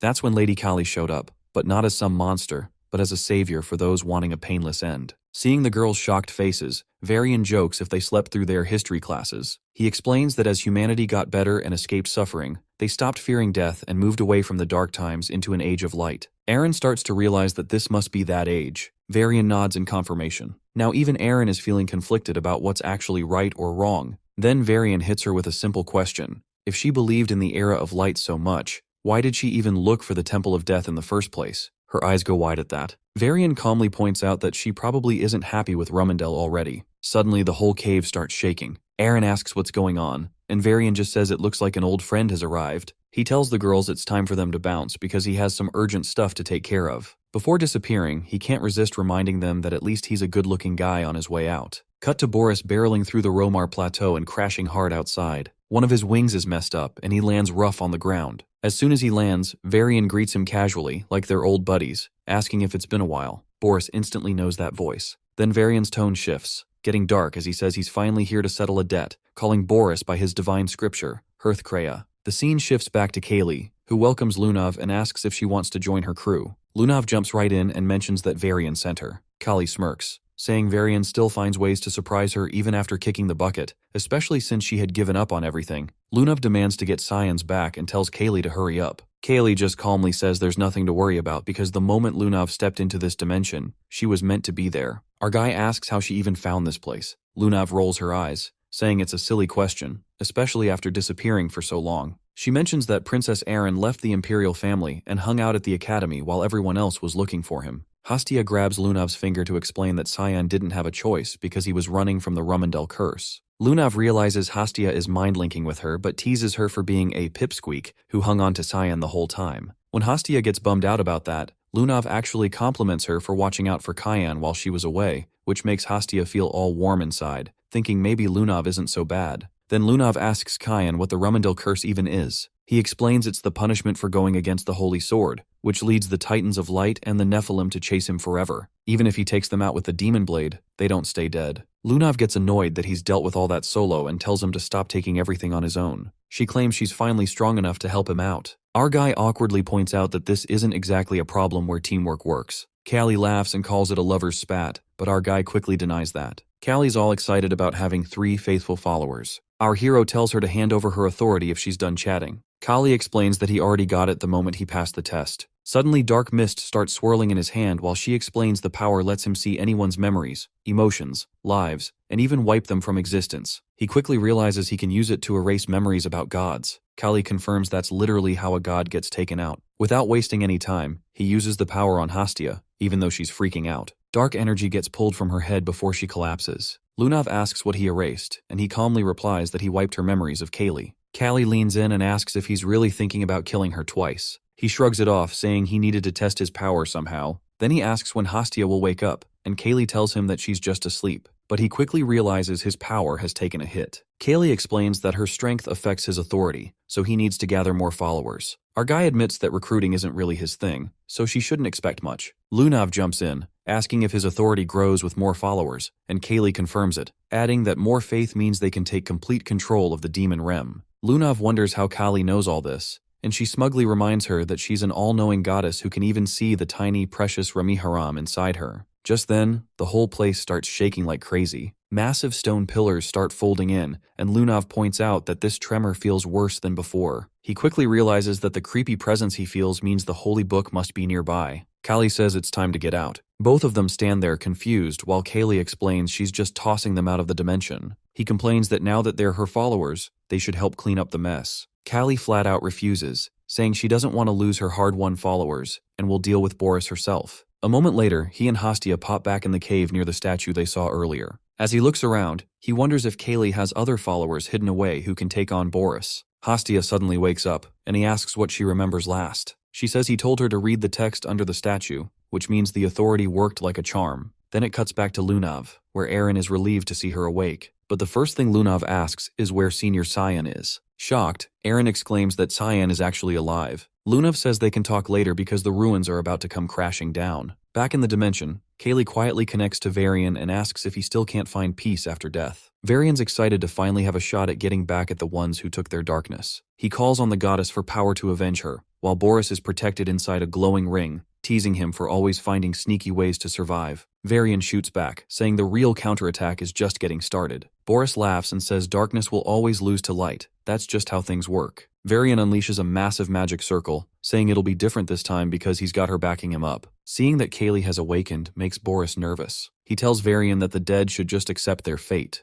Varian flatly refuses, saying they'll always stand against people like Boris because that's what his goddess wants, and it's the path to oblivion. The magic circle bursts into blinding light as Varian declares he'll show Boris true oblivion. A huge beam shoots forward, and Boris calls Varian crazy, yelling that he's ready to go down with the attack. Varian accepts that without hesitation, saying Boris won't take anything from them again. The explosion slams Boris into the ground hard enough to leave a massive crater. Back at Ruin Academy, Dean Kundal says he already told the Imperial family Princess Erin will take responsibility for destroying the Romar ruins and asks if she is truly sure about it. Erin calmly accepts it, saying the responsibility falls on her as royalty and she is ready for any punishment. Dean Kundal agrees, but admits Regent Violet will not go easy on her. Still, Erin refuses to back down, saying her mind is already made up. After dismissing her, Dean Kundal regrets letting her visit the ruins and feels guilty watching the world crush someone like her. He believes she has everything needed to become emperor, but wishes she could be selfish for once. The scene shifts to Lunav as Rem mentions Kali wants more followers. Lunav says Kaylee can only regain her full power by gathering believers.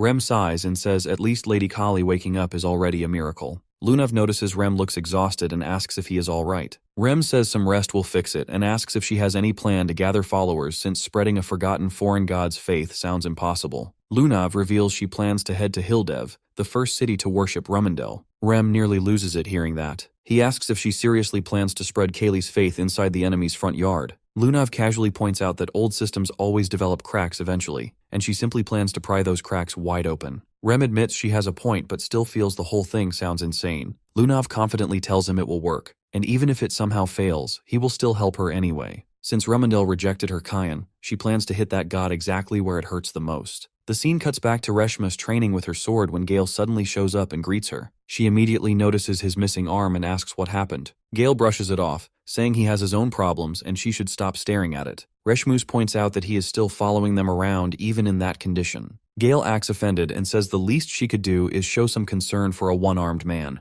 Reshmus tells him to leave if he only came to crack bad jokes because she is busy. Gale pulls out his sword and says he will get straight to the point instead. The second he moves, Reshmus instantly rushes him and smashes her sword against his sword. The impact shocks her as she realizes he switched to left-handed swordsmanship and asks what suddenly got into him. Gale casually spins his blade and says they should finally settle the fight they never finished before. Reshmus immediately gets into stance while Gale warns her not to underestimate a one-armed swordsman. The two start clashing across the area in a rapid exchange of blows. Gale quickly notices her movements became cleaner and more precise with barely any openings left. But the moment she charges mana for a powerful sword skill, Gale simply watches calmly. She thrusts straight for him but Gale ducks effortlessly. Reshmus gets caught off guard as Gale points out her biggest flaw. Her attacks are way too direct. The moment she realizes she left herself wide open, she braces for a slash. Instead, Gale casually kicks her flat onto the ground. He mocks her for panicking while Reshmus angrily asks what the point of all this is. Gale explains that if he truly wanted her dead, she would already be lying there in pieces. He admits she trains hard, but with such stiff textbook swordsmanship, she will hit her limit fast. What she needs now is a proper teacher. Reshmus asks what he means, and the scene flashes back. Earlier, our hero asked Gale to personally teach Reshmus swordsmanship. He points out that Gale clearly saw her talent too.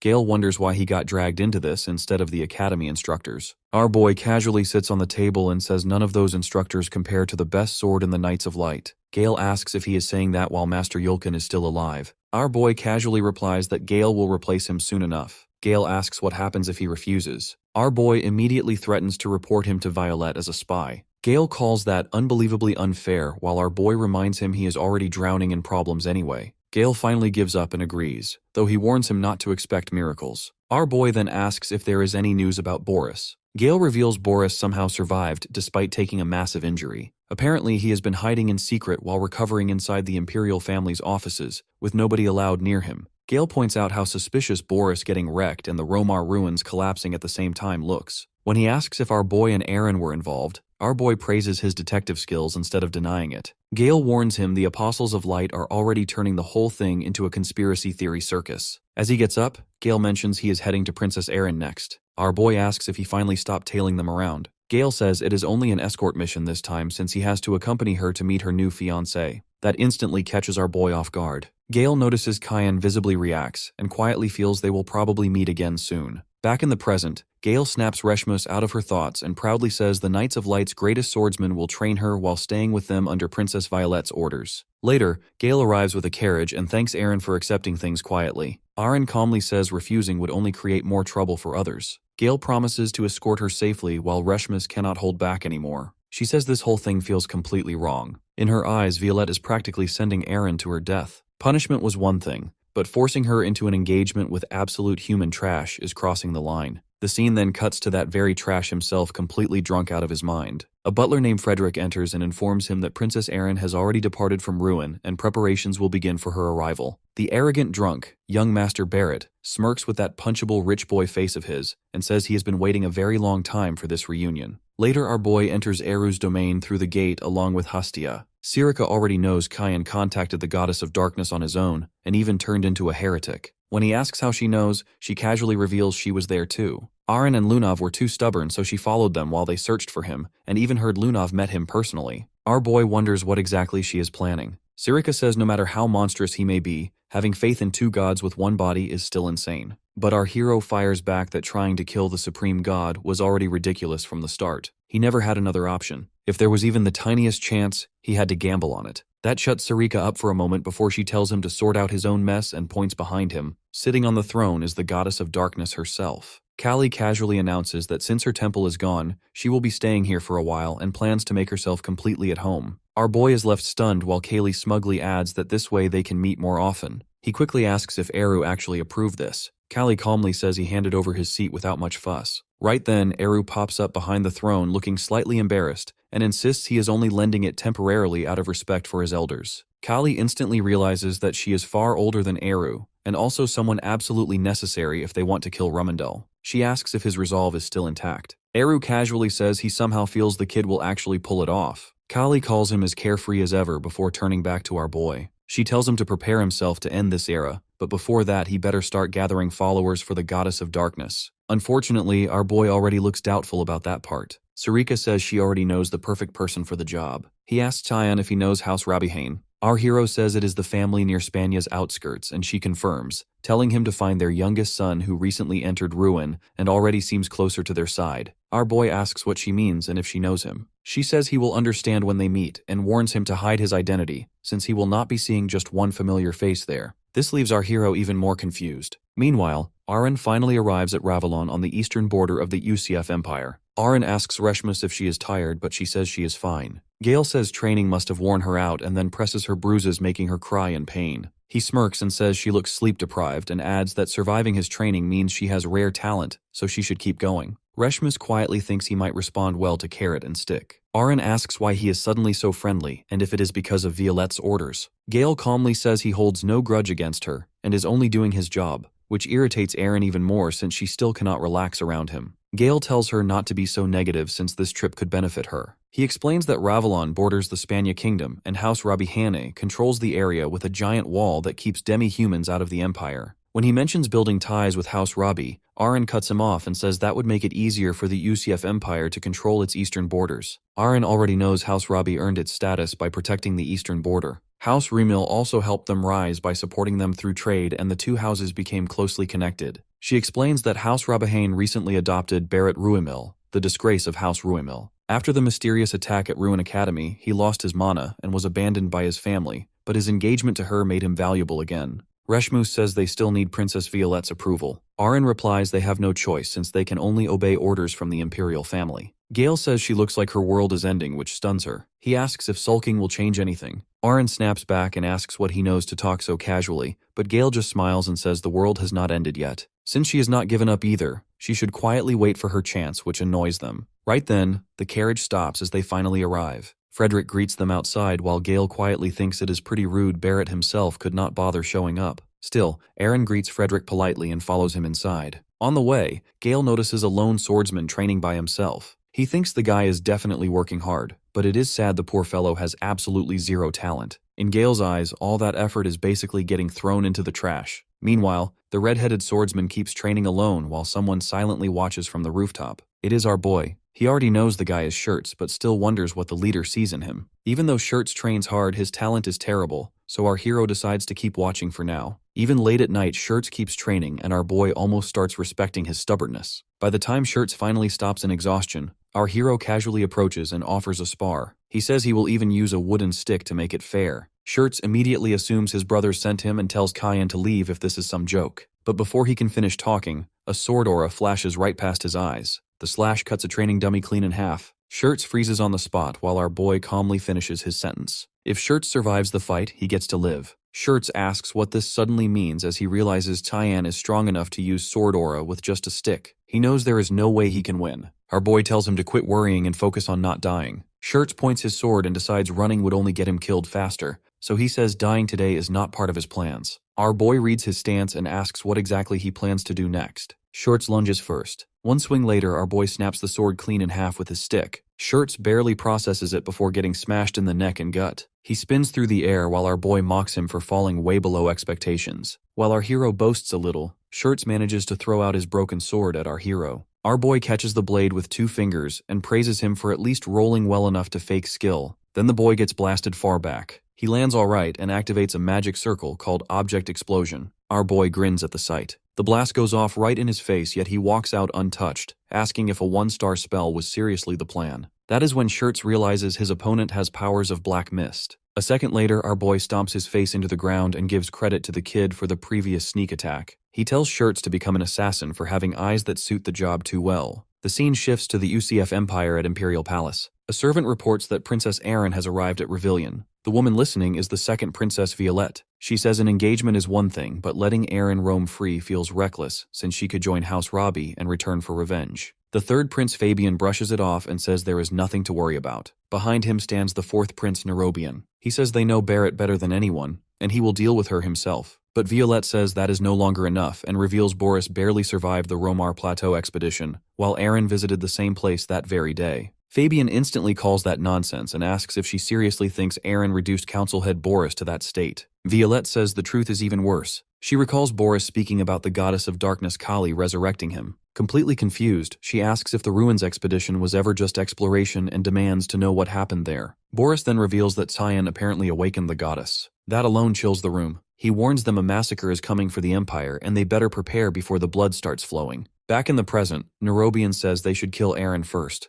but Fabian calls him an idiot since drawing attention now would be suicide. Violette agrees and says that is why she needs to know Barrett can erase Erin for good. Fabian calmly tells her not to panic and says even if her future fiancé is called a cripple, his talent is still monstrous. After being abandoned by his family and taken in by the Count, he stayed quiet, but Fabian says he has probably been hungry for blood this whole time and is close to losing his mind. Cuts to Shirts asking if Kyan seriously wants him to join the Mist. Our boy says yes, plus Shirts has no choice unless he wants to die. Shirts asks what he gains from it. Our hero tells Shirts will become strong enough to kill the real trash of the world quietly. Shirts asks if that means he can slaughter his own family too. Our boy looks confused because House Robbie is not even on their target list. Cyan asks him why he does that when his father is famous as the Frontier's Sentinel for protecting the border from demonic beasts and traffickers near Spania. Shirts says that is exactly the problem. His father values the family more than anything while he himself is just the bastard son of some nameless woman. The house treats him like dirt. His siblings use him as a toy because he inherited none of their talent. Even Barrett, the adopted son, looks down on him. So as far as he cares, the whole house can burn.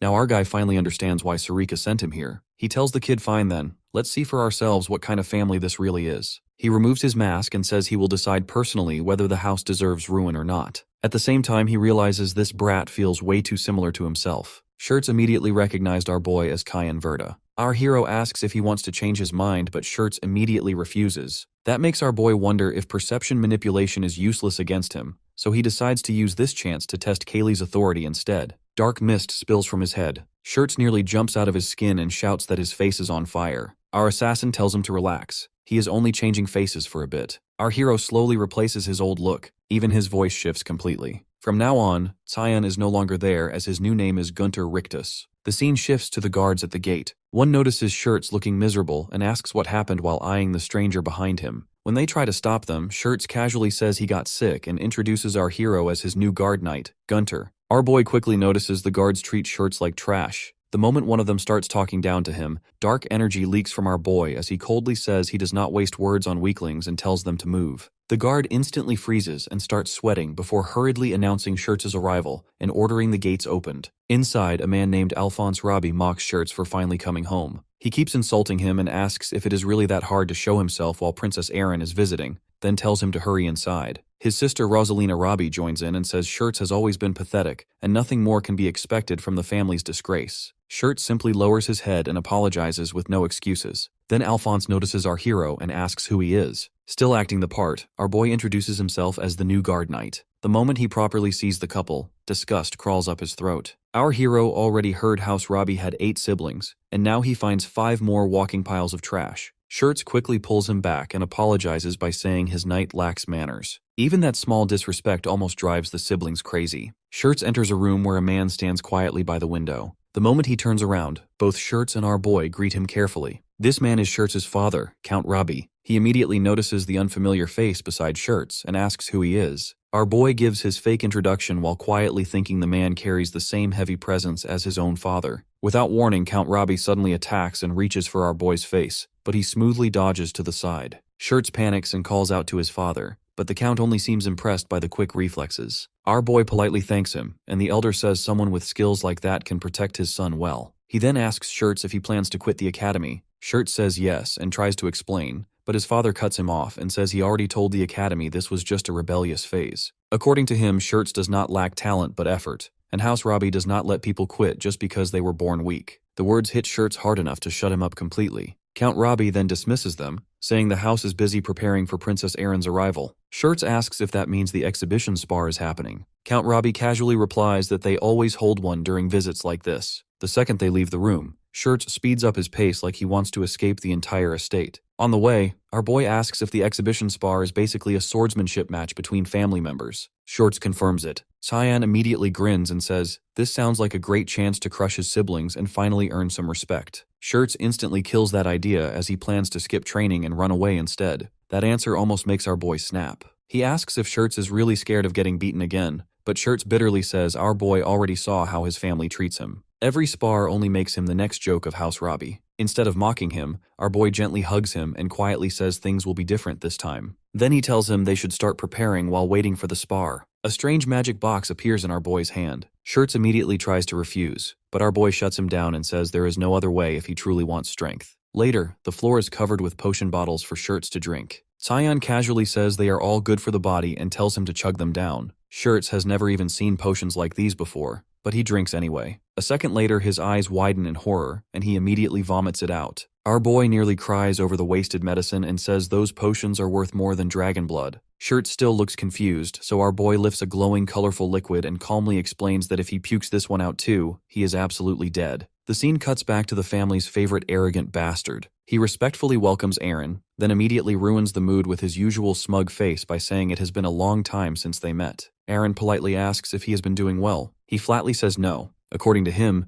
everything went to hell because of her and her former fiancé. He became crippled, got kicked out of his own house, and only survived because Count Robbie took him in. Since then, he claims he has spent every day wishing he were dead. Erin calmly tells him that the incident had nothing to do with her or her former fiancé. Barrett instantly snaps. He smashes a pillar hard enough to crack it and roars at her to never say that bastard's name in front of him again. He says he always knew that man would eventually betray everyone. Even if nobody else saw it, he did. Blood drips from his hand as he growls that he should have killed the man himself. Knowing that bastard died on his own terms still drives him mad. Then he looks at Erin with a twisted grin and says that now she can be his new toy to torment his memory instead. A maid rushes in after seeing his bleeding hand, but Barrett curses at her and slams a knee into her stomach before she can even help. As the poor maid collapses in pain, he coldly asks how dare she interrupt him. Erin finally steps forward and orders Barrett to back off. Her hover spirit appears beside her as she warns she will not allow any more violence. Barrett laughs and says maybe all the blood rushed to his head. Maybe that is why he has been acting so recklessly lately since he has nothing left to lose anyway. Still, he cannot help grinning at what comes next. Surely his dear fiancée Princess Erin feels the same excitement too. The scene shifts to the plains outside the Empire where Reshmus and Gale are going at each other hard enough to tear up the field. Gale fires off an Abyss Blast strike, but Reshmus instantly leaps away and avoids the hit completely.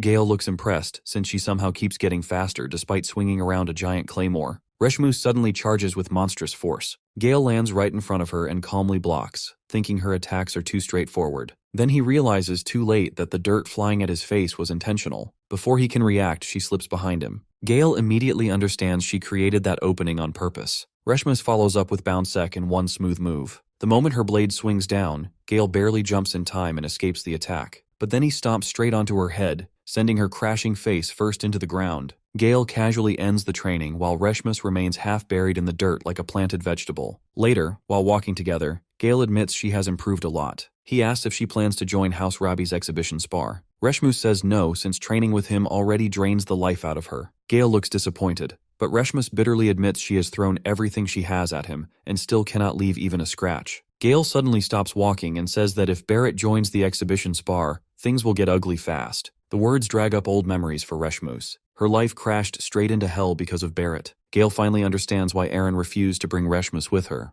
Reshmus looks miserable knowing her princess is about to get married off to trash like Barrett. Gale casually asks what is so bad about some scumbag marrying the person she likes anyway. Then he lifts up his heavily damaged sword, the same blade that somehow always looked brand new before. Gale tells Reshmus her problem is obvious. She fights like someone still too inexperienced and too soft. Even so, he believes she could someday become the strongest swordsman on the continent. He tells her to stop dwelling on the past and focus only on getting stronger. That way nobody will ever dare touch the people precious to her again. Reshmus finally smiles at that, and the two head back toward the Empire together. The next day, a referee officially began the exhibition spar and ordered all participants to take their positions. Alphonse mocks Shirts for not running and actually chose to fight. He says it changes nothing since he will still get mocked anyway. Even his own elder brother looks down on him. Then he glances at Aaron and realizes it has been a while since he stood this close to her. He cannot believe how she accepts all that just over one imperial order. Then his eyes land on the Barrett and turn nasty. A cripple like him must already be suffering enough, but our boy still plans to smash him. The referee starts the match. Alphonse rolls his sword around and mocks Shirts for always being a human sandbag. He even brings up the beatings from their academy days. Our boy already hates Alphonse after hearing he is from Ruin. That alone explains why he is such a disaster. Alphonse activates a new skill called Excel Rush and appears behind Shirts in an instant. Shirts simply turns around since he already decided the fight is over. Then a brutal strike slams into Alphonse, blocking the attack and shattering it into pieces. Shirts says Alphonse is painfully slow. He already read his movements and mana flow, so he beats him down without even using magic. One clean jab lands right on Alphonse's face. Every brother is stunned. Even the Count sits frozen. One punch is enough to send Alphonse crashing down while 3 teeth fly out. As Alphonse coughs up blood, Shirts already knows the bullying at home will only get worse.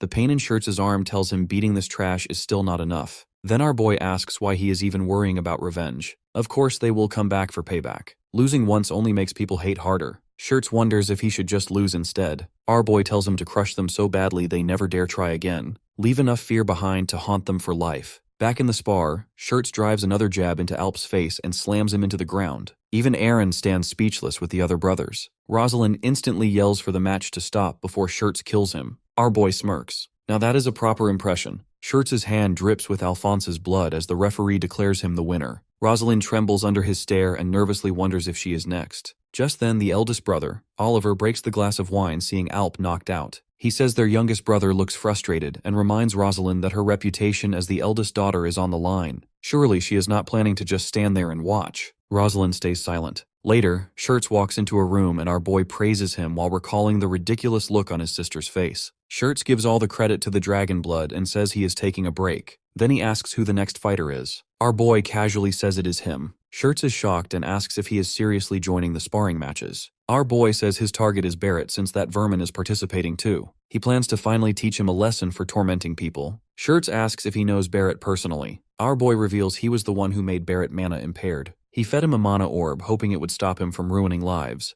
but sadly the pest survived and hurt people again. Through Shirts' memories, our hero realizes Barrett kept causing misery. At that point, he decides the problem should have been crushed from the start. Right then, Rosalind storms into the room. Shirts is about to ask why she came when she suddenly slaps him across the face. She demands to know how he dares look at her like that. Then she mocks his unknown mother and tells him to remember his place in the family. She raises her hand for another slap, but this time Shirts catches it midair. He coldly tells her she should stop before something ends up broken. Rosalind instantly starts sweating as fear creeps into her face. She quickly backs down and says she will let it slide for now. Before she goes, she warns him that his guard knight is about to get crushed because Dekao will be facing him. She proudly says Dekao is a quasi-sword saint and his guard has zero chance against him. After she leaves, our boy asks if this opponent is really that strong. Shirts explains that Dekao is the guard knight of his third sister, Saris, a mysterious swordsman rumored to cut even stars apart with a swing. On top of that, the guy is annoyingly handsome, so Saris practically worships him. Our boy remains cold, but Shirts just laughs inwardly since no swordsman alive is beating someone who drinks dragon blood like juice. Soon the Imperial officials call the contestants forward for the next match. Our hero steps into the arena opposite Dekao, beloved knight of Lady Saris. The girls in the crowd are practically melting over him. Dekao proudly asks if he can feel the passionate gazes of the audience. That, he says, is the difference between them. Then he proposes a fair match. Meanwhile, the crowd keeps mocking our boy's rough appearance, though Erin cannot stop staring at him. Her heart keeps racing as if she somehow already knows him. Nearby, Barrett keeps glaring possessively at his fiancée. At the same time, Saris Robbie loudly cheers for her knight's victory. She arrogantly talks about the overwhelming gap between nobles and lowborn trash, making Shirts think she sounds as stupid as ever. Then the match starts. Dekao instantly unleashes his signature shooting star blade, aiming to finish things in one strike. But his sword suddenly stops, because our boy catches the blade with his teeth. The sword shatters into pieces inside his mouth. Dekao freezes in disbelief since that weapon was forged from a fragment of a fallen comet. Then our boy casually smashes his forehead into Dekao's face and sends the so-called star-cutting knight flying across the arena. The audience cannot believe what they just witnessed. Moments ago they praised Dekao like a hero. Now he is rolling on the ground after getting bullied in seconds. Our boy walks away thinking it was the most boring match ever. Shirts already expected this outcome. Meanwhile, Sarah straight up faints from shock after watching her precious knight get folded like cheap laundry. Guards rush her away for medical treatment, while Rosalind quietly loses her sanity in the background. Even the father and Oliver admit the youngest son's guard knight is frighteningly skilled. Still, Oliver notices something strange about his movements. The father agrees. Without real combat experience, nobody would notice it, but his attacks come from blind spots and impossible angles. In darkness, his movements would be nearly invisible. That man is definitely an assassin. Later that night, Shirts excitedly talks about how much stronger he became in just one day. He proudly declares he is finally ready to become an assassin. Our boy says there is one condition. To gain that power, he must serve the goddess of darkness. Shirts has no clue what that means but agrees immediately anyway. Then our boy says he will begin the modification process. Shirts asks what modification even means. Suddenly our boy's arm turns pitch black. He calmly tells Shirts to stay still because he just wants to test something out. The next day, Shirts keeps crushing match after match. Now he is even using our hero's techniques. After watching his swordsmanship, the crowd cannot hide their shock anymore. His movements are too sharp and unpredictable for most opponents to handle. He even beats fighters twice his size without much effort. What confuses everyone most is his weapon choice. Nobody in the family uses daggers, yet somehow Shirts suddenly learned them and mastered them like a veteran overnight. Of course, the answer is our boy's shady little upgrade system. Back when our hero used the modification on him, Shirts admitted it looked suspicious as hell. But our boy activated the authority of the goddess of darkness called Enshroud,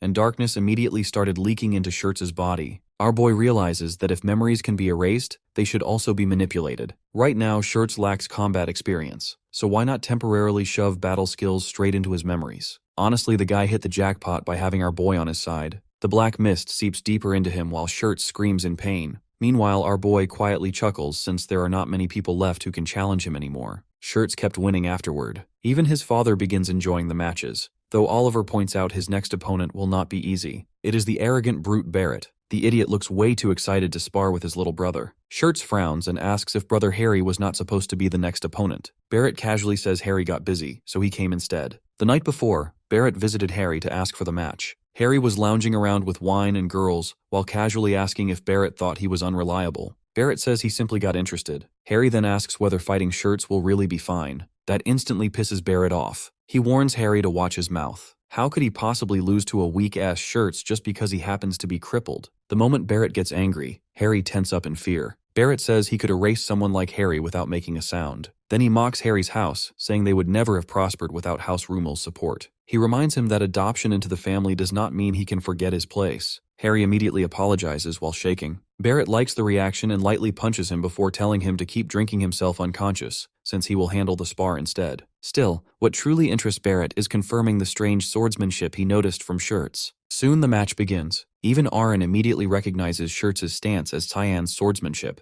making her wonder if Kyan himself is somewhere nearby. The daggers clash with the sword. This time, Barrett easily pushes Shirts back. He mocks him and asks where all that confidence went before rushing in again. Our boy quietly watches and wonders what Barrett is planning when the idiot cannot even use mana. Shirts counters with a savage dagger strike, but the moment his blade hits Barrett's armor, the mana completely disperses. Worse, Barrett's sword cuts straight into Shirts' stomach. Even the crowd gasps. Our boy instantly realizes Barrett came prepared. The armor he is wearing is called Cabana, a counter mana artifact. Barrett proudly explains that no matter how skilled Shirts is, he will never scratch this armor, because it is the ultimate bane of magic. It was forged from a rare mineral discovered by the Graham Council. Even Graham refused to use it because it blocks the wearer's mana too, making it useless for normal warriors. But for a mana-impaired fighter like Barrett, it is perfect. He smugly asks if the armor is not fascinating. Surprisingly, Shirt starts laughing instead. That completely stuns Barrett. Shirt slowly stands while clutching his wound and says this actually makes him happy, because it means people are finally acknowledging him. That must be why Sister Rosaline kept trying to suppress him, and why Barrett needed absurdly expensive armor just to face him. Then he coldly says Barrett would never understand what it feels like to live in the gutter. Even while bleeding, he points his dagger forward and says he is genuinely delighted right now. For the first time, Barrett feels chills run down his spine. Then the bell suddenly rings. A servant rushes to the Count and reports that mummies have appeared on the eastern border. Count Robbie immediately orders Princess Erin to relocate somewhere safe. She refuses and says the people need protection first. The match gets suspended on the spot while the officials tell everyone to return home because the mummy attack has begun. Even so, Barrett glares at Shirts and promises to finish him later. Our boy gets annoyed since the fight was finally becoming entertaining before the undead ruined everything. So he decides to check out the mummies himself just to kill some boredom. Outside the Empire, the warriors quickly take formation. Ahead of them, the sand dunes violently explode apart as mummies crawl out from beneath the desert. A massive blast erupts near the front lines and hordes of undead suddenly appear. The guards instantly deploy defensive barriers, while the mages activate large magic circles behind them. Fireballs rain across the battlefield and incinerate waves of incoming mummies. From a distance, our boy watches the battle and realizes something strange. Mummies were originally found only in Spania, so why are they here? Then it clicks. In his previous life, Ravion used to be full of greenery, not endless desert. These creatures must be the reason the land became desertified.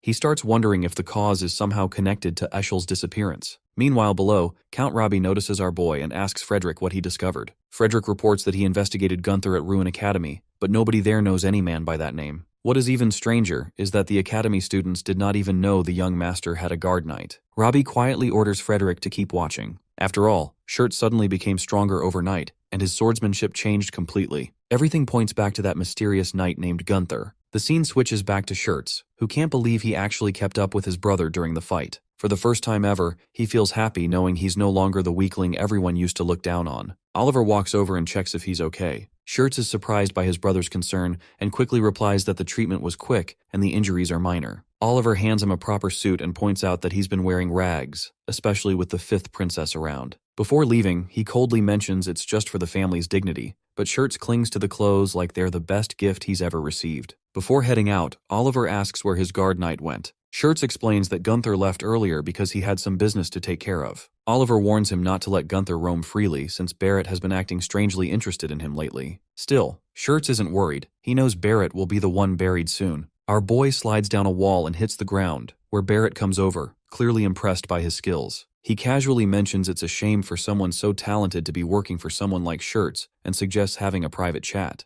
Our boy follows him silently as Barrett leads him downstairs into a secret room that's clearly reserved for close associates. As he opens the door, he jokes that no one would care if someone disappeared in there. Inside the room, a mountain of wine, beautiful women, and enough luxury to make anyone lose their mind. Barrett encourages our boy not to be shy and to indulge in the kind of stuff that most people only fantasize about. He proudly states that every girl there was picked specifically by him. As soon as our boy steps in, Barrett snaps his fingers and tells the girls to treat the guest with all sincerity. One of the girls immediately wraps herself around our boy and whispers for him to relax. Meanwhile, Barrett grabs two girls and heads towards a seat, mentioning they have some serious stuff to talk about. At that moment, our boy calmly activates the authority of the god of black fog. In an instant, all the girls in the room lose their heads, even the one next to him. Barrett freezes in shock while our boy effortlessly expands the darkness and activates his domain, Void. Suddenly, Barrett finds himself trapped in a never-ending dark space, with nothing around except our boy standing right in front of him. Confused, he hears our boy casually ask him what might hurt more. As our boy walks toward him, he says that killing him would be too easy since it would just leave him with a grudge. Then he reveals his face, and the moment Barrett realizes it's Cyan, his desire for revenge flares up. Cyan coldly states that Barrett's sins are too heavy for a quick death, so he's got a better plan. He'll take him out bit by bit. Barrett quickly activates his armor, shocked to see Cyan still alive. He boasts that now he can finally get back at him for messing up his mana. But our boy just gestures with one hand, and Barrett freezes up, unable to budge even a finger. Our boy glances at the fancy armor and comments on how Barrett spent a fortune on it, but it's all useless in a realm created by divine power. He calls for his dagger and, with a smirk, asks Barrett if all his wealth is enough to bribe a god. In an instant, a slash cuts clean through Barrett's arm and armor like they're nothing. Barrett can barely scream. Our guy tells him not to cry because this is just the start. Another quick slash takes off his leg, followed by the other arm. Barrett goes down, helpless on the ground, and our guy mutters that something still feels off about this whole thing. Then it hits him. Out of nowhere, Barrett finds his voice and lets out a terrifying shriek. Our guy stomps on his chest, reassuring him that he'll eventually forget this moment. That terror will just be buried deep in his mind forever. With a creepy grin, he promises to slowly tear him apart from the inside while Barrett sobs like a wreck. Meanwhile, in reality, our guy is just messing with him in his mind as Barrett keeps begging him to stop. Watching this play out, he chuckles and thinks that soon Barrett will probably wet himself just hearing Cyan's name. Then he glances over at the girls and decides they should just forget this whole place and live normal lives. So he wipes their memories too, making it all feel like just a bad dream for Barrett. After that, he casually leaves them all passed out on the floor. Later on, Shirts walks into his dad's room, and his dad comments on how sharp he looks. Shirts happily shares that Oliver bought him the new clothes. His dad nods, saying Oliver likely wanted to encourage his recent growth. He then asks where Shirts picked up such unusual sword skills, and Shirts honestly replies that he learned it all from his guard knight. His dad then reveals why he called him there. From what he found out, his guard supposedly hails from Limberstar. Even worse, Gunther has a reputation as a complete madman whose cruelty scared everyone around him. People said he vanished years ago, and some even rumored that he was dead. His dad quietly questions if a guy like that should really be allowed in their territory. The atmosphere gets pretty tense all of a sudden. Shirt starts to freak out because his dad's look turns intimidating, but he musters up some guts and sticks up for Gunther, assuring his dad that he won't bring shame to the family. After that, the room goes silent, and Shirts feels a wave of cold sweat when he realizes he just talked back to his old man. Just then, the door swings open, and Princess Erin walks in, asking if she's interrupting something. Instantly, Dad softens up and asks her how her stay was. With her sweet and calm smile, Erin thanks him and wonders if he was chatting with his youngest son. Shirts can't help but blush at her beauty. His dad quickly reminds him to keep his cool, making Shirts apologize so fast that he almost trips over his words. Erin gently reassures him it's all good and then compliments him on his sword fighting during the sparring matches, making Shirts blush even more. Then, with a hint of shyness, Erin asks if she can request something from him. Stunned, Shirts listens intently as she smiles and asks him to show her around Ravion. Later, Barrett wakes up in a bed, drenched in sweat as memories of a horrifying nightmare flash through his mind. Frederick walks over, so Barrett asks what even happened to him. Frederick tells him he passed out drunk in the middle of the street. Barrett can't remember anything and doesn't even know who he was drinking with. Frederick asks what's wrong, but Barrett's hands keep trembling as he mutters that he can't even feel his hand anymore. The scene shifts to Shirts dragging Aaron and Reshmus to the Peace Square fountain, saying wishes made there supposedly come true. Aaron casually mentions the Imperial Palace has one too, leaving Shirts awkwardly realizing he barely knows Ravelon himself. When he asks where to go next, Aaron just shrugs and says, this place already looks good enough anyway. While Cyan eats an apple, he wonders if Aaron still believes her god would do something even after going through a forced engagement. No matter how he thinks about it, he just can't understand her at all. Seeing Reshmus as her only guard, Shirts asks why Aaron avoids male knights. Reshmus explains the princess hates making people uneasy with armed guards in crowded places. She trains herself for danger anyway, and Reshmus simply respects her wish to stay close with normal people, which she's doing right now. Just then, Barrett shows up looking completely exhausted and asks if Shirts has been dragging Aaron around Revillion. Barrett calls these places boring as hell, but Aaron casually asks why he's limping. Barrett says he only sprained his ankle a little, then smugly adds that he's glad Aaron cares so much about her fiancé. That instantly annoys our boy, but he keeps quiet. Then Barrett notices Reshmus and says she's changed a lot since the last time he saw her. He notices the hatred on her face and mocks her, asking if becoming the princess's escort knight suddenly made her bloodline valuable. Aaron finally cuts in and warns Barrett to stop crossing the line. But Barrett ignores her and keeps harassing Reshmus like she's the one pushing him to snap. Then he starts bringing up her miserable past just to get under her skin. Reshmus coldly reminds him that Aaron already warned him once, and if he keeps acting uncivilized, she'll personally put him down. Barrett nearly loses it when Shirts draws everyone's attention to his injuries. He mocks Barrett, saying he must have gone too hard during their spar and apologizes for beating him up too badly. Aaron and Reshmus are stunned. Our hero instantly relaxes, thinking he doesn't even need to interfere anymore. Shirts keeps teasing him while Barrett shakes in rage and says they never properly finished their spar, so he orders Shirts to follow him to the training grounds. The scene shifts to the arena as Barrett says no one will interrupt them this late. Still furious over being mocked, he declares they'll fight to the death. If Shirts wants this match, then he better face the consequences. Watching from the side, Reshmus asks if this is really fine. Aaron admits she wanted to stop it, but also wants to see Barrett get beaten up. Reshmus feels the same and plans to step in and erase Barrett if Shirts gets seriously hurt. Then she looks back at Gunther and asks if he's not worried. Our boy calmly replies that Shirts clearly picked this fight because he believes he can win, so what's there to worry about? Aaron reminds him that Barrett's armaments block mana, meaning most Shirts skills won't even work against him. Tyann just smirks and asks since when people started fighting with magic alone. Right then, Shirts casually tosses his dagger onto the ground. Barrett stares in disbelief and asks what the hell he's doing. Shirts simply takes a fighting stance barehanded. That instantly sends Barrett into a rage as he asks how dare he fight weaponless against him. Barrett explodes forward with insane speed, roaring that fists alone could never beat his skills. But the second his sword swings down, Shirts drives a brutal punch straight into his stomach. Barrett instantly coughs in agony as a storm of punches crashes into him from every direction. Then the final hit lands directly in his gut and sends him flying backward. Shirts admits fighting barehanded was honestly a gamble, but somehow it worked perfectly. Barrett can't even process what just happened. He wonders what Shirts did to him because he suddenly can't gather strength anymore. Parts of his body go numb and he realizes he might actually die. Then Shirts' shadow looms over him as he asks how it feels to be weak. Looking down at his older brother, he says it feels like seeing his old self and admits looking down on someone is not so bad after all. He slowly pulls back his fist, wanting to savor the moment as Barrett begs him to stop. Reshmus realizes Shirts might kill him, so Aaron orders everyone to end the fight immediately. Our guy steps forward and asks if this is better for her since she would not have to suffer the engagement anymore. Aaron freezes, shocked he already knows. She says even without the engagement, this is wrong. He still does not fully understand her but says there is no need to interfere since someone else is already moving. A figure suddenly rushes toward Shirts at full speed while shouting for him to stop. Shirts is just inches away from smashing Barrett's face in, but his fist stops at the very last second. Oliver suddenly clocks Shirts with one punch, sending him flying. Even Aaron freezes in shock. Oliver calls the whole thing disgraceful, asking what kind of pathetic fight between brothers they are putting on in front of Princess Aaron. Shirts says they are not brothers. According to him, he is just the adopted kid everyone in the house treated like trash. Oliver warns him to watch his mouth, but Shirts fires back, asking if he somehow forgot all the torment he went through inside the family. Oliver coldly replies that nobody will acknowledge him if he keeps choosing the wrong path. Then he grabs Barrett by the collar and tells everyone to pretend nothing happened today. He also warns Barrett to stop dragging the family name through the mud before politely apologizing to Aaron. Watching all this, our boy realizes Oliver clearly is not on Barrett's side.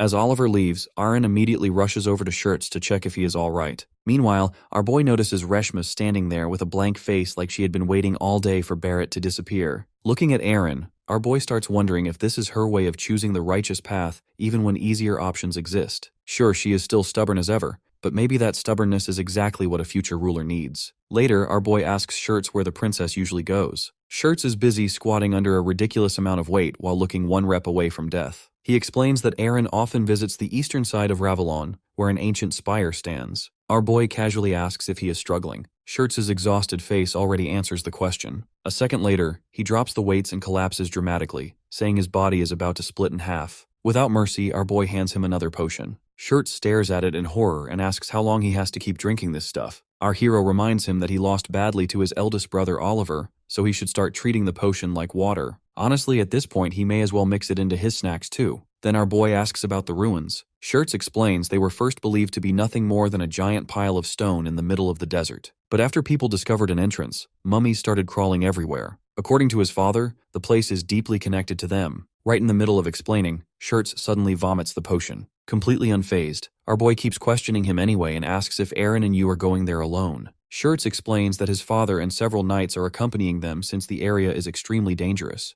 Then Shirts asks if our boy still has ties to Aaron since she used to be his fiancée. Our boy bluntly tells him to stay away from her if he values his peace. Shirts watches him leave and quietly wonders if Tyann still has feelings for Aaron. After a brutal trek through the desert, Oliver points ahead and announces that this is the spire of Ravalon. Thanks to the endless dust storms, getting any closer is nearly impossible. A one-eyed guide explains that mummy activity has exploded recently, making the place even more dangerous. Arin and Shirts quickly realize the storms are probably why everyone connects the spire to the mummies. Thankfully, the guide creates a barrier so the group can move safely. Oliver comments that he did not expect Princess Erin to be interested in a place like this. Arin calmly replies that ancient civilizations fascinate her. Oliver explains that many people share the same curiosity, but no one has secured a safe route because of the non-stop storms and endless waves of mummies. Shirts confidently tells Arin not to worry, since they will protect her no matter what. Arin simply thanks him. She asks whether they will still be safe as long as they avoid getting too close, and Shirts explains that he is only saying it just in case. Oliver notices the two chatting and immediately calls Erin over. Then he grabs Shirts and suddenly asks Erin whether she would consider continuing her engagement with him instead.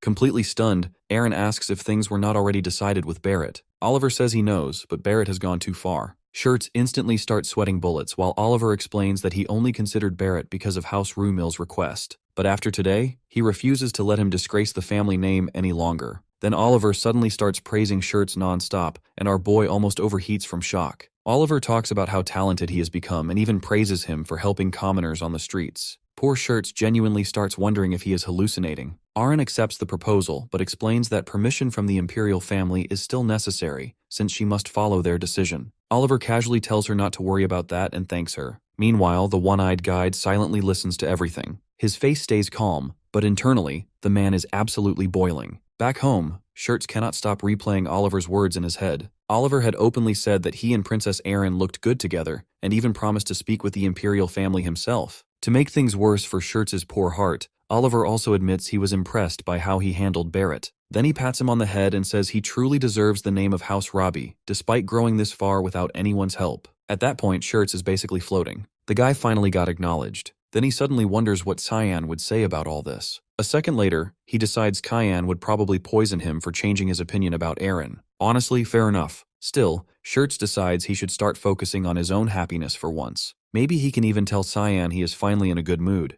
though that immediately reminds him Cyan is literally never happy. The moment Shirts opens the door, Erin is standing there waiting for him. Arin immediately apologizes for showing up so suddenly and asks for forgiveness in advance for what he is about to do. Shirts is still confused when Reshma suddenly appears behind him and presses a blade against his throat. Completely stunned, Shirts asks why they are doing this. Arin coldly replies that this is the only method she has before getting straight to the point and asking when House Robbie started conspiring against them. The scene then cuts to Barrett, who can barely see or even feel his own hands. The one-eyed guide stands beside him before casually stomping him into the ground. Barrett curses blindly since he cannot even tell who is beating him. The strange man mocks him in disappointment, asking how he managed to screw up everything just because he could not make one woman his.